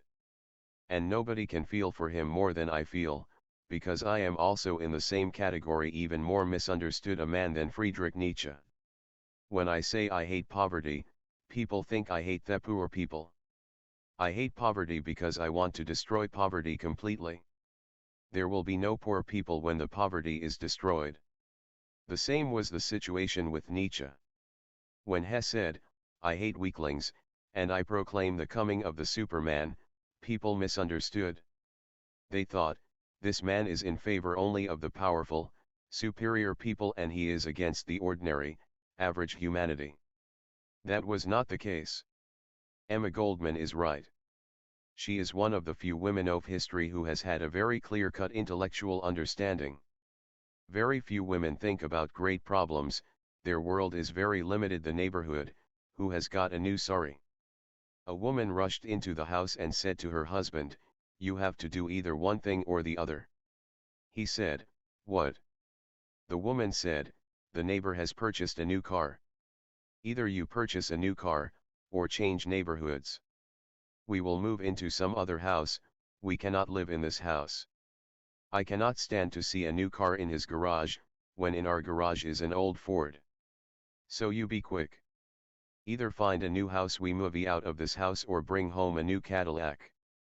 The woman's world has been very limited. It has been made limited by man, but the woman is also responsible, she accepted it. When somebody enslaves you, of course that person is responsible, but don't think that you are not responsible. You are also responsible. You could have died instead of becoming a slave, then how could he have made you a slave? So whenever there is such a phenomenon, people only think with compassion and pity about the victim, but they don't think that the victim somehow agrees with the status quo. Otherwise, if all the women just go on a one-day strike all over the world, men will be massaging their feet. You are not only equal, you're superior. Just come back to the kitchen. I know about myself. I cannot even make a cup of tea. I have tried and burned myself. Just once was enough, then I said, it is not my thing.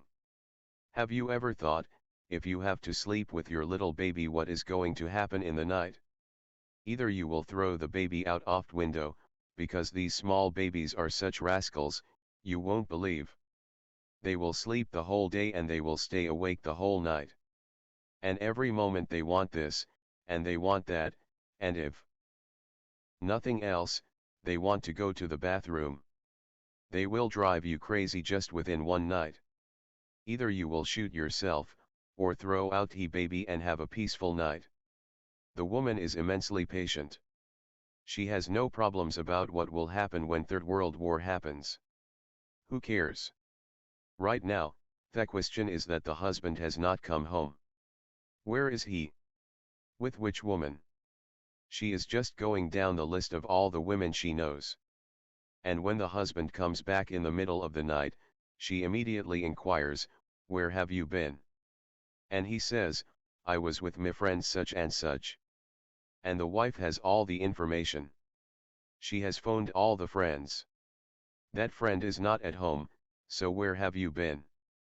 Be truthful and honest. I have inquired, I have your diary, all the phone numbers. That fellow is not at home. Where have you been? Now you are caught red-handed. Nobody can escape wife scrutiny. I have never heard of a single man who has escaped the scrutiny of a wife. They are such great detectives that sometimes I think they should all enroll in the CIA, the FBI, the SID. They will do far greater work. Their concern is so limited, so their whole concentration.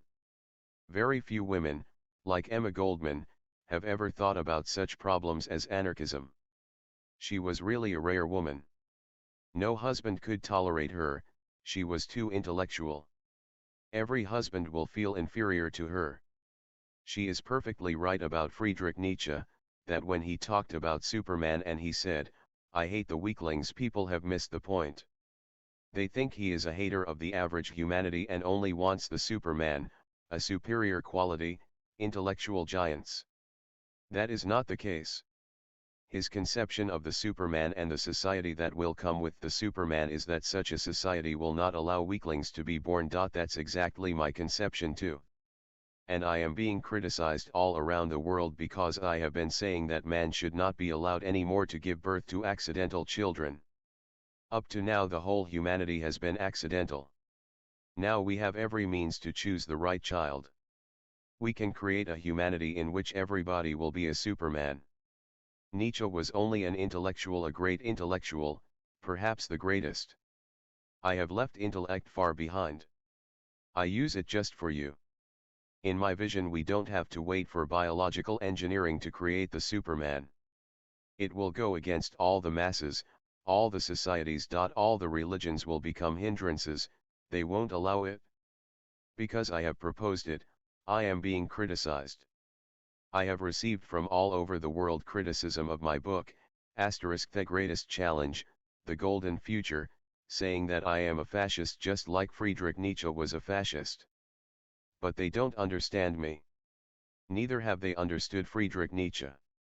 And they will misunderstand me even more because I am not going to wait for biological engineering. I am going to create the Superman by a very different methodology.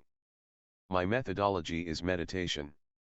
I can change the ordinary, average human being into Buddha. There is no need right now to go into changing the ordinary structure of reproduction. Finally it has to be done, because that will be the easiest way. And if I have Supermen to work with, then meditation will be so easy, immediately understood. But Friedrich Nietzsche had no idea about meditation. I can change, through meditation, the very ordinary and average person into a Superman. The moment you enter into your being centered, silent, the whole sky within has no clouds of thought, you are turning into a Superman. I call that Superman the Buddha. Main Esha, you are right, because I am looking at man from every angle, from his body, from his mind, from his soul. I am looking at man as a totality. So many half circles are going to be complete in me. Buddha was looking only at the spiritual, Marx was looking only at the material, Sigmund Freud was looking only at the psychological. My approach is total, from all dimensions and directions. And I have gone through all these people as deeply as possible, and I know where they stand, where they have stopped. Nietzsche has stopped with intellectual analysis, Sigmund Freud has stopped with psychoanalysis, Marx has stopped with an economic analysis of the society. But man is not partial. Don't deal with man part by part. You can deal with a machine in a partial way, you can change one part if it is not functioning well, but man is an organic unity, you cannot do that with man. You have to take the whole man into your vision. My vision is for the whole man. And the moment you also understand all your dimensions, all your directions, all your potentialities, suddenly a great transformation happens, the Superman is born in you. You don't have to wait, because you cannot change your programming of biology now. Perhaps your children's children may gather courage enough to change the biology of man. When I am talking to you, I am taking care not only about you but about your children's children's children. My approach is not only concerned with you, it is certainly concerned with you, but not only with you. My vision reaches far deeper. I am saying many things which should be said only 1 century from now. That's what creates controversies about me, unnecessary condemnation of me, but I am helpless. In fact, I enjoy all the controversies, all the condemnation. At this moment, I am the most condemned man in the whole world. That gives me great joy. At least I am something. This brings us to Sardar Gurudale Singh. Giuseppe and Martino, 2 Italians, are at the movie house watching a spaghetti western and feeling bored. Martino leans over in the dark and taps his friend in the arm. "Hey, Giuseppe," whispers Martino, "I am really bored. You see this guy in front with the bald head? I give you 1,000 lira if you smack him over the head." Giuseppe immediately takes the money, stands up and hits the bald man in front over the head. The man turns around in a daze. "Hey, Francesco," says Giuseppe. "Good day to see you." "I am not a Francesco," replies the man, shakily, and he turns back to watching the movie. 5 minutes pass, and Martino is bored again. "Hey Giuseppe," he whispers. "I give you 2,000 lira if you hit the bald guy again." Giuseppe takes the money, stands up and hits the bald-headed man bonk on the head. The bald man spins around and is just about to climb over the back of his seat, when Giuseppe says, "Hey, Francesco. Good day to see you." "I tell you," snaps the bald man. "I am not a Francesco," and he storms out and goes and sits upstairs in the balcony. 10 minutes later, Martino is bored again. "Hey, Giuseppe," he whispers, "I am bored. Let's go upstairs." The 2 friends go to sit in the balcony just behind the bald-headed man. "Hey, Giuseppe," whispers Martino. "I give you 1,000 lira if you hit the man with the bald head again." Giuseppe puts the money into his pocket, gets to his feet, and hits the bald head smack with his hand. The man spins around in his seat. "Hey, Francesco," says Giuseppe. "You know, downstairs there is a guy that looks just like you. One day, Joseph Stalin wants to find out what the people of Russia really think about him. So he disguises himself with a big black bear and an overcoat and goes out into the streets of Moscow. He walks around for a while and then goes into a favorite communist pub, the Tsar's Head. He walks up to the bar, orders a double vodka and begins to sip it slowly. Then he turns to the man next to him, Comrade Popov, and casually asks, "Tell me, comrade, what do you think of Joseph Stalin?" Comrade Popov turns white, looks over both shoulders, grabs Stalin by the arm, and whispers, "Are you crazy? We can't talk here, follow me." The two Russians go outside through the back door into the quiet back street. Popov looks around frantically, then leads Stalin into a dark alley. Then Popov looks around and says, "We are still not safe here. These walls have ears. Come with me." He takes Stalin through a maze of unlit passages and side streets before arriving at a small, hidden garden. They climb over the fence, and finally crouch behind some bushes. "Okay," says Popov, "we can talk here." "You want talk know what I think of Joseph Stalin?" "That's right," replies Stalin. "Well," says Popov, "I could not say it in the pub, but personally I like the guy." Igor and Becky Ivanovich, a Moscow couple, keep a parrot called Boris in their apartment. Boris likes to cry, "Down with communism," at the top of his voice, and one day the neighbors hear him and report him to the KGB. When the police arrive, Igor quickly hides Boris in the freezer. The KGB officers search everywhere throughout the apartment and cannot find anything. But just before they leave, one of them decides to have a look in the freezer and finds a frozen Boris. When Boris finally thaws out, he starts shouting at the top of his voice, "Hooray for Gorbachev! Long live communism!" The KGB men are very happy and leave the apartment. When they are gone, Igor grabs Boris. "I don't understand," says Igor. "Why did you suddenly start praising communism?" "Look," replies Boris, "you would do the same if you had just returned from Siberia." Nivna. Gibberish, nivna. Be silent. Close your eyes. And feel your body to be completely frozen. This is the right moment to look inwards. Gather your whole life energy and rush towards your very center of being, with total consciousness and with an urgency as if this is going to be the last moment in your life. Without such urgency nobody has ever reached to his very being, the center which is your original face, which is your door into the divine. Faster and faster, deeper and deeper. As you come closer to yourself, a great silence descends over you, almost like soft rain. A little closer, and you find a tremendous peace blossoming around you. A little more, and fragrances from the beyond fulfill your being. Now you can see your original face. This is the Buddha, hidden at the center of your being for centuries. This is your Superman. The only quality of the Buddha is witnessing, and as your witnessing deepens, your blissfulness deepens also. As your witnessing becomes greater, a tremendous ecstasy arises in your very being. It is not something coming from outside, it is something that is arising in you and blossoming in you like a lotus flower. But it all happens. This whole miracle of meditation is nothing but witnessing. A single word, and the whole of religion is intrinsic in it. At this moment you are the most blessed people on the earth. To make the witnessing a little deeper, nivna. Relax, let go. Just continue to witness. Witness that you are not the body, witness that you are not the mind. Witness that you are only a witness, just a Buddha, a pure consciousness, and eternal life suddenly becomes clear to you. You have been changing bodies again and again and again, but your life goes on flowing from eternity to eternity. It is infinite, it is immortal. And as you relax you start melting like ice. All separations dissolve.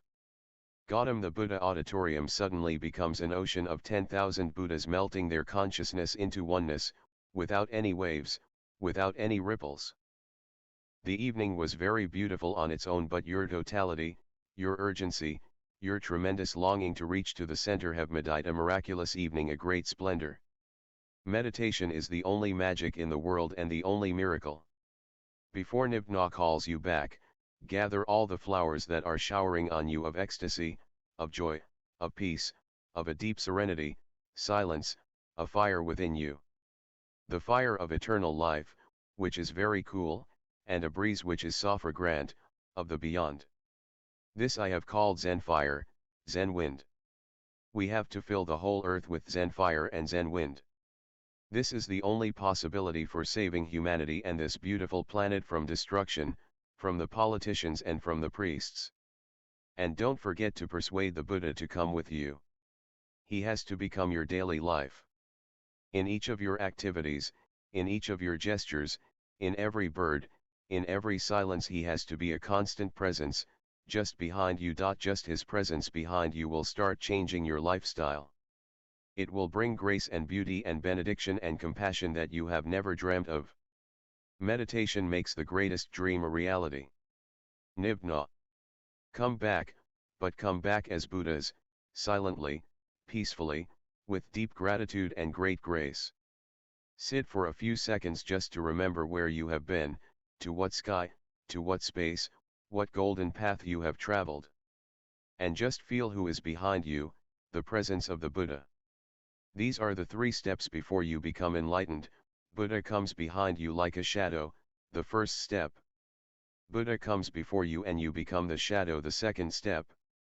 Your shadow disappears in the Buddha. You are no more, only Buddha is, the third and the final step. The moment your shadow disappears in the Buddha, you will find, suddenly, that Buddha is only a transparent consciousness.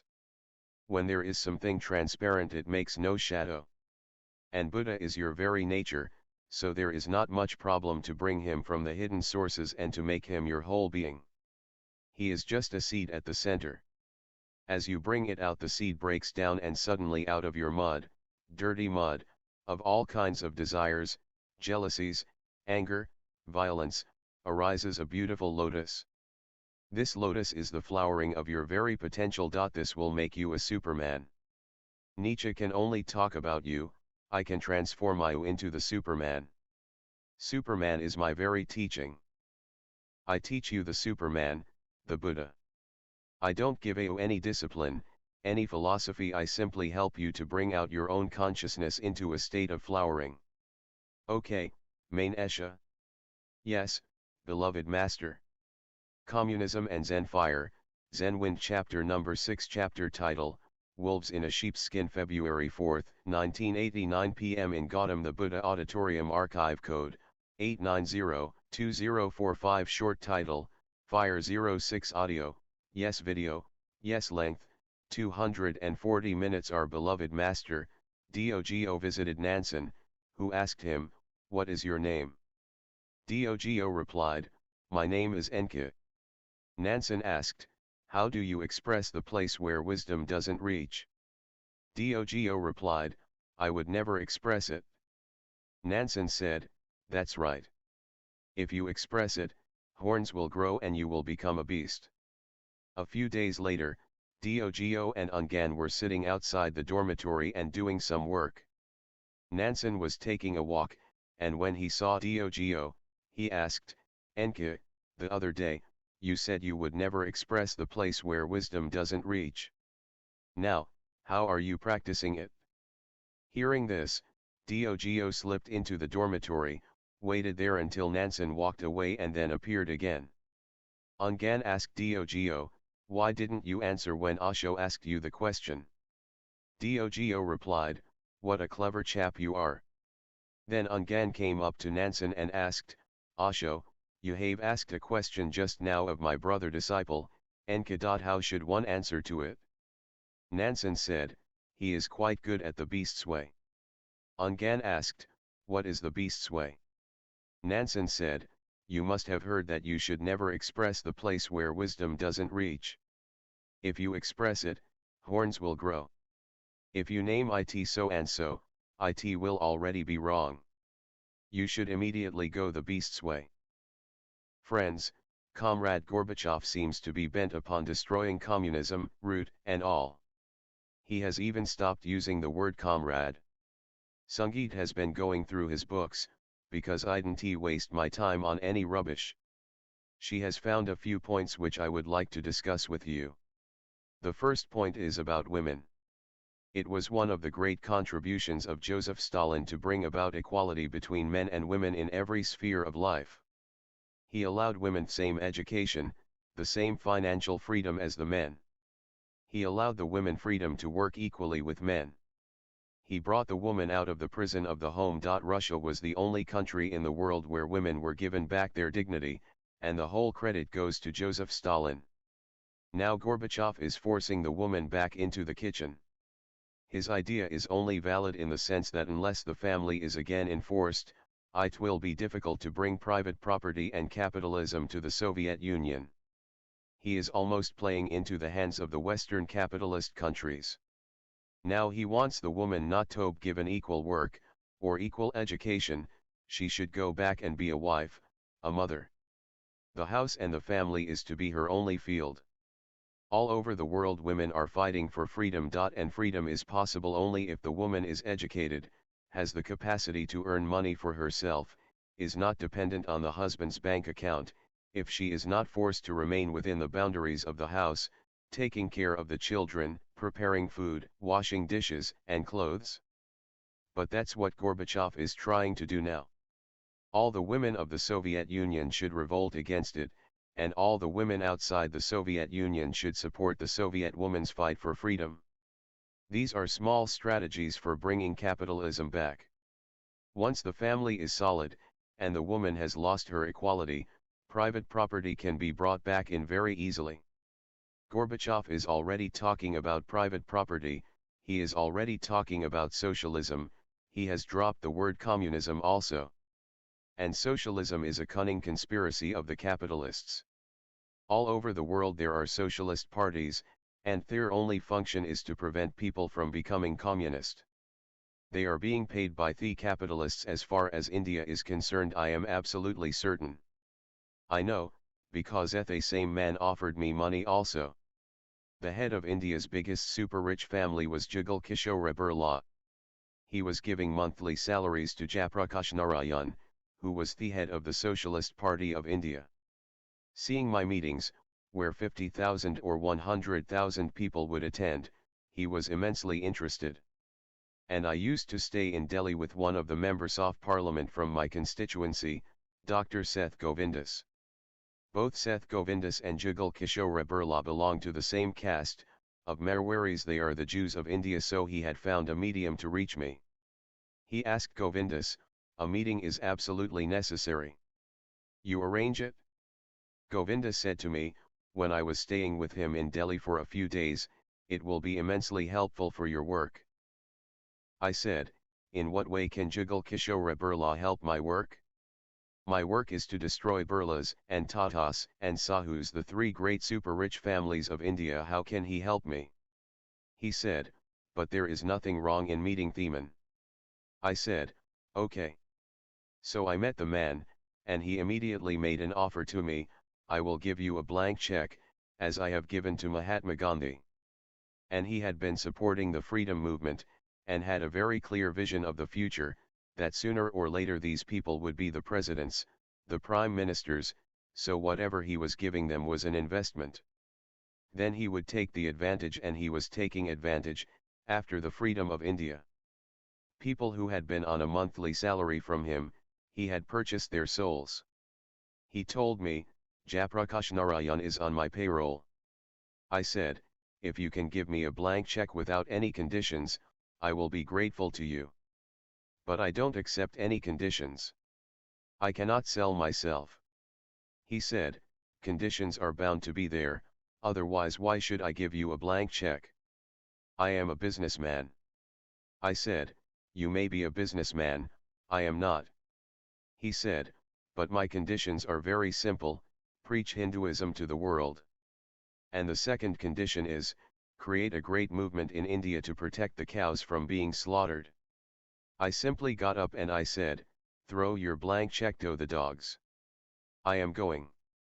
Govindas was very much embarrassed, because they all felt great respect for his money and his support. And I told him, you have asked me to come, and you have insulted me. Nothing can be more insulting than offering money as a bribe, trying to purchase a man. You cannot purchase me, nobody can purchase me. I am going to speak against Hinduism my whole life. You have strengthened my idea, you have reminded me that I have to take care of Hinduism. And I am going to fight with all those people who are trying to stop cow slaughter. That's how I came to be the arch enemy of the Shankaracharya of Puri, because he is the head of the movement to stop cow slaughter. So I know from the very man himself, Jugal Kishore Birla, that the head of the Socialist Party and perhaps other leaders were on his payroll. Why was he paying the socialists? What is the function of the socialist? The function is to divide the proletariat, to create barriers so the proletariat, the poor people, the labor unions, don't go to the communists. And it is easy for the socialists to do it, because the socialists agree with all the superstitions of the masses. They agree with all their superstitions, they don't disturb their religion. They don't disturb anything in their prejudices, they support it, so obviously the masses are attracted to them more easily than to the communists who are non-compromising, who hit hard on everybody's religion, on everybody's theism, belief in God, and all kinds of fictitious ideas and superstitions. Naturally, the Communist Party in India, which is one of the oldest communist parties in the world, has not been able to gather any power or any great number of people to be members. And it is not going to. Socialists pretend that they are Marxists, and that they are going to bring equality, they are going to bring social justice, but without disturbing anybody's superstitions. Now they are talking in absolute contradictions. Without destroying the masses' prejudices, their past orientation, their superstitions, you cannot bring equality. God has created only man in his own image, not woman. The woman has been created by taking a rib out of man, so she is just to be a servant to the husband. She cannot claim equality. How can a rib bone be equal to a man? She's almost reduced to being just a body and not a soul. How are you going to make people equal when God has made them unequal, unless you strike God completely dead? And how are you going to bring social justice to the masses who believe that their poverty is because of their past life's evil acts? They are perfectly satisfied with their poverty, it is a punishment. And they don't think that the rich people are responsible for their poverty, they are enjoying the good acts of their past life. If you don't disturb these superstitions, how are you going to bring equality to man? So socialism is a strategy to prevent the proletariat from going to the communists. It is a very deep and subtle conspiracy against communism. And Gorbachev has started calling the Soviet Union a socialist country, not a communist country. Already he has started making compromises. The second thing Sangeet has found is about democracy. He wants a democracy of the people the same way as America has democracy for the people, of the people, by the people. But a democracy can exist only the way it existed in Athens, in a city-state. Even there it was not perfect with direct democracy, no representatives. The whole city would gather and decide. That's how they decided to poison Socrates. 51% of the population of Athens voted that he should be given the punishment of death by poisoning. He has been corrupting people's morals, he has been corrupting people's religion. He does not believe in God. He does not believe in anything, he believes only in rational, logical things, and that destroys our morality. That destroys our religion, our superstitions, and those are our only consolations in life. Just by a very small majority, 51% were against him, and 49% were in favor of his being set free. But a majority is a majority, whether it is one man's majority or two men's majority does not matter. But even in Athens it was not a total democracy. It was direct, there were no representatives, because once the representatives come in, it is not the people who rule, it is the representatives who rule. And for 5 years they have absolute power. Just once every 5 years they become servants of the people, just for a few days while the election is on. After the election the people don't matter at all. Then they go on doing whatever they want to do. But in Athens, the larger part was made up of slaves. What kind of democracy? Where people were auctioned, women were auctioned. And these slaves were not citizens, so the greater part of the population of the Athens was not able to vote, not able to participate in the so-called direct democracy. Athens has come closest, but that kind of democracy is possible only in small cities, not in vast nations. In vast nations you can't have a government by the people, of the people, for the people. In vast lands you have to fall back on mediators. So it is just making people blind, giving them good slogans, but in fact democracy exists nowhere. It is always the politicians who are the rulers of the people. But as I have told you, Gorbachev is too much impressed by America and wants the Soviet Union to be another America. He is not saying it directly, but slowly he is coming closer to it. Democracy will destroy 70 years experiment completely. Democracy will bring the rich back, the poor back, a classless society will become again a society with classes. And whenever there are rich people, they are the real rulers of the country because they can purchase the politicians. Politicians don't have money, and they need money for their elections. No poor man can stand for election because it takes so much money to fight an election. Even in a poor country like India you need at least ₹1 million to fight an election. From where are the people going to get that much money? And that ₹1 million is the minimum. It depends on the constituency, and it depends on the rival candidate. If he is throwing away ₹2 million, you have to throw away more than 2 millions, otherwise you are finished. And in a poor country, an uneducated country, people are ready to sell their votes.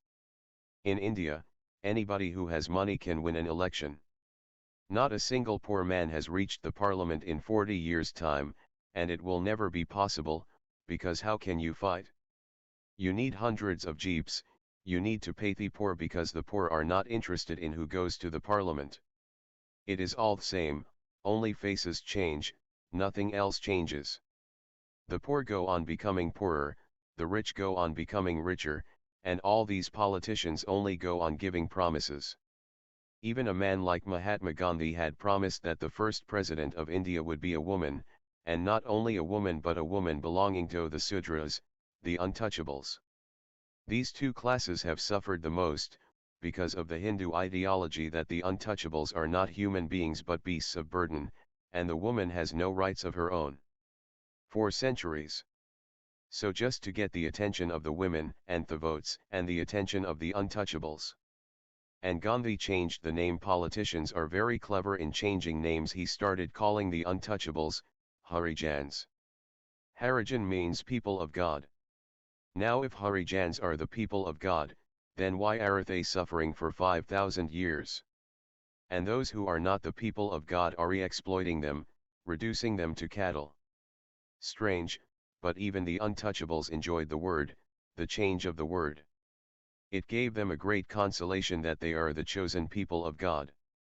It does not take away your poverty, it does not give you food, it does not give you any dignity, but just the change of the name. It happened a few years before.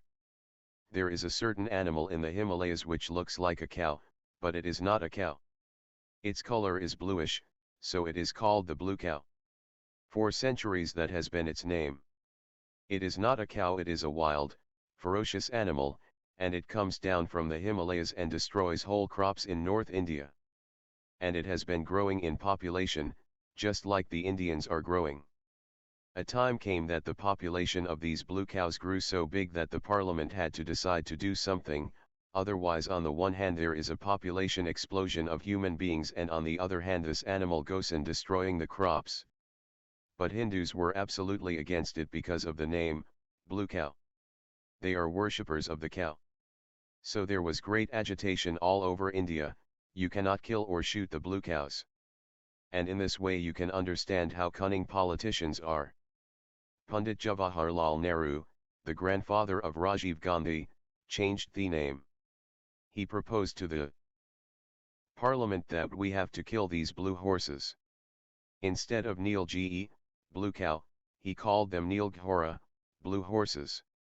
And no Hindu protested. They were shot in the thousands and thousands, almost their whole race was finished. They don't come anymore to North India. And not a single Hindu, Not even this mad Shankaracharya of Puri could understand a simple strategy of the politicians. When they were blue cows, the whole of India was in an uproar. When they became blue horses, who cares? And they are the same people. Gandhi promised that he would make the first president of India a woman, and not only a woman but an untouchable woman. But when India became independent, he completely forgot the promise. And he is worshipped, not only in India but outside India, as a great man of truth just because he has written his autobiography and titled it, An Experiment with Truth. But he was continuously lying to his own people. The first president of India, and the first prime minister of India, all were high caste people. Pandit Jawaharlal Nehru was a Brahmin, and Brahmins have been ruling this country for centuries. Again the rule goes to the Brahmin priests. And the miracle of the name. Rajiv Gandhi is not a Hindu, but nobody has said it. I have to say it, Rajiv Gandhi is a crossbreed. His father, Feroz Gandhi, was a Parsi, and his mother, Indira Gandhi, was a Hindu. But the name Gandhi gives the feeling as if he is Hindu, because Mahatma Gandhi was Hindu. So people think. And Parsis are not known very much, they are confined to Bombay, and a few people in Pune, a few people in Surat, just this small territory. Basically they are confined to Bombay, so all over most of India nobody knows about them, that they also have a surname, Gandhi. The word Gandhi comes not from caste or religion, it means a man who sells perfumes. Gand means perfume, and Gandhi means a perfume seller. So anybody who sells perfumes becomes Gandhi. It has nothing to do with religion, it has nothing to do with caste. Feroz Gandhi's family, sometime in the past, must have been selling perfume. And that was also true of Mahatma Gandhi's parents or forefathers. Somewhere back, they must have been selling perfume, both are called Gandhis. This word Gandhi gives the impression to the whole of India that Rajiv is a Hindu. He is not. Rajiv is half Hindu and half Parsi. If the whole of India comes to know it, it will be very difficult for Rajiv to come back to power again. I want the whole of India to know it, he is a crossbreed, but the word Gandhi is hiding him. And he goes to the Shankaracharyas and to all the so-called Hindu saints and nobody objects, because they all think he is a Hindu. I have to expose him. This man is just like a blue horse who used to be a blue cow. Changing names is an old, very ancient strategy of politicians. Now comrade is dropped because it was very significant, and only communists used it. And it is a beautiful word. Comrade means friend, brother, belonging to the same path. And Gorbachev has dropped the word communism and is continually talking in his 2 books about socialism, which was never before mentioned in the 70 years of the Soviet Union's life. It was a communist country. For the first time we hear it is a socialist country. And he wants private property to come back, he wants foreign money to be invested in the Soviet land. He is completely destroying everything for which so much sacrifice has been made. It is still time for the Soviet Union to stand up against this man. His whole desire is to be a world leader. Just a few days ago I had told you that soon he will be getting a Nobel Prize. Today his name has been nominated. It has not been long, and my prediction has come true.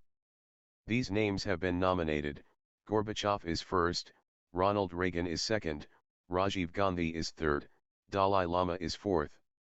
And the head of the International Football Federation is the fifth. Nobody has ever heard that the head of the International Football Federation is contributing something to human evolution football.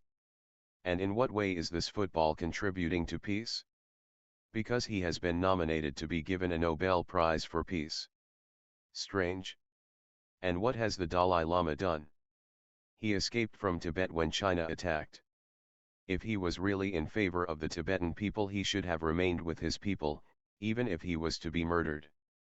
And when he escaped he did not bring the Buddhist scriptures with him, he brought 17 camels loaded with gold, because he knew that it would be impossible to get back to Tibet.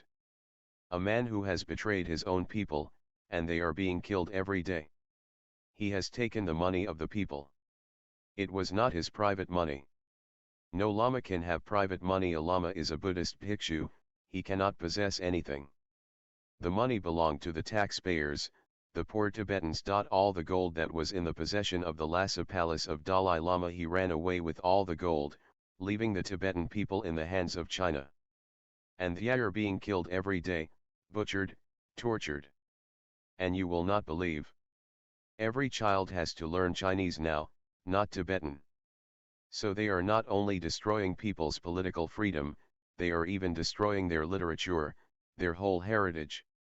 The children will be Chinese because they will be speaking Chinese. Soon, when the old people die, even the Tibetan language will die. And Tibetan scriptures will disappear.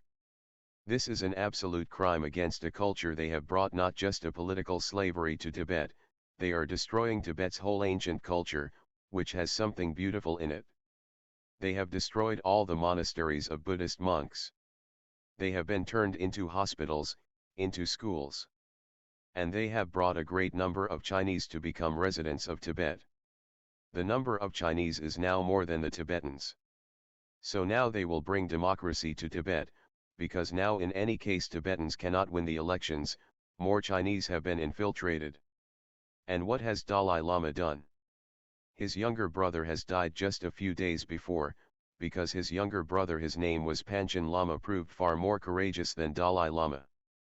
Dalai Lama was the head of state and Panchen Lama was number 2, if Dalai Lama dies or something happens, then Panchen Lama would be the head. He was not the head, but he took over as Dalai Lama escaped. He did not escape with Dalai Lama, he remained with his people, and he tried in every possible way to prevent this invasion. But Tibet had no armies, Tibet had no arms. Tibet had nothing to fight with, no roads, no tanks, no bombs. Tibet had only 21 guns belonging to the guards of Dalai Lama's palace, that was all.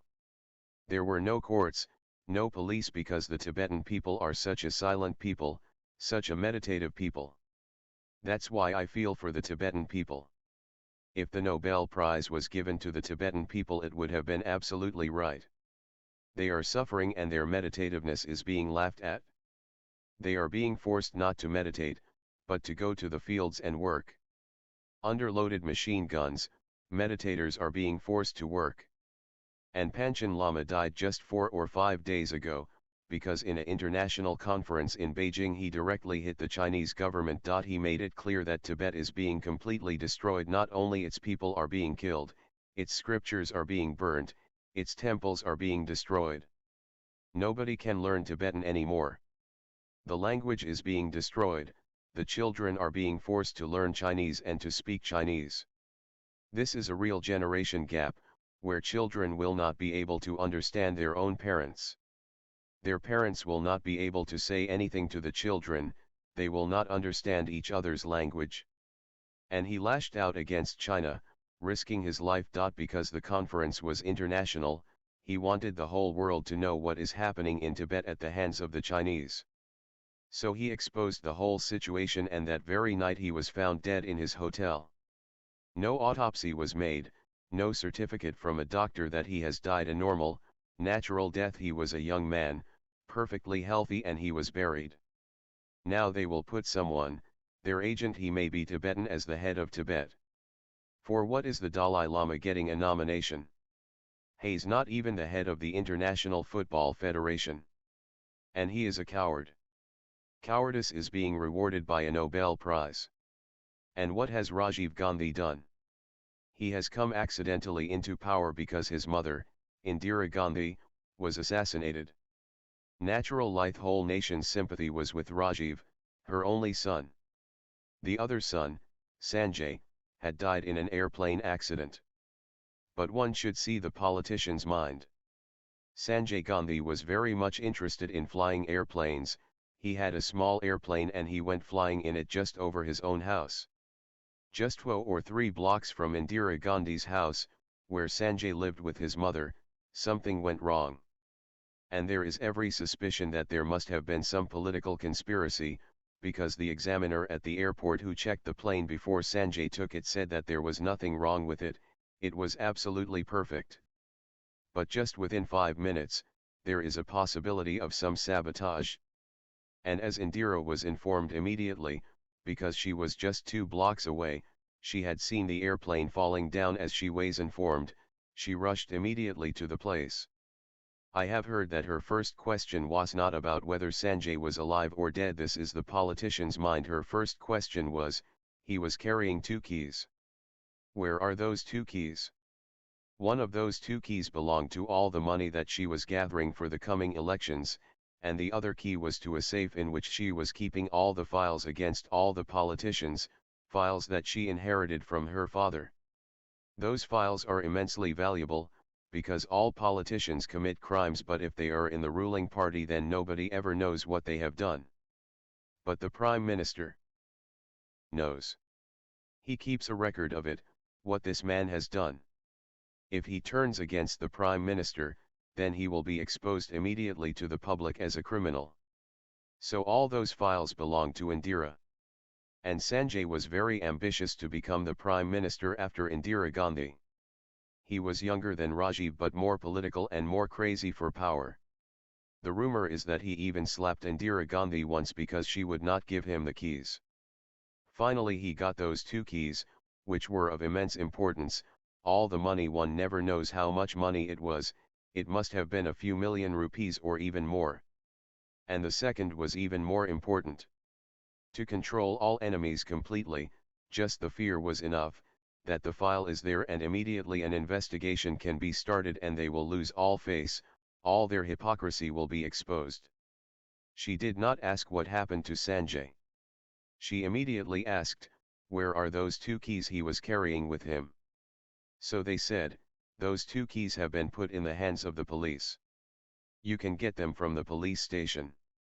She did not go directly to the hospital to see Sanjay, who was dead. First she went to the police station, got the keys. Then she went to the hospital. When Rajiv Gandhi came to power, he told the country, I promise you that I will lead the country into the 21st century. And after the election he never said that again. Now he is talking about simple methods, simple solutions for complex problems. He is talking about the past and the heritage, the great culture, of India. Now he is not looking forward. Nobody can take the country into the 21st century except me. I can take it to the 22nd century. There is no problem, we can have quantum jumps. But he cannot. He has no plan for the country, all his promises are lies.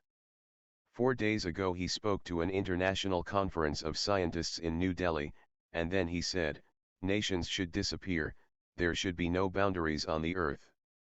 The whole earth is one. I suspect he must have been reading my books. If he is not reading them, then it must be the secretary who is preparing his speeches. We should dissolve all differences, nations, boundaries, races, and create one humanity. That was in front of the international conference. And 4 days later he was speaking to a Hindu conference, and there he completely forgot about dissolving the boundaries. He started talking about the great Indian heritage, we have to protect it. The great Indian morality, we have to protect it. If you are going to protect the Indian heritage, why should Germans not protect their heritage? Why shouldn't Japanese protect their heritage, and Americans protect their heritage? Where has the one earth gone? But people are blind and utterly in darkness, they cannot see simple contradictions. The man talks to the international conference, and talks in terms of one world. And when he talks to the Hindus, then he says, our culture is the best in the world. But that's the stupidity which everybody is doing. That's how nations are divided, races are divided against each other, religions are divided, because everybody is claiming, we are the best.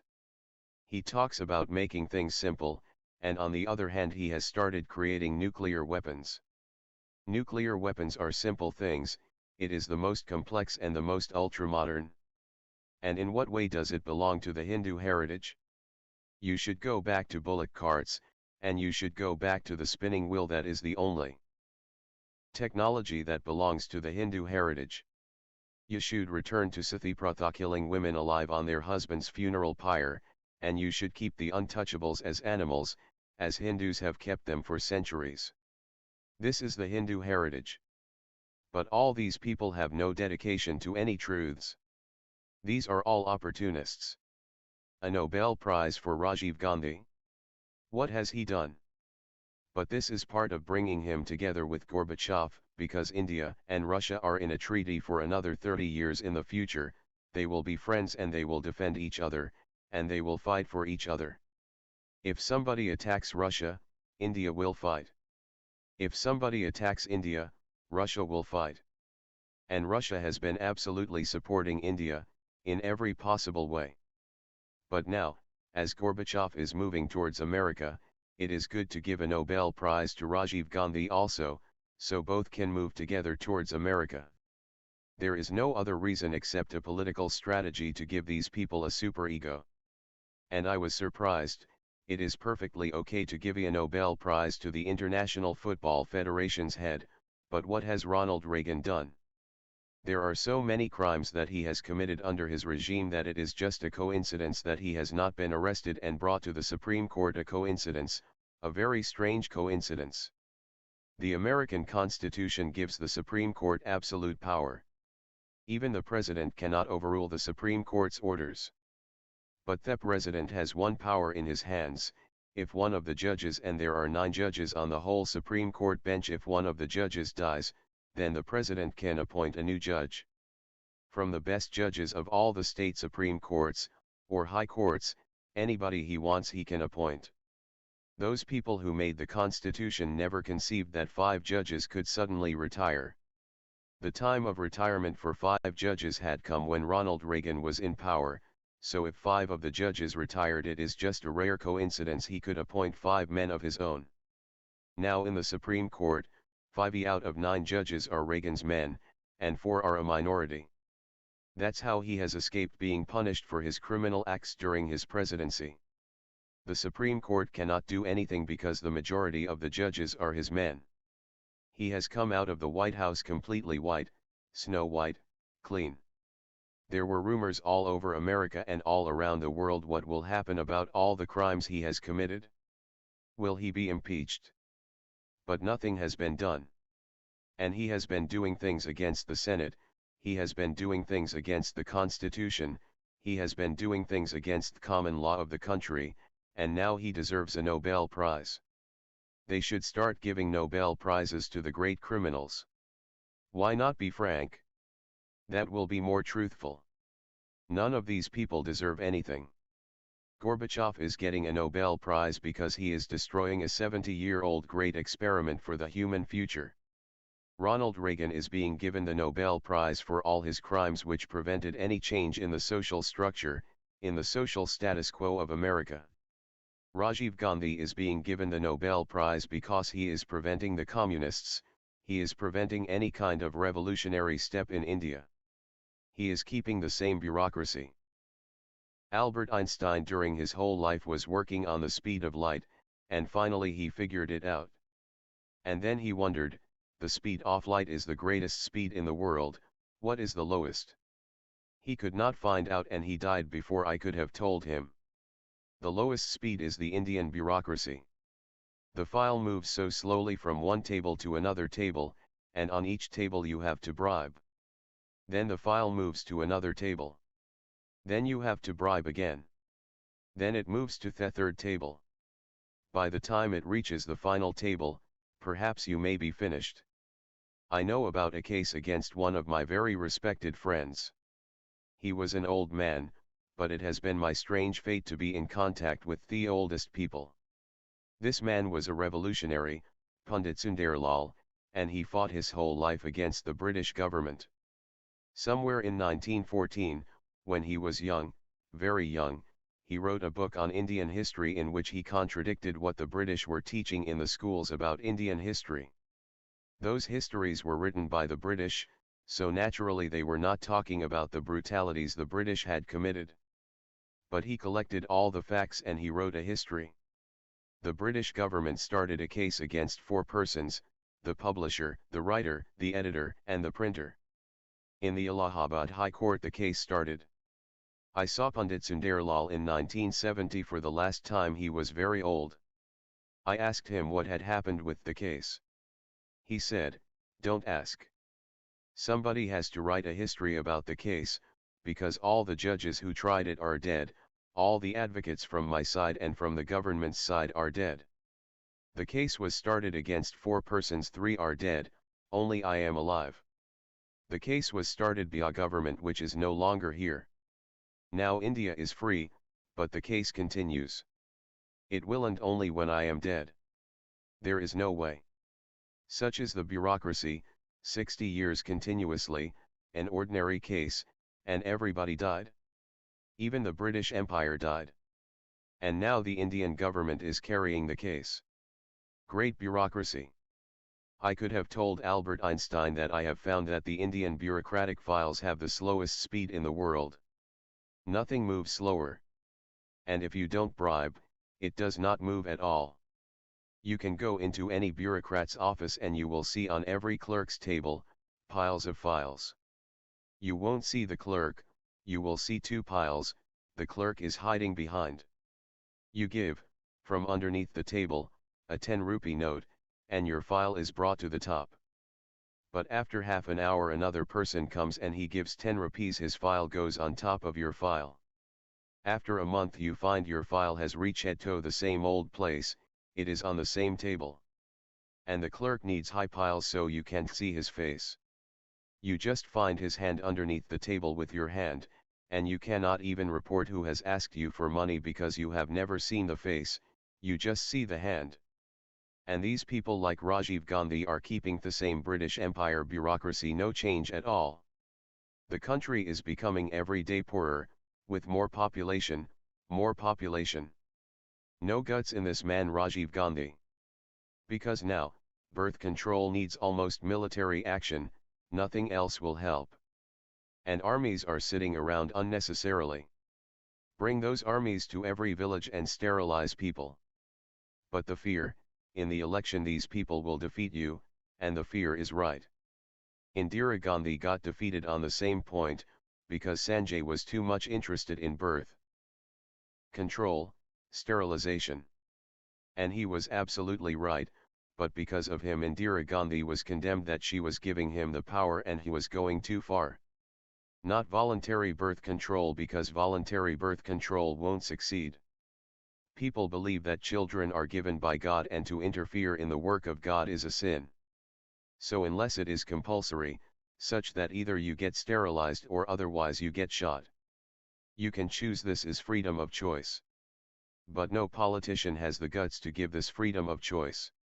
Just within 2 days all this nonsense of population explosion can be stopped.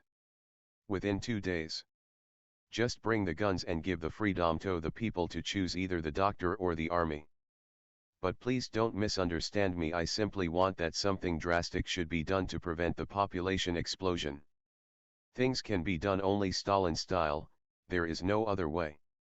But Joseph Stalin never got the Nobel Prize, and these pygmies are getting Nobel Prizes. The third thing Sangeet has found in Gorbachev's book is about cutting back the army and weapons. American experts are suggesting to President George Bush that he go on increasing weapons, nuclear weapons, more refined missiles, and not stop it. What will be the outcome of it? If Russia cuts back its army and weapons, and America goes on piling up nuclear weapons, there will be no need of any war. Just a threat will be enough to finish Russia, just a threat, that if you don't listen to us we are going to attack you. A great world power, just because of one man, is losing all its dignity. I hope that somebody shoots this man. He deserves it. Rather than destroying a whole country, it is better to get rid of Gorbachev. Just put him to eternal peace. I don't mean it literally, but Gorbachev has to be removed from office. There is still time. And you can see his workings. He is talking about democracy and he has taken all the power in his hands. He is the most powerful man in the whole of Russia's history. Even Stalin had not that much power. He has become the president of the country, and the prime minister has become nominal, and has no power. He has changed the whole Communist Party's high command, the Politburo. All the old people have been thrown out and he has put all his own people into the commanding body. He has changed the head of the KGB, which is the country's most powerful agency, and he has put his own man as the head. Now he is in complete control of the KGB, the Communist Party, and he is also the secretary of the Politburo, the general secretary of the Communist Party of the Soviet Union. So he has all the powers and he is the president of the government. These are the three most important posts, he is holding all three himself. You can see that he is not a democratic man at all. The academician Sakharov used to be the Director General of the Academy of Sciences. Because he accepted the Nobel Prize. Gorbachev himself asked him not to accept the Nobel Prize. And because he did not listen. Sakharov is a man of some integrity, he knew perfectly well that this could mean a lifelong sentence in a concentration camp in Siberia. Before him, 3 scientists from his own academy had received the Nobel Prize, but because they did not listen to the government they were thrown into Siberia, into labor camps. He knew this could happen to him also, but he risked. And he had some influence over the Russian masses as a very great scientist. Perhaps he is the greatest scientist alive in the world. Gorbachev removed him from the directorship of the academy. And a small meanness, he took away his car also, which was given to him as a director, so he could not have much freedom of movement. Now Sakharov is only a member of the academy. The Academy of Sciences in Russia has a certain quota in the parliament. A few members are chosen by the academy for the parliament, and Sakharov stood for a post, and he was perfectly certain that he would be chosen. He has been the director of the academy, all these people know him, they have worked under him. There was no question that he would not be chosen. But he was not chosen because Gorbachev is behind the idea that he should not be chosen. He does not want any other man of world renown in the parliament except him. This is democracy. And now Gorbachev has to see what happens to his Nobel Prize. If he is a man of any honesty he should refuse it because he has been forcing Soviet scientists to refuse the Nobel Prize, now the question has come to him. If he accepts the Nobel Prize, that man is a chicken. He should refuse immediately, even the nomination he should refuse, I don't want to be nominated. Show some consistency, some honesty. And why have you prevented Sakharov from being chosen? The whole academy must have been forced by the KGB. You cannot choose him, or your life is at risk. Now Sakharov has led thousands and thousands of people in a procession. This must be the first procession in 70 years to President Gorbachev's Kremlin, shouting slogans like "Where is your democracy?" and "Where is your socialism?" and "Where is your openness to the world?" What happened to all that? Thousands and thousands of people joined the march at the risk of their lives. Sakharov is loved immensely. Gorbachev must have felt, this man can be a competitor, so don't let him enter into the parliament. Now Sakharov is being supported by the people, and they have asked him, you stand not from the academy, you stand as a general candidate against the Communist Party candidate, and we will support you. Now he is standing for election from his district where he lives, and I hope he succeeds. I hope he confronts Gorbachev in the parliament on every point. People say one thing, do something else, and think something else. These are the politicians of the world. Now it is absolutely stupid, but it is a compromise. Gorbachev will get a Nobel Prize if he cuts down his army and weapons. If he opens the doors of the Soviet Union to capitalism, he will be given a Nobel Prize. And a world-famous leader, he will become the topmost leader in the world, but at the risk of destroying the sacrifice of 20 million Russians and a tremendously great experiment in changing the social structure of the society. Nobody for hundreds of years will be able to do it again. The fourth thing he has been insisting is to cut down military aid to small communist countries. One can see clearly that his mind is determined to completely demolish communism from the earth. Now those small countries like Cuba, or Czechoslovakia, or Yugoslavia, they are so small that if the Soviet Union is not behind them, capitalist countries can run Over them, there is no problem. Cuba will be immediately finished. Once the Soviet Union withdraws its armies from Cuba, America will take over it without any difficulty. Gorbachev is behaving very unconsciously, not understanding exactly the implications for humanity. He is playing into the hands of enemies. Question 1. One sannyasin from the Soviet Union, she is here, has asked me a question. While growing up in the Soviet Union, I had always opposed the USSR's closed-door policies, and somewhere felt disappointed that I was born there.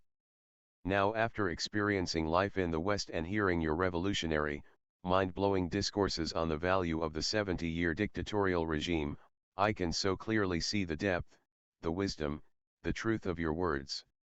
And in the depth of my heart I feel so fortunate and grateful that I had the opportunity to live there. Do you think that the people of the Soviet land will be able to see the values of their country's past dictatorial regime without having to go through the experience of Western-style living, and without falling into the trap of trying to imitate the West? It is very difficult to predict, and I am not a prophet. I can only hope for the best, that one man cannot undermine 20 million people. Somebody is bound to finish him, because other than that, nothing is going to help. And anyway, the Soviet Union has enough experience of what the dictatorship of Stalin managed to do, raise the poorest country in the world to the highest peak of power. Even America was threatened, continuously living in paranoia. A single man managed to raise the country to such a power. Millions of people in the Soviet Union must be feeling that Gorbachev is destroying their dignity. They will belong to a backward country. Once their doors are open to capitalist money and to all kinds of spies from capitalist countries, once Gorbachev reduces his army and weapons, the country will be in need, just as other poor countries are in need, of foreign aid. I hope somebody in the Soviet Union, or somebody who understands the revolutionary strategy from outside the Soviet Union, can do something to stop this insane man from the destructive step that he is going to take, that he is already taking. Question 2. The second question, revolutionaries have always claimed that it is society's repressive instruments of control that deform humanity and produce the ugly behavior of man. The reactionaries have claimed the opposite, that human nature is inherently ugly, and that it is only the instruments of control that limit this ugliness and allow what little civilization there is. They say that without such control, this ugly behavior would rapidly reduce us to barbarity. It seems that, as always, your approach is completely different and totally unique. Would you talk about this centuries-old controversy? The truth is, the whole controversy is absolutely wrong. It is based on prejudices, not on an experience of human nature. I speak from the experience of my own humanity, that the deeper you go the more cultured you are, the deeper you go the more graceful you are. The deeper you reach the more human you become. So I can say with absolute certainty and guarantee that man is not by nature ugly. Man by nature is born absolutely innocent, neither ugly nor cultured, just a tabula rasa. Whatever you want to write on him he will become. If you are alert and aware, you will not write anything, you will leave the child alone. You will help him to be stronger, you will help him to be well nourished, you will help him to be more healthy, you will take every care, in the way a gardener takes care of a rosebush. You will not force anything on the rosebush. Roses will come in their own time, they are hidden, you have just to take care. Every child has roses, lotuses, Buddhas hidden in him, in his innocence. Help him to remain innocent. Don't force so-called culture, society, in the fear that if we don't force, he will become a barbarian. Without any experimentation, this controversy has been going on for centuries. I know, I have been fighting in my university with my professors, because the same thing comes up again and again in every psychological and social effort to understand what to do with the child. And my standpoint from the very beginning has been not to do anything with the child, you simply protect. Your function is to nourish the child, to make him healthy, to keep him intelligent. Let him be himself, his innocence intact. He will find meditativeness very easy. If you want, if your temptation to teach is too much, teach meditation. That will make him more innocent. Don't teach knowledge, culture, civilization. That becomes the burden, that becomes the false personality, that becomes the hypocrisy. We are living in a hypocrite world, not a cultured world. It is not really a cultured or civilized world. H.G. Wells was right. He was writing a world history and he had almost completed it. It is one of the greatest histories ever written, by a man of a very clear insight into things. A friend asked, "You know about the whole of world history. What is your idea about civilization?" H.G. Wells said, "It is a good idea, but it has to happen. It has not happened yet. Somebody has to bring it to humanity. Humanity is still barbaric. Just look at your armies, just look at your arms, just look at your nuclear weapons. Even barbarians are not that barbaric, even animals are not that animalistic. Have you seen any animal killing his own species? A dog will never kill another dog. Sometimes you can see them fighting, but watch closely. Be a witness, and you will be surprised to discover, because I have been watching. I have not only been watching human beings, I have been watching all kinds of beings. I have never missed any opportunity to watch, to figure out what is happening. When two dogs are fighting, you can see they are not really hitting each other, they are just barking. Everybody is showing his power and both are watching each other, who is more powerful. This is arithmetic. Once it is decided, both understand clearly that one is weaker, then the weaker one simply puts his tail underneath his legs. Just a symbol, that there is no point. I am weaker, you are stronger. Finished. And they stop barking, and the stronger does not take advantage of the weaker. That will be too undogly. Once the weaker has accepted that he is weaker, then the stronger simply moves away, there is no point in fighting. In fact, they may become friends, most often they become friends. Once things are settled, that one is weaker and one is stronger, what is the point of fighting, unnecessary killing? And there is no humiliation in accepting your weakness. If you are weak, what can you do? You are weak, you are simply accepting the truth. There is no insult, there is no humiliation. You are simply giving the signal to the other person that I am weak, and if you want to kill me you can kill. But that will not be fair, and that will not be just, and the stronger person immediately understands that this poor fellow needs protection rather than attack. They become friends. No animal species kills its own people except man. And no animals have weapons, so the fight is face to face, it is an encounter, direct. It has a dignity in it. It is only man who has invented weapons. And what is the purpose of the weapons? To shoot the enemy from far away, so you don't have encounter him face to face, eye to eye. First, man invented arrows and the bow to kill faraway animals, faraway birds. You don't know, you cannot fight even with a strong dog. You cannot fight with a monkey, although Charles Darwin says you are the evolution of monkeys. But your retarded brothers are far stronger than you. Even a man like Vivekananda, who was really fat, big, and an arch-egoist. He was passing somewhere in the Himalayas and one monkey started threatening him. And Vivekananda started running, forgot all about God, forgot all about spiritual powers. The monkey looked very strong. They are strong, you cannot compete with them. From tree to tree they go, from house to house they jump. You cannot do that. As far as monkeys are concerned, my feeling is they must be thinking that human beings are a fallen race, not evolved, because you have fallen from the trees onto the ground. They are still higher than you. They must be laughing at Charles Darwin's one-sided judgment. Nobody has asked a monkey. It is a one-sided judgment. Man is deciding on his own that he is the evolution of apes, of gorillas, of chimpanzees. Have you seen chimpanzees and gorillas and apes? Just one chimpanzee is enough for 5 men. Within minutes you will be finished. Man started with arrows, but the idea was to be able to kill from a distance. This was a cowardly idea, so that the animal cannot attack you, the animal is far away. Then came gunpowder, even more powerful. And your so-called great hunters sit up in a tree where the lion cannot reach. To deceive the lion they put a goat underneath the tree, so the lion smells the goat, and he comes to catch the goat. And when he is killing the goat, you from the top of the tree where he cannot reach shoot him. And you are a great hunter.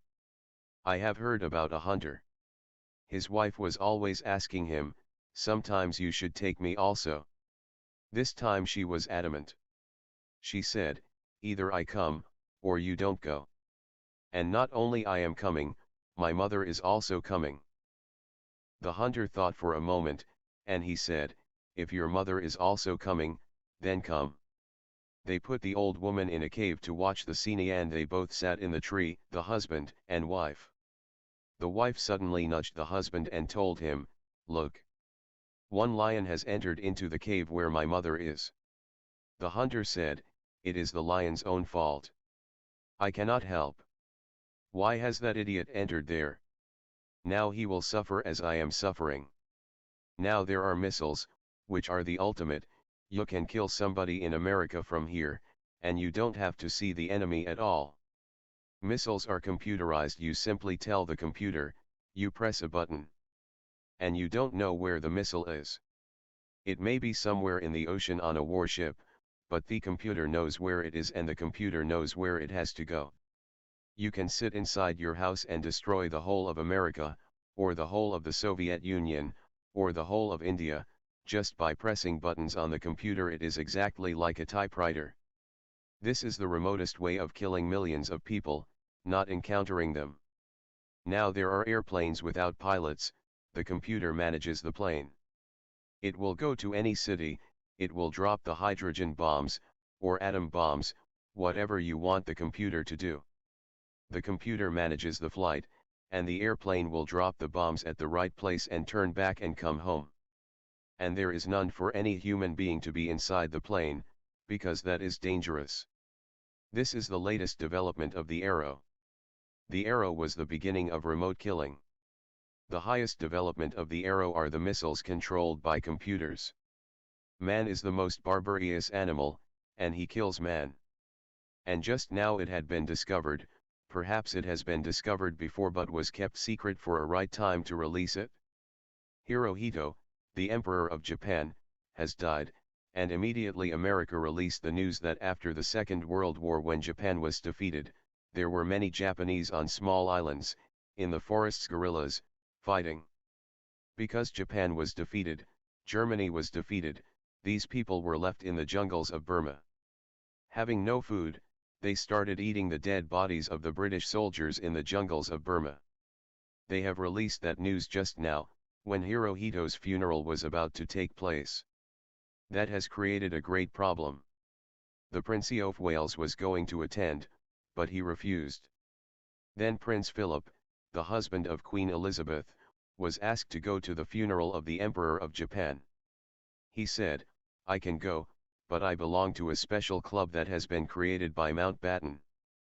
Mountbatten was the viceroy in Burma for almost his whole life, only in the last part of his life he came to India. He created a special club of all the royal princes and old royalties of the world. So Prince Philip is a member of that Burma club. I had never heard about the club, because it was a secret club. Just now Prince Philip has said, if I go, then I will be immediately expelled from the Burma club. So I don't think it is right for me to go. Just to prevent every important person around the world from participating in Hirohito's funeral, that news release was waiting. Now, it is. The Second World War ended in 1945. For what reason has this release been kept back? Just to insult Emperor Hirohito in his death. This is ugly behavior. And my feeling is that even Prince Philip, in the position of those Japanese soldiers who had been hungry for months, would have eaten the corpses. Heshud, just think for a moment, if I was in their position, what would I do? I know about the famous famine in Bengal, even mothers ate their own children. There is a limit, man is very frail.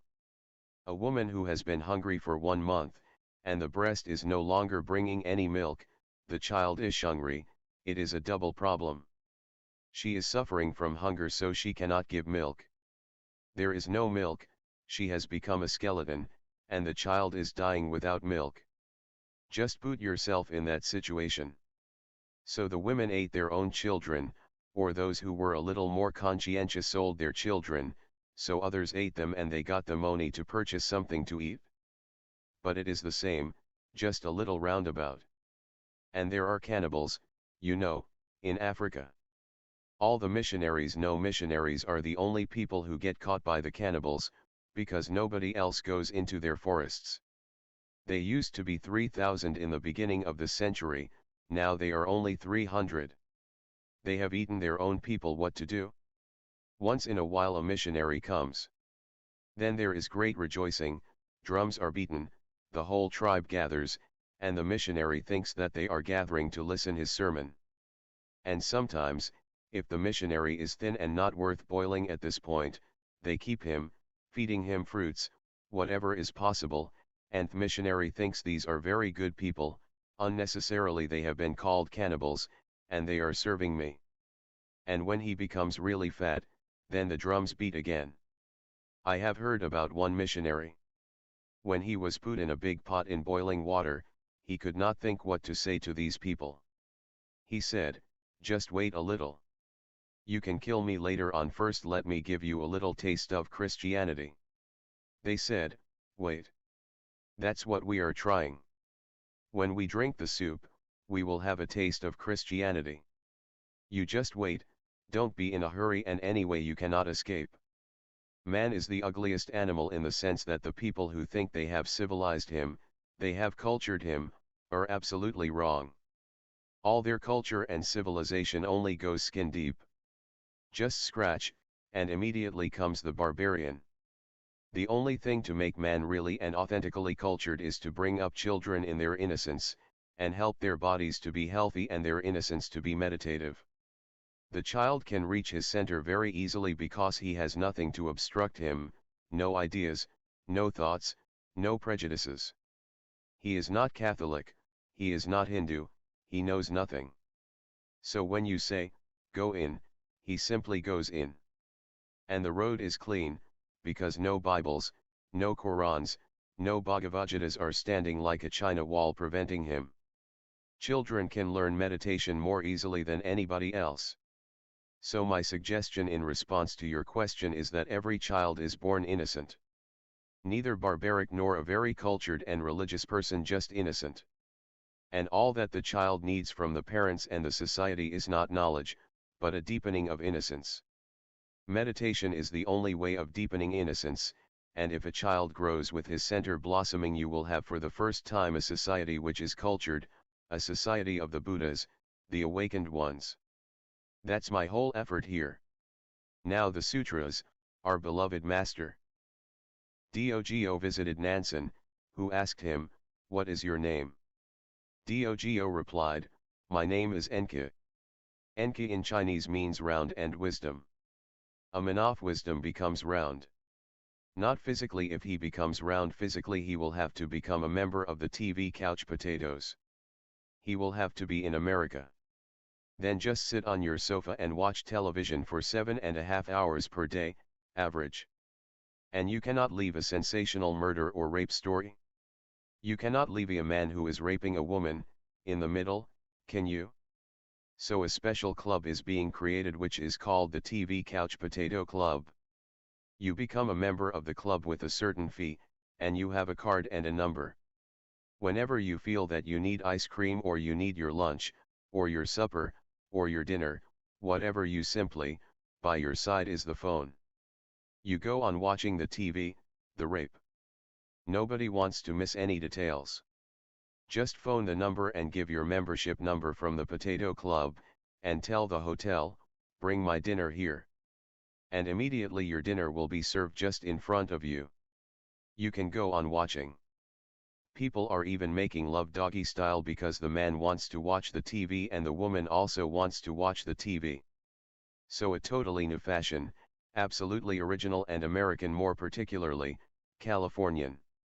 I don't know who gave this name to California, because it should be Californiac. Fornication, that is the basic root from which California should come. Whether it comes from that or not, I don't bother. Enka means a man who is wise. And when a man is wise, he does not have corners. His whole consciousness becomes round, shapely, graceful. The roundness represents grace. And if you have sharp corners here and there, that means you are dangerous. You can kill anybody with your corners. You know, in America they call the old-fashioned people squares. The square has 4 corners. Hippies brought that word into existence. Squares, they have corners, they are just looking to hit somebody. They are just ready to be angry and enraged. In ancient Chinese symbolism, roundness, Enki, is a symbol of wisdom. One has lost all the corners of anger, violence, murder, rape, crime. One has lost all corners and has become completely round. The round shape certainly gives a feeling of peacefulness, settledness, grace, beauty, perfection. So when Nansen asked Doggo, "What is your name?" Dogo replied, "My name is Enki, wise and round." Certainly it was not his name. He was describing his inner being. The name is just a label put on you by your parents. You can change it. Just go to any court and change your name, there is nothing in it. It has no deep connection with you, it is just on your skin. You are labeled, it is a social convenience, because if everybody lives namelessly it will be very difficult. Somebody wants to call you now, what to do? How to call you? How to address you? Somebody falls in love with you and wants to write a love letter. To whom? He will have to write, to whomsoever it may concern. You are all nameless, born nameless. And you know it, that name is a fiction. So when a man like Nansen, a great master, a great Buddha, asks Doggo, "What is your name?" Doggo was his name, but he did not say, "Doggo is my name." Because a master like Nansen will not ask about labels, he will ask about your very being. Nansen could not deceive Doggo, although there was every possibility to be trapped, because he was asking, "What is your name?" And if Doggo had said, "My name is Doggo," he would have fallen in the eyes of the master. He is not worth much. It may be a wastage of time to accept him as a disciple.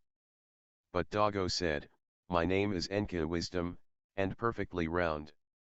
Nansen asked, "How do you express the place where wisdom does not reach?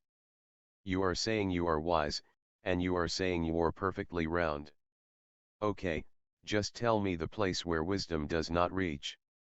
Certainly there is a place inside you where there is only silence, absolute silence.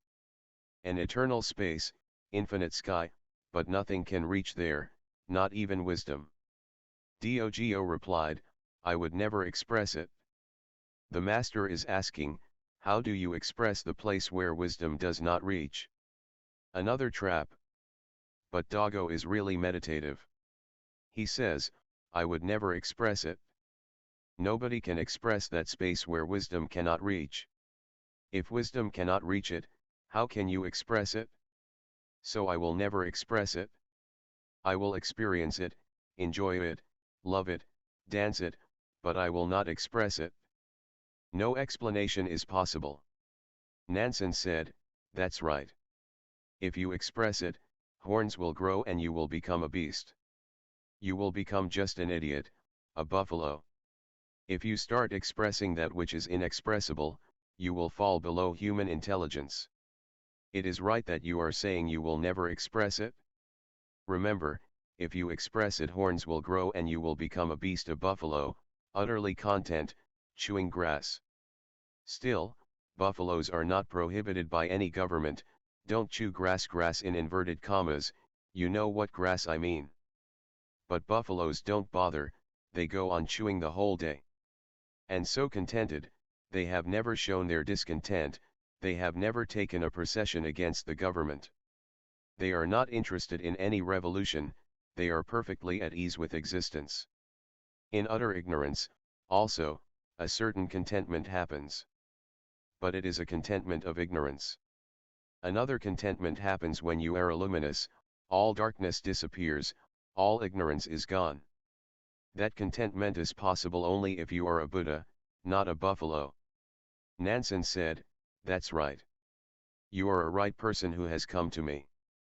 But remember, even by mistake if you express it, immediately you will become subhuman."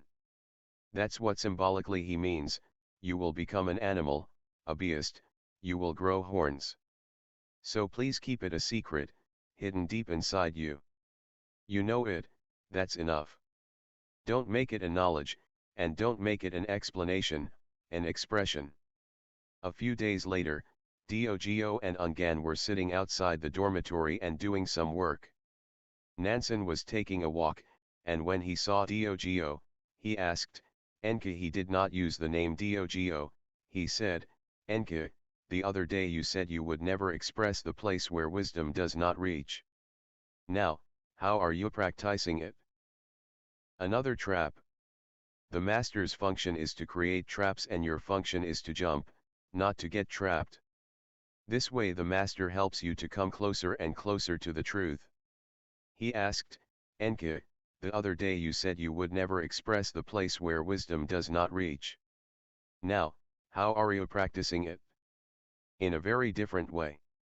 If the man is bogus and no authentic, if he is simply repeating some answer which he has heard or read, he will be caught. The master will try from every angle possible. Now he is not asking about expressing, he is asking about practicing. You cannot practice your enlightenment. You may not have thought about it. Enlightenment simply is. You cannot practice it. It overflows you, it expresses in every gesture. It is all around you, but you don't have to practice it. It is your very nature. Do you practice anything that is your very nature? The blood is circulating in your body, are you practicing it? The food is being digested by your stomach, are you practicing it? One day try to practice digesting the food, and your whole stomach will be upset for the first time in your life, and it will be very difficult to put it back. You cannot practice. What is natural is already happening. Your practice may be a disturbance but not a help, a hindrance but not a help. When he asked, "How are you practicing it?" very nicely, he was setting the trap. If Dogo says, "I am practicing it this way or that way," he's caught. Then Nansen could have said, "All that you have said before is borrowed, it is not yours." But it was certainly his. Hearing this, Dogo slipped into the dormitory, waited there until Nansen walked away, and then appeared again. Ungan asked Dogo, "Why did you not answer when Osho asked you the question? When the master asked you the question, why did you not answer?" Ungan was Dogo's brother. But he has answered. By slipping into the dormitory and waiting there until Nansen walked away, he has answered by his action. He is saying, "It is so deep, just like my slipping back into the dormitory so that you cannot even see me. It is so deep, there is no question of practicing it, it is simply there. It is spontaneously functioning, not practicing." So just to avoid the answer in language, he gave it in a gesture. Whenever I want to feel it, to experience it, I simply slip inside myself, hide myself from the whole world. There is no question of practicing. Don't ask such a question. That's why he has not paid any attention to the master's question. Ungan asked Dogo, "Why did you not answer when Osho, the master, asked you the question?" Dogo replied, "What a clever chap you are. You are just a clever chap, you don't understand anything. A clever chap does not mean a man who knows. A clever chap simply means a man who intellectually comprehends that which is incomprehensible." Dogo became enlightened before Ungan. Ungan lagged far behind because of his intellectuality, his cunningness. His clevernesses were all obstacles. They are good in the outside world, but in the inner world they are great obstacles. Don't be clever, just be innocent. Then Ungan came up to Nansen and asked, "Osho, You have asked a question just now of my brother disciple, Enka. How should one answer to it? Nansen said, he is quite good at the beast's way. Ungan asked, what is the beast's way? Nansen said, you must have heard that you should never express the place where wisdom does not reach. If you express it, horns will grow. If you name it so and so, it will already be wrong. You will immediately go the beast's way. Your brother is very wise. He knows how to avoid the beast's way. When he said, he is quite good at the beast's way, he is saying that he is quite good at knowing what is the beast's way and how to avoid it. He avoided my question completely, did not answer. And in a subtle way he expressed by his gesture of hiding deep in the dormitory, that in the same way that space is hidden inside you, it comes to explosion on its own accord. There is no question of practicing it. You cannot practice enlightenment, you can become enlightened. So all those who are trying to practice are going on the beast's way. Those who are not practicing but just relaxing into their innermost being, are avoiding the beast's way. And they will be the only ones who will become enlightened. It is a beautiful anecdote to be understood. Shiki wrote, alone, I go through a tiny village, a dark winter day. A dog barks and barks. These haikus are so different in every way from anything that has been written by man anywhere else. Superficially you will see what is here, alone, I go through a tiny village, a dark winter day. A dog barks and barks. Unless I give you the key you will not be able to understand it. What is he saying? Alone, I go through a tiny village. He is saying, alone I go through the tiny village of the mind. It is full of thoughts, but I pass alone, silently, without getting identified with the villagers of my mind, the whole crowd. I remain alone even in the crowd. Alone, I go through a tiny village. Of course, your skull is a very tiny place but still so full of crowd, so many images, so many dreams, so many projections, so many thoughts, almost incalculable. A dark winter day. A dog barks and barks. The mind, when you enter into meditation, becomes almost a barking dog. It creates as much noise as possible to bring you back. Where are you going? Are you mad? Leaving the mind and going out of it? That is the way of madness. Just come back in immediately and close the door. In India they have a beautiful proverb. The elephant is thought by the Indians, symbolically, to be one of the wisest animals in existence.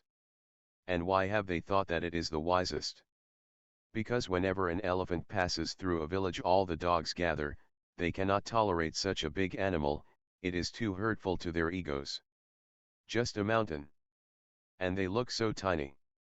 Now it is unbearable, something has to be done. So all the dogs and every village in India has so many stray dogs you won't believe, because no corporation, no municipal committee is allowed to kill anything, not even mad dogs. So they go on, everything in India goes on growing. As many dogs start barking, others who are far away immediately run, something great is happening. So the whole population of dogs follows an elephant. The proverb says, dogs go on barking, but the elephant does not even pay attention. He does not even stand and look at the dogs, he just goes on his way as if he has not heard them. It is because of this that he does not get into a fighting mood with the dogs. He pays no attention, remains absolutely indifferent. And that is the way of a meditator, be indifferent to all the barking dogs of your mind. It is a tiny village and there are many stray dogs, which are going to bark at you with great arguments. They will give evidence, it is wrong to go out of the mind. Have you not heard that every man who becomes mad because he has gone out of the mind? And where are you going? Out of the mind. Just come back. Regain your intelligence, don't lose it. All the dogs bark, but the meditator goes on like an elephant without paying any attention. What they are saying is, in a way, true, you can go out of the mind from two doors. Either you fall below the mind, then you are insane. If you fall above the mind, then you are enlightened. There is a little similarity between the madman and the enlightened man, because both are out of the mind. That is the similarity. But one has gone beyond the mind, and one has gone below the mind, although both have gone outside the mind. So the mind has a certain truth in the argument, don't go out of the mind, that is the way of becoming mad. Come back home. But the meditator goes alone, just like an elephant dog's barking, barking, barking. Slowly, slowly, their barking fades away, far away, as if it is just an echo in the valleys, or maybe a dream you have seen somewhere. The farther you go beyond the mind, the less and less you hear the barking of the dogs, their arguments, their ideologies, their philosophies, their religions, their theologies, their political beliefs, their social beliefs, their educational conditioning, all goes on barking, barking, but you go on like an elephant, reaching farther and farther, deeper into yourself. Soon you will be so far away, you won't even listen to the barking of the dogs. And once you are that far away, dogs lose interest. They go on their way to do the work they had been doing, separately. Now there is no need of the assembly, the elephant has gone. Perhaps they believe he has gone because they were barking. This is how mind functions. Perhaps the elephant became afraid. I have heard. One elephant was passing over a bridge with a small fly sitting on his head. The bridge started wavering. It was an old bridge, and the fly said to the elephant after they had passed the bridge. It didn't fall, but it was wavering and there was every possibility. The fly said to the elephant, "Son, we were too much for the bridge." The elephant heard somebody saying something. He said, "Who are you? And where are you? And as far as my mother is concerned, she cannot sit on my head." The fly came closer to his eyes, and it is strange that elephants are so big, but their eyes are very small. That shows God has not made this world. Such an unscientific attitude. Such a big animal, and with such tiny eyes, must be the work of some idiot. It cannot be the work of an intelligent God. So the elephant looked at the fly, and he said, "Mother, it is right. Because of us too, the bridge was shaking." The idea that elephants are very wise comes from such stories. He accepted it. Don't bother, don't argue with this stupid fly who calls me her son, and thinks that because of both of us the bridge was shaking. There is no point in arguing. It is better to accept that, "Mother, you are right," and just go on your way. Don't be distracted. Not to be distracted is wisdom. Flies will be there, and mosquitoes will be there, although you have the biggest mosquito net in the whole world. But they are waiting outside. They are very silent people, and very musical. When they get you caught, they sing a small song. And they are the ancient enemies of the meditators, but you have not to bother. You have to go on. Mosquitoes, and flies, and dogs, the whole world in fact, is against the meditator. They will all be barking at you. If you are sitting silently, your wife will come rushing in. "What are you doing? Why are you silent? Speak." And if you speak, you are in trouble. Just open your mouth, and you have not even completed the sentence, and the wife jumps on you. Whatever you do, you are in trouble. The whole world is against the meditator, because the meditator is doing something which the world is avoiding. He is trying to become a Buddha, an Everest of consciousness that hurts everybody. Everybody will try to distract you. The priest, the politician, the parents, the neighbors, the friends, everybody will try to bring you out. What are you doing wasting time? My whole childhood I had to listen to everybody. Finally they decided, either he is going to be insane, or who knows. He may become a Buddha. But he is not going to be a normal human being. Because everybody was telling. My uncles would come to me, my aunts would come to me, and it was a big joint family. Wherever you go somebody is watching. What are you doing? Why are you sitting silently? I would just tell them, I am not sitting silently, silence is just happening to me. What can I do? Happening to you? It does not happen to us. I said, What can I do if it does not happen to you? It happens to me. Don't disturb me. By and by they became accustomed of me, so much accustomed that my mother is here.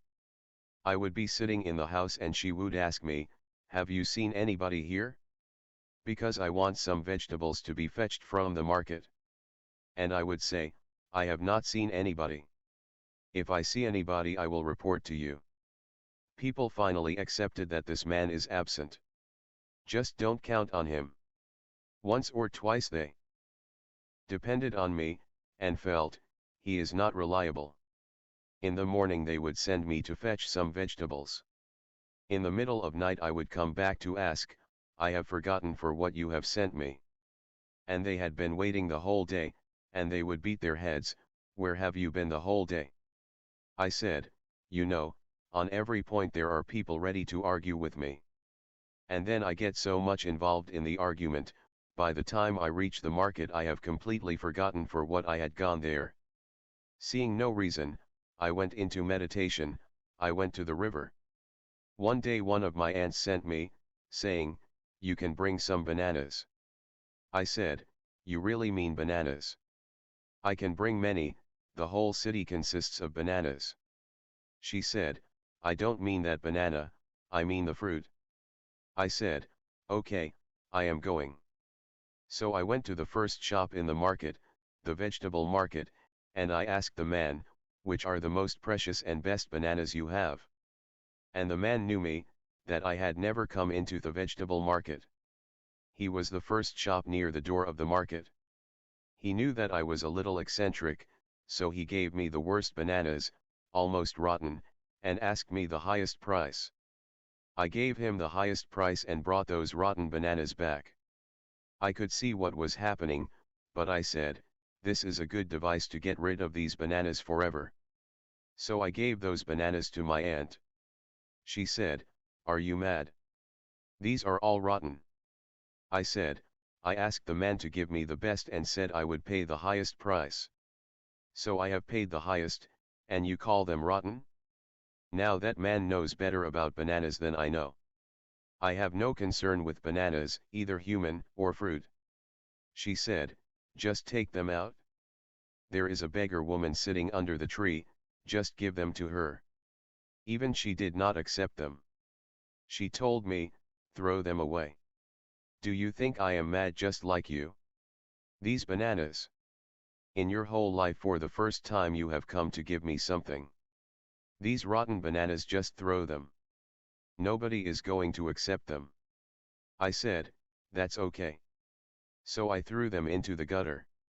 After that nobody asked me to bring anything. I was accepted as an absent member of the family. And I enjoyed it because that relieved me of all the trouble, all kinds of barking. Nobody talked with me, nobody even took any note that I was present. Even my mother was asking me, have you seen anybody? And I am there, present. And I would say, although I have not seen anybody in the house, the whole house seems to be empty. If I come across somebody, it will inform you. The whole world is against the meditator because the meditator is becoming a stranger. Everybody is going outward and you are going inward. One drunkard was driving his car and his wife was continuously nagging him, be careful, be careful, be careful. The drunkard said, don't be worried. We must be reaching home because I am hitting more people. As I go ahead, hitting more and more people, that means the village is coming closer. Don't be worried. And I am going fast so that I will hit less people, otherwise, if I go slow, I will hit more. So don't be worried, you keep quiet. And she told him, where are your glasses? He said, with glasses on and this drunk, one starts seeing elephants and kangaroos and zebras and all kinds of things. I never wear my glasses when I am driving. Then you simply hit human beings.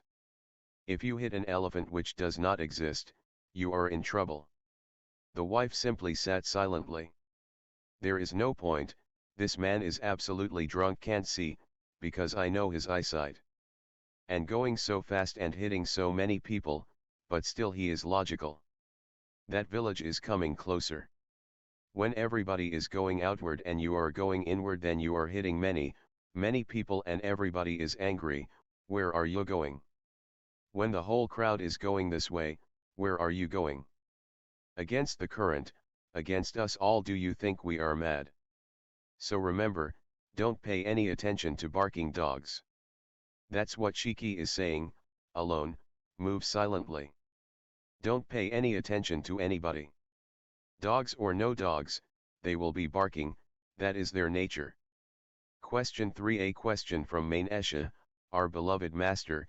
Once again you are the iconoclastic visionary who has a totally original view of what is happening, while we have swallowed wholesale the new gospel according to the information industry, whose current creed is that Stalin is bad and Gorbachev, good. Why do we keep buying into new gospels? Main Esha, there is a tendency in the human mind always to be a victim of the new. To prevent this tendency, every society tries to program you that the old is gold. Every society from the very childhood conditions the mind against the natural tendency for the new, turns it almost diametrically opposite.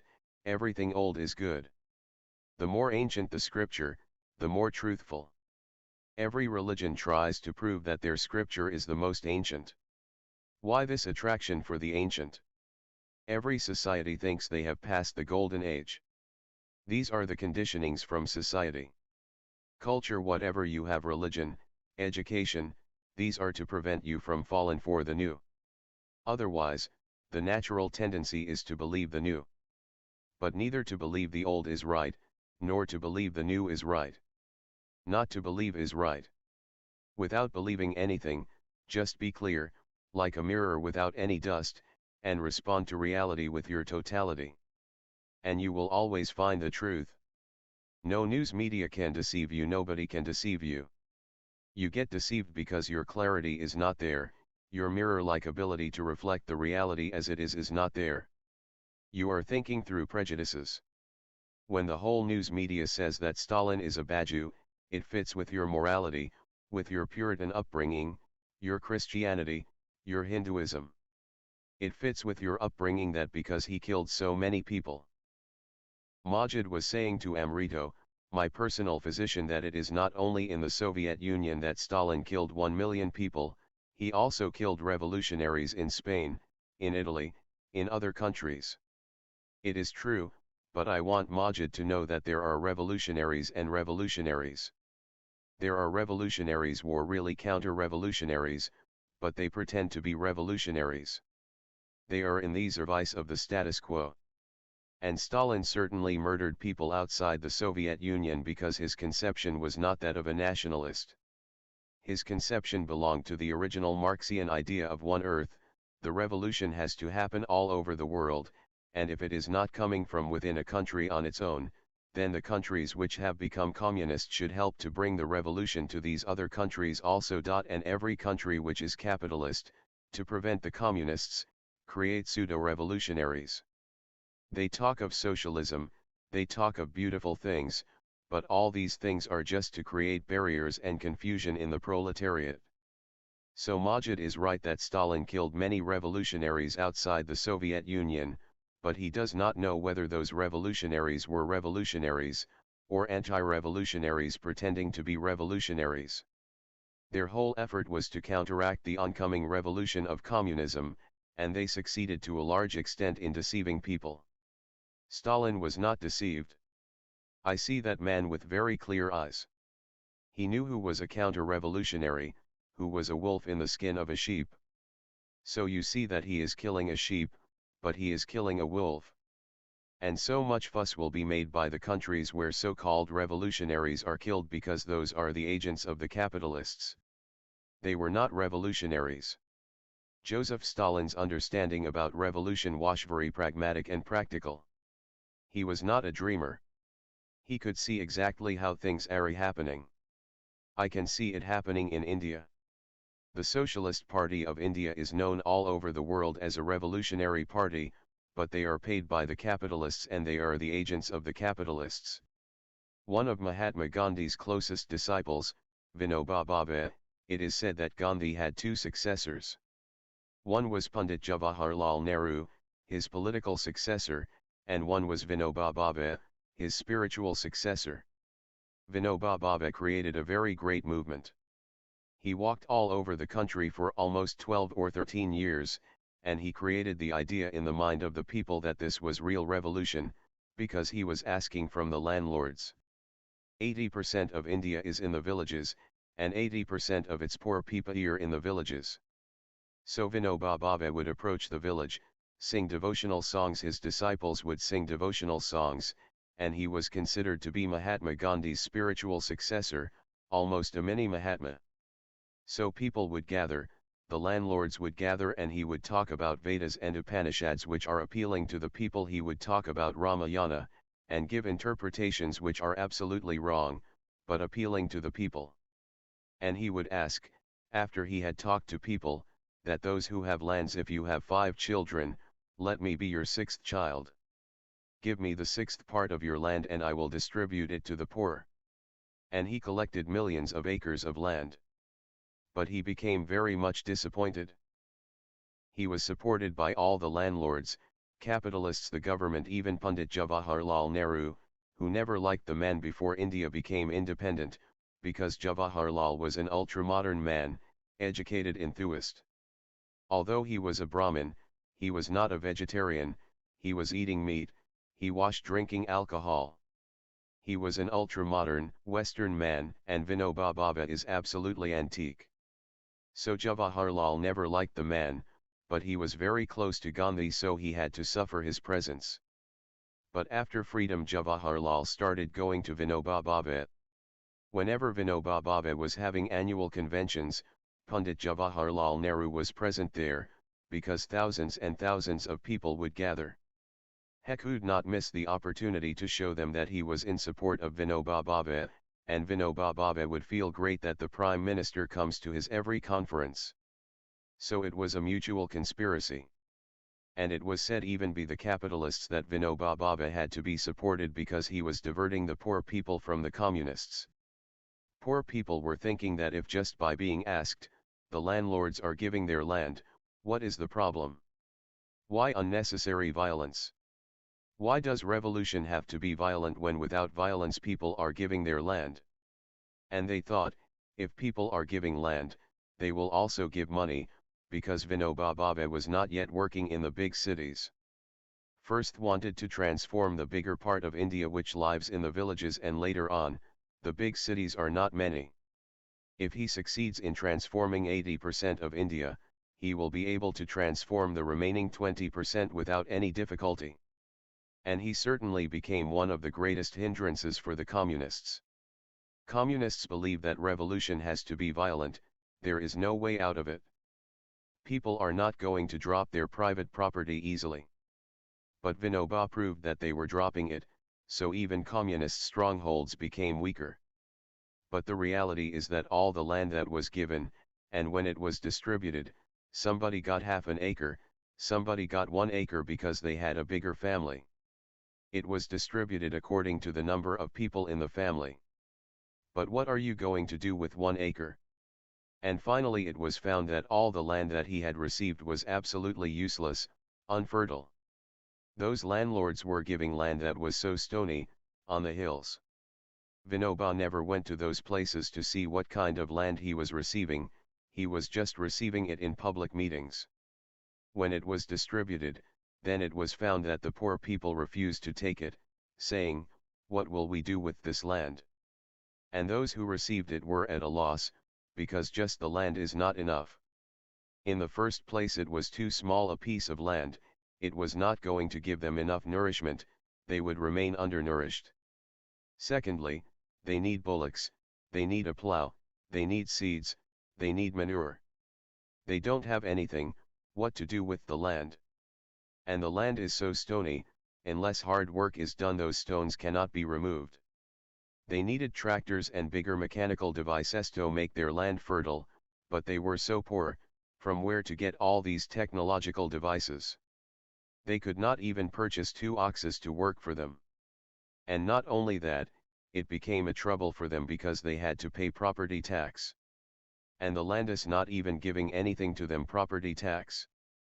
So they gave the land back to the distributing committee of Vinoba Bhave, and Vinoba Bhave was so disappointed that he went back to his ashram in Pavner near Varda. But for 13 years he was thought to be one of great spiritual revolutionaries. And the government and the capitalists all supported him, because this man can divert the poor from the Communist Party. And he certainly diverted them for a time. So you have to understand, Majid, that all revolutionaries are not revolutionaries. Many of them are wolves wearing a sheep's skin. They could not deceive Joseph Stalin. He killed them, he was killing the wolf. You saw that he was killing a sheep. It needs immense clarity to see the world as it really is, and to see how society creates certain dynamics, certain pseudo-phenomena to protect itself. There are more counter-revolutionaries in the world pretending to be revolutionaries than there are authentic revolutionaries. But it needs a tremendous clarity coming only out of meditation, so that you can figure it out. I know you have been in deep love with me. That's why I can hit you without mercy. Mercy is for the enemies, not for the friends. Even Jesus has not said, love your friends. He has said, love your enemies. That's good. As far as friends are concerned, hit them.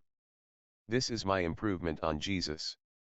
Majid belongs to a radical party in Italy. The head of that radical party wanted to come to me and discuss with me how things should to be done. Of course Majid was the mediator, he had persuaded the man to come to me. But I saw an interview he had given to a journalist, in which the journalist asks, we hear that you are going to Pune. Are you interested in the philosophy, in the ideology of Osho Rajneesh? And he said, I have nothing to do with his philosophy or with his meditations or with his ideology. My sole concern is that if he can give 10,000 sannyasins in Italy to become members of the radical party, I will go and kiss his feet. When I saw that interview, I could see that the man is bogus. And I informed Majid that I don't want to see that man. His whole interest is that I should tell sannyasins in Italy to join the party. It is not a radical party, Majid, it is not revolutionary. And you can see it, even though you are not so clear about things.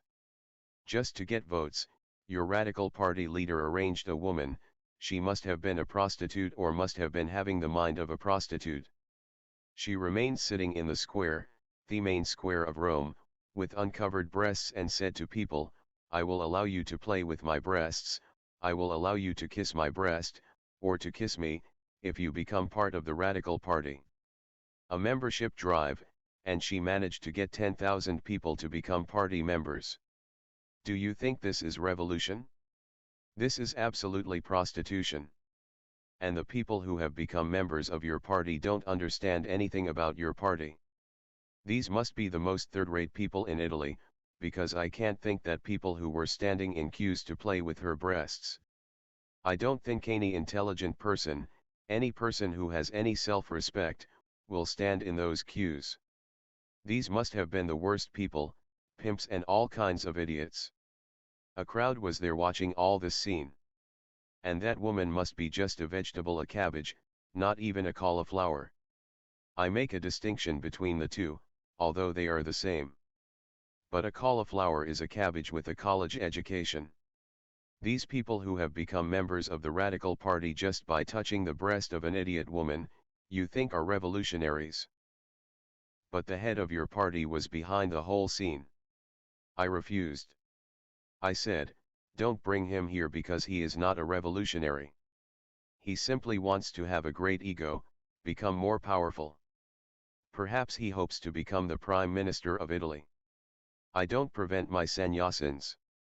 They are free to join anything, but I would always remind them, join something out of your meditativeness, out of your clarity. I am not in any way preventing anybody.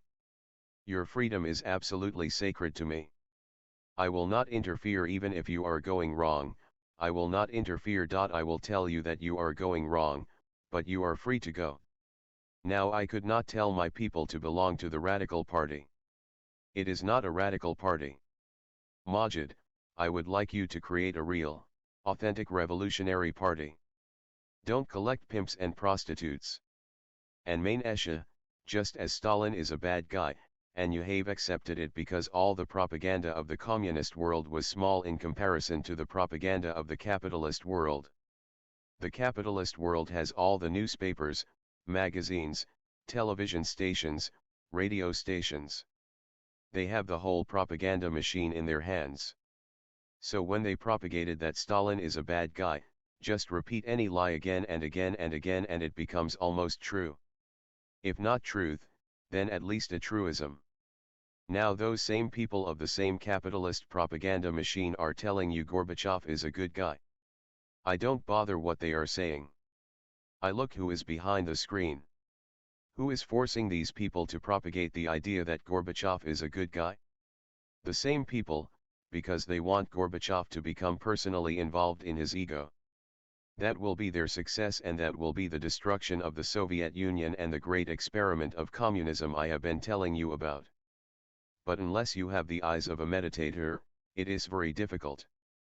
One German biblical scholar has written a book comparing me and Jesus. A very honest man because he is a Christian, still he praises me higher than Jesus, compares us point by point, and on every point my score is better than that of Jesus. He writes in his book a few very revealing facts about why in Germany the whole news media is creating rumors and lies about me. And that's what people read, that's what people believe. The reason is that the whole propaganda machine in Germany is owned by Christians, and they are cutting out anything positive about me. I know what happened to one of the Stern journalists. He had come here and Stern was interested only in something sensational. Whether it is true or not, who cares, sensational stories sell. They bring more subscribers to the magazine. But Satyananda became so interested and involved that he became a sannyasin. I don't know what his German name used to be. He became a sannyasin. He thought that it would be far better to write the story from the inside, joining all the meditations, joining all the groups. I will be reporting more intimately, honestly. Just being a spectator from outside is one thing, but to be a meditator. So he became a sannyasin and he meditated and he joined the groups and he really became involved. In the beginning it was just to have an inside view. But once you are inside, it is very difficult to get outside. He wrote a beautiful story about the commune and what is happening here, and when he went back the Stern owners simply refused to print anything because he has been hypnotized. Otherwise how can he write such a story? He has been completely brainwashed. And why have you become a sannyasin? He said, I wanted to write honestly, and to write honestly was possible only if I became an insider. In the beginning it was just a show that I was a sannyasin, so I could get in. But as I experienced meditation and groups and the change that came to me, now I am really a sannyasin. And I am not hypnotized and I am not brainwashed. But they would not publish his story. He simply renounced his post and he was their best journalist and came back to India. And he lived here, he lived in the commune in Germany, in America, and he is making money to come back here so that he can be here forever. This man writes that all the magazines that go on propagating against me in Germany are owned by the Christians, Catholics, or Protestants. So they cut out anything that will strike a sympathetic note in people's minds. They just goon creating antagonism, on any point, they invent something. And it is very easy to invent lies. Now Gorbachev is a good guy because this is the way to persuade him to destroy communism. I would like Majid to create a really revolutionary party, and my sannyasins will be helping you. And Italy is one of the lands I own. It is very strange. Italy I own, Germany I own, Japan I own. These are the three countries which were fighting together against the whole world.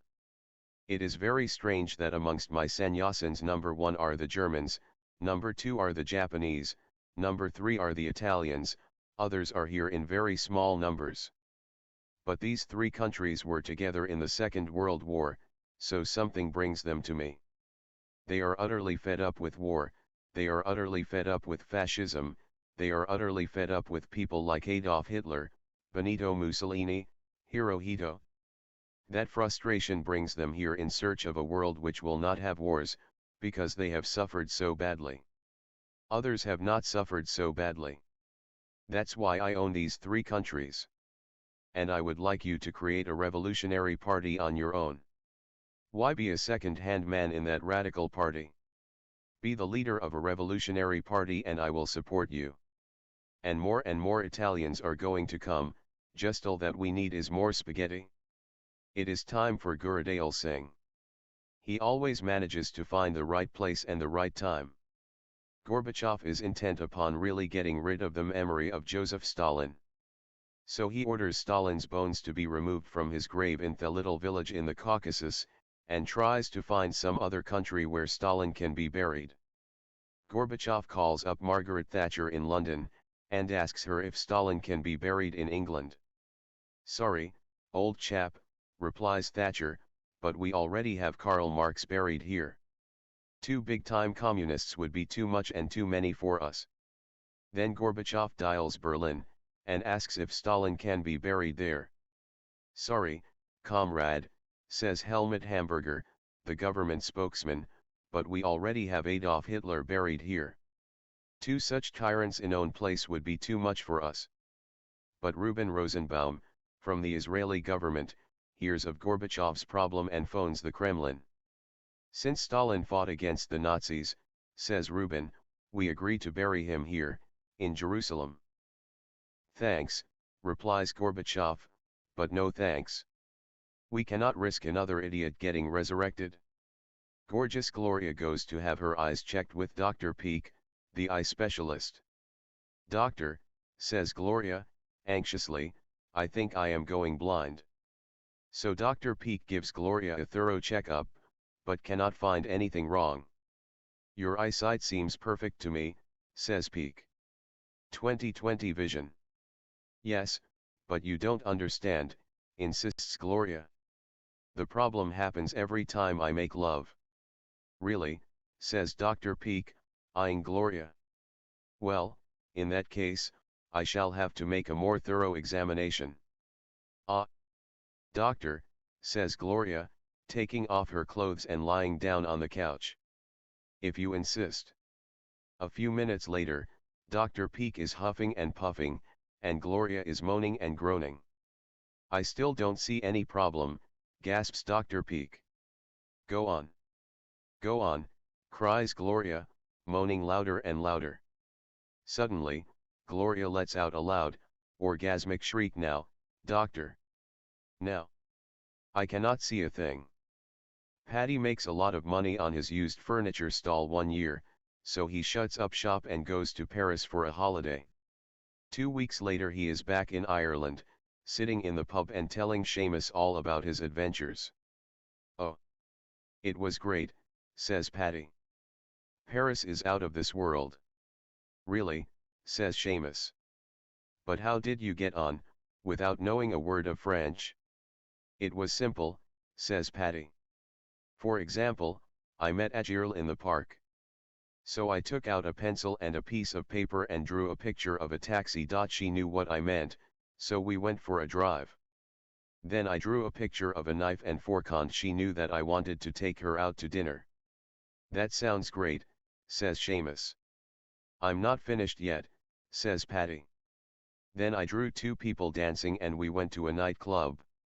At the end of the evening, she took the pencil from me and drew a big double bed." "Amazing," cries Seamus. "She even knew that you were in the furniture business." "Nibna. Gibberish, nibna. Be silent. Close your eyes and feel your body's tobe completely frozen. This is the right moment to enter in and rush towards your very center of being. Gather your whole energy, your total consciousness, and rush faster and faster, deeper and deeper. As you come close to your center, a great silence descends over you. Just like soft rain, so cool, so serene, so peaceful, as if in the Buddha auditorium there is no one. A little deeper and you will find tremendous blissfulness. Just one step more and you are at the very center of your being. A great ecstasy arises in you, a great divine drunkenness, you feel almost drowned in ecstasy, and you encounter your original face for the first time. Your original face is the same as the Buddha's face. Everybody is a born Buddha. Whether he realizes it or not, that is his choice. The Buddha has only one quality, and you have to understand that quality, because only if you understand that quality, Buddha can become your reality, your day-to-day reality. Then you don't need meditation. Your whole life is meditative. That quality is witnessing. Witness that you are not the body. Witness that you are not the mind. Witness that you are only the witness. At this moment you are the Buddha, the awakened one. This is your birthright. At this moment you enter into an eternal life, immortal existence. All the cosmic doors open for you. At this moment you are the most blessed people on the earth, because everybody on the earth is involved in trivia, money, power, prestige. You are moving into a totally different dimension, diametrically opposite, just trying to find the origin of your life. The origin is also the goal. When the origin is found, you have found the goal. The circle is complete. From the same silent space you had arisen, just like a wave arises in the ocean and again disappears in the ocean. Meditation is a way of disappearing as a dewdrop, as a wave, and appearing as the ocean. To make the witnessing more clear, nibbana. Relax, let go. But remember only one thing, you area witness. As your witnessing deepens, Gautam the Buddha auditorium starts turning into an ocean. You start disappearing like dewdrops, slipping from the lotus leaf into the ocean. No waves, no ripples. Absolute, perfect silence. This is your very nature, Dhamma. This is your very being, the Buddha. This very body is the Buddha, and this very earth the lotus paradise. Only people in deep meditation can understand such a tremendous sutra. Gather the many flowers that are growing all around you, gather the ecstasy and drunkenness which is divine. You have to bring this drunkenness, this ecstasy, all these flowers of blissfulness, to your day-to-day life. And don't forget, you have to persuade Buddha to come along with you. He has to come, he is your nature. It is just that you have never asked him, never invited him. He has remained just a seed hidden deep in the center of your being. Once you start asking him, requesting him, welcoming him, he has to come. These are the 3 steps of your enlightenment. First, he will be coming just like a shadow behind you. But his shadow will be almost tangible, you can touch it, you can feel it. He will surround you with a strange fragrance from the beyond. Second step, you will become his shadow.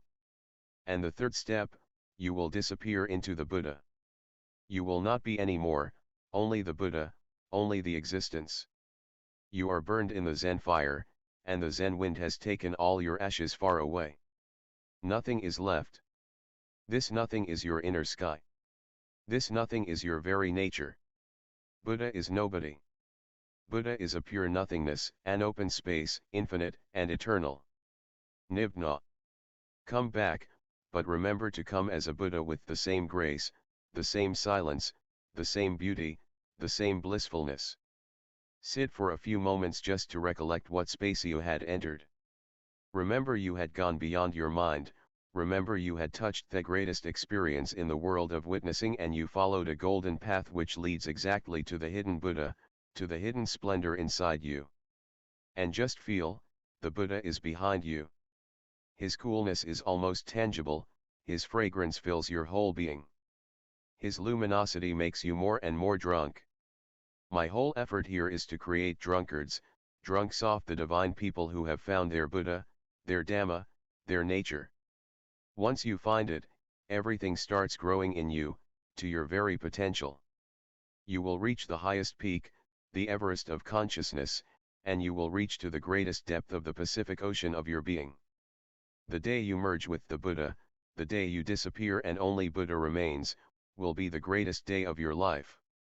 Okay, Main Esha. Yes, beloved Master. Communism and Zen Fire, Zen Wind Chapter Number 7. Chapter Title, My Interest is in You. February 5, 1989 p.m. in Gautam the Buddha Auditorium. Archive Code, 890-2055. Short Title, Fire 07 Audio, Yes. Video, Yes.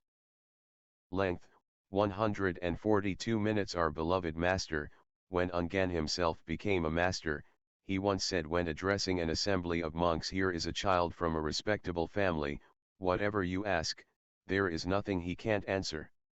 One of his disciples, Tozan, stepped forward and asked, how many books are there in his house? Ungan replied, he doesn't have any books, not even a single letter. Tozan then asked, how could he be so well informed? He seldom sleeps day or night, was Ungan's response.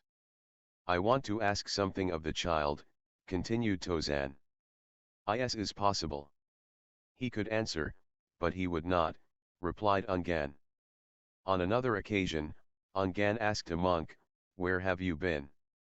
The monk replied, I have been talking about the Dharma to a rock. Ungan asked, did the rock nod? The monk had no answer and Ungan commented, it nods before you talk. Friends, first, a little bit of news.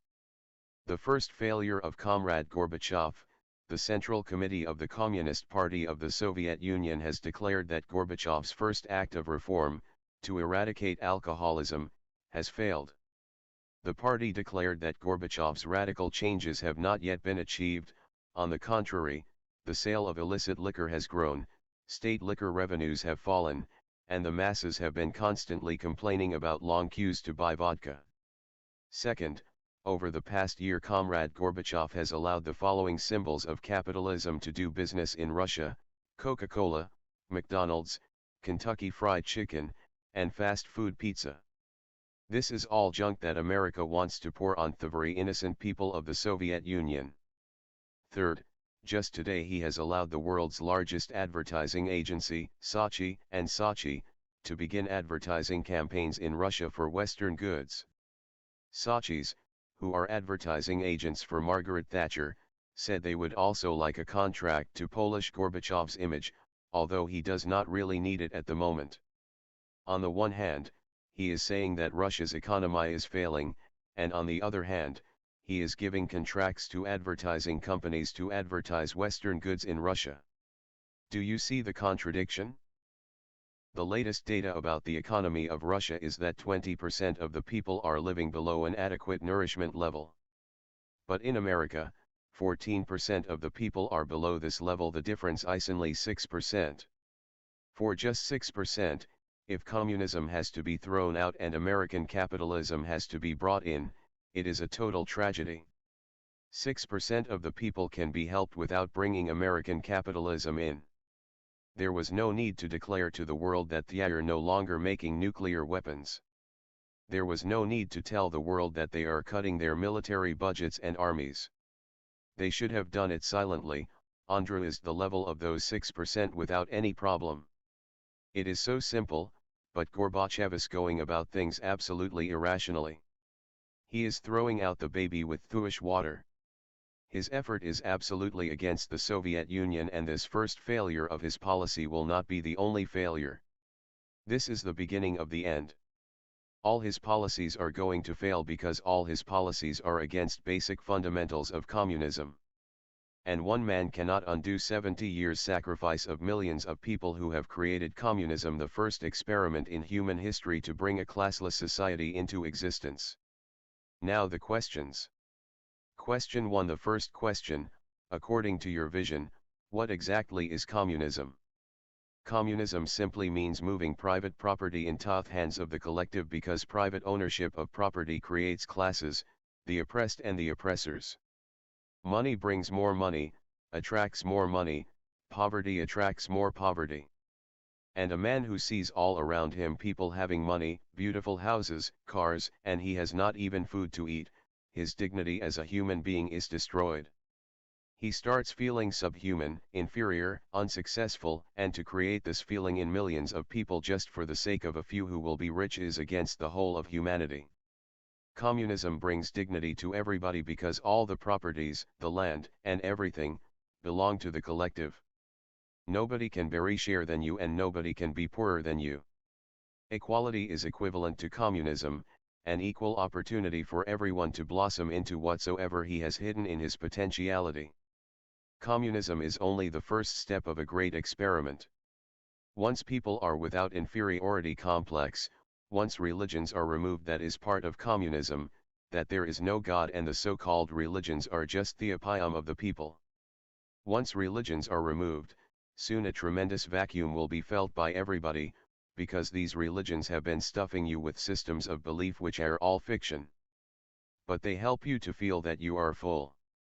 I have come across poor aboriginals in Bastar, in the central provinces of India, who sometimes don't get even one meal in a day. And without food, sleep becomes absolutely difficult. The stomach is asking for food, goes into cramps, and you cannot sleep.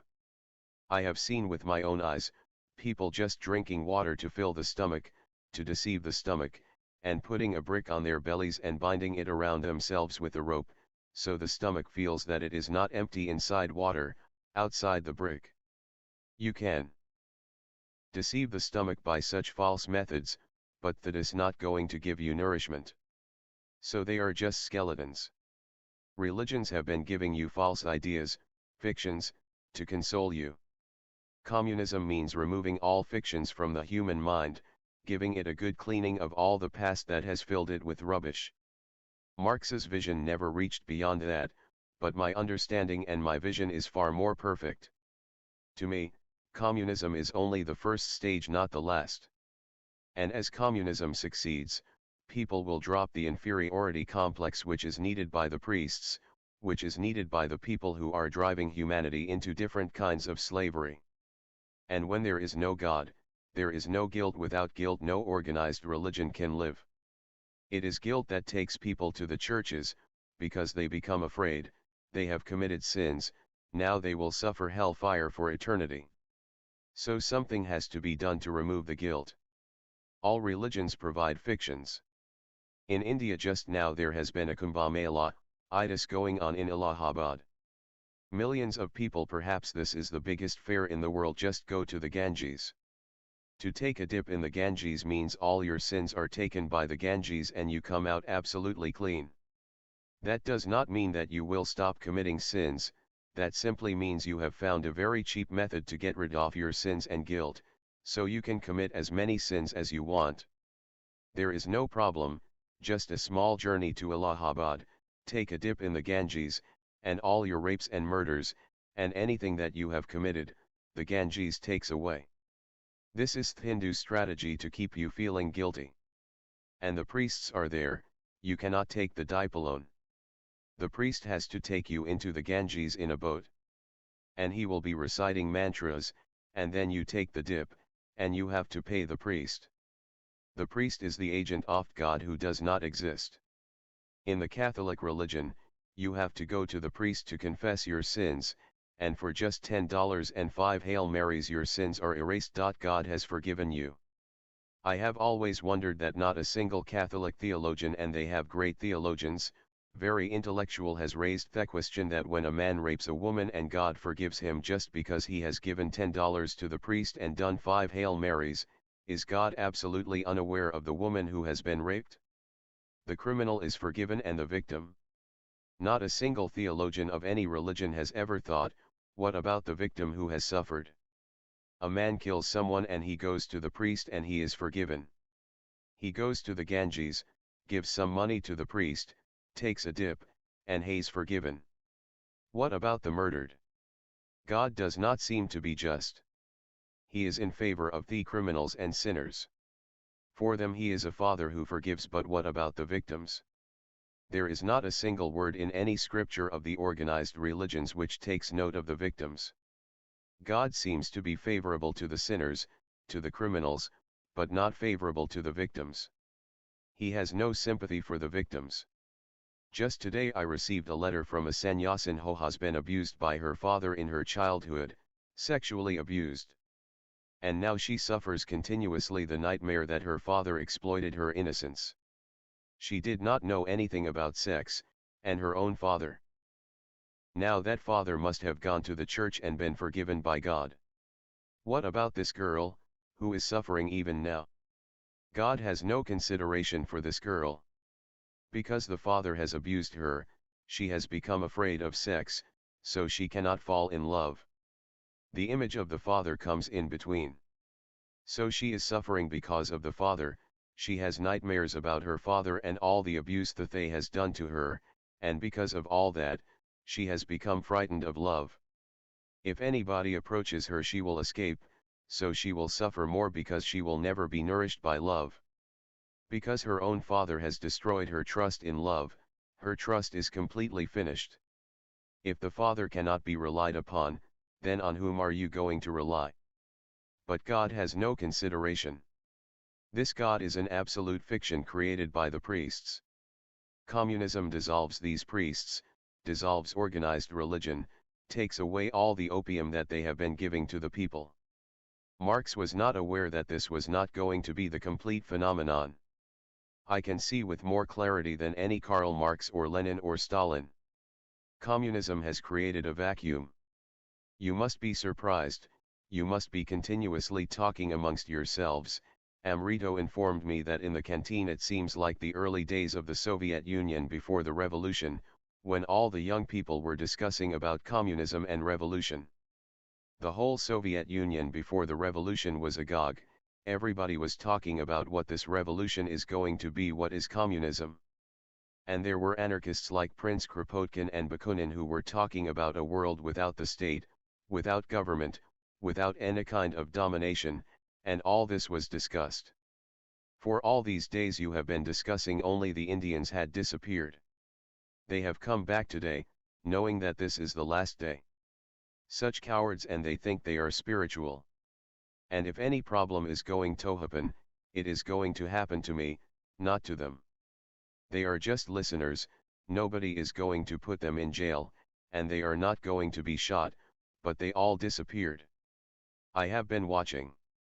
Already there are no more than half a dozen people who come from Pune, but they also disappeared, seeing the danger.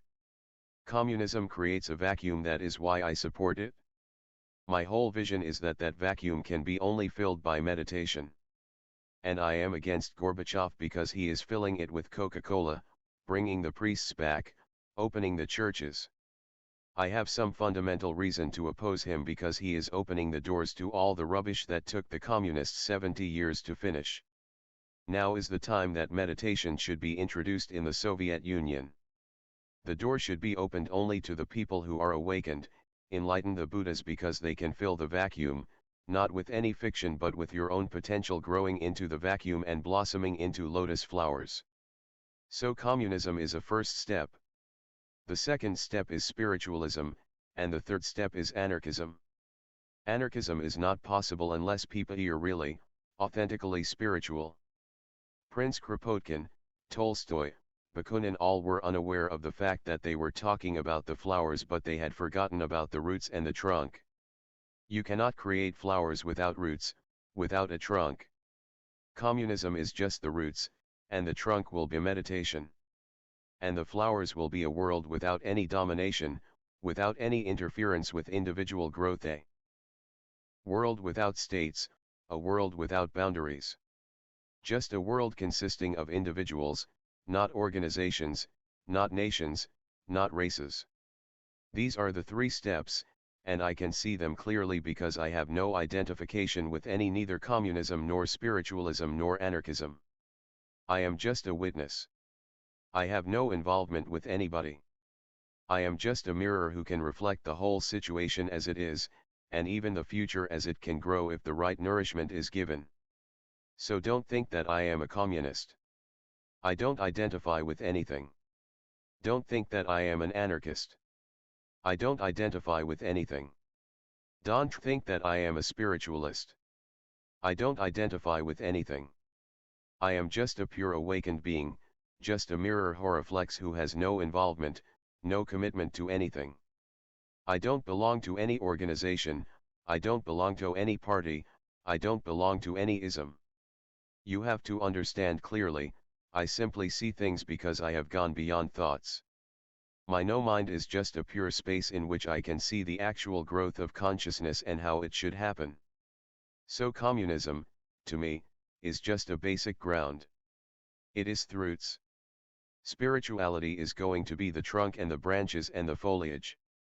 And then at the highest peak comes the absolute freedom from all kinds of dominations, oppress ions, suppress ions, from all priests, from all politicians. You blossom like a Buddha.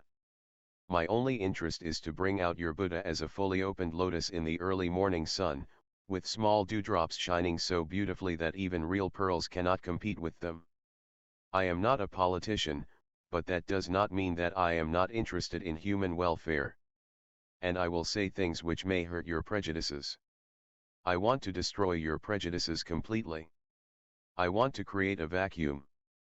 That vacuum is absolutely needed, otherwise you don't have space to grow your potential.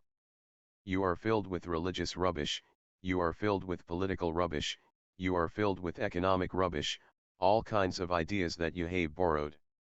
You are not having your own insights. That rubbish prevents it, it keeps you blind, it gives you a sense of fulfillment which is false. So remember it. It will be very difficult for outsiders to understand me, almost impossible. Misunderstanding is the only possibility for me as far as the outside world is concerned. But at least you should not misunderstand me. I have no interest in Stalin, and I have no interest in Gorbachev. My interest is in you.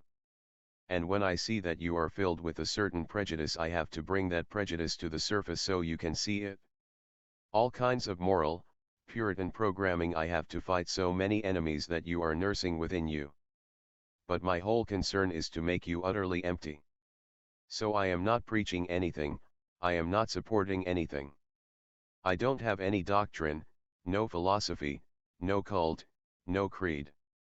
My whole effort is to clean your inside completely from all that the society, the education, the religion, the family, have forced into you. Unless you get rid of it, you cannot grow in meditation. You cannot become a Buddha. Communism is a better opportunity than any other kind of social structure because it is negative, because it is without God, without heaven, without hell, without the idea of reincarnation. And it creates a certain equality of opportunity for man and woman. I have told you just a few days ago that Gorbachev cannot succeed in prohibition. You cannot succeed in prohibition even in India, a hot country which does not need any alcohol. It is absolute nonsense in a country like the Soviet Union, which is half the year covered with snow. Taking poor people's vodka, which keeps them warm, is an absolute impossibility. He started with the wrong policy. That shows he does not understand simple arithmetic. If he wanted to be successful, he should have declared that nobody can drink his own urine. He would have been successful. Of course you are allowed to drink anybody else's, but not your own, and he would have been hailed as a messiah. Only one person, Morarji Desai in India, would have felt a heart attack, but who cares about Morarji Desai? In fact, he needs a heart attack. That program would have successful immediately.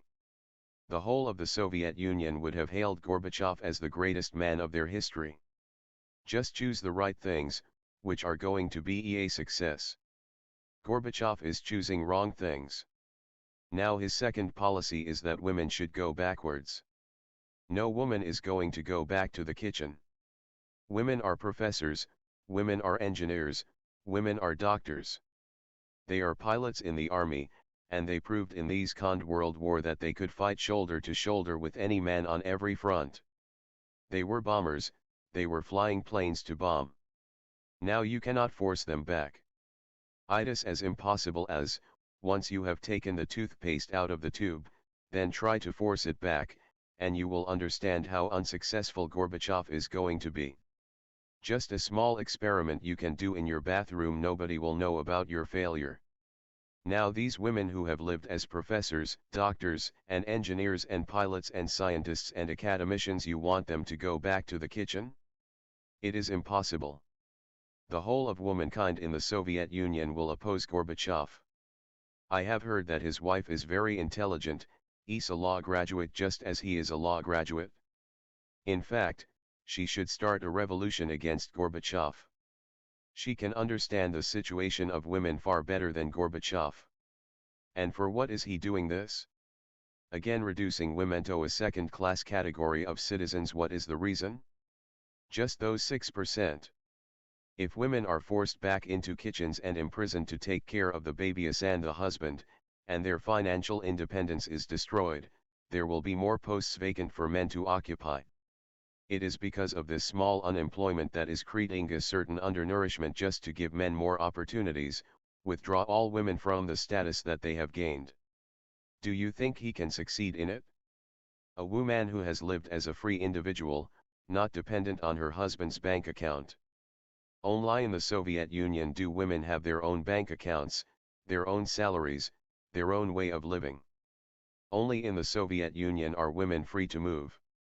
They have their own clubs, they have their own societies, they have everything they want. All over the world the woman is immobile. She is completely crushed, and her birthright to freedom of movement has been taken from her. She can go only to the church. That's why in churches and temples you will find only women. Once I was addressing a meeting on the birthday of Krishna, and I was amazed, there were only women. It was a huge temple devoted to Krishna, and the speaker of the assembly in that state where the meeting was held was the inaugurator of the meeting. And that's why I say these politicians are retarded. He was the speaker and the chancellor of the university. And he was inaugurating the meeting, not even seeing that these women were sitting keeping their backs towards him because they were gossiping with each other and looking at each other's clothes and each other's ornaments. Who cares about Krishna? They have only this possibility, only this chance to meet with other women. There must have been at least 20,000 people, maybe 1,000 men and 19,000 women. And they were grouped in separate small groups, because you cannot talk with 19,000 women, so 4 women, 5 women were making a group. The whole meeting was divided into small groups, and great gossip, and so much noise. And that idiot speaker, his name was Pandit Kunji Lal Dubh. Kunji means key, but it can also be Kunjay. Kunjay means a beautiful grove of flowering trees. So the name was given by his parents because Krishna used to play his flute by the side of the Jamuna river in a beautiful Kunjay, in a beautiful grove of mango trees. So he was named after Kunjay Bihari, which is another name for Krishna. His parents must have given him the name Kunjilal thinking that Kunjay is a sacred word for the worshippers of Krishna. But in Hindi Kunji also means key and Chabai means key. But with Kunji there is a difficulty, it can also mean Kunjay. So the whole university where he was the chancellor called him Pandit Chabai Lal Dubh, because Chabai exactly means Kunji, exactly means key. No problem about Chabai, there is only one meaning to it. So Pandit Chabai Lal Dubh was inaugurating the meeting, and I pulled on his shirt and I told him, "To whom are you talking? Nobody is listening. Women are sitting, keeping their backs to you. What kind of retarded mind have you got? Perhaps the students are right when they call you Pandit Chabai Lal Dubh. You're just retarded." And he was very angry with me, because I was in his university, a professor in his own university. But he knew me, and that if he makes any fuss, I will take him to task and I won't care about any professorship. I used to carry my resignation always in my pocket. And I used to show people that, only the date has to be signed. Any moment you want my resignation, it is here. I keep it typed in my pocket. Who knows at what time? I refused to speak. The organizers were very much disturbed. They said, "What to do with these women?" They were shouting on the mic again and again, "Stop gossiping. Turn towards the speaker." Nobody was interested. Everybody knows about Krishna, what are you going to say about Krishna? And I simply refused to speak. I said, "I am not an idiot. And this is my last time. I will never again accept any invitation by any organized religion. Anyway, you are fortunate that I am not speaking, because I was going to condemn Krishna as much as possible. So these women have saved you. I am going." And I told Pandit Chabai Lal, "You come with me. Why are you sitting here? You have inaugurated, just be finished. Come with me." I had to call him out because he had the car. And out of fear he started calling me Panditji. I said, "Never use that dirty word for me. You are Pandit Chabai Lal, I am not. I am not a Pandit. Pundit means rabbi, bishop, priest. You think it is honorable, I think it is a four-letter word. You just drop it. Don't ever use that word for me, otherwise I will hit you in his own car. He said, don't say it so loudly, the chauffeur is there. I said, I don't care. He knows absolutely about you, who you are. And the chauffeur started laughing. It was a limousine, so he immediately closed the window. He said, you are a dangerous man in my own car. I said, this car belongs to the state, it is not your own car. It belongs to me as much as it belongs to you. He said, what? I said, yes. It is owned by the state, and I am as much a citizen of the state as you are. And you are a public servant, I am the public. He started looking out the window just to avoid me. But I said, I will continue, you have to listen. Why have you taken me in your car? He said, strange. You called me out. I said, I had to call you, because I have not brought my car. The organizers brought me in their car. Now that I have told them I am going to speak against Krishna, they are not going to give me their car. I needed a car, I don't need you. You can get out if you want. And your chauffeur is in my favor, you saw how he left. He said, you don't understand that I am also the chancellor of the university. I said, I don't care about chancellors and vice-chancellors. I showed him the card that was my resignation. He said, why are you showing me this card? I said, I have just to put the date, and finished. You are no more my chancellor and I can throw you out of the car. I am just being courteous to your old age, because the danger is you may be finished if I throw you out. So keep quiet, and don't harass me. He said, strange. You are harassing me in my own car. And it used to happen with that Pandit Chabai Lal Dubh in many places, because he was a speaker of the state and a great scholar of Hinduism, and the chancellor of the university. Just by virtue of holding the office, every speaker of the parliament becomes the chancellor of that particular university where I was a professor. So I told him, you are not really even worthy to be a lecturer in the university. You are only BA, LL.B, that too, third class. He said, who told you? I said, I have my sources, your wife. She showed me your certificates also. I have taken photocopies of them, and if you make any trouble for me I am going to publish all those certificates in the newspapers. A third class A, LL.B who is not even a postgraduate is the chancellor of the university. He said, it is better not to fight. I am sorry that I disturbed you, but don't publish anything. I had no copies of the certificates or anything, but I knew he was a third class LL.B and had become a politician because he could not succeed in the court. The same was the situation of Mahatma Gandhi. He became a politician because the first time he entered court. The whole night he had been preparing his first appearance in the Bombay High Court. And he was a barrister from England. As he entered the court, his legs started trembling, and he could speak only 2 words, Your Honor, and he flopped down perspiring and had to be carried out. That's why he became a politician. But nobody bothers about the realities of life. These failures become politicians because politics needs no qualifications, has no standards. This is the only profession which any idiot can enter. Communism, to me, is a very significant step towards the ultimate Buddhahood. Question 2. The second question, apparently when Ronald Reagan or George Bush go to church to kneel and pray to their God, at their side is an aide who carries the briefcase with the codes that allow the president to signal an immediate launch of their nuclear arsenal, thereby effectively terminating all life on Earth. But still Stalin is the bad guy. Is there any limit or hypocrisy? Even in the church this is a fact. When Ronald Reagan used to go to the church and now George Bush, because the White House has its own church, the presidential church, one aide would carry a briefcase. And people became concerned, what is in the briefcase? Why every day when Ronald Reagan is kneeling down and praying to God, does one man stand by his side with a briefcase? Finally it was discovered that the briefcase is not an ordinary briefcase, it has all the buttons inside for nuclear weapons to be launched immediately from the church. If there is not time enough to reach to the White House where they have all the buttons for the nuclear weapons. This was a portable death to the whole earth. But it is still carried, now it is George Bush Hoy kneeling.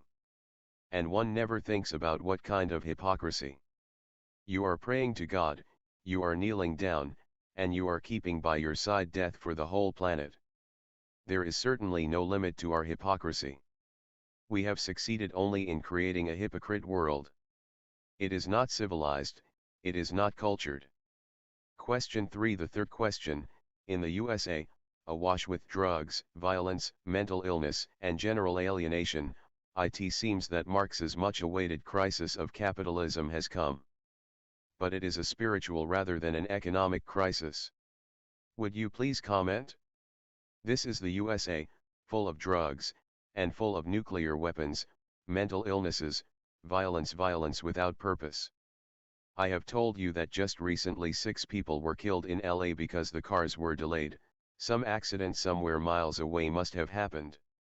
Now people get angry, they want to reach their home as quickly as possible. In LA or in New York, in San Francisco, you can reach your home from the office by walking more quickly than by driving. This was discovered when once it happened that for 3 days the electricity went out in almost half the northern part of America. All the lights disappeared, elevators could not work, signals on the road stopped working.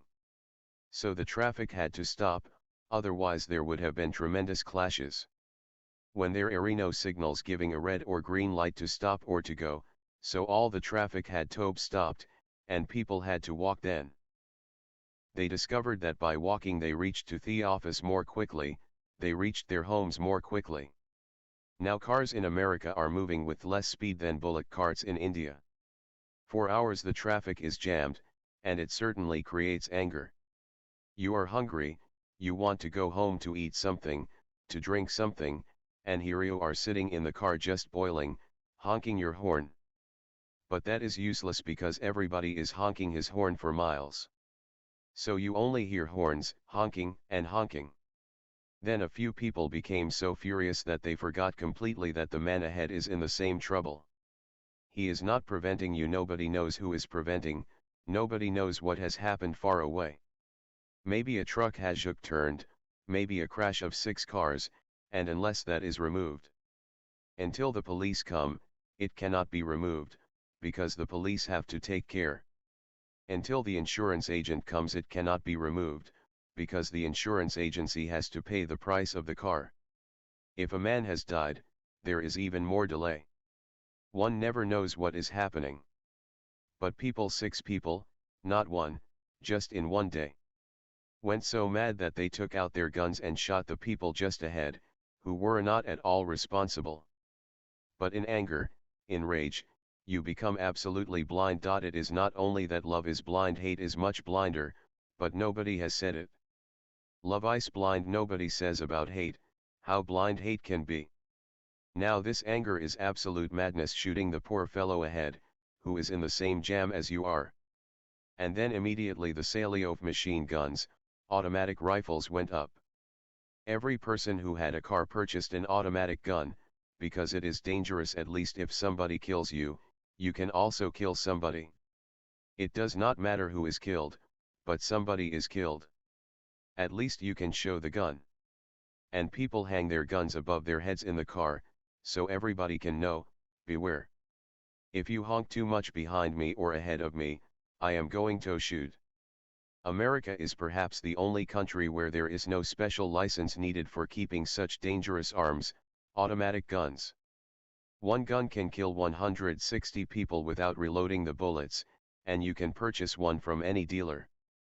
The dealer needs the license to sell, but the people who purchase don't need any license. And in mental illness, America is far ahead of any other country. So many psychoanalysts, so many different schools of psychoanalysis, psychiatry, psychology, psychosynthesis, analytical psychology, and many kinds of therapies are available to people. Millions of people are suffering from mental sickness. Millions of people are suffering from too much eating. Millions of people are suffering because they don't have any food, any clothes. This decadent America, this absolutely sick country, and Gorbachev wants to imitate America. He wants to become another President Ronald Reagan or George Bush, and he wants his beautiful Soviet land to be turned into a sick, decadent, rotten America. Yesterday I was telling you that Ronald Reagan has also been nominated for a Nobel Peace Prize. I thought and thought, what peace has she created in the world? Then I remembered that he has done something peaceful, and he needs a Nobel Prize for it. Many of you must remember Rajneeshpuram, our commune in Oregon, in America. It was a desert, 126 square miles of just pure desert. It had been for sale for 40 years and nobody purchased it. What will you do with a desert? We purchased it, and we transformed the desert into a beautiful oasis. 5,000 sannyasins were living there, working there, dancing, singing, meditating. It was one of the most joyous places in the whole world. So much dancing, so much joy, so much love, such friendliness. No family, the whole commune was on. So I remembered, Ronald Reagan has destroyed Rajneeshpuram violently, and he has restored the peace of the desert. That seems to be a reason for his nomination for the Nobel Peace Prize. Now it is peaceful again, no dance, no singing. The day I arrived there was only one house which they had made for me. There was not a single bird. I was amazed to see, it looked like a nightmare. All around just bare mountains with no trees, with no birds. In the morning you could not hear a cuckoo, you could not hear any chirping and tweeting of all kinds of birds. Neither in the evening could you see thousands of birds coming back to their trees. It was a dead desert. We cultivated it, we made it green. We made small artificial rivers, we made a big dam. Even if for 5 years there had been no rain, we had enough water for 5,000 people. And at the time of festivals there were 20,000 people, and we had beautiful tents for 15,000 people. We had created a new kind of tent. And rather than giving us a reward for the new tent, we were punished. A court case was put against us saying that these people have created, without permission, a permanent structure. A tent is not a permanent structure. We had made a tent which can work all the year round in rains, in summer, when the snow is falling, in winter, when it is too cold. It could be heated, it could be air conditioned, there was no question of any rains or any snow getting inside it. It was a totally new phenomenon. All those who saw it were immensely impressed, that we had made something which could have a world market. In Saudi Arabia, or in deserts where people live in tents, but in the hot sun the tent is just boiling, an air-conditioned tent you have never heard of. And in snow, in winter, the tent can be heated. It was absolutely safe all the year round. And a court case was filed against us saying that we had made a permanent structure. I told my attorneys, just take a tent in a truck, take it inside the court because it takes only 10 minutes to put it up, and 10 minutes to take it down. A building that can be put up in 10 minutes and taken down in 10 minutes cannot be called permanent. If the judge has any eyes to see, there is no need for any argument. It is not a question of law, it is a question of whether the judge has eyes or is blind. Can you put the White House together in 10 minutes and then within another 10 minutes take it down? They called it a permanent structure. A permanent structure needs a license or permission from the government. We never thought that a tent could be a permanent structure. With violence, with lawlessness against their own constitution, they destroyed the commune. That I remembered yesterday, that perhaps because he has restored the peace of that dead desert, Ronald Reagan deserves the Nobel Prize. I don't know of any other peace that he has created. Gorbachev is trying to bring this decadent and mentally sick America into the Soviet Union where there is no psychoanalysis, no psychiatry. People are as mentally healthy as they have ever been anywhere, for the simple reason that their food is simple, nourishing, but not fattening, their work is simple, their life has no complications. The wife earns, so there is no problem of continuous fighting that she wants a fur coat, she wants a new car, or she wants this and she wants that and you cannot afford it, you are going bankrupt, so rather than fulfilling her wishes you jump from a 100-story building. The business is finished, the wife is torturing you, what else to do? So many people jump out of their windows. Do you think all these people are taking LSD? Because LSD is the only drug that gives the idea that you can fly. So LSD has to be taken only under guidance and all doors and windows have to be closed, because it creates the absolute certainty in the mind that you can fly, you just jump out of the window and open your wings. America has been discovered many times, and always has been hushed back up. Now that moment has come again. America has to be hushed up again and forgotten. Columbus has not done a great service to humanity. He is one of enemies. 700 years ago, America was known but then hushed up. 5,000 years ago America was known but was hushed up, because whenever, it seems the very land is poisonous. It drives people crazy. So it is not for the first time that we will have to hush it. It has been hushed many times, discovered again, hushed again. Now if you don't hush it again, it is going to destroy the whole world. And this poor fellow comrade Gorbachev, who is no more a comrade, wants the Soviet Union to become America. He has forgotten that even if you become like America you will be second-rate. The Soviet Union had a dignity of its own, far more healthy mentally, far more healthy physically. It was the Soviet Union who stopped the Second World War. If Adolf Hitler had not gone more insane, because for years he had success, continuous success, and no Western power was able to prevent him. Great nations like France surrendered in 24 hours. Naturally, he had a pact with Stalin before he started the war, that we will remain friends. Neither you have to attack Germany, nor will we attack you. Because he knew perfectly well that in the First World War it was because of Russia's snows that Germany was defeated, not by Russia's armies, just the snow is enough to destroy any enemy. When Russian snow starts falling, you cannot move an inch. All your tanks, all your trucks, all your food supply is blocked. The snow is heavy, and it goes on falling for 6 months continuously. Your soldiers are covered, your tanks are covered, even helicopters cannot find where to drop the food. Everything has disappeared under a vast cover of white snow. In the First World War it was not the Tsar's soldiers, because they had returned home, but snow started falling and Germany got defeated. Hitler was aware of it. He first made a pact and treaty with Stalin, that you will not attack us, and we will not attack you. Hitler went on winning for years continuously, all over Europe, and Japan was winning continuously for years. Even Calcutta was ordered to be evacuated because Japanese armies had reached Rangoon, and the second attack was to be on Calcutta. The third attack was to be on Jabalpur where I used to teach, but not at the time of the Second World War because Jabalpur was the very center of India and because of its position the British government had its biggest factory for armaments there. So after Calcutta, the next target was Jabalpur. Even Jabalpur was getting ready to be evacuated.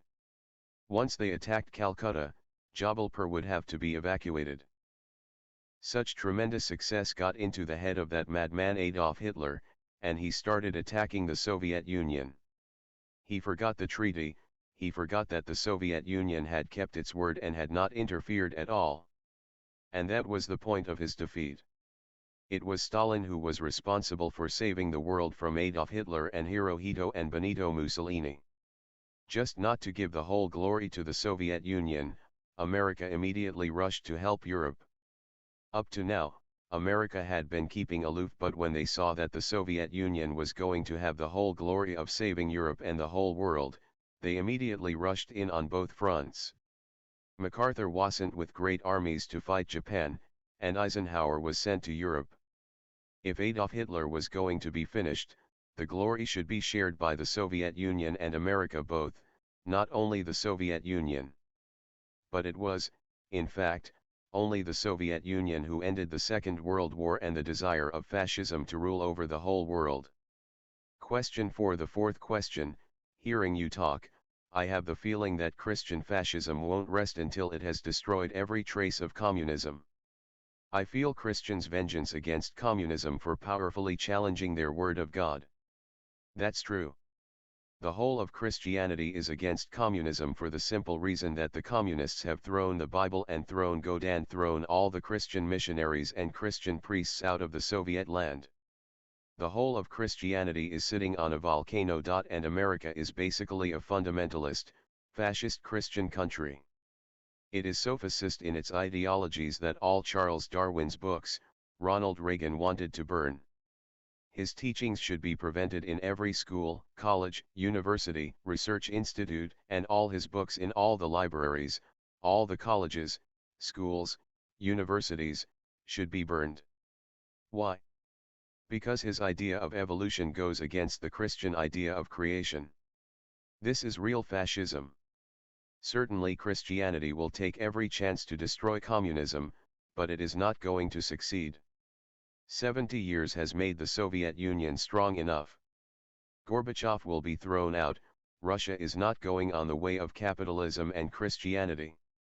The time has come when the Soviet Union should say to Gorbachev, "Goodbye, comrade," and expel him from the Soviet Union.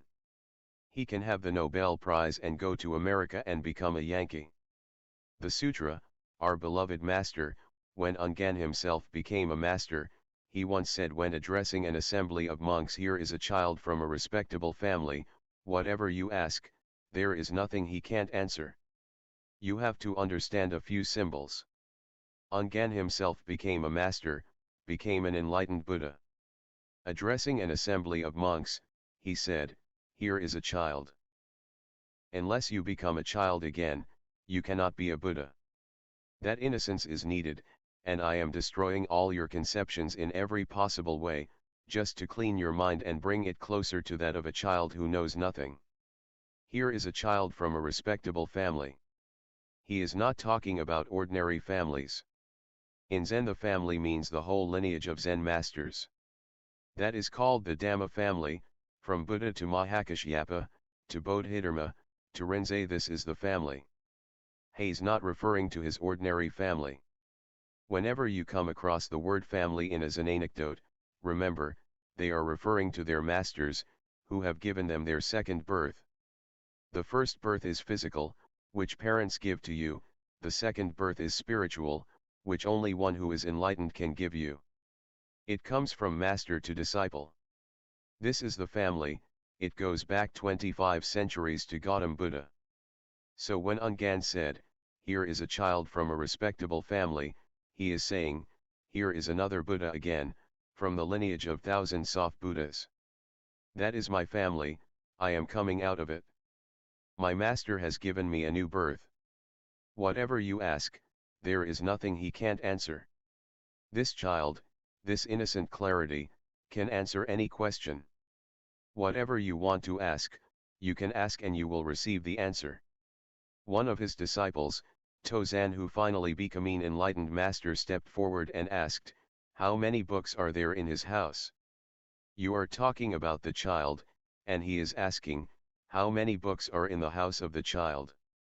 Because at that moment he was only a scholar and he knew only that unless you have scriptures, you cannot answer all the questions. From where will you get the information? He had no idea that there is another source, transformation, from where answers simply arise not out of information, but out of an inner revolution. At this moment he was only a scholar, so of course he asked, how many books are in that child's house? Ungan replied, he does not have any books, not even a single letter. He is saying that for a man who is awakened there is not even a single letter, nothing to say about a thought, nothing to say about scriptures. That child is absolutely innocent. There is no knowledge, no information, there is only a clarity. Out of that clarity a response comes. That response is original and authentic, to any question. Tozan then asked, how could he be so well informed? If the child you are talking about has no books, not even a letter, then how he can be so well informed that, as you are saying, he can answer all your questions? This is the way of the scholar. He cannot go beyond words, he cannot go beyond the scripture. He cannot go beyond information. Information comes from outside and transformation comes from inside. He is not aware that there is another way also. Not that the childlike consciousness, that purity, that innocence of a Buddha has all the answers in it. No, nothing, it has no answers, but as your question arises, that purity responds. It is a mirror. It shows your face, it reflects. Out of nothingness, out of silence, arises a right answer. Tozan asked, how could he be so well informed? Ongan's response is very important. He says, he seldom sleeps day or night. His awareness is so complete that there is no trace of sleep left in him. No trace of any unconsciousness, no trace of any darkness, everything has become so luminous and light. It is from this alertness, day and night awareness, day and night, that his answers come. Anando comes to wake me up at 3:30 in the afternoon. It is a difficult task, to wake somebody who is awake. So poor Anando, as she opens the door I say, hello, Anando. She has never had a chance to wake me up to now. Just hiding behind my blanket, I say, hello, Anando. Just the other day she was asking, it is strange I open the door so silently and you are hiding in your blanket, and you immediately respond. Amrito knows that it is absolutely impossible for me to sleep. He tries every possible medicine and he brings all kinds of compact discs which create sleep, and the whole night I have to listen. But I am not at all tired. In the morning when I wake up from my whole night of awakening, I have lost the very sense of time. That's why last night I went on and on. I would have gone on and on, just I remembered Sardar Gurudale Singh, otherwise there was no question. Only in the car, Anando told me, you know it is 11:05. I said, my God, that is a record. If I had not remembered Sardar Gurudale Singh, last night was going to be a marathon discourse. Only early in the morning when sun was rising, I would have allowed you to go for breakfast. Someday it is going to happen. I want to ask something of the child, continued Tozan. Is it possible? He could answer, but he would not, replied Ungan. Now he is saying something very important. He could answer, but he would not, because the answer will not be as authentic as his experience. The answer will be far below the truth. He can answer, he knows the truth, but he would not answer because he cannot betray the truth. So every Buddha is talking around and around, hoping that somehow you will look at the center at some point. But he goes on round and round, taking you in circles, pointing always to the center but never saying a single word about your center. You have to experience it. You are the answer.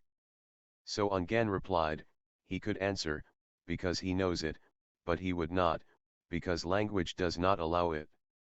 On another occasion, Ungan asked a monk, where have you been? The monk replied, I have been talking about the Dharma to a rock. Ungan asked, did the rock nod? Because in Zen the rocks are as alive as you are. They grow. The trees are as sensitive as you are, perhaps more sensitive. You can talk to them. So Ungan does not question the fellow, are you mad, talking to a rock? On the contrary, he asks, did the rock nod? The question is not that you were talking, the question is whether the rock was listening. If it was listening it would have nodded. The monk had no answer and Ungan commented, it nods before you talk. That's what makes Sardar Gurudale Singh special. He laughs before you tell the joke. Everybody laughs after the joke, that is very normal, but laughing before the joke shows immense trust that something great is going to happen. Ungan said, it nods before you talk. If you are really in tune with the rock, it nods before you start talking. And you have not even received the nod after you stop talking. Of course the man was completely embarrassed, shocked. What is this man saying, that the rock nods before? It really nods before. You have to be a master, then everything around you is always receptive, always ready to receive something from you. Even rocks are not rocks, they also have a heart, perhaps of a different kind. The whole existence is alive. Nothing is without life. This is one of the fundamentals of Zen, that the whole existence is alive. That's why I can discard the concept of God. There is no need. The whole existence is alive, sensitive, intelligent, is capable of growing into a divine experience of being the awakened one. Basho wrote, "All the cuckoos dancing in the trees." The cuckoo is the sweetest musician. The cuckoo creates the sweetest songs. Its body is ordinary. If you see the cuckoo, it looks just like a crow, not much different, but it has a tremendous spirit. When it sings there is no comparison to it. Basho must have opened his eyes, sitting in a mango grove, because cuckoos are found more often in mango groves. They like the mangoes. The mango is thought, particularly in the East, to be the king of all the fruits. It is. Its sweetness is such that wherever there are mango trees, you will find cuckoos waiting for the mangoes to become ripe. And when they become ripe, then they go really cuckoo.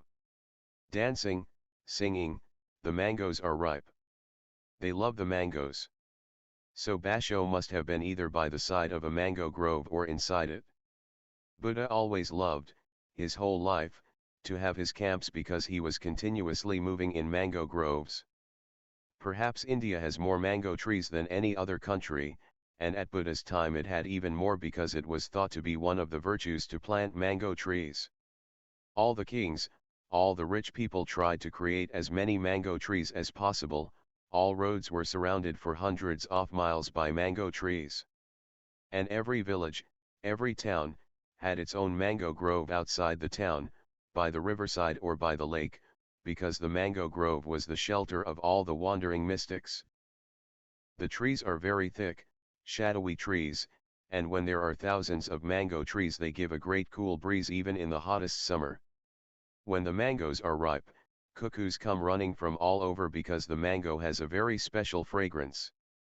That fragrance brings the cuckoos from far away, and as long as the mangoes last, they remain in the mango groves, singing and dancing.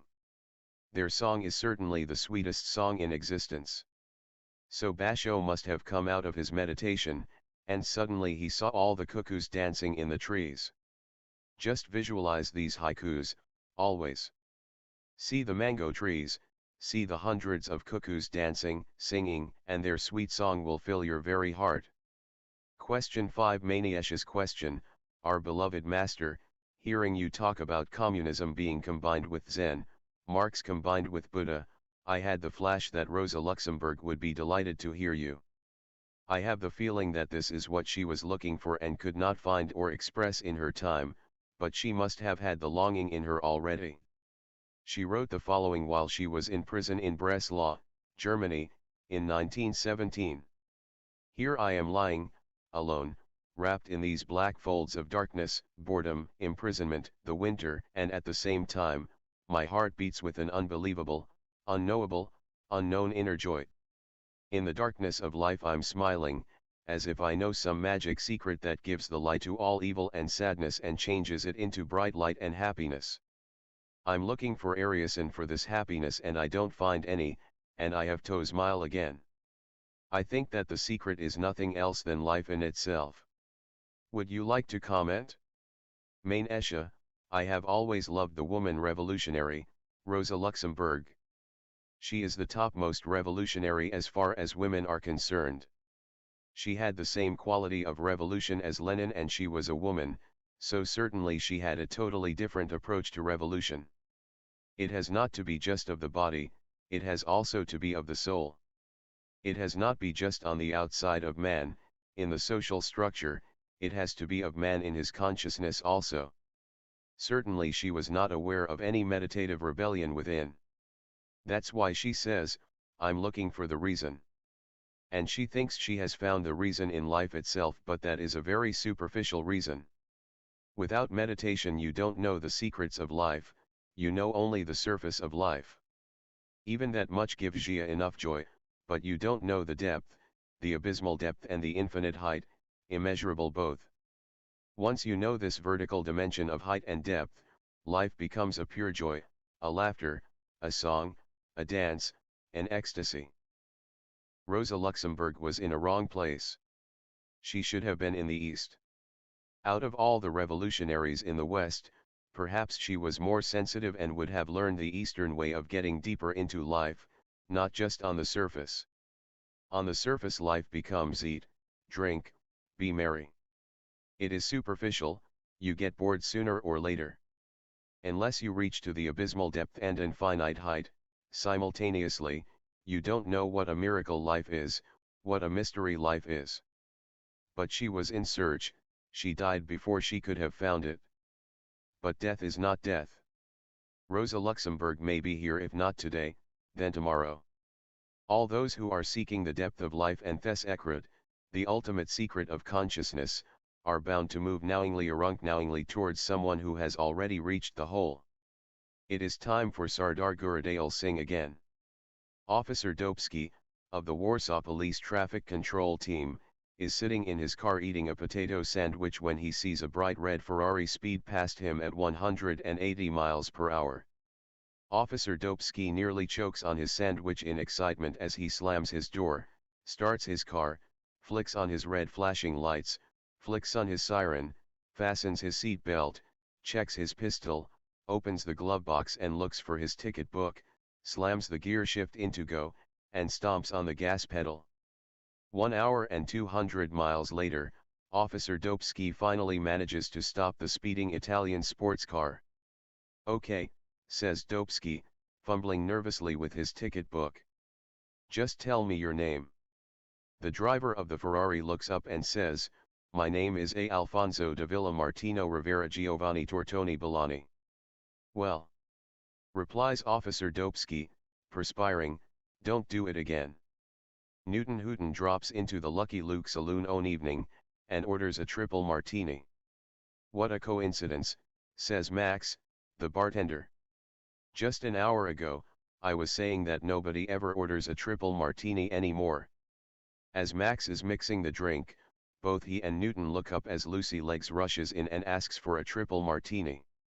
Newton and Max look at each other in amazement. "Hey, lady," cries Max, "that is incredible. The gentleman here just ordered a triple martini, and we were just discussing how nobody ever orders that drink these days. This is really a coincidence." "Well," says Lucy, "I am celebrating a very special occasion. My husband and I have been married for 9 years, and we have always wanted a child. Just today, I have learned that I am pregnant." The two men congratulate Lucy, and then Newton says, "Well, that is a coincidence, because I am also celebrating a very special occasion. I have been breeding exotic chickens for years, and I have been trying to produce a purple spotted hen. And just today, I found out that I have been successful." "What a coincidence," says Lucy. "How did you manage it?" "Well," replies Newton, "I just changed cocks." "Wow," cries Lucy. "That really is a coincidence." "Me too." Comrade Gorbachev has heard rumors that his policies are being discussed in Pune, India, so he decides to go and check it out. When his plane arrives at Pune airport, the Indian army is there to welcome him. As Gorbachev steps off the plane, the military guard of honor fires off the traditional 21-gun salute. "What were those shots?" asks Swami Deva Coconut, standing in the crowd. "Gorbachev has arrived," says the man next to him. "Really?" replies Coconut. "You mean they could not hit him with just one shot?" "Nibna." "Gibberish, Nibna. Be silent. Close your eyes and feel your body to be completely frozen. This is the right moment to turn in. Gather your whole energy and rush towards your center of being, with your total consciousness and with an urgency as if this is going to be your last moment of life on the earth. This urgency is absolutely needed to reach to the center. Faster and faster, deeper and deeper. As you start coming closer to your center, a great silence descends over you like soft rain. It is so tangible, you can feel it. As you come even closer, a great peace arises from your very sources surrounding you into great fragrance of the beyond. Just a little more and you are on the center facing your original face. Your original face is the face of the Buddha, the awakened one. At this moment you are the Buddha. I teach the Buddha, I don't teach Buddhism. The only quality Buddha has is witnessing. He is a pure witness, no judgment, no identification, just watching without having any opinion. Witness, you are not the body. Witness, you are not mind. And witness, you are only the witness. And as you relax into witnessing, a great ecstasy, a great divine drunkenness overtakes you. You suddenly become aware of your immortality, of your eternal life. To make this witnessing deeper, nibbana. Relax, let go. But go on remembering you are a Buddha, a pure witness. And as your witnessing goes on becoming deeper and deeper and deeper and deeper, you start melting like ice in the ocean. I can see it. Gautam the Buddha auditorium is turning into an ocean of consciousness. 10,000 Buddhas have melted into one ocean. A pure ocean of consciousness without any ripples or waves. At this moment you are the most blessed people on the earth, just because you are centered at your very ultimate nature. The Buddha is your Dhamma, he is your very nature. The evening was beautiful on its own, but your totality, your intensity, your urgency, your honesty, has made it a great splendor. The whole existence surrounding you is celebrating your great victory. There is no other victory greater than this.